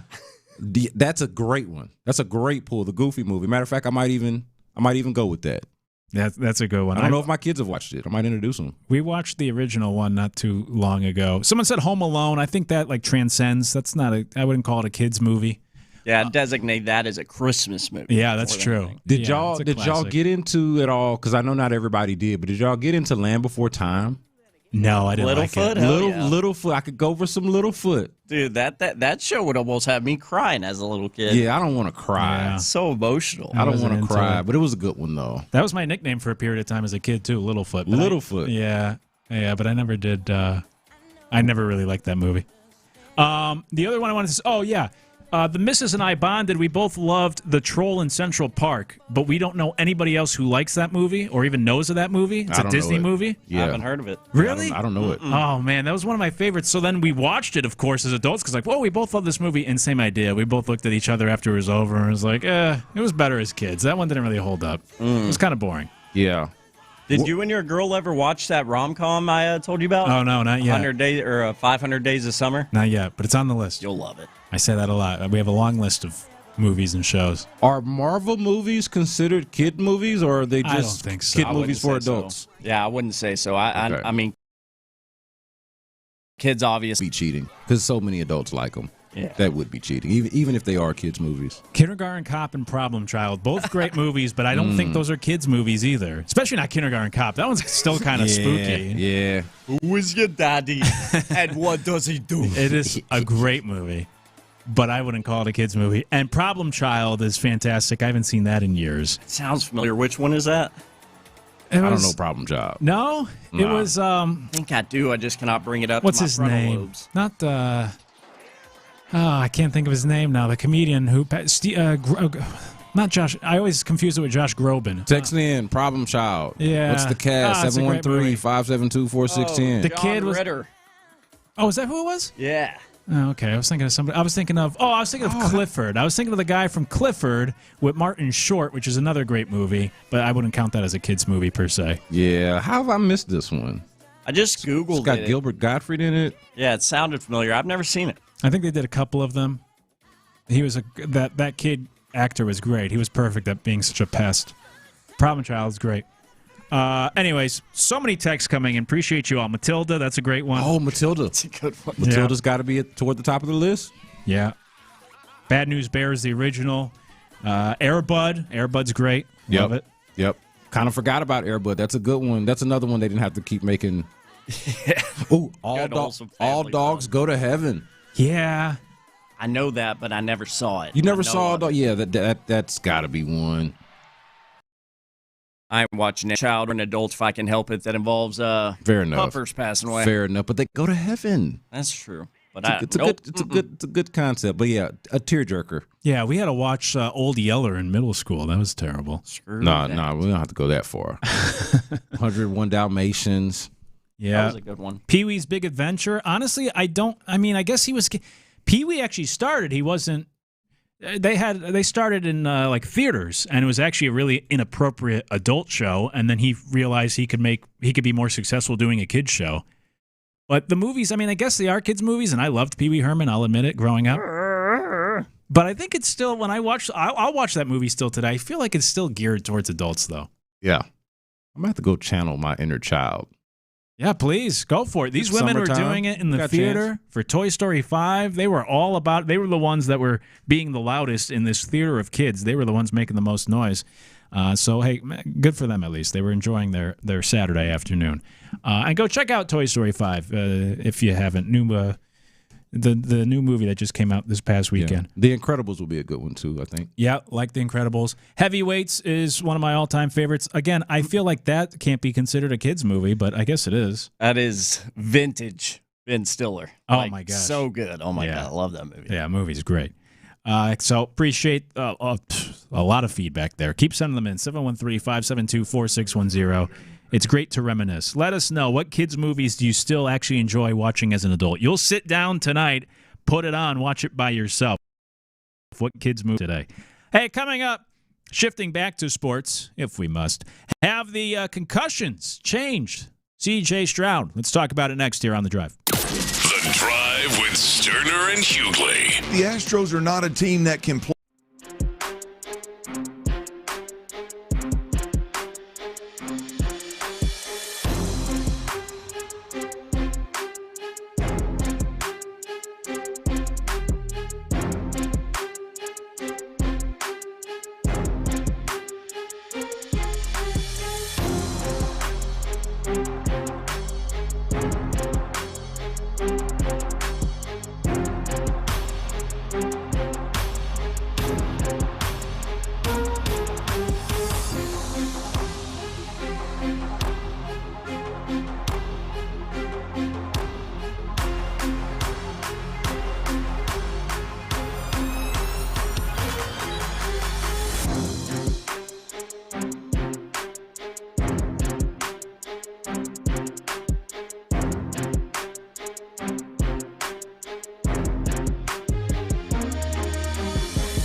friendlies, and more as soccer in Houston hits the world stage. Stop in and join the party with us all tournament long at Shell Energy Stadium.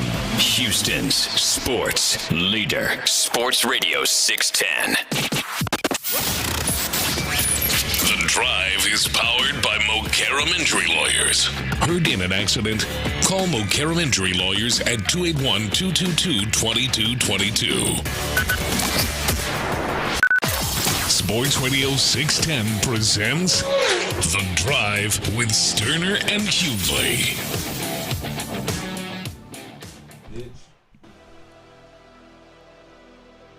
Have the concussions changed C.J. Stroud? It's The Drive. The fellas are out today. I'm Luke Morrow alongside B. Scott. T-Mill on the other side of the glass. You can always text the show 713-572-4610 and appreciate all the messages that have come in. I still enjoyed during the commercial break scrolling through more of the text of your favorite kids' movies that you enjoy as an adult. And we could do that all afternoon. There's so many we did not get to, just running out of time. So appreciate all the input. Appreciate you guys hanging with us. And, hey, if nothing else, feel free to keep sending those in so I can peruse them during the commercial breaks. It's fun to reminisce. Yeah. Have the concussions changed C.J. Stroud? So you've probably heard some of this audio on the airways. If you've been listening today, credit to Seth Payne, who grabbed a bunch of the audio from, I think it's just called a football podcast or the football show. A football show, I think is what it's called, from The Athletic. Yeah. Is their football podcast. Yeah, I think it's like the Athletic Football Show or something to that effect. Right. Robert Mays runs it, I think. Exactly. Yep. Yeah. Athletic Football Show, whatever it is. I think that's it. The Athletic Football Show. That would make sense because all the clips are abbreviated as AFS. So I guess Athletic Football Show. Regardless, you could go find it. You get the idea. You know what we're talking about. They did a whole episode or a large portion of an episode breaking down C.J. Stroud and trying to figure out this enigma and what has gone wrong lately and how it can change. And I heard some of the clips this morning, and they played some on In the Loop as well, and I listened through the clips in the system. But the one that stood out most that I found interesting was this one where they were talking about C.J. Stroud before and after that latest concussion last year. But here's the fellas from the Athletic Football Show talking about Stroud. I do think, and I don't want to go too far down this road because you don't want to psychoanalyze people and kind of put something on them that isn't true, but just anecdotally watching him, and the numbers back this up, rate after coming back from that concussion halved compared to what it was over the first 10 weeks of the season. And I think some of the best stuff that CJ Stroud was doing over the first half of the season is that he was more of a creator than he had been at previous times in his career, in part because he had to be, because of the rest of the offense was so messy and they were just trying to kind of stay afloat. When you watch him in those last couple games, when you watch him in the final month or so of the season, even in games that were better than those playoff games again, my biggest issue is that when something isn't there quickly for him, he's hanging on it a little too long and then he's panicking. And I think early in the season, when there are plenty of moments where there's just nothing there within the offense in those playoff games. Earlier in the year, he was finding answers with his legs quicker than he was as we got a little bit deeper into the year. That's the fellas talking about Stroud, pre and post the concussion. That's legit. I mean, that is a legitimate part of the story. I think he's fully on track there. So, yeah, I mean, I don't have any objections to that. And I do want to shout out Cody Stoops and Landry Locker, who I think both did a good job during the year of pointing this out. Like, after CJ got back from his concussion, he's not using his legs anymore. And it was easy to kind of dismiss because he's not known as like a super mobile quarterback or a dual threat quarterback of any kind, even though he does use his legs. And especially coming off the concussion, you could see why it was smarter for him to protect himself and not use his legs. And so a lot of people, and I think even on this show, like Clint was one of the ones that's like, I don't want to hear nothing about CJ Stroud using his legs. Not necessarily the design runs or like this idea that you're trying to turn him into a dual threat. It's the hesitancy. It's the, I don't want to call it timidness, but the hesitancy. It's the caution that came with having that concussion, it being the second concussion of his career, and not wanting to mess with things. And you could see that in his play, and it was noticeable. And now you hear Robert Mays and national pundits jumping on it as well. Like, this was a legitimate thing, not just in the playoffs, But toward the end of the regular season, as they were still winning games, it was noticeable, kind of as Robert Mays lays out with the numbers there, that C.J. Stroud was not using his legs as much to get out of trouble. Yeah, and so as they were saying, instead of like taking off, he's holding on to the ball a little bit longer. He's trying to force things, and that's where he can get in trouble. And to project forward, it's hard to say if this is something that's going to continue in 2026 or the further removed he is from that concussion, that maybe he does feel a little more comfortable using his legs a little bit more. But, you know, to reference Bill Barnwell again, he wrote an article a couple years ago about how much the running of a quarterback has increased in the NFL, obviously, just in the last 5 years alone. And looking at the quarterbacks that have had this success and how important it is not to be a quote-unquote running quarterback like a Justin Fields nowadays, but to be a guy who, sort of like you said, Brendan, who's willing to at least make some plays or keep plays alive with their legs and use that athleticism. And I've always been fond of the quarterbacks who are willing to do that. I think, you know, like Dak Prescott's another one people point to, that he took a step back when he stopped, and then now he's trying to use his legs a little bit more this past year, and when healthy, you know, he put up good numbers, obviously, for, I think they finished third in offense. Like, it makes your offense, to me, so much more difficult if the quarterback is willing to use their legs and have another option there offensively. Then you're really playing, you know, 11 on 11. Exactly. But it's a math thing. It's a math thing. 11 on 11 versus 11 on 10. You would rather have an extra weapon and the quarterback to be one. And to try to drive it home, I looked this up and thought, like, well, is there something to this? And maybe you tell me this is chicken and the egg. I don't know. But if you look at the quarterbacks who had the highest rushing attempts last year, number 1, Josh Allen, playoff team. Number 2, Jalen Hurts, playoff team. Number 3, Drake May. They made it to the Super Bowl. Now, number 4 is Jackson Dart. That was more out of necessity than anything else, and obviously the Giants weren't very good, so he is an outlier. But number 5, Justin Herbert, playoff team. Number 6, Bo Nix, playoff team. If Bo Nix was healthy, they probably would have been in the Super Bowl. Number 7, Trevor Lawrence, playoff team, won the division. Number 8, Caleb Williams, won the division, playoff team. You get the idea. Those are the top 8. And then you have Lamar Jackson, 10th, who we know is a very good quarterback. Patrick Mahomes, 11th. This is just last year. Jaden Daniels, who I know took a step back, but was 12th last year, and we believe he's a talented young quarterback. So it kind of goes hand in hand where Jackson Dart's the outlier on that list. But most of the other quarterbacks are the quarterbacks that are having. And now, look, part of that you could tell me, I believe, don't quote me, but I believe they take the kneel downs out of this stat, this one. This is not on Pro Football Reference. This is a specific leaderboard for quarterbacks rushing. But you could tell me because they're winning more games, so they're kneeling down, and that adds to their total. But point being is I don't think it's a coincidence that the quarterbacks at the top of the leaderboard in terms of using their legs are also some of the more successful quarterbacks and teams, where if you look at the bottom of the list, it includes, you know, the Browns, the Cardinals, the Saints, the Vikings, teams that weren't as successful last year. Those were the quarterbacks that were running as little as possible. I hate to even do this because I argued so vehemently against it earlier in the show, the whole Davis Mills thing, but this is the only part of the Davis Mills conversation that I would be willing to entertain, and it's not about the quality of the player or the quality of the quarterback. That was the main noticeable difference of if you're talking about would I rather have this or that. The one thing that Davis Mills didn't have was the shell-shock nature of having been concussed. For example, does C.J. Stroud run in that scramble that Davis Mills had that helped them come back against the Jacksonville Jaguars when C.J. Stroud was injured? Obviously, he probably doesn't. I mean, he obviously doesn't because he wasn't available in that game because of this very reason, but he probably doesn't do that, right? And so kind of speaking back to the point of wanting to have a mobile quarterback or to at least have your quarterback be willing to use his legs, that was a thing that, you know, Davis Mills was clearly willing to do. And C.J. Stroud, because of injury, not because he's not as good or because he's not as athletic, but because he had the injury, the concussion specifically, did not seem do that. And you would like to see more of that, especially if the offense is going to have some questions, or really just in the case of when the offense breaks down, kind of how you laid it out with all these other quarterbacks who are able to make things happen with their legs.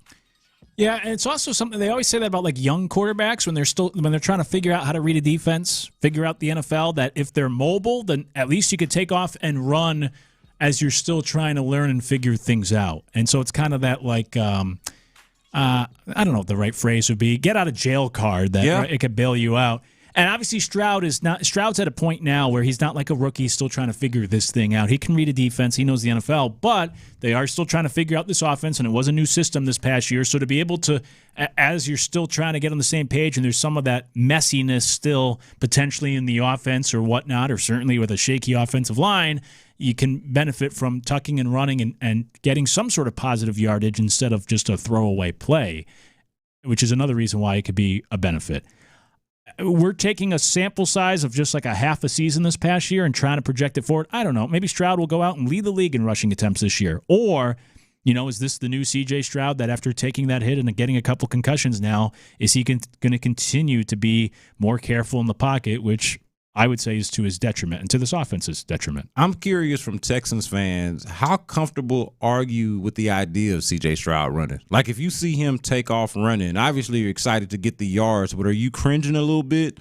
Are you getting a little bit tight? Are you concerned or worried about the health of your quarterback? The history, right? I mean, I think that's a legitimate thing. You're excited, you're like, no, yes kind of thing, right? Yeah. It's like, I'm kind of nervous about this, but you understand how this is a necessary part of the unscripted offense, if you will.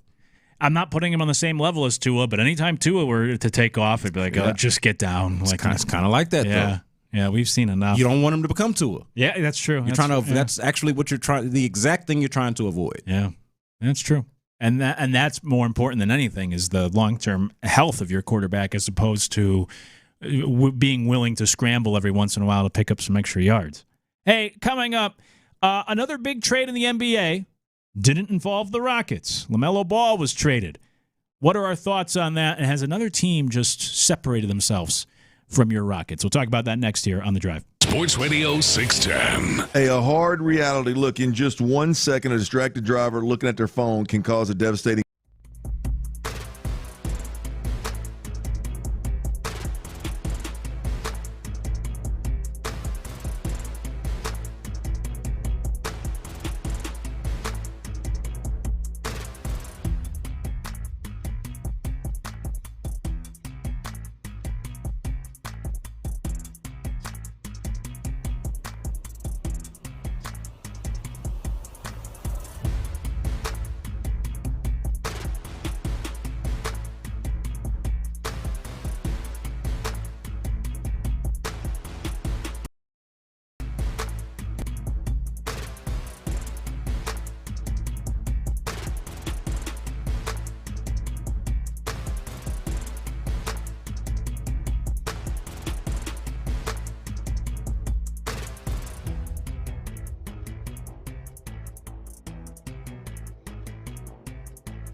358-6868. Again, 800-358-6868. Sports Radio 610 presents The Drive and Hughley.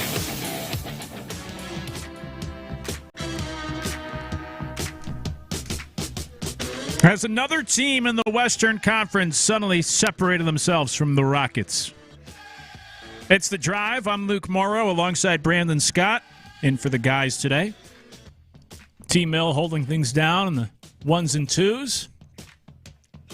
And you can always join the conversation on the text line 713-572-4610. By the way, I forgot to bring it up as we were talking about movies earlier. We usually do a movie night on every Friday night for the family movie night. You guys ever see Three Ninjas? Ooh, I can't remember. It sounds familiar, but I can't call it. It's like the cheap knockoff of Karate Kid, I guess. I don't know, the alternative. Yeah, I've never seen it. Probably Really? not. Probably not. We were considering that for a movie night tomorrow night. I loved it as a kid, but I haven't seen it in years. I don't know if it's any good. Karate Kid a good pull too, by the way. Yeah, Karate Kid's great. But growing up, I was always, which I guess I never changed. I've always been a bit of a contrarian, so to speak. I always loved Three Ninjas. Three Ninjas. That's a good one. Instead of Karate Kid. I'd have to check that one out. Well, we might check it out tomorrow night for the family movie night, and I'll let you know if it's worth seeing anymore. We'll see. But, hey, the big news in the sports world, after the Giannis trade, we got another big trade. LaMelo Ball traded to the Timberwolves for Naz Reid and a bunch of draft picks involved as well. So you get Anthony Edwards, you get LaMelo Ball now, and there's some the youngest top 3 picks to be playing together. It's something along those lines. Gotta be. I mean, they're both. I don't think either's 25 yet. No, they're not. Yeah. So it's the youngest. Which is wild because it feels like they've both been in the league forever. Right? I was shocked when I saw that stat. They're the youngest top 3 picks to be playing together in NBA history. Something along those lines. Yeah. And then their third wheel, Jaden McDaniels, who's not a top pick but is a really good player, is only 25. Like, quiet is kept now. They just by adding LaMelo Ball, they arguably have, not arguably, they have one of the better young cores, but the arguable part is they might have the best young core if you consider that, especially with the stat that you mentioned. Yeah, so now you have the Timberwolves, you have the Spurs with their young talent, even the Thunder still are young enough, and that's all in the Western Conference. And I'll be honest with you, my initial impression when I saw the trade, and even just this offseason, they got rid of Julius Randle as well. Personally, I thought the Timberwolves, I haven't really loved the plan so far. I feel like they're not as good as they just were.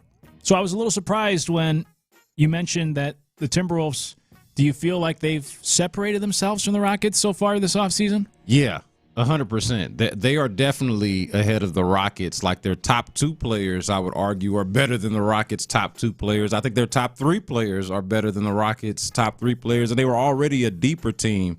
And then it will remain to be seen if they're still a deeper team, depending on what the Rockets end up doing this offseason. But, yeah, I like them a lot better, really top to bottom, and kind of like what I mentioned, their 2 best players being under 20, best player being 25.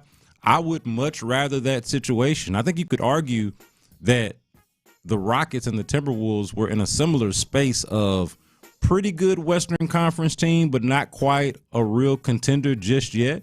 But the thing that you liked more about Minnesota was at least they had the young superstar already in Anthony Edwards, and now they bring in a LaMelo Ball who, different from the context in which he was drafted in as a top pick for the Hornets and the franchise player, he's now expected to come in as an ancillary piece, a supplemental piece, or the next star beside Anthony Edwards. And I think that's almost goes without saying, it's probably a better role for a LaMelo Ball type of character. So, yeah, I think similar to the Heat trade, where I didn't look at them getting Giannis as necessarily meaning that you just put them right at the top of the Eastern Conference. I'm not like just, anointing them a spot in the Eastern Conference Finals or anything like that, but you do have to check up for them. They have now entered the chat, and I think it's similar with the T-Wolves bringing in LaMelo Ball. I'm not putting them ahead of the Spurs. I'm not putting them ahead of the Thunder, but I do think that they're closer to being in that conversation than they were before this move,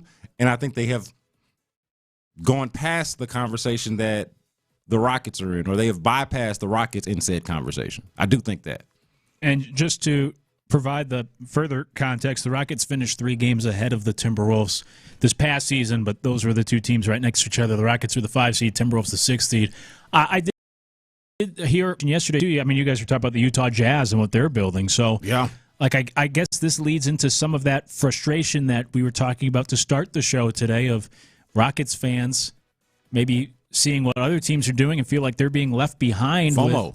Yeah, absolutely. And we already saw the Spurs jump ahead of the Rockets so swiftly to the point where they're in the NBA Finals. Now you're already talking about concern for the Jazz. The Timberwolves now, you believe, just passed the Rockets by with this move. And as we discussed earlier, like there's only so much the Rockets can do this offseason. But when you look at the big picture in the Western Conference, I mean, how do you lay it out where obviously the Thunder and Spurs, I assume, are ahead of the Rockets. Now you put the Timberwolves ahead of the Rockets. You got the Jazz maybe nipping at their heels here in the next couple of years. You might still have the Nuggets ahead of the Rockets. It feels like kind of like what Reggie was saying earlier about the Jaguars, that if you're not getting better, you're actually getting worse. Yeah. And it feels like for the Rockets, like as if they're not going to take big steps forward this offseason, that everyone else is doing it, so they're actually getting worse in the Western Conference. Yeah, because it's like you have to look at your own situation, and then you have to take your eyes off your own paper for a little while and look at everybody else's situation. And the frustration, I think, is that the Rockets, it seems like they're getting lapped, and there's not a clear path for doing something about it. Like, what are the Rockets going to do about it? That's whether they're star hunting and taking a big swing, and then what is that right swing to take? Is it Jaylen Brown? Is it staying pat and waiting for the right young superstar to become available? Trigger? Is it just adding along the margins and just filling out the depth of the team and hoping that these guys that you've already invested in get better? Like, there's not an obvious, clear path for how you are going to keep up with the Joneses, for lack of a better term. Like, you're watching everybody else get better, and here you are just steadily hitting that glass ceiling, right? And I think the idea that they're going to be able to just bring back an older and coming off of an injury Fred VanVleet, an older Steven Adams, and that somehow is going to help with their depth, maybe lessening the roles of some of those younger players, that just feels like a dicey proposition, and certainly doesn't feel like it's good enough when other teams are trading for Giannis, trading for LaMelo Ball. Jaylen Brown is out there, might end up on another team. God forbid he ends up in the Western Conference with a different team. And then you kind of look around and you're like, oh, you know what? Every other team that was able to realize that they weren't in that conversation with San Antonio or Oklahoma City, they actually went out there and did something about it. The Rockets played this patient game, and where is it going to leave them? That's going to be the big question. Should Rockets fans, they might be jealous that the Timberwolves made a move like this, but should they be disappointed that the Rockets didn't make this move? Would you have liked to have seen LaMelo here? That's the other thing. The answer to that is no. Like, as a player, LaMelo Ball could obviously help them. They don't have enough shooting. They don't have enough playmaking. They don't have enough star power. And LaMelo, but at the same time, and I think the Rockets could have matched this deal or done a deal similar to this that would have been just as appealing.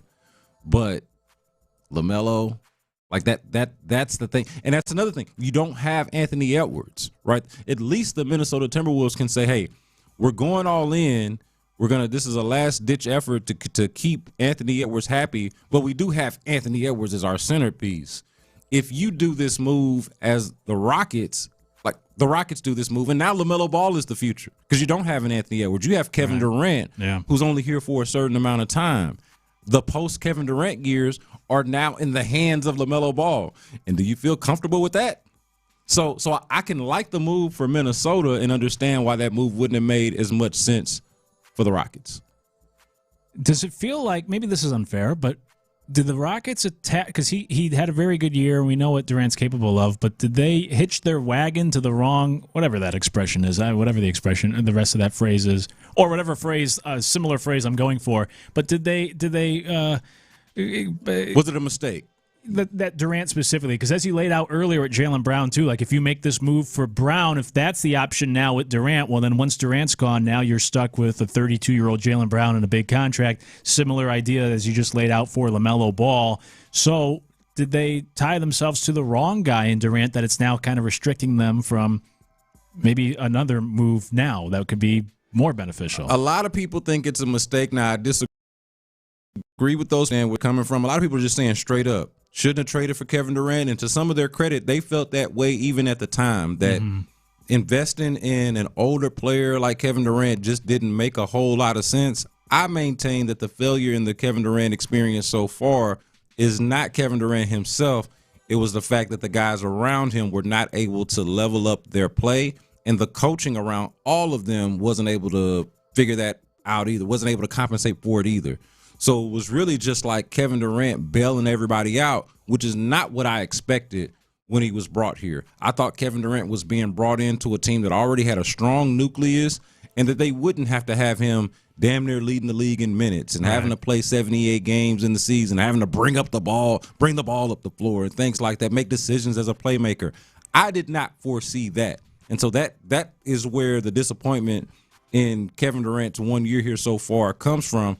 But I don't think that means that you don't make the move. I think you just require your other players to be better and don't get so afraid of taking risks that you're not willing to better your team with Kevin Durant while he's here. Coming up, we'll get to the 5 o'clock fire, get you caught up on everything going on today. The Astros are getting set for a series in Detroit. We got soccer going on with the World Cup. Got the Rockets draft pick last night we'll circle back to. We got plenty to get to, and we'll do it next with 5 o'clock fire after this here on The Drive. In the loop. The Rockets went into the night.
Studios, KILT FM HD2 Houston.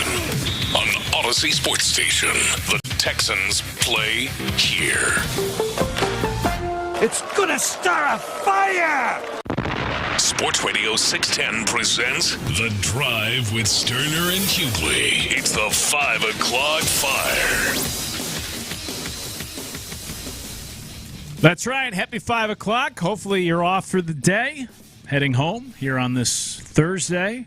Essentially the weekend already. Appreciate you hanging with us. It is The Drive. I'm Luke Morrow alongside B. Scott. T-Mill on the steel wheels. 713-572-4610 to text the show anytime.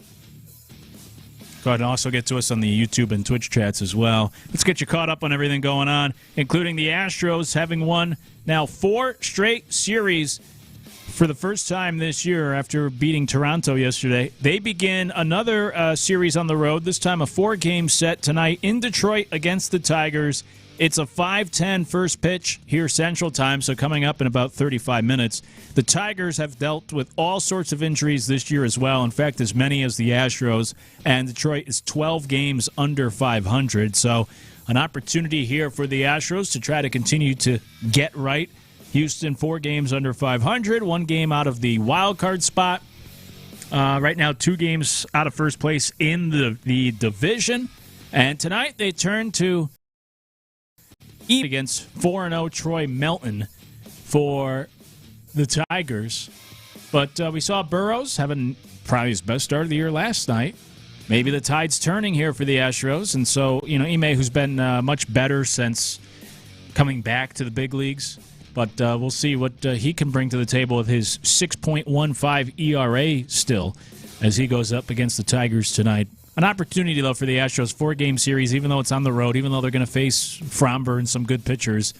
It's a struggling Tigers team and a chance for the Astros to try to get closer to 500 here this weekend. Yeah, and so Tatsuya Imai, to his credit, in his last start, he did have a career-high 11 strikeouts against the Cleveland Guardians, and so he seems to be trending in the right direction. But the thing with me with Tatsuya Imai, every time he takes the mound, and especially now if it's going to be a road game, and of course this is going to be his first time going up against the Detroit Tigers, first time pitching on that mound, that has been one of the subtle adjustments for Tatsuya Imai, is adjusting to the different mounds and the different surfaces and the different playing environments and conditions across Major League Baseball, where apparently it is a lot more standard in the Japanese game, which I'm clearly not as familiar with, but he struggled with that. So when Tatsuya Imai pitches at Daikin Park, or if they pitch at a place on the road that he's already pitched before, I feel a lot better. When he goes somewhere that he's never been before, it does feel like a little bit more of an advance. I do feel a lot better about how he's pitched as of late. So we'll see how he does. Best of luck to Tatsuya Imai, and hopefully the Astros can keep the vibes immaculate, keep kind of this roll going that they've been on, and maybe it's a little bit more convincing than it has been so far. Because we did this earlier. Not convinced yet, but they are trending in the right direction. Certainly, and they get to avoid Scooble here in this series. We'll get you the lineup coming up. But by the way, a roster move for the Astros as well, as they reinstated Brian Abreu today from the restricted list and optioned Colton Gordon to AAA. So whatever it was, we probably won't get the real answer. Maybe we will, but whatever it was that kept Abreu away for that Toronto series, he's now back with the team. Speaking of pitchers trying to figure things out. So he'll be back in the bullpen tonight, and we'll see if we get any sort of clarity on what happened there. Yeah, let's keep up this outfield production.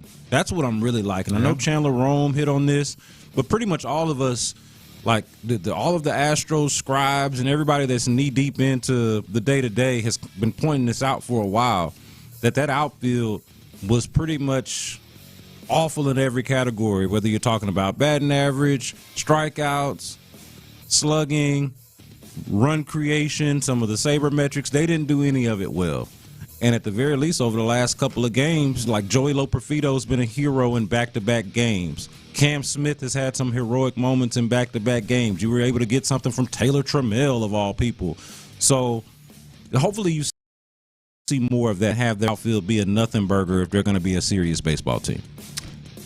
Certainly. So the Astros get underway coming up in about just over 30 minutes there in Detroit. Flip on this burger. 5 o'clock fire. It's probably old news by now, but we really haven't touched on it much. The Rockets made one pick in the draft the last two nights. The NBA draft was the last two evenings. And the Rockets made one pick, and that was Bruce Thornton, the 31st overall pick from Ohio State.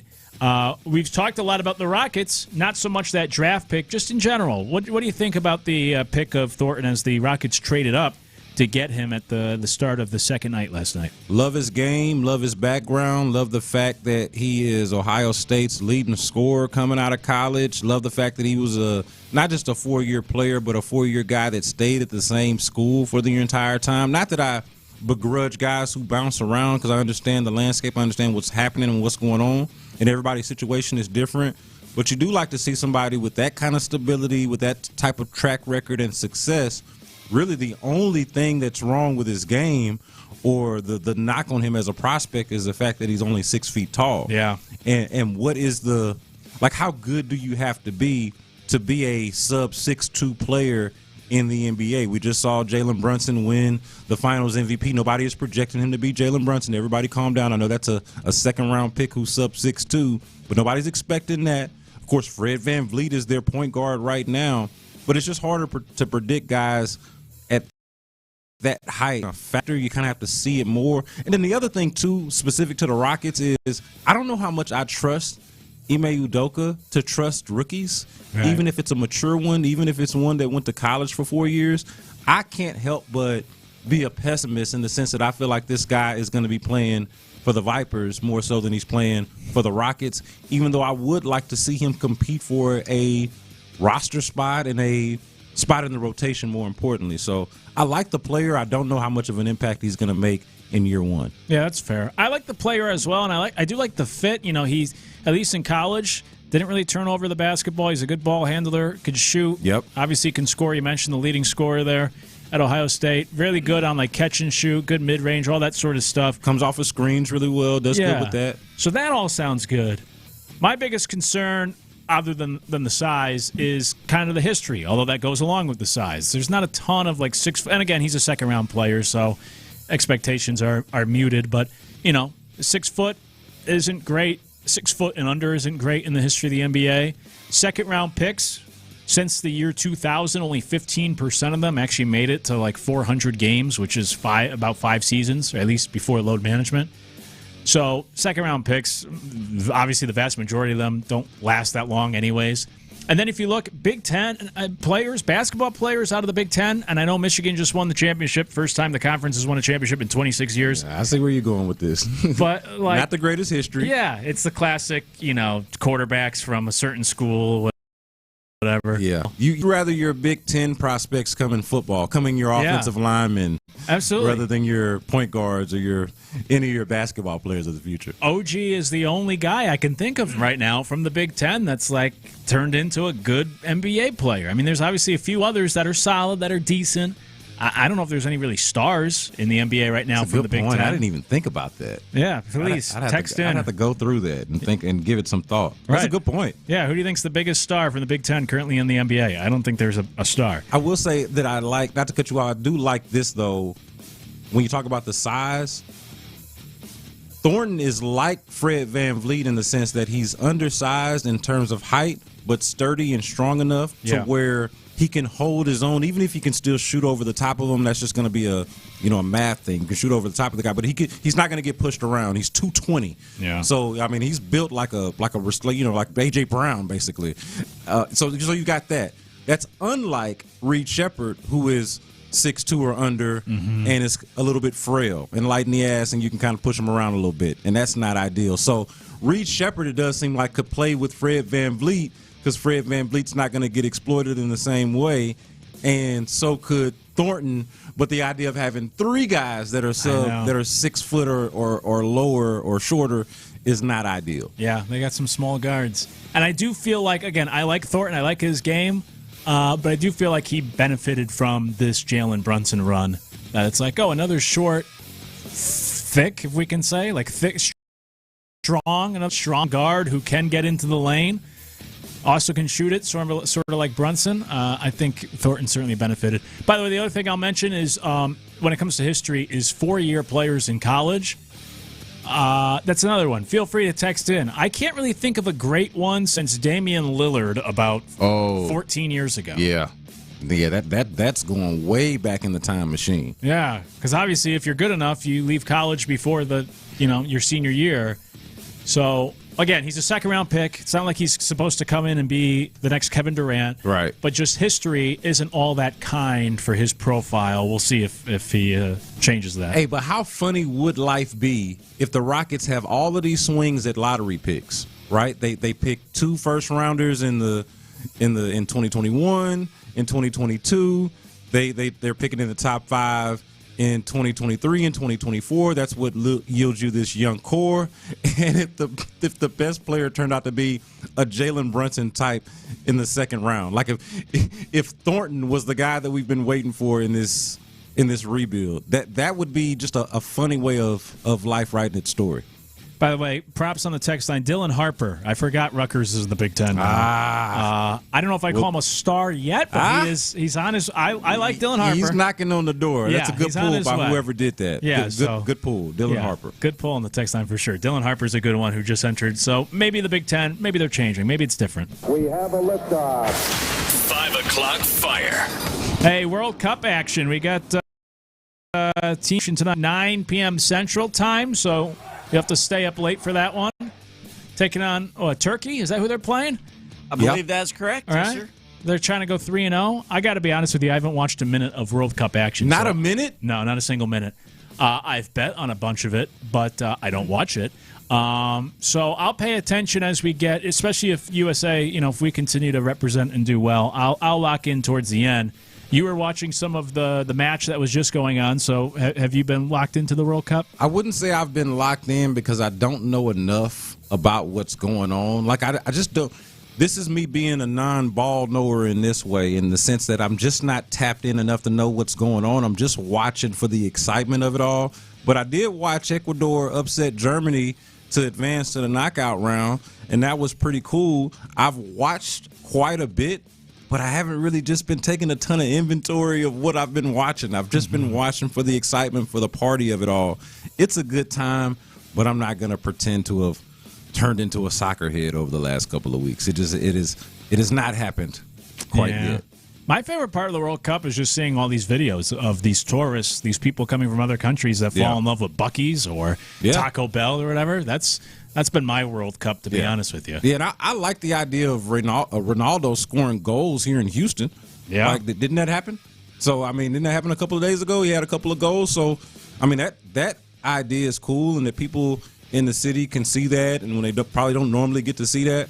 But, yeah, no, I mean, shout out to USA. Do some things after, going into this thing. I think there were a lot of questions about the USA team. I know guys on this station like Reggie and Lopez were giving them credit for being more talent than maybe others were saying that they were.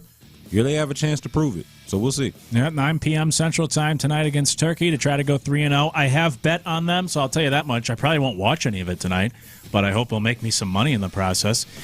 So go Team USA. Hope they pull it off tonight and stay perfect in the tournament so far. We can officially say in Houston today that Cristiano Ronaldo has liftoff. 5 o'clock fire. News out of Major League Baseball, where the owners in these negotiations, the owners now are proposing a 5-year cap on contracts for free agents in Major League Baseball. The CBA, if you haven't been keeping up, CBA expires at the end of November this year, about a month after the World Series ends, and then the two sides are going to have to negotiate. The owners want a salary cap. The players obviously do not, have never wanted a salary cap. And now the latest part of the demands, if you will, from the owners is this cap where players can't sign for more than 5 years and more than $202 million, it seems. It's wild. I'm all for a salary cap, but this I can't get behind. I feel like this is taking it too far, and I can only imagine what this lockout is going to turn into in Major League Baseball. Yeah, I wonder if it's because I tend to agree with you. It's just a sticker shock, and the fact that you and I have both now lived through these astronomical contracts as of late, like we saw Shohei Ohtani get the $700+ million or whatever it was. Now, there's not a Shohei Ohtani, another one of those types of guys out there, so that's probably like a one-of-one example. But there are going to be more Juan Sotos of the world, right? There are going to be more guys like that, and you're going to get a fraction of what Juan Soto got if you're a player coming up in the next couple of years if this goes through. So it feels unfair from that standpoint, but then you look around at the other leagues, they got salary caps. You know, guys like LeBron James have only made but so much money, even though you could argue that he was always worth more than whatever he got paid. This wouldn't be that much different. But there's a sticker shock to it with baseball because you're expecting guys to be able to maximize. Gonna have to see how this whole thing plays out. Yeah, and the other thing, by the way, part of this is the minimum salary they would raise from $780,000 to $1 million. That would actually be pretty nice. So everybody in Major League Baseball would be making $1 million, or the prorated version while they're on the big league roster, at least. Yeah, that's pretty good. I remember not that long ago. Well, I say that was probably 20 years ago. I think the minimum salary was like $500,000, $500,000, I think. Yeah. And now it would be $1 million is pretty good. Minimum salary. You have to get paid at least $1 million to be in the big leagues. That's pretty sweet. But this would probably benefit the Astros since they can't get outbid by a certain amount. Like, you can only get but so much money no matter where you go. So now everybody's going to have to be, to some degree, a little bit more frugal, even though at the make $1 million at least. No, it's not like you're going to lose Juan Soto if you're in the mix for him to the Dodgers because they were willing to give him $1 billion. Like, that's just not possible anymore. So the Astros is a team that's tried to be as frugal and mindful of their dollar as possible. Is a team that I think is going to benefit from this in the long run. Yeah, for sure. I agree. Yeah, it levels the playing field, which is the idea, and could really hurt somebody like the Dodgers, the Mets as well, where they just can't throw a bunch of money at somebody anymore. We'll see what happens. This is just the start of it. It's going to get ugly. And we'll see how long it bleeds into next year and a potential baseball season, but I imagine a lockout will be coming come December. So Merry Christmas. Hey, that's 5 o'clock fire, getting you caught up on the latest going on in the sports world. Speaking of baseball, are we all the way back in on the Astros? We'll talk about that next here on The Drive. The Drive with Stoerner and Hughley. The Astros are not a team that can play the whole, all we need to do is win series moving forward. You're not that team anymore. You're not.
Sports leader. Sports Radio 610. The Drive is powered by Mokaram Injury Lawyers. Hurt in an accident? Call Mokaram Injury Lawyers at 281-222-2222. Sports Radio 610 presents The Drive with Stoerner and Hughley.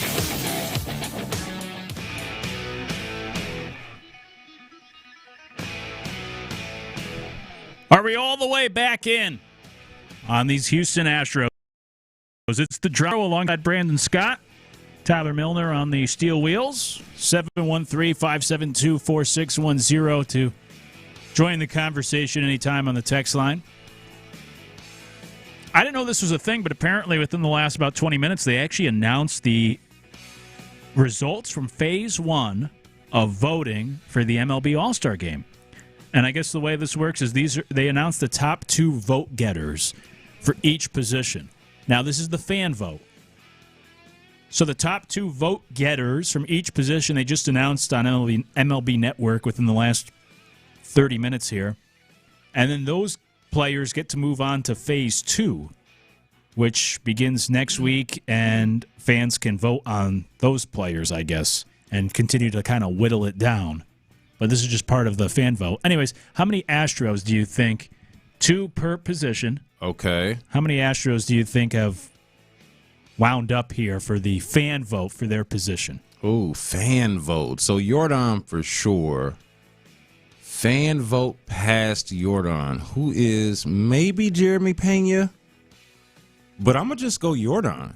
I don't know if anybody's been consistent enough, nor do they have enough of a hive, if you will, enough of a fan base to justify votes without a clear All-Star season. So I'm going to just go Jordan. You are correct, just Jordan. Now, this does not include pitchers, I don't see on this list.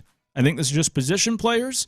Yeah. No Pena, but yeah, Jordan is the leading for DHs, ahead of George Springer. The pitchers, the only candidate would be Spencer Arrighetti, right? And I don't know if he's even pitched enough. Like Hunter Brown would be the one, but he hasn't. We know he hasn't pitched enough. And this is the fan vote, I guess. Yeah. But the only real candidate probably would be Spencer Arrighetti. Otherwise, Hunter Brown, neither guy has really pitched enough. And Spencer Arrighetti, we could probably concede, is not an actual All-Star. Right. That's a good point. Yeah, just Arrighetti. I wonder if recency bias will play any part where he hasn't been all that good lately. People might discount his overall numbers because kind of like I don't want to say flukish, but kind of like a hot start. And now because he hasn't pitched so well these last couple of weeks, I wonder if that will hurt him in voting. Yeah. Within the league, I'm saying, not even the fan vote.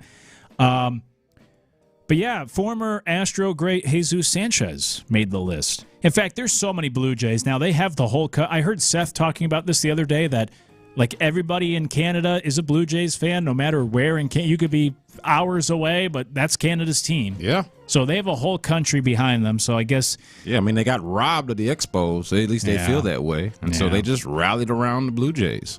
So there's a bunch of Blue Jays on the list, including Jesus Sanchez. And in fact, the top vote getter in the American League is Ernie Clement, the second baseman for the Blue Jays, who most average fans probably could not name or pick out of a one-person lineup. But he's the top vote getter. So it's a lot of Blue Jays on there, including George Springer, Jesus Sanchez, a couple of former Astros. Yeah. So there you go. If you have any interest in the fan vote, that's the latest results. Too, with the Canadian fan base. Just as a side note here, with the Canadian fan base being into the Blue Jays, that they have an Expos great son, right? True. Like Vlad Sr. belongs to the Expos, Vlad Jr. belongs to the Blue Jays, but in the era of no more Expos. And so they're like, hey, we're going to follow the lone Canadian team, which at least does have an actual offspring of a Canadian great. It's true. I wonder if there's a double tie there. I believe because of that, he was born in Canada, so they can claim him as one of our own. He's a Canadian. Kind of so. Yeah. So that's true. That's a good point. I'm sure. Well, not only because of his talent on the field, but I'm sure for those reasons as well, they love him. Hey, a lineup tonight for the Astros, who are set to get underway here in about 10 minutes. Pena's leading off, playing short. Jordan's batting second as the DH. Paredes playing third, batting third. Christian Walker, first base, cleaning up. Jose Altuve's batting fifth and playing second base. And then you have Joey Profito in left field, batting sixth after he had a nice week in Toronto.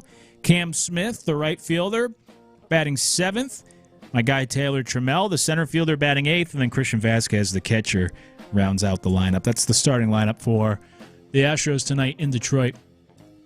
By the way, with the whole Jordan thing, the lone potential all-star for the Astros this year, we'll see how the rest of the voting shakes out. But it also reminds me of, in yesterday's game, they intentionally walked him, right, with two outs and the bases empty. Yeah. Respect. Yeah, and it's like, oh, man. No. Not only do they intentionally walk him, they brought her, which made it seem like this was the pitcher that they were bringing in to pitch to Jordan. It was a righty, but I guess somebody that has, better splits against lefty, one of those reverse splits kind of guys. And then so they bring that guy in, and then they intentionally walk him, which is like, to me, a little bit of a mind bleep, but also the ultimate sign of respect. It is to him, but then that's kind of my concern with the rest of the lineup is that because they were right, they did. Yeah, the right it worked thing. out. Yeah, Pena promptly, like on the next pitch, Pena grounds out. Right. Yeah. So if you're willing to do that, and it was a tied game at the time, right? You're willing to put the go-ahead run on base just to avoid Jordan. It speaks to how good he is, but then also the lack of fear that the next guy or the rest of this lineup's really going to make us pay. Yeah, and that next guy, in this case being Pena, who is supposed to be, when you start talking about the list of guys who you might fear in the lineup after Jordan, it's a very short list, and Pena is supposed to be on it, but he's kind of not really. He's kind of for as jacked of a guy as he is, he's kind of a soft-hitting shortstop who you would much rather face in a situation like that. Yeah, certainly. So they begin the series in Detroit tonight. 1 game out of a playoff spot, 4 games under 500. We talked, of course, about the Astros earlier, but where are you on the graph of being all the way back into this Astros team? And if not, what will it take? What do you still need to see to get all in on these Astros right now? Yeah, I'm not there as much as I want to be. Lifelong Astros fan. Always Astros, but I can't lie to you, right? I don't want to fake it, and I'm not going to. I'm not there yet. I want to be, but I'm not there yet. What do I need to see?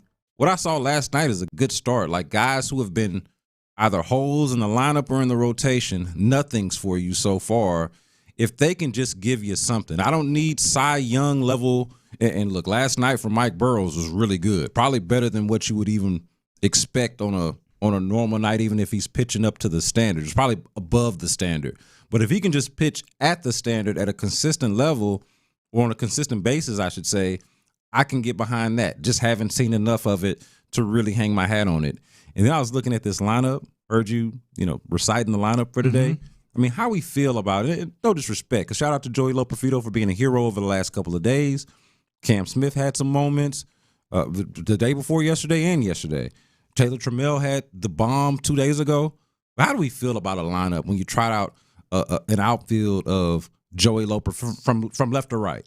Joey Profito, Taylor Trammell, Cam Smith. Or in the case of the lineup, Joey Profito, Cam Smith, Taylor Trammell. Those are your outfielders, and if we're just being real about it, they have not been as productive as you need them to be throughout the season, and that's probably being kind about it. Mm-hmm.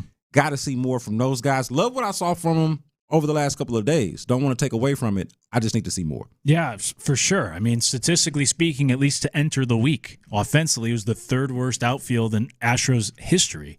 So it hasn't been good enough. It's something I said at the start of the year, and I some listeners took offense to it when I said this is probably a bottom 3 outfield in the league, and it's played out that way. And then you have Altuve, you have Christian Vasquez batting 9th. This was kind of my point with the intentionally walking Jordan thing. And look, the Astros, they've been winning the last couple of weeks, so it's working for them. So maybe I'm just nitpicking here. But if you want to win big games in September, certainly the playoffs, it is hard to rely on Taylor Trammell and Cam Smith and those guys to get big hits in big games and win down the stretch.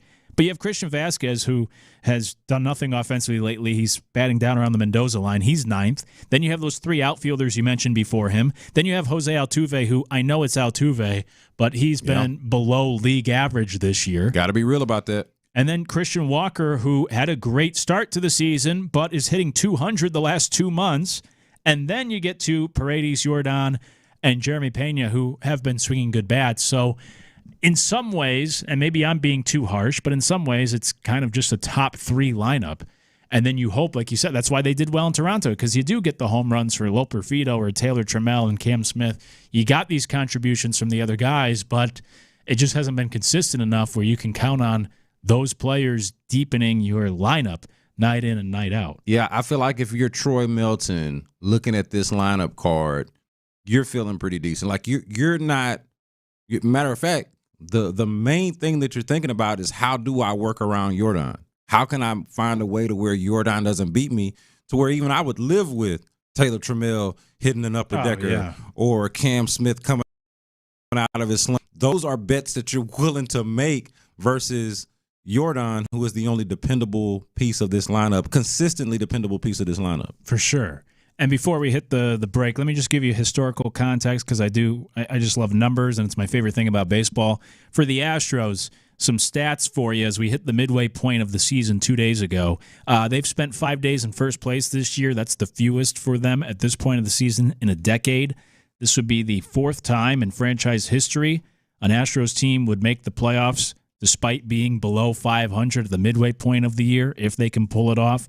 It'd also be the furthest a team has had to climb out of a hole through 81 games, for the Astros being 5 games under to then try to get to the playoffs. And then only one other playoff-bound Astros team in franchise history sustained a smaller win streak of 5 or fewer in a season, which was 2001. So anyways. Numbers are hot. Well, then perfect, because then I'm your guy, because I love numbers. Can I give you one more since you love them so much? Yes. I feel like you and we did this exact same show, the three of us, on my birthday, May 21st, okay? So we were in here for my birthday on May 21st, a little over a month ago. Since May 21st, this just came over from the Astros about an hour ago, maybe less than that. Since May 21st, not another better team in the American League other than the Yankees. Wow. Since May 21st, the Yankees, 18-11, the Astros, 19-12. So take that for what you will. The top record in the American League, aside from the Yankees, Houston Astros. Yeah, hey, they have baseball. I would also say it's funny those two are paired together because I've referenced this earlier. The two teams with the fewest wins in all of baseball against winning teams this year. Yankees number 1, Astros number 2. Hey, bring on that AL Central, baby. That's right. If we can just make the rest of the season the Astros playing against the AL Central and maybe throw the Angels and the A's in there or whoever, I guess, your own division, the AL West, that'll be good. We'll take that. Yeah, the AL is so bad. So take advantage if you're the Astros. Just be less bad than some of these other teams, like the Blue Jays yesterday. Coming up, as they're about to get underway there in Detroit in just a couple minutes. Coming up, has this already been a bad offseason for the Rockets? We'll talk about it next here. It's The Drive. Sports Radio 610. From the Attorney Steve Lee Traffic Center, 713.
online. You can get a quote in seconds, apply in minutes, and get same-day coverage. No medical exams, and you can get up to $3 million worth of coverage. I'm grateful we were prepared. Get your free quote at ethos.com/radio. That's ethos.com/radio. Paid spokesperson. Time spent on application may vary. Online health questions required. The best burgers in town and so much more. Check them out at Bex Prime online, bexprime.com. Sports Radio 610 presents The Drive with Stoerner and Hughley.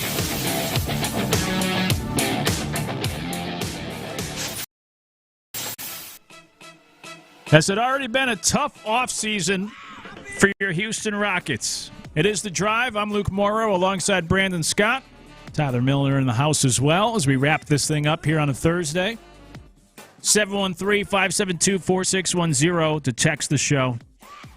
Also can get to us on YouTube and Twitch as well. Coming up after us, you got Texans All Access from 6 to 7 live with the guys over there, and John McClain joining them tonight, huh? So that's great. Hall of Famer John McClain will be on the show coming up at the top of the hour. And then following that, Area 45 from 7 to 11 here on these airwaves this evening with the usual crew. Bijani, Creighton will be in, and Seabass. What's the origin of that nickname? Is there one? I believe I bestowed the nickname Seabass on young Colin, mainly just because I love the movie Dumb and Dumber, and his name starts with a C. I like it. I like Seabass. I didn't know what the origin was. Yeah, I like it too. And I like that the origin story is so haphazard. and of course. No depth to it at all. Tyler is just here for a good time. I'm going to call you Seabass. I like right. this movie. Damn right. Yeah, that's good. I'm with it. Yeah, that's right. Seabass, it's good. Kick his ass, Seabass! Yeah. Humble him a little bit after the Triple H The Game intros and everything. Yeah. So stay tuned for that coming up tonight, 7 to 11, Area 45 after Texans All Access. By the way, speaking of the NBA, Tom Dundon, the owner of the Trailblazers? My goodness. He only gave a one-year contract to the head coach, and the Coaches Association called it a slap in the face. And I can agree with that. Yeah. And we know all these moves he's making, trying to pinch pennies. The latest story I saw this afternoon was that he said, they're talking about renovations to the arena, and I think like $600 million. And he said, we're not paying a cent. It's all going to have to come from public money. And I've already disliked this guy. He ruined like the AFL, which that first spring league. He's the owner of the Carolina Hurricanes, and credit to him, the Hurricanes have turned it around under his ownership. But I hate the Hurricanes because that was my team. We were Whalers season ticket holders, and they moved them to Carolina. So I have plenty of reasons to dislike this guy already. But everything he does with the Trailblazers, it's been embarrassing for the Trailblazers and the league. And I hate this idea. Taxpayers or the public should never fund any stadium, ever. We could talk about it, too, with the conversation with the Texans as well. I think it's ridiculous. If these millionaires, in this case billionaires, if you want to upgrade your stadium, your arena, then do it yourself and don't make other people pay it for you. But every story I see from the Trailblazers now and Tom Dundon, he's becoming the most unlikable person in the NBA now. Yeah, he's a cheapskate. I mean, you go all the way back to lowballing Tiago Splitter, which is the reason why he's not still the coach. Mm-hmm. You go to some of the reports of like certain pieces of the organization, like some of their digital team, their media team for certain games. Yep. And he's admitted to this as a mistake in certain places, but you still get the sense that it's because he's a cheapskate. Like the reasoning for this just already is just not something that you would justify. It's like, man, pay for your people to travel. Like, do the basic stuff. Coaches, things like that. Like, I'm talking about assistant coaches. They have just fallen short in a lot of ways. And then on top of all of that, you finally make a hire and you insult him with a one-year deal. Like, it is an embarrassment, an utter embarrassment, which is funny to think about that. Like, a new owner trying to make a big splash. You wanted to be in the Giannis sweepstakes. You hear about them potentially being in the Jaylen Brown sweepstakes. Apparently, they might have even been a team that was involved in some of the LaMelo Ball discussion and trading for him.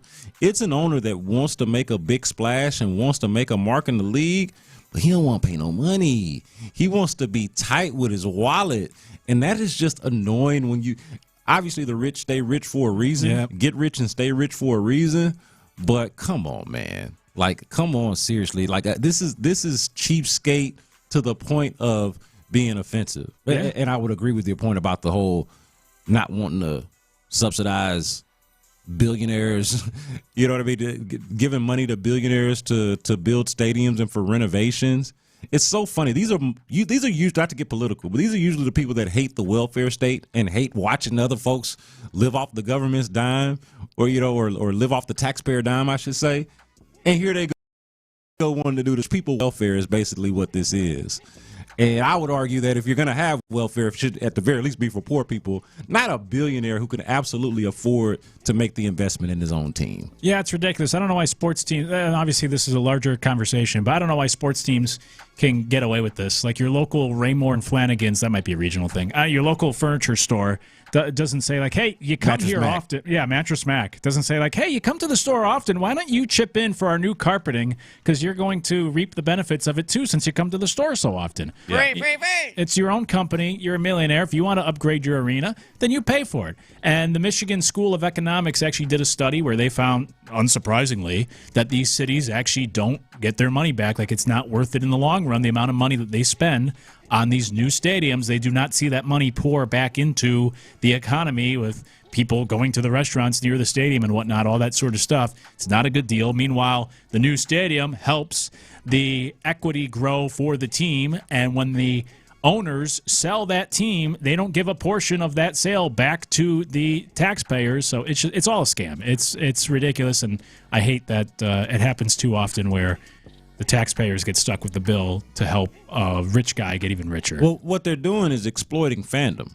Yeah, like right. that. And this is kind of the sham of being a fan. Not to look, I'm glad y'all are listening. I'm glad we're all sports fans. I don't want you to not be one, but it is the exploitation of fandom. You are using that passion and that community fan energy around the team to basically drum up your own profits, right? Mm-hmm. Like and so you're exploiting the emotion tied to the fandom as opposed to the logic of what is the actual ROI or return on investment.